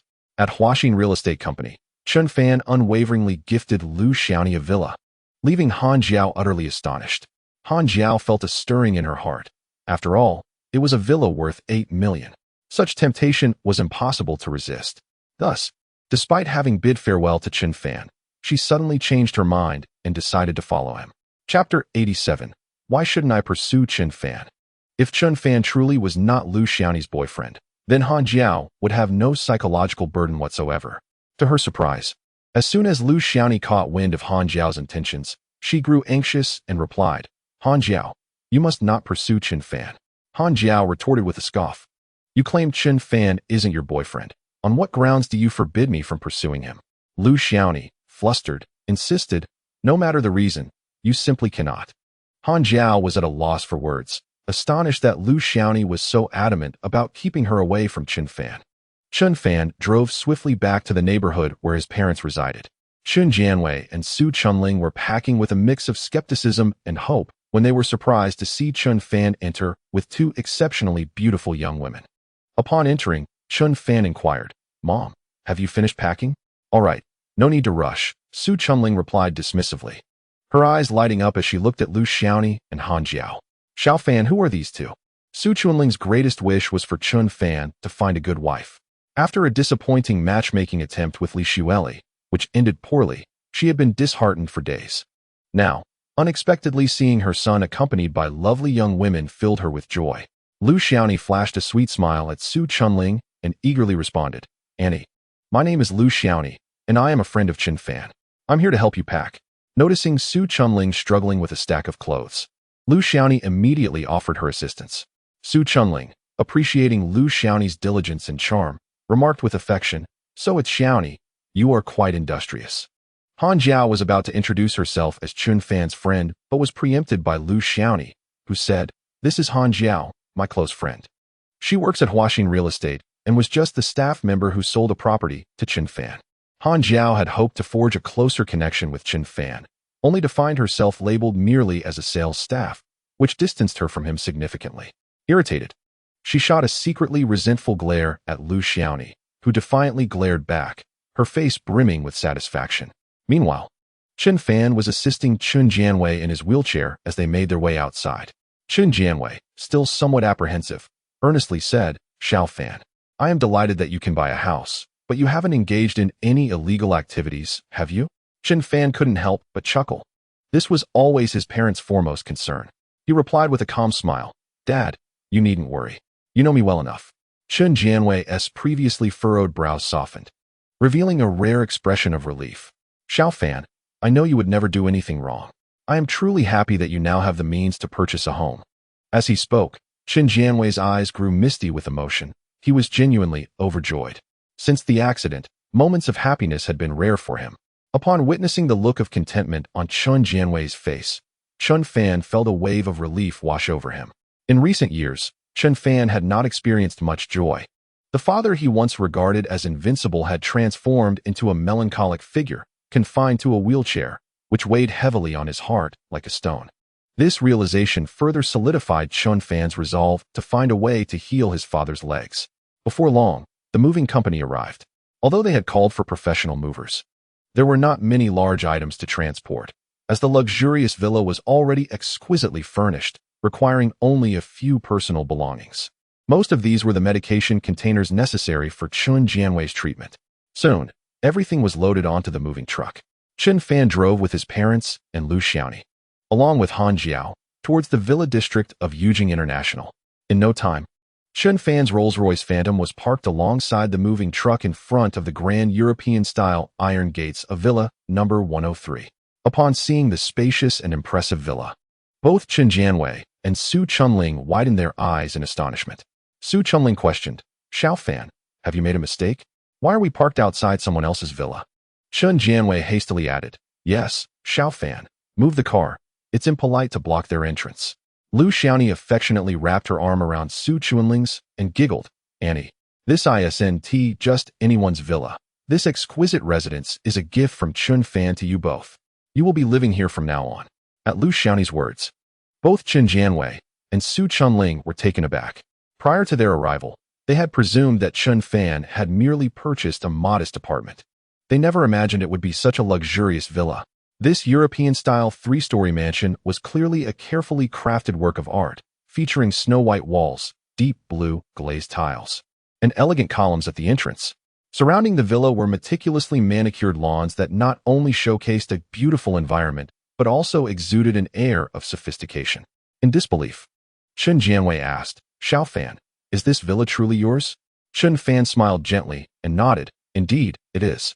Quite beautiful, I assent it. With a hint of apprehension in his eyes, Chen Jianwei responded, it is certainly beautiful, but can we afford to live here? Seeing the unease in his father's expression stirred a pang of sympathy in Chen Fan's heart. Ever since the accident, the once confident man had gradually become timid. Chen Fan turned to Lu Xiaoni. Please show my father the property deed. Lu Xiaoni promptly retrieved the deed and presented it to Chen Jianwei and Su Chunling. Upon seeing Chen Fan's name clearly inscribed on the document, they both exhaled in relief. Su Chunling's eyes sparkled with joy as she smiled at the surroundings, saying, From now on, your father can bask in the sun here every day. It will be very beneficial for his health. A smile also spread across Chen Jianwei's face as he gazed at the magnificent villa, reveling in the realization that this upscale residence was something he had never dared to dream of in his lifetime. To Chen Jianwei's surprise, aging has afforded him the opportunity to reside in such a luxurious abode thanks to his son. Come, let us venture inside, he said. Chen Fan alighted from the vehicle, skillfully retrieved the wheelchair, and gently lifted Chen Jianwei into it. Su Chunling also disembarked, her face adorned with a radiant smile. Accompanying Chen Jianwei and Su Chunling into the opulent villa, Chen Fan observed the movers diligently transporting their belongings inside. Lu Xiaoni exhibited extraordinary warmth towards Chen Jianwei and Su Chunling, frequently offering them water and assisting in arranging the furniture. She busied herself, her forehead glistening with fine beads of sweat.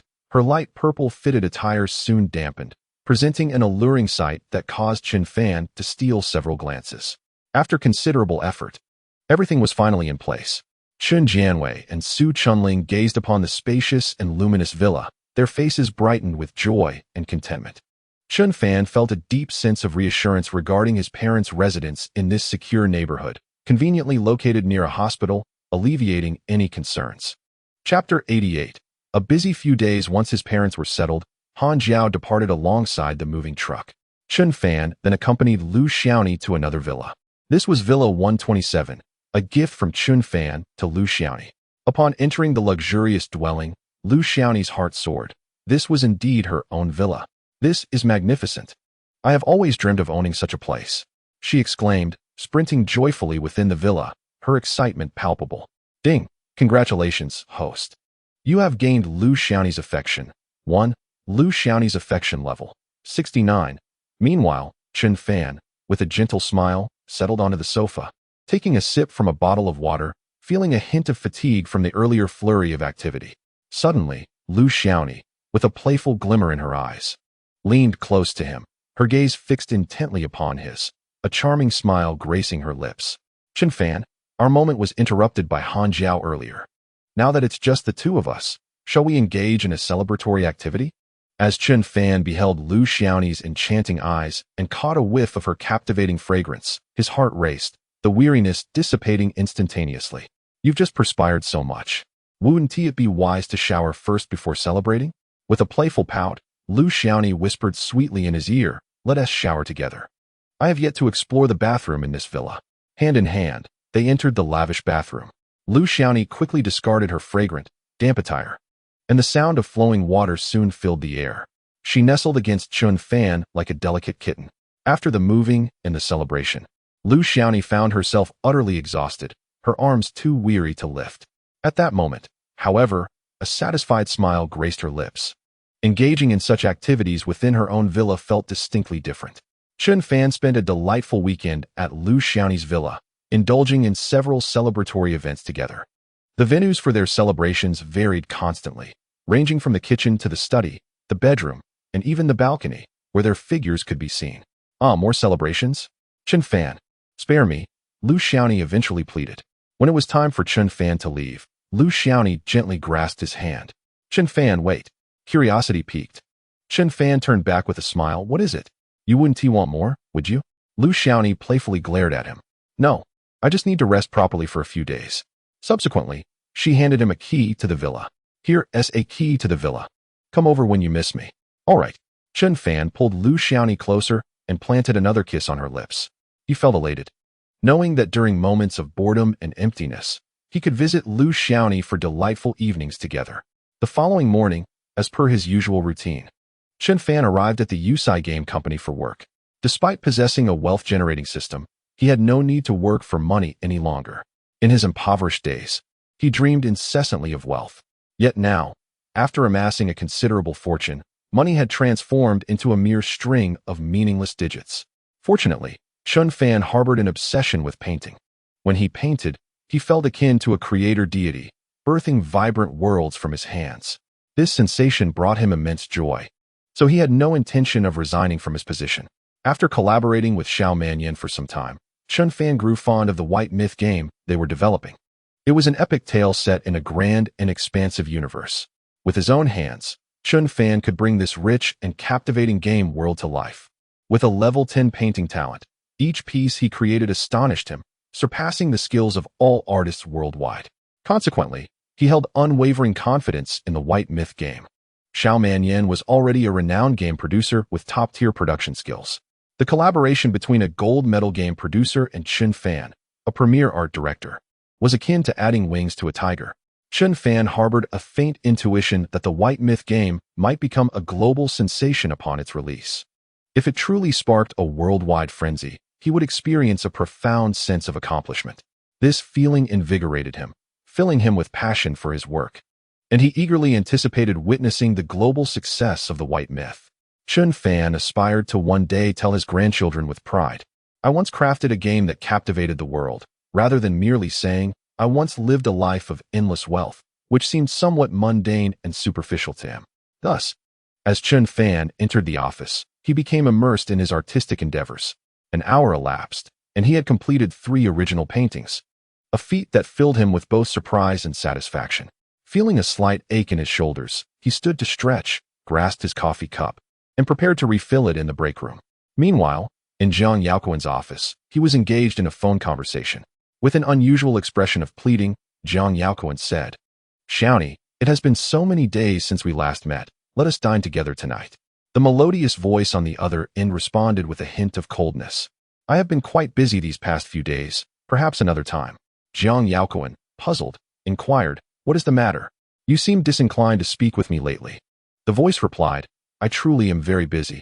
I must hang up now." The abrupt disconnection left Zhang Yaoquan bewildered. Zhang Yaoquan and Lu Xiaoni had been introduced through mutual acquaintances, and their relationship, spanning over 3 months, had been rather lukewarm, lacking any profound emotional connection. However, Lu Xiaoni had never displayed such overt indifference before.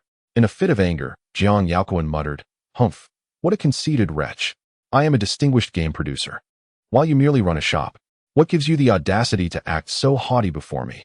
Still feeling aggrieved, he composed a text message to unleash his frustration once more. "Even amidst your busyness, do remember to take care of yourself, my little angel." After sending the message, he found himself incessantly checking his phone for a reply from Lu Xiaoni. To his dismay, after several attempts, there was still no response.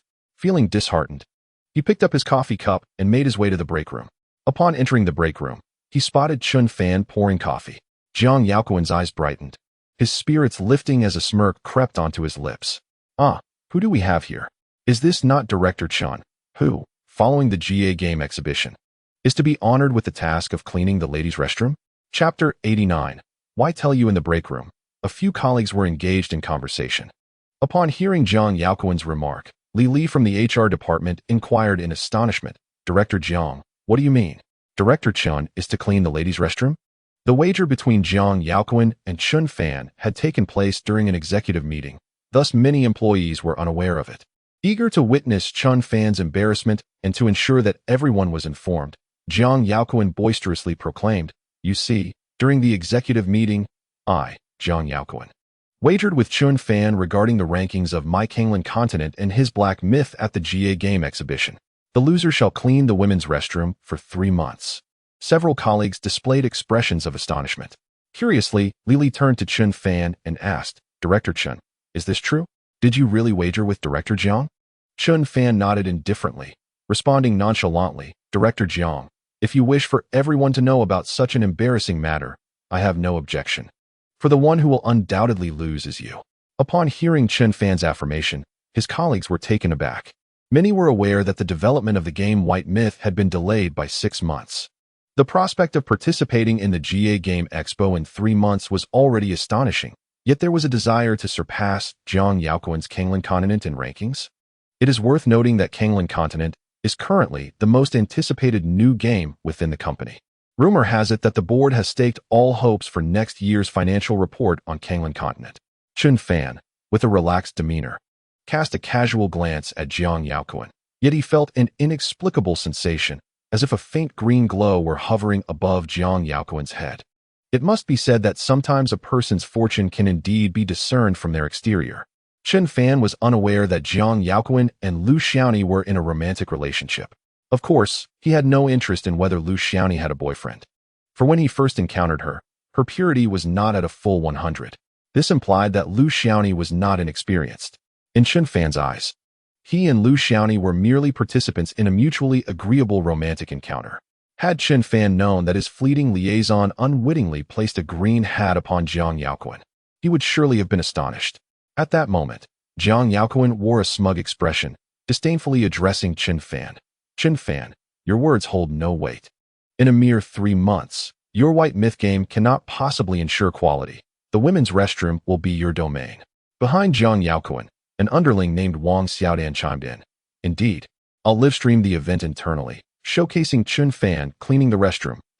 Chun Fan chose to ignore Jiang Yaoquan, instead walking to the coffee machine to pour himself a cup, departing with an air of nonchalance. Observing Chun Fan's relaxed posture, Jiang Yaoquan felt an inexplicable irritation toward him, finding him utterly distasteful. Spitting on the ground, Jiang Yaoquan muttered with resentment, "Humph, when he is cleaning the women's restroom, I shall relish in humiliating him." Not only Jiang Yaoquan, but other colleagues also believed that Chun Fan was likely to be the one to lose. Lily shook her head with regret. Alas, this Chun Fan is oblivious to the gravity of the situation, daring to wager against Director Jiang. Indeed, Chun Fan was a newcomer, unaware of the challenges inherent in game development. Director Jiang's capabilities in game production had been validated through several blockbuster successes. Aspirations may be grand, but reality is often harsh. The outcome 3 months hence would surely deliver a crushing blow to him. As Chun Fan returned to his office, he was momentarily taken aback, for he discovered that Xiao Minyan's office door was tightly shut. Had Xiao Minyan not come to work today? Chun Fan pondered this before making his way to Wenryu's office, intending to inquire about Xiao Minyan's absence. At that moment, Wenryu was engrossed in her phone, a subtle hint of anxiety visible on her delicate face. Her chat windows were filled with urgent inquiries regarding the stock market. In a close-knit circle of friends, several companions persistently urged her, "Wenryu, do share with us how we should invest in stocks today." With a hint of frustration, Wenryu typed back, "Please be patient. Let me seize an opportunity to consult an expert before I enlighten you." They chided her, "Don't be stingy. Share any insights you acquire with your dear sisters. Are you able to do this? If you have no information, spare us the time as we have work to do." Wenryu felt a twinge of discomfort. Today, Xiao Manyan was absent, leaving her without the coveted stock market strategies. A few days prior, Chun Fan had imparted the methods to Xiao Manyan, which Wenryu had only learned by inquiring with her. Enjoying the admiration of her peers, she had shared screenshots in various groups, boasting about her trading prowess. Yet now, she sensed the difficulty of maintaining her earlier bravado. Everyone pressed her for insights into the stock market, including Shun Hong from the HR department, who incessantly messaged her, "Xiaowen, do you have any stock market news today?" Anxiously, Wenryu realized that failing to deliver would shatter her carefully crafted image. Suddenly, her spirits lifted as Chun Fan entered her office with a cup of coffee in hand. Immediately, Chun Fan inquired, "Assistant 1. I noticed that Vice President Xiao is absent today. What is she up to?" Wenryu quickly replied, "Vice President Xiao is off recruiting.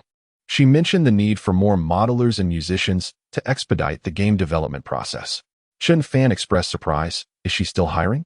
Did she not just recruit last week?" Wenryu explained, "She stated that the modeling pace cannot keep up with your original artwork's output, and she believes the current modeling quality does not match your illustrations. Hence, she has decided to hire additional talent to enhance the model's intricacy." Understanding dawned on Chun Fan as he nodded. Evidently, Xiao Manyan held great confidence in the project, otherwise, she would not be expanding her team so aggressively. After savoring a sip of coffee, he turned to leave, but when Ryu suddenly called out, "Chun Fan, wait." He turned back, puzzled to see Wen Ruyu, somewhat bashful, with a glimmer of urgency in her eyes, asking, "Could you possibly share today's stock market trends with me?" Chen Fan raised an eyebrow. "You seek stock market guidance?" Wen Ruyu nodded eagerly. "Yes, can you tell me?" With a teasing smile, Chen Fan responded. "And why should I divulge this information to you?" Wen Ruyu glared playfully. "You share with Vice President Xiao. Why not with me?" With a twinkle in his eye, Chen Fan replied, "Vice President Xiao was willing to exchange her breakfast for my counsel. What would you offer in return?" Wen Ruyu paused, reluctantly acknowledging the truth in his words. Chapter 90. Wen Ruyu's Massage. The esteemed Vice President Xiao, a paragon of status and the dream goddess of the company's male employees, still needed to offer breakfast to receive Chen Fan's guidance. It appears that Wen Ruyu must offer some form of sacrifice for Chen Fan to divulge his secrets. Blushing, Wen Ruyu inquired, "What must I do for you to share with me?" Chen Fan regarded her with a gentle smile. Today, Wen Ruyu donned a gray blazer with shoulder pads, complemented by a white sheer-sleeve top, which elegantly accentuated her curvaceous figure, rendering her quite alluring. Her fair, delicately pointed chin and bright, sparkling eyes bestowed upon her a unique feminine charm. Chen Fan glanced at Wen Ruyu's personal profile. Name: Wen Ruyu. Age: 22. Occupation: art assistant. Appearance: 89. Measurements: 87 c, 53, 86. Affinity: 24. Purity: 100. Health status: healthy. Free from any gynecological ailments. Talents: Go, blue rarity. Culinary arts: green rarity. Composition: blue rarity. Among her talents, the ability to compose music intrigued Chen Fan significantly. However, upon noticing the intensity of Chen Fan's gaze, Wen Ruyu suddenly felt a wave of nervousness wash over her. With a flushed face, she exclaimed, "Chen Fan, what do you intend to do?" "I do have a boyfriend, you know." This highlighted the contrasting nature of individuals. While Chen Fan had engaged in relations with Lu Xiaoni without knowing of her boyfriend, Wen Ruyu was forthright about her own relationship. Yet, Chen Fan maintained his composed demeanor, replying, "What of having a boyfriend? You are not married, and I am entitled to fairly pursue you." He was unconcerned, as he merely needed an affinity of 50 to acquire a talent. He wasn't necessarily intent on pursuing a romantic connection with Wen Ruyu. With a dismissive pout, Wen Ruyu retorted, "Pursue me? You think I am oblivious? It is evident you are interested in Vice President Xiao." Chen Fan did not contest this notion. He contemplated. "I have been drawing for quite some time, and my shoulders are quite fatigued. Would you mind giving me a shoulder massage?" In disbelief, Wen Ruyu asked, "Really? You mean to say that if I simply massage your shoulders, you will reveal the stock market trends?" Chen Fan nodded, feigning to depart. "Whether or not you wish to is up to you." Tilting her head, her bright eyes twinkled as she deliberated. A mere shoulder massage seemed innocuous, and she ultimately acquiesced. "All right, please have a seat, and I shall massage your shoulders." With her agreement, Chen Fan felt a surge of anticipation. After sitting at the computer for an extended period, his shoulders truly were sore and fatigued. Wen Ruyu rose, gesturing towards her swivel chair. "Please, esteemed guest, take a seat." Chen Fan settled into her chair, comfortably leaning against the genuine leather backrest. The chair, warm as jade, enveloped Chen Fan as he settled into it, immediately sensing the residual warmth of the cushion and the subtle fragrance emanating from Wen Ruyu, which was exceedingly pleasant. Just as Wen Ruyu was about to offer Chen Fan a shoulder massage, a sudden thought crossed her mind, causing her to feel a pang of guilt as she stepped out of the office and glanced around.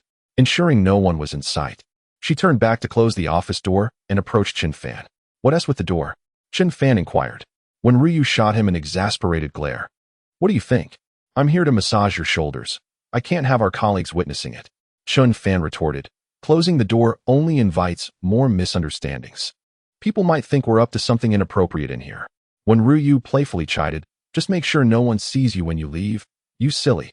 Chen Fan couldn't help but chuckle. "It's just a shoulder rub, yet you make it seem like we're having an affair. Truly a genius." Wen Ruyu's delicate hands gently settled on Chen Fan's shoulders, beginning to knead them while adopting a playful tone. "So, dear sir, how does that feel? Is the pressure satisfactory?" With a noticeable relaxation in his shoulders, Chen Fan smiled contentedly. A lighter touch would be even better. Upon hearing this, Wen Ruyu immediately eased her grip. "Like this?" Chen Fan tested the pressure and replied, "Still not quite right. A bit firmer." Wen Ruyu pouted. "Do you want it light or firm?" "Light," he responded. However, She playfully pinched his shoulder with force. Annoying. Think before you speak. After several attempts, when Ryu finally discovered the perfect pressure, leaving Chun Fan's shoulders feeling remarkably at ease. It must be said, the sensation of having a beautiful girl massage one's shoulders is indeed delightful, both physically and emotionally. Chun Fan nearly succumbed to the temptation of closing his eyes to savor the moment. After 20 minutes of massage, when Ryu complained, "Chun Fan, are you done? My hands are starting to ache." Chun Fan, feeling quite relaxed, nodded with a smile. "All right, I'll let you off the hook today." When Ryu's eyes sparkled with excitement.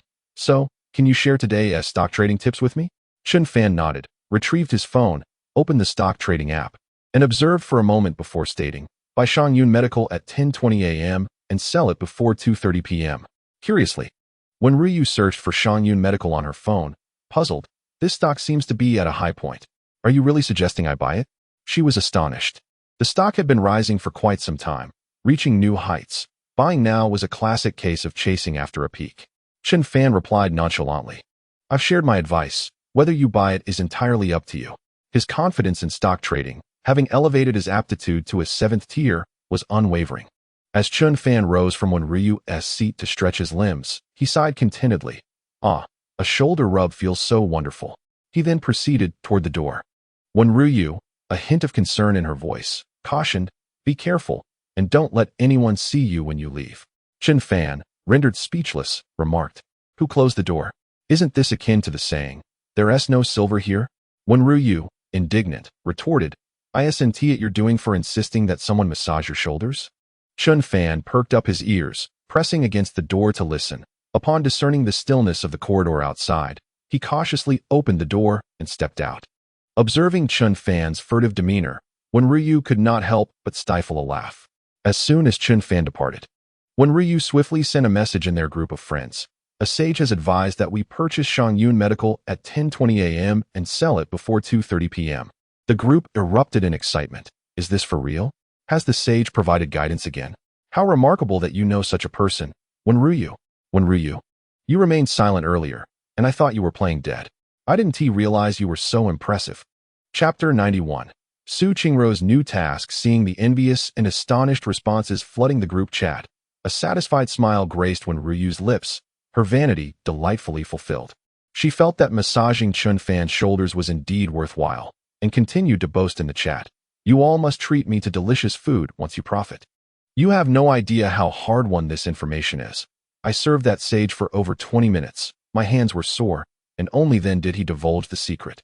The group was instantly taken aback. "What? You served him for 20 minutes? Oh no, I'm very innocent." When Ryu, how could you? When Ryu's charming face froze, bewildered by her friend's astonishment. After a moment, she realized they must have misconstrued the nature of her service. Her cheeks flushed crimson as she hastily typed an explanation. "Please don't misunderstand. The service I mentioned was merely a shoulder massage for that sage. Don't let your imaginations run wild." Yet, her clarification fell on deaf ears. When Ryu, I am so moved. You would sacrifice yourself for us to profit. Tears are welling in my eyes. Once I earn money, I shall definitely treat you to a sumptuous meal. I am despondent.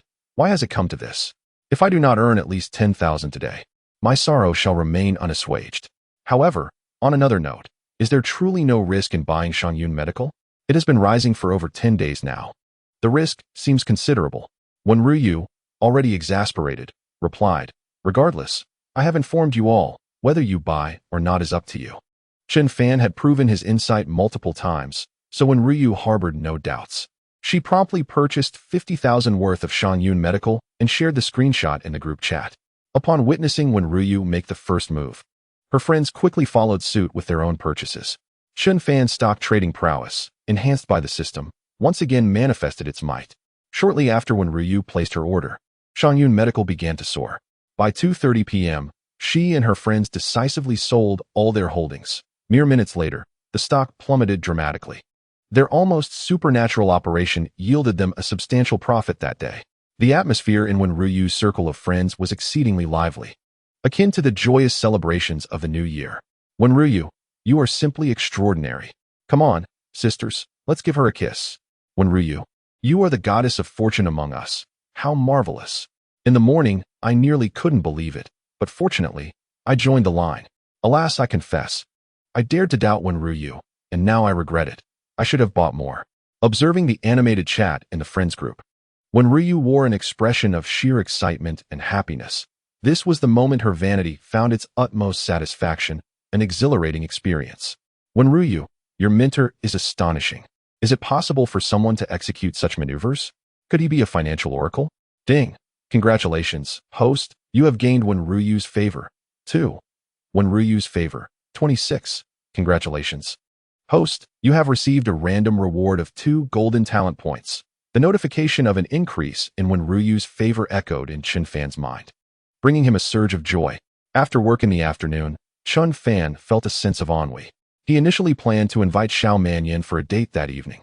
However, Xiao Manyan mentioned needing to work overtime, postponing their rendezvous. Chen Fan bore no ill will towards her. He understood the considerable pressure she faced at work as she endeavored to meet the deadlines for participating in the GEA gaming exhibition within 3 months. During this period, she had been wholly dedicated to her work, even hiring several new modelers today, and was currently occupied with meetings with them. Zhou Yufei had also returned to her hometown, leaving Chen Fan feeling somewhat bored, prompting him to seek relaxation in the bar street. He parked his car in a nearby lot and strolled into the vibrant bar district. As dusk approached, the multicolored neon lights began to illuminate the street, creating a scene of dazzling revelry. This was a realm where young men and women exuded youthful exuberance, indulging in the pleasures of romance and revelry. The women were adorned in striking outfits, each radiating beauty and confidence. Chen Fan felt a sense of anticipation, wondering if he might encounter a romantic serendipity. He wandered casually, enjoying the sight of the fashionably attired women. However, after a while, disappointment crept in. Although there were many beautiful women, they paled in comparison to the exceptional beauty of Xiao Manyan. Her blend of intellectual allure and captivating figure was indeed a rarity. Suddenly, Chen Fan's gaze sharpened as he spotted a familiar silhouette among a group of 5 shopping together. It was Su Qingru. Today, she donned a delicate light blue floral dress that accentuated her slender waist, cinched perfectly with a black belt, enhancing her curvaceous form. Her long, lustrous black hair cascaded gracefully, and her proud bosom was impressively ample. Her well-rounded, lively figure and fair, long legs radiated an irresistible aura of youthfulness. Witnessing his dream goddess from high school, Chen Fan was still captivated. Within the system panel, Su Qingru was the only one whose beauty score could rival that of Xiao Manyan, indicating that the allure of these 2 stunning women was equally matched, albeit with distinct styles. Xiao Manyan exuded an air of elegance and intellect, laced with a seductive charm, akin to a rose adorned with thorns. In contrast, Su Qingru radiated a sense of purity and vitality, reminiscent of the joyous bloom of spring flowers. The 5 girls included Su Qingru and her roommates, Lu Ximing, Zhao Wan, Tang Yusin, and an unfamiliar yet strikingly beautiful girl clad in a yellow French shirt and a white bodycon skirt, boldly complemented by knee-high white stockings, a truly avant-garde choice. Although the other 4 girls were also youthful and beautiful, Su Qingru stood at the center, embodying a striking presence that drew all eyes to her. Beep. New task activated. Task name: Remember me. Task description: the system has detected that the host has encountered the target, Su Qingru. However, Su Qingru is not yet aware of the host's identity. To ensure that Su Qingru remembers the host, the Remember Me task has been initiated. Task objective: make Su Qingru aware of the host's identity and leave a favorable impression, ensuring that the host is etched in her memory. System provided task funds: 20 million. System provided cashback feature. During the task, expenditures on oneself will yield a one-time cashback. Expenditures on the target will yield double the cashback. Task reward 1, 5 golden talent points. Task reward 2, 1 charm point. Task reward 3, 5 affection points with Su Qingru. Task reward 4, 1 level 3 Monopoly acquisition card. Chapter 92. Approaching Su Qingru, current task progress, 0. The sudden activation of the task filled Chen Fan with both surprise and delight. Particularly enticing was the inclusion of a level 3 Monopoly acquisition card among the rewards. The system had previously stated that collecting 4 such cards would enable him to forcibly acquire Lu Tianhao's Guangyi Film and Television Group, thus making this task an imperative pursuit. However, it appeared somewhat challenging, as leaving a favorable impression on Su Qingru would not be a simple feat, although Chen Fan had already gifted Su Qingru 3 million. Revealing his identity abruptly could backfire, potentially diminishing her fondness for him. Suddenly, Chen Fan recalled that he had obtained Lu Ximing's phone number while helping her win a prize during their last encounter. At that time, he was unaware that Lu Ximing was Su Qingru's roommate.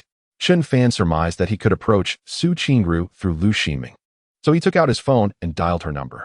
Upon answering, Lu Ximing exclaimed with excitement, "Brother Chen, is there something you need?" Chen Fan replied with a gentle smile, "I saw you on Bar Street. Are you out having fun today?" Lu Ximing nodded eagerly. "I'm out with friends for a gathering. Would you like to join us?" Chen Fan harbored this intention, smiling as he said, "All right, today I shall treat." Lu Ximing became even more exhilarated, inquiring, "Brother Chen, where are you?" Chen Fan replied, "I am a few hundred meters behind you. Please wait for me." Lu Ximing responded, "Then come over. We shall wait for you." After hanging up, she beamed at her companions and announced, "Let us wait a moment. A friend of mine is on his way, a male." The other girls were instantly intrigued. Su Qingru curiously asked, "Ximing, who is this friend?" Tang Yusin echoed her curiosity. "Indeed, do we know him?" A girl clad in a yellow shirt, a white pencil skirt, and white stockings, named Sun Na, excitedly interjected, "Ximing, could it be your boyfriend? Is he handsome?" Lu Ximing, wearing a proud smile, replied, "Did I not mention that a brother Chen helped me win numerous rare dolls? That is him." Previously, Chen Fan had assisted Lu Ximing in acquiring more than 10 rare dolls, which she gifted to Tang Yusin, Zhao Wan, and Su Qingru upon returning to the dormitory. The Aiden dog on Su Qingru's table during her live stream was one such doll gifted by Lu Ximing. Zhao Wan exclaimed, "So it's that brother Chen." They had all heard Lu Ximing speak of his impressive skills at winning dolls, sparking their curiosity about Chen Fan. Su Qingru's beautiful eyes flickered with interest. She adored the Aiden dog and, upon learning it was acquired by Lu Ximing's brother Chen, longed to see what this brother Chen was like. If Su Qingru were to discover that this brother Chen was indeed the Chen Fan who had been lavishly gifting her, one could only wonder what her reaction would be. Lu Ximing continued with her sense of pride. "Brother Chen said he would treat us today." "Really?" Tang Yusin and Sun Na immediately became animated. The group of beautiful girls craned their necks, peering into the distance, eager to catch a glimpse of Chen Fan. Soon, Chen Fan appeared before them. Clad in a light green nylon casual outfit, white relaxed trousers, and blue Anta running shoes. With the activation of the charm panel, he had augmented his charm by 3 points. As his charm increased, his appearance underwent a significant transformation, while he remained recognizable as Chen Fan. His skin had taken on a smooth, jade-like quality, and his demeanor exuded a more masculine allure, radiating vitality. There is a saying that a confident man is the most handsome, and a man as confident stems from his wealth and talent, both of which bolstered Chen Fan's self-assurance. Now, he embodied a vibrant confidence, a transformation that was both internal and external, rendering him even more appealing to the girls. As they beheld Chen Fan, the girls were momentarily captivated. Sun Na's eyes sparkled as she remarked, "Lu Ximing, your brother Chen seems rather handsome."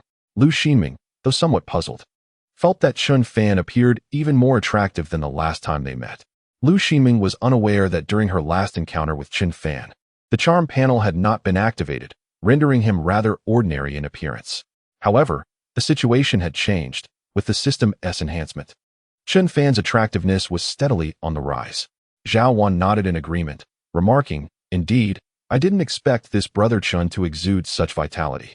Pleased by her classmates' compliments, Lu Ximing felt a swell of pride, for Chen Fan had appeared before everyone as her friend, and his prominence reflected well on her.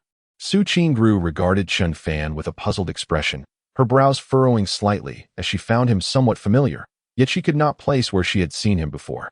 Tang Yusin observed Chen Fan with curiosity, and upon noticing that his attire bore no designer labels, a flicker of disdain crossed her beautiful eyes as she mused. "He's rather ordinary. He doesn't seem like a wealthy individual, and likely cannot treat us to anything extravagant." However, Su Qingru interjected, "The fact that he can invite us is already commendable. There's no need to expect lavishness."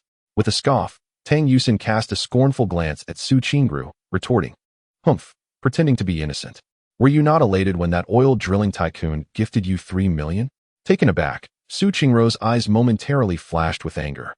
Lu Xinming and the others were unperturbed by the verbal sparring between Tang Yusin and Su Qingru. They understood that Tang Yusin was often envious of Su Qingru, which fueled her frequent jabs. At that moment, Chun Fan approached the group. Lu Xinming bounced over with a smile, exclaiming, "What a coincidence, Brother Chun. Isn't it fate that we meet here?" Chun Fan chuckled, replying, "Please, refrain from calling me Brother Chun. Just call me Chun Fan." As he introduced himself, his gaze intentionally lingered on Su Qingru, who was also curiously observing him. The instant their eyes met, Su Qingru became increasingly convinced that she had indeed encountered Chun Fan before, yet she remained unable to recall where. Ding. Task reminder. Remembering the heart has begun. Objective. Deepen Su Qingru's impression of the host. Current task progress. 5. Upon seeing the system notification, Chun Fan felt a surge of joy, sensing that this task held promise. Sun Na smiled and inquired, "Chun Fan, is it true that Lu Xinming said you're treating us today?" Chun Fan casually responded, "As the only male present, it naturally falls to me to treat. Please feel free to order whatever you desire. Do not hold back." His generous words sparked excitement in the eyes of the girls. Su Qingru blinked her bright eyes, gazing curiously at Chun Fan. Objective. Deepen Su Qingru's impression of the host. Current task progress. 7. Chapter 93. Golden Supreme Booth. Lu Xinming exclaimed in surprise, "Chun Fan, are you serious? We can order anything?" Tang Yusin, however, wore a cold smile and remarked, "If we do order something expensive, you won't be able to afford it. Will you?"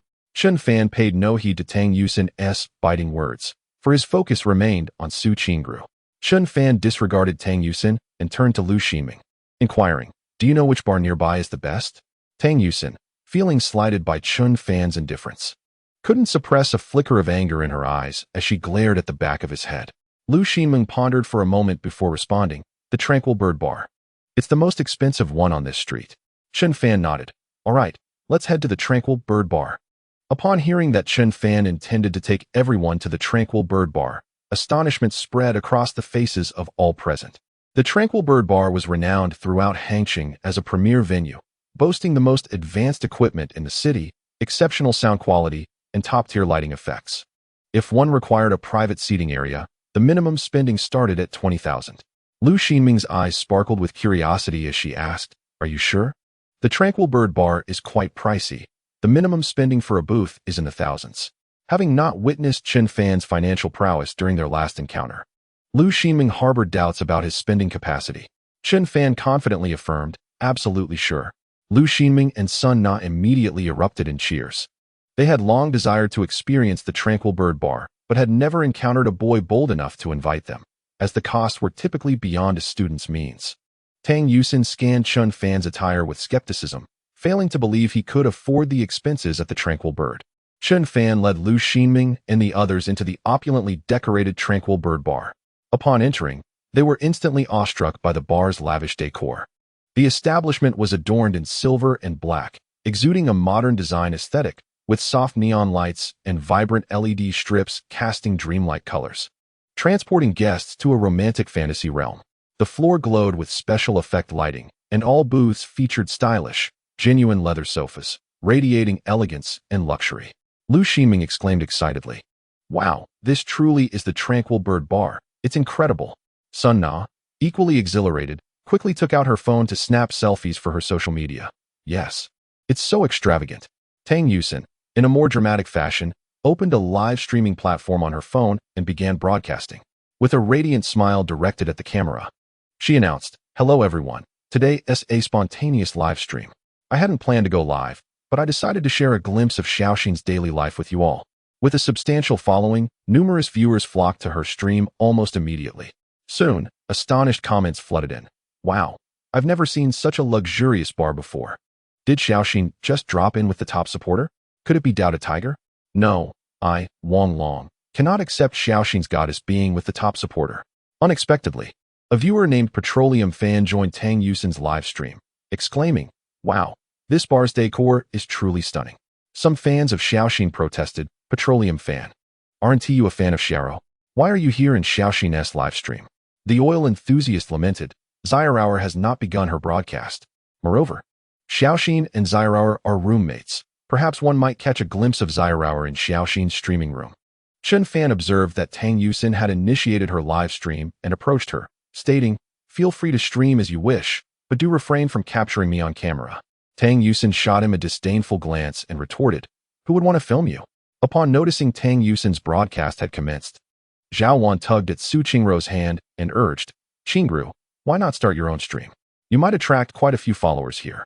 Su Qingru shook her head, replying, "No, I prefer not to stream here."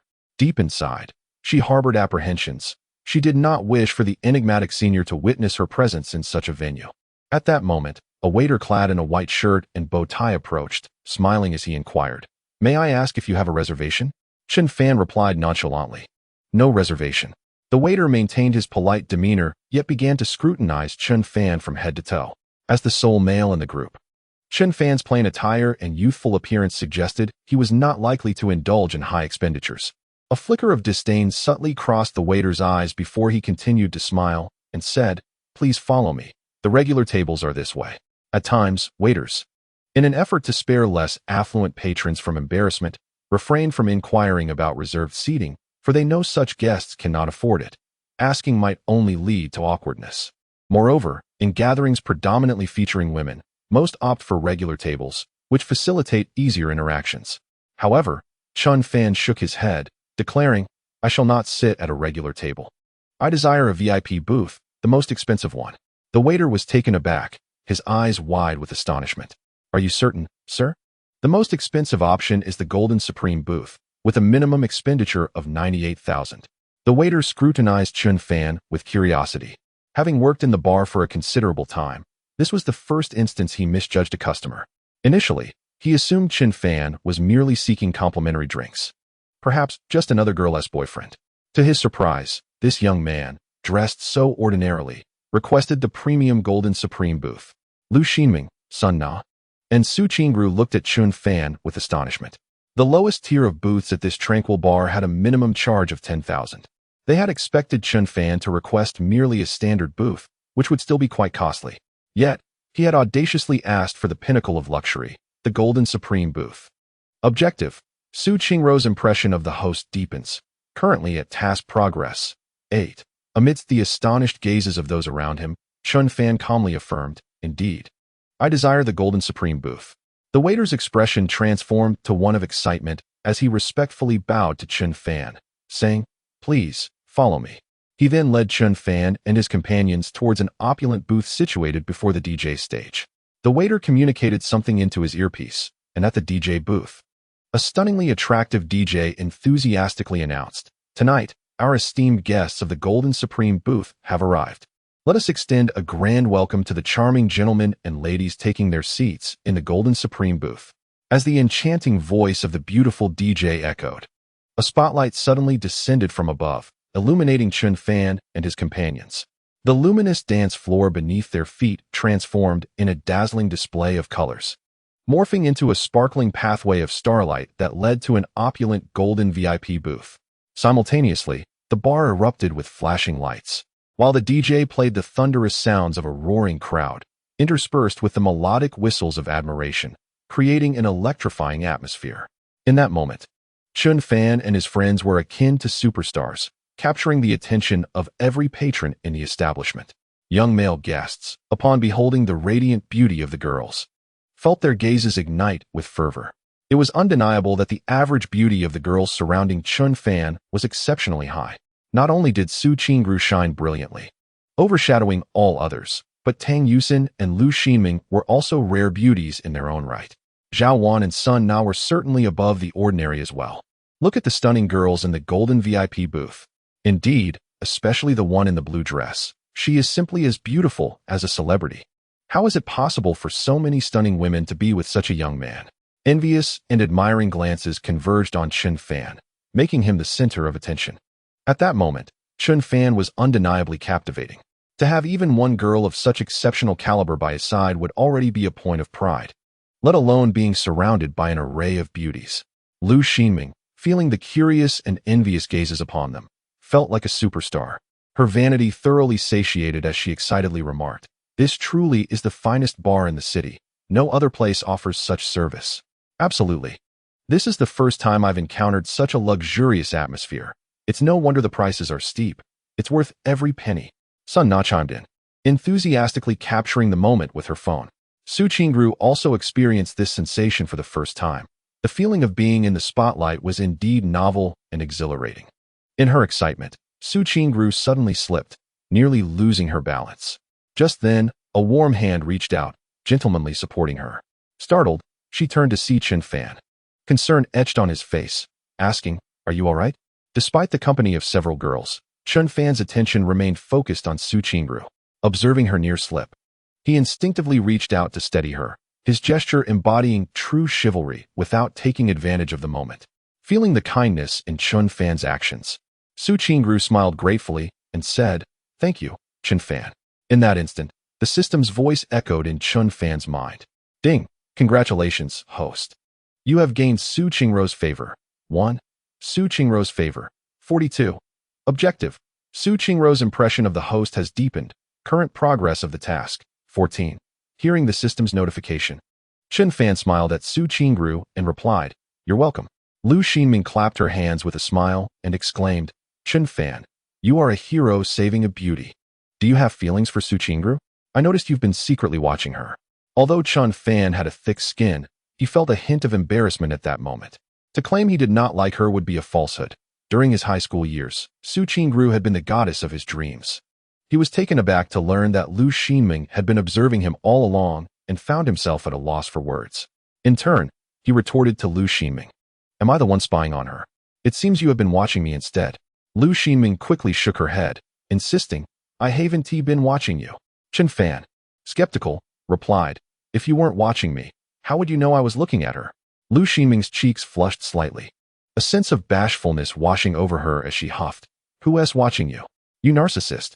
Amidst the envious and jealous gazes of the crowd, Chen Fan, accompanied by several beautiful women, walked under the spotlight along the luminous pathway leading to the Golden Supreme VIP booth, which was the centerpiece of the bar. In Tang Yusin's live streaming room, viewers continuously gasped in awe. A fan exclaimed, "What a treasure of a bar. It's absolutely exquisite, and the atmosphere is fantastic." Another viewer remarked, "Wait, did I just hear a man's voice? Could it be that Dohu? Who brought Xiaoxin to such a luxurious bar? Xiaoxin, can you capture a shot of that speaking gentleman for us?" Tang Yusin addressed the camera, saying, "He said he doesn't want me to film him, so I won't be capturing him today." The Golden Supreme VIP booth, positioned at the very heart of the bar and elevated above the other booths, commanded an air of dominance, becoming the undeniable focal point. Opposite the booth was a stunning DJ who, clad in alluring attire, flashed a sweet smile towards the Golden Supreme booth, energizing the entire venue. The server, wearing a confident smile, approached Chen Fan and inquired, "Sir, are you satisfied with this Golden Supreme booth?" Chen Fan nodded in agreement. "It is indeed splendid." The server, still smiling, presented a menu with both hands and asked, "What would you like to order, sir?" Lu Xinming immediately extended her hand towards Chen Fan, saying, "Let me see it. I'll order." Sun Na, unwilling to be overshadowed, chimed in, "Chen Fan, let me order too." Yet, Chen Fan did not hand the menu to Lu Xinming or Sun Na, but instead slowly placed it before Su Qingru. Startled, Su Qingru looked up to find Chen Fan smiling at her, saying, "You go ahead and order first." Lu Xinming immediately pouted, irritated, "Chen Fan, you're biased. Why do you always cater to Su Qingru?" Sun Na also sensed something amiss. "Yeah, why are you being so attentive to Su Qingru?" It was no wonder Lu Xinming and Sun Na were displeased. Despite their eager attempts to grab the menu, Chen Fan deliberately handed it to Su Qingru instead. The intentions on Chen Fan's face were unmistakable, leaving no room for subtlety. Even Tang Yusin felt a twinge of jealousy. She was confident in her own beauty and believed such treatment should be reserved for her alone. Tang Yusin believed that Chen Fan should present the menu to her with an affectionate demeanor in front of everyone.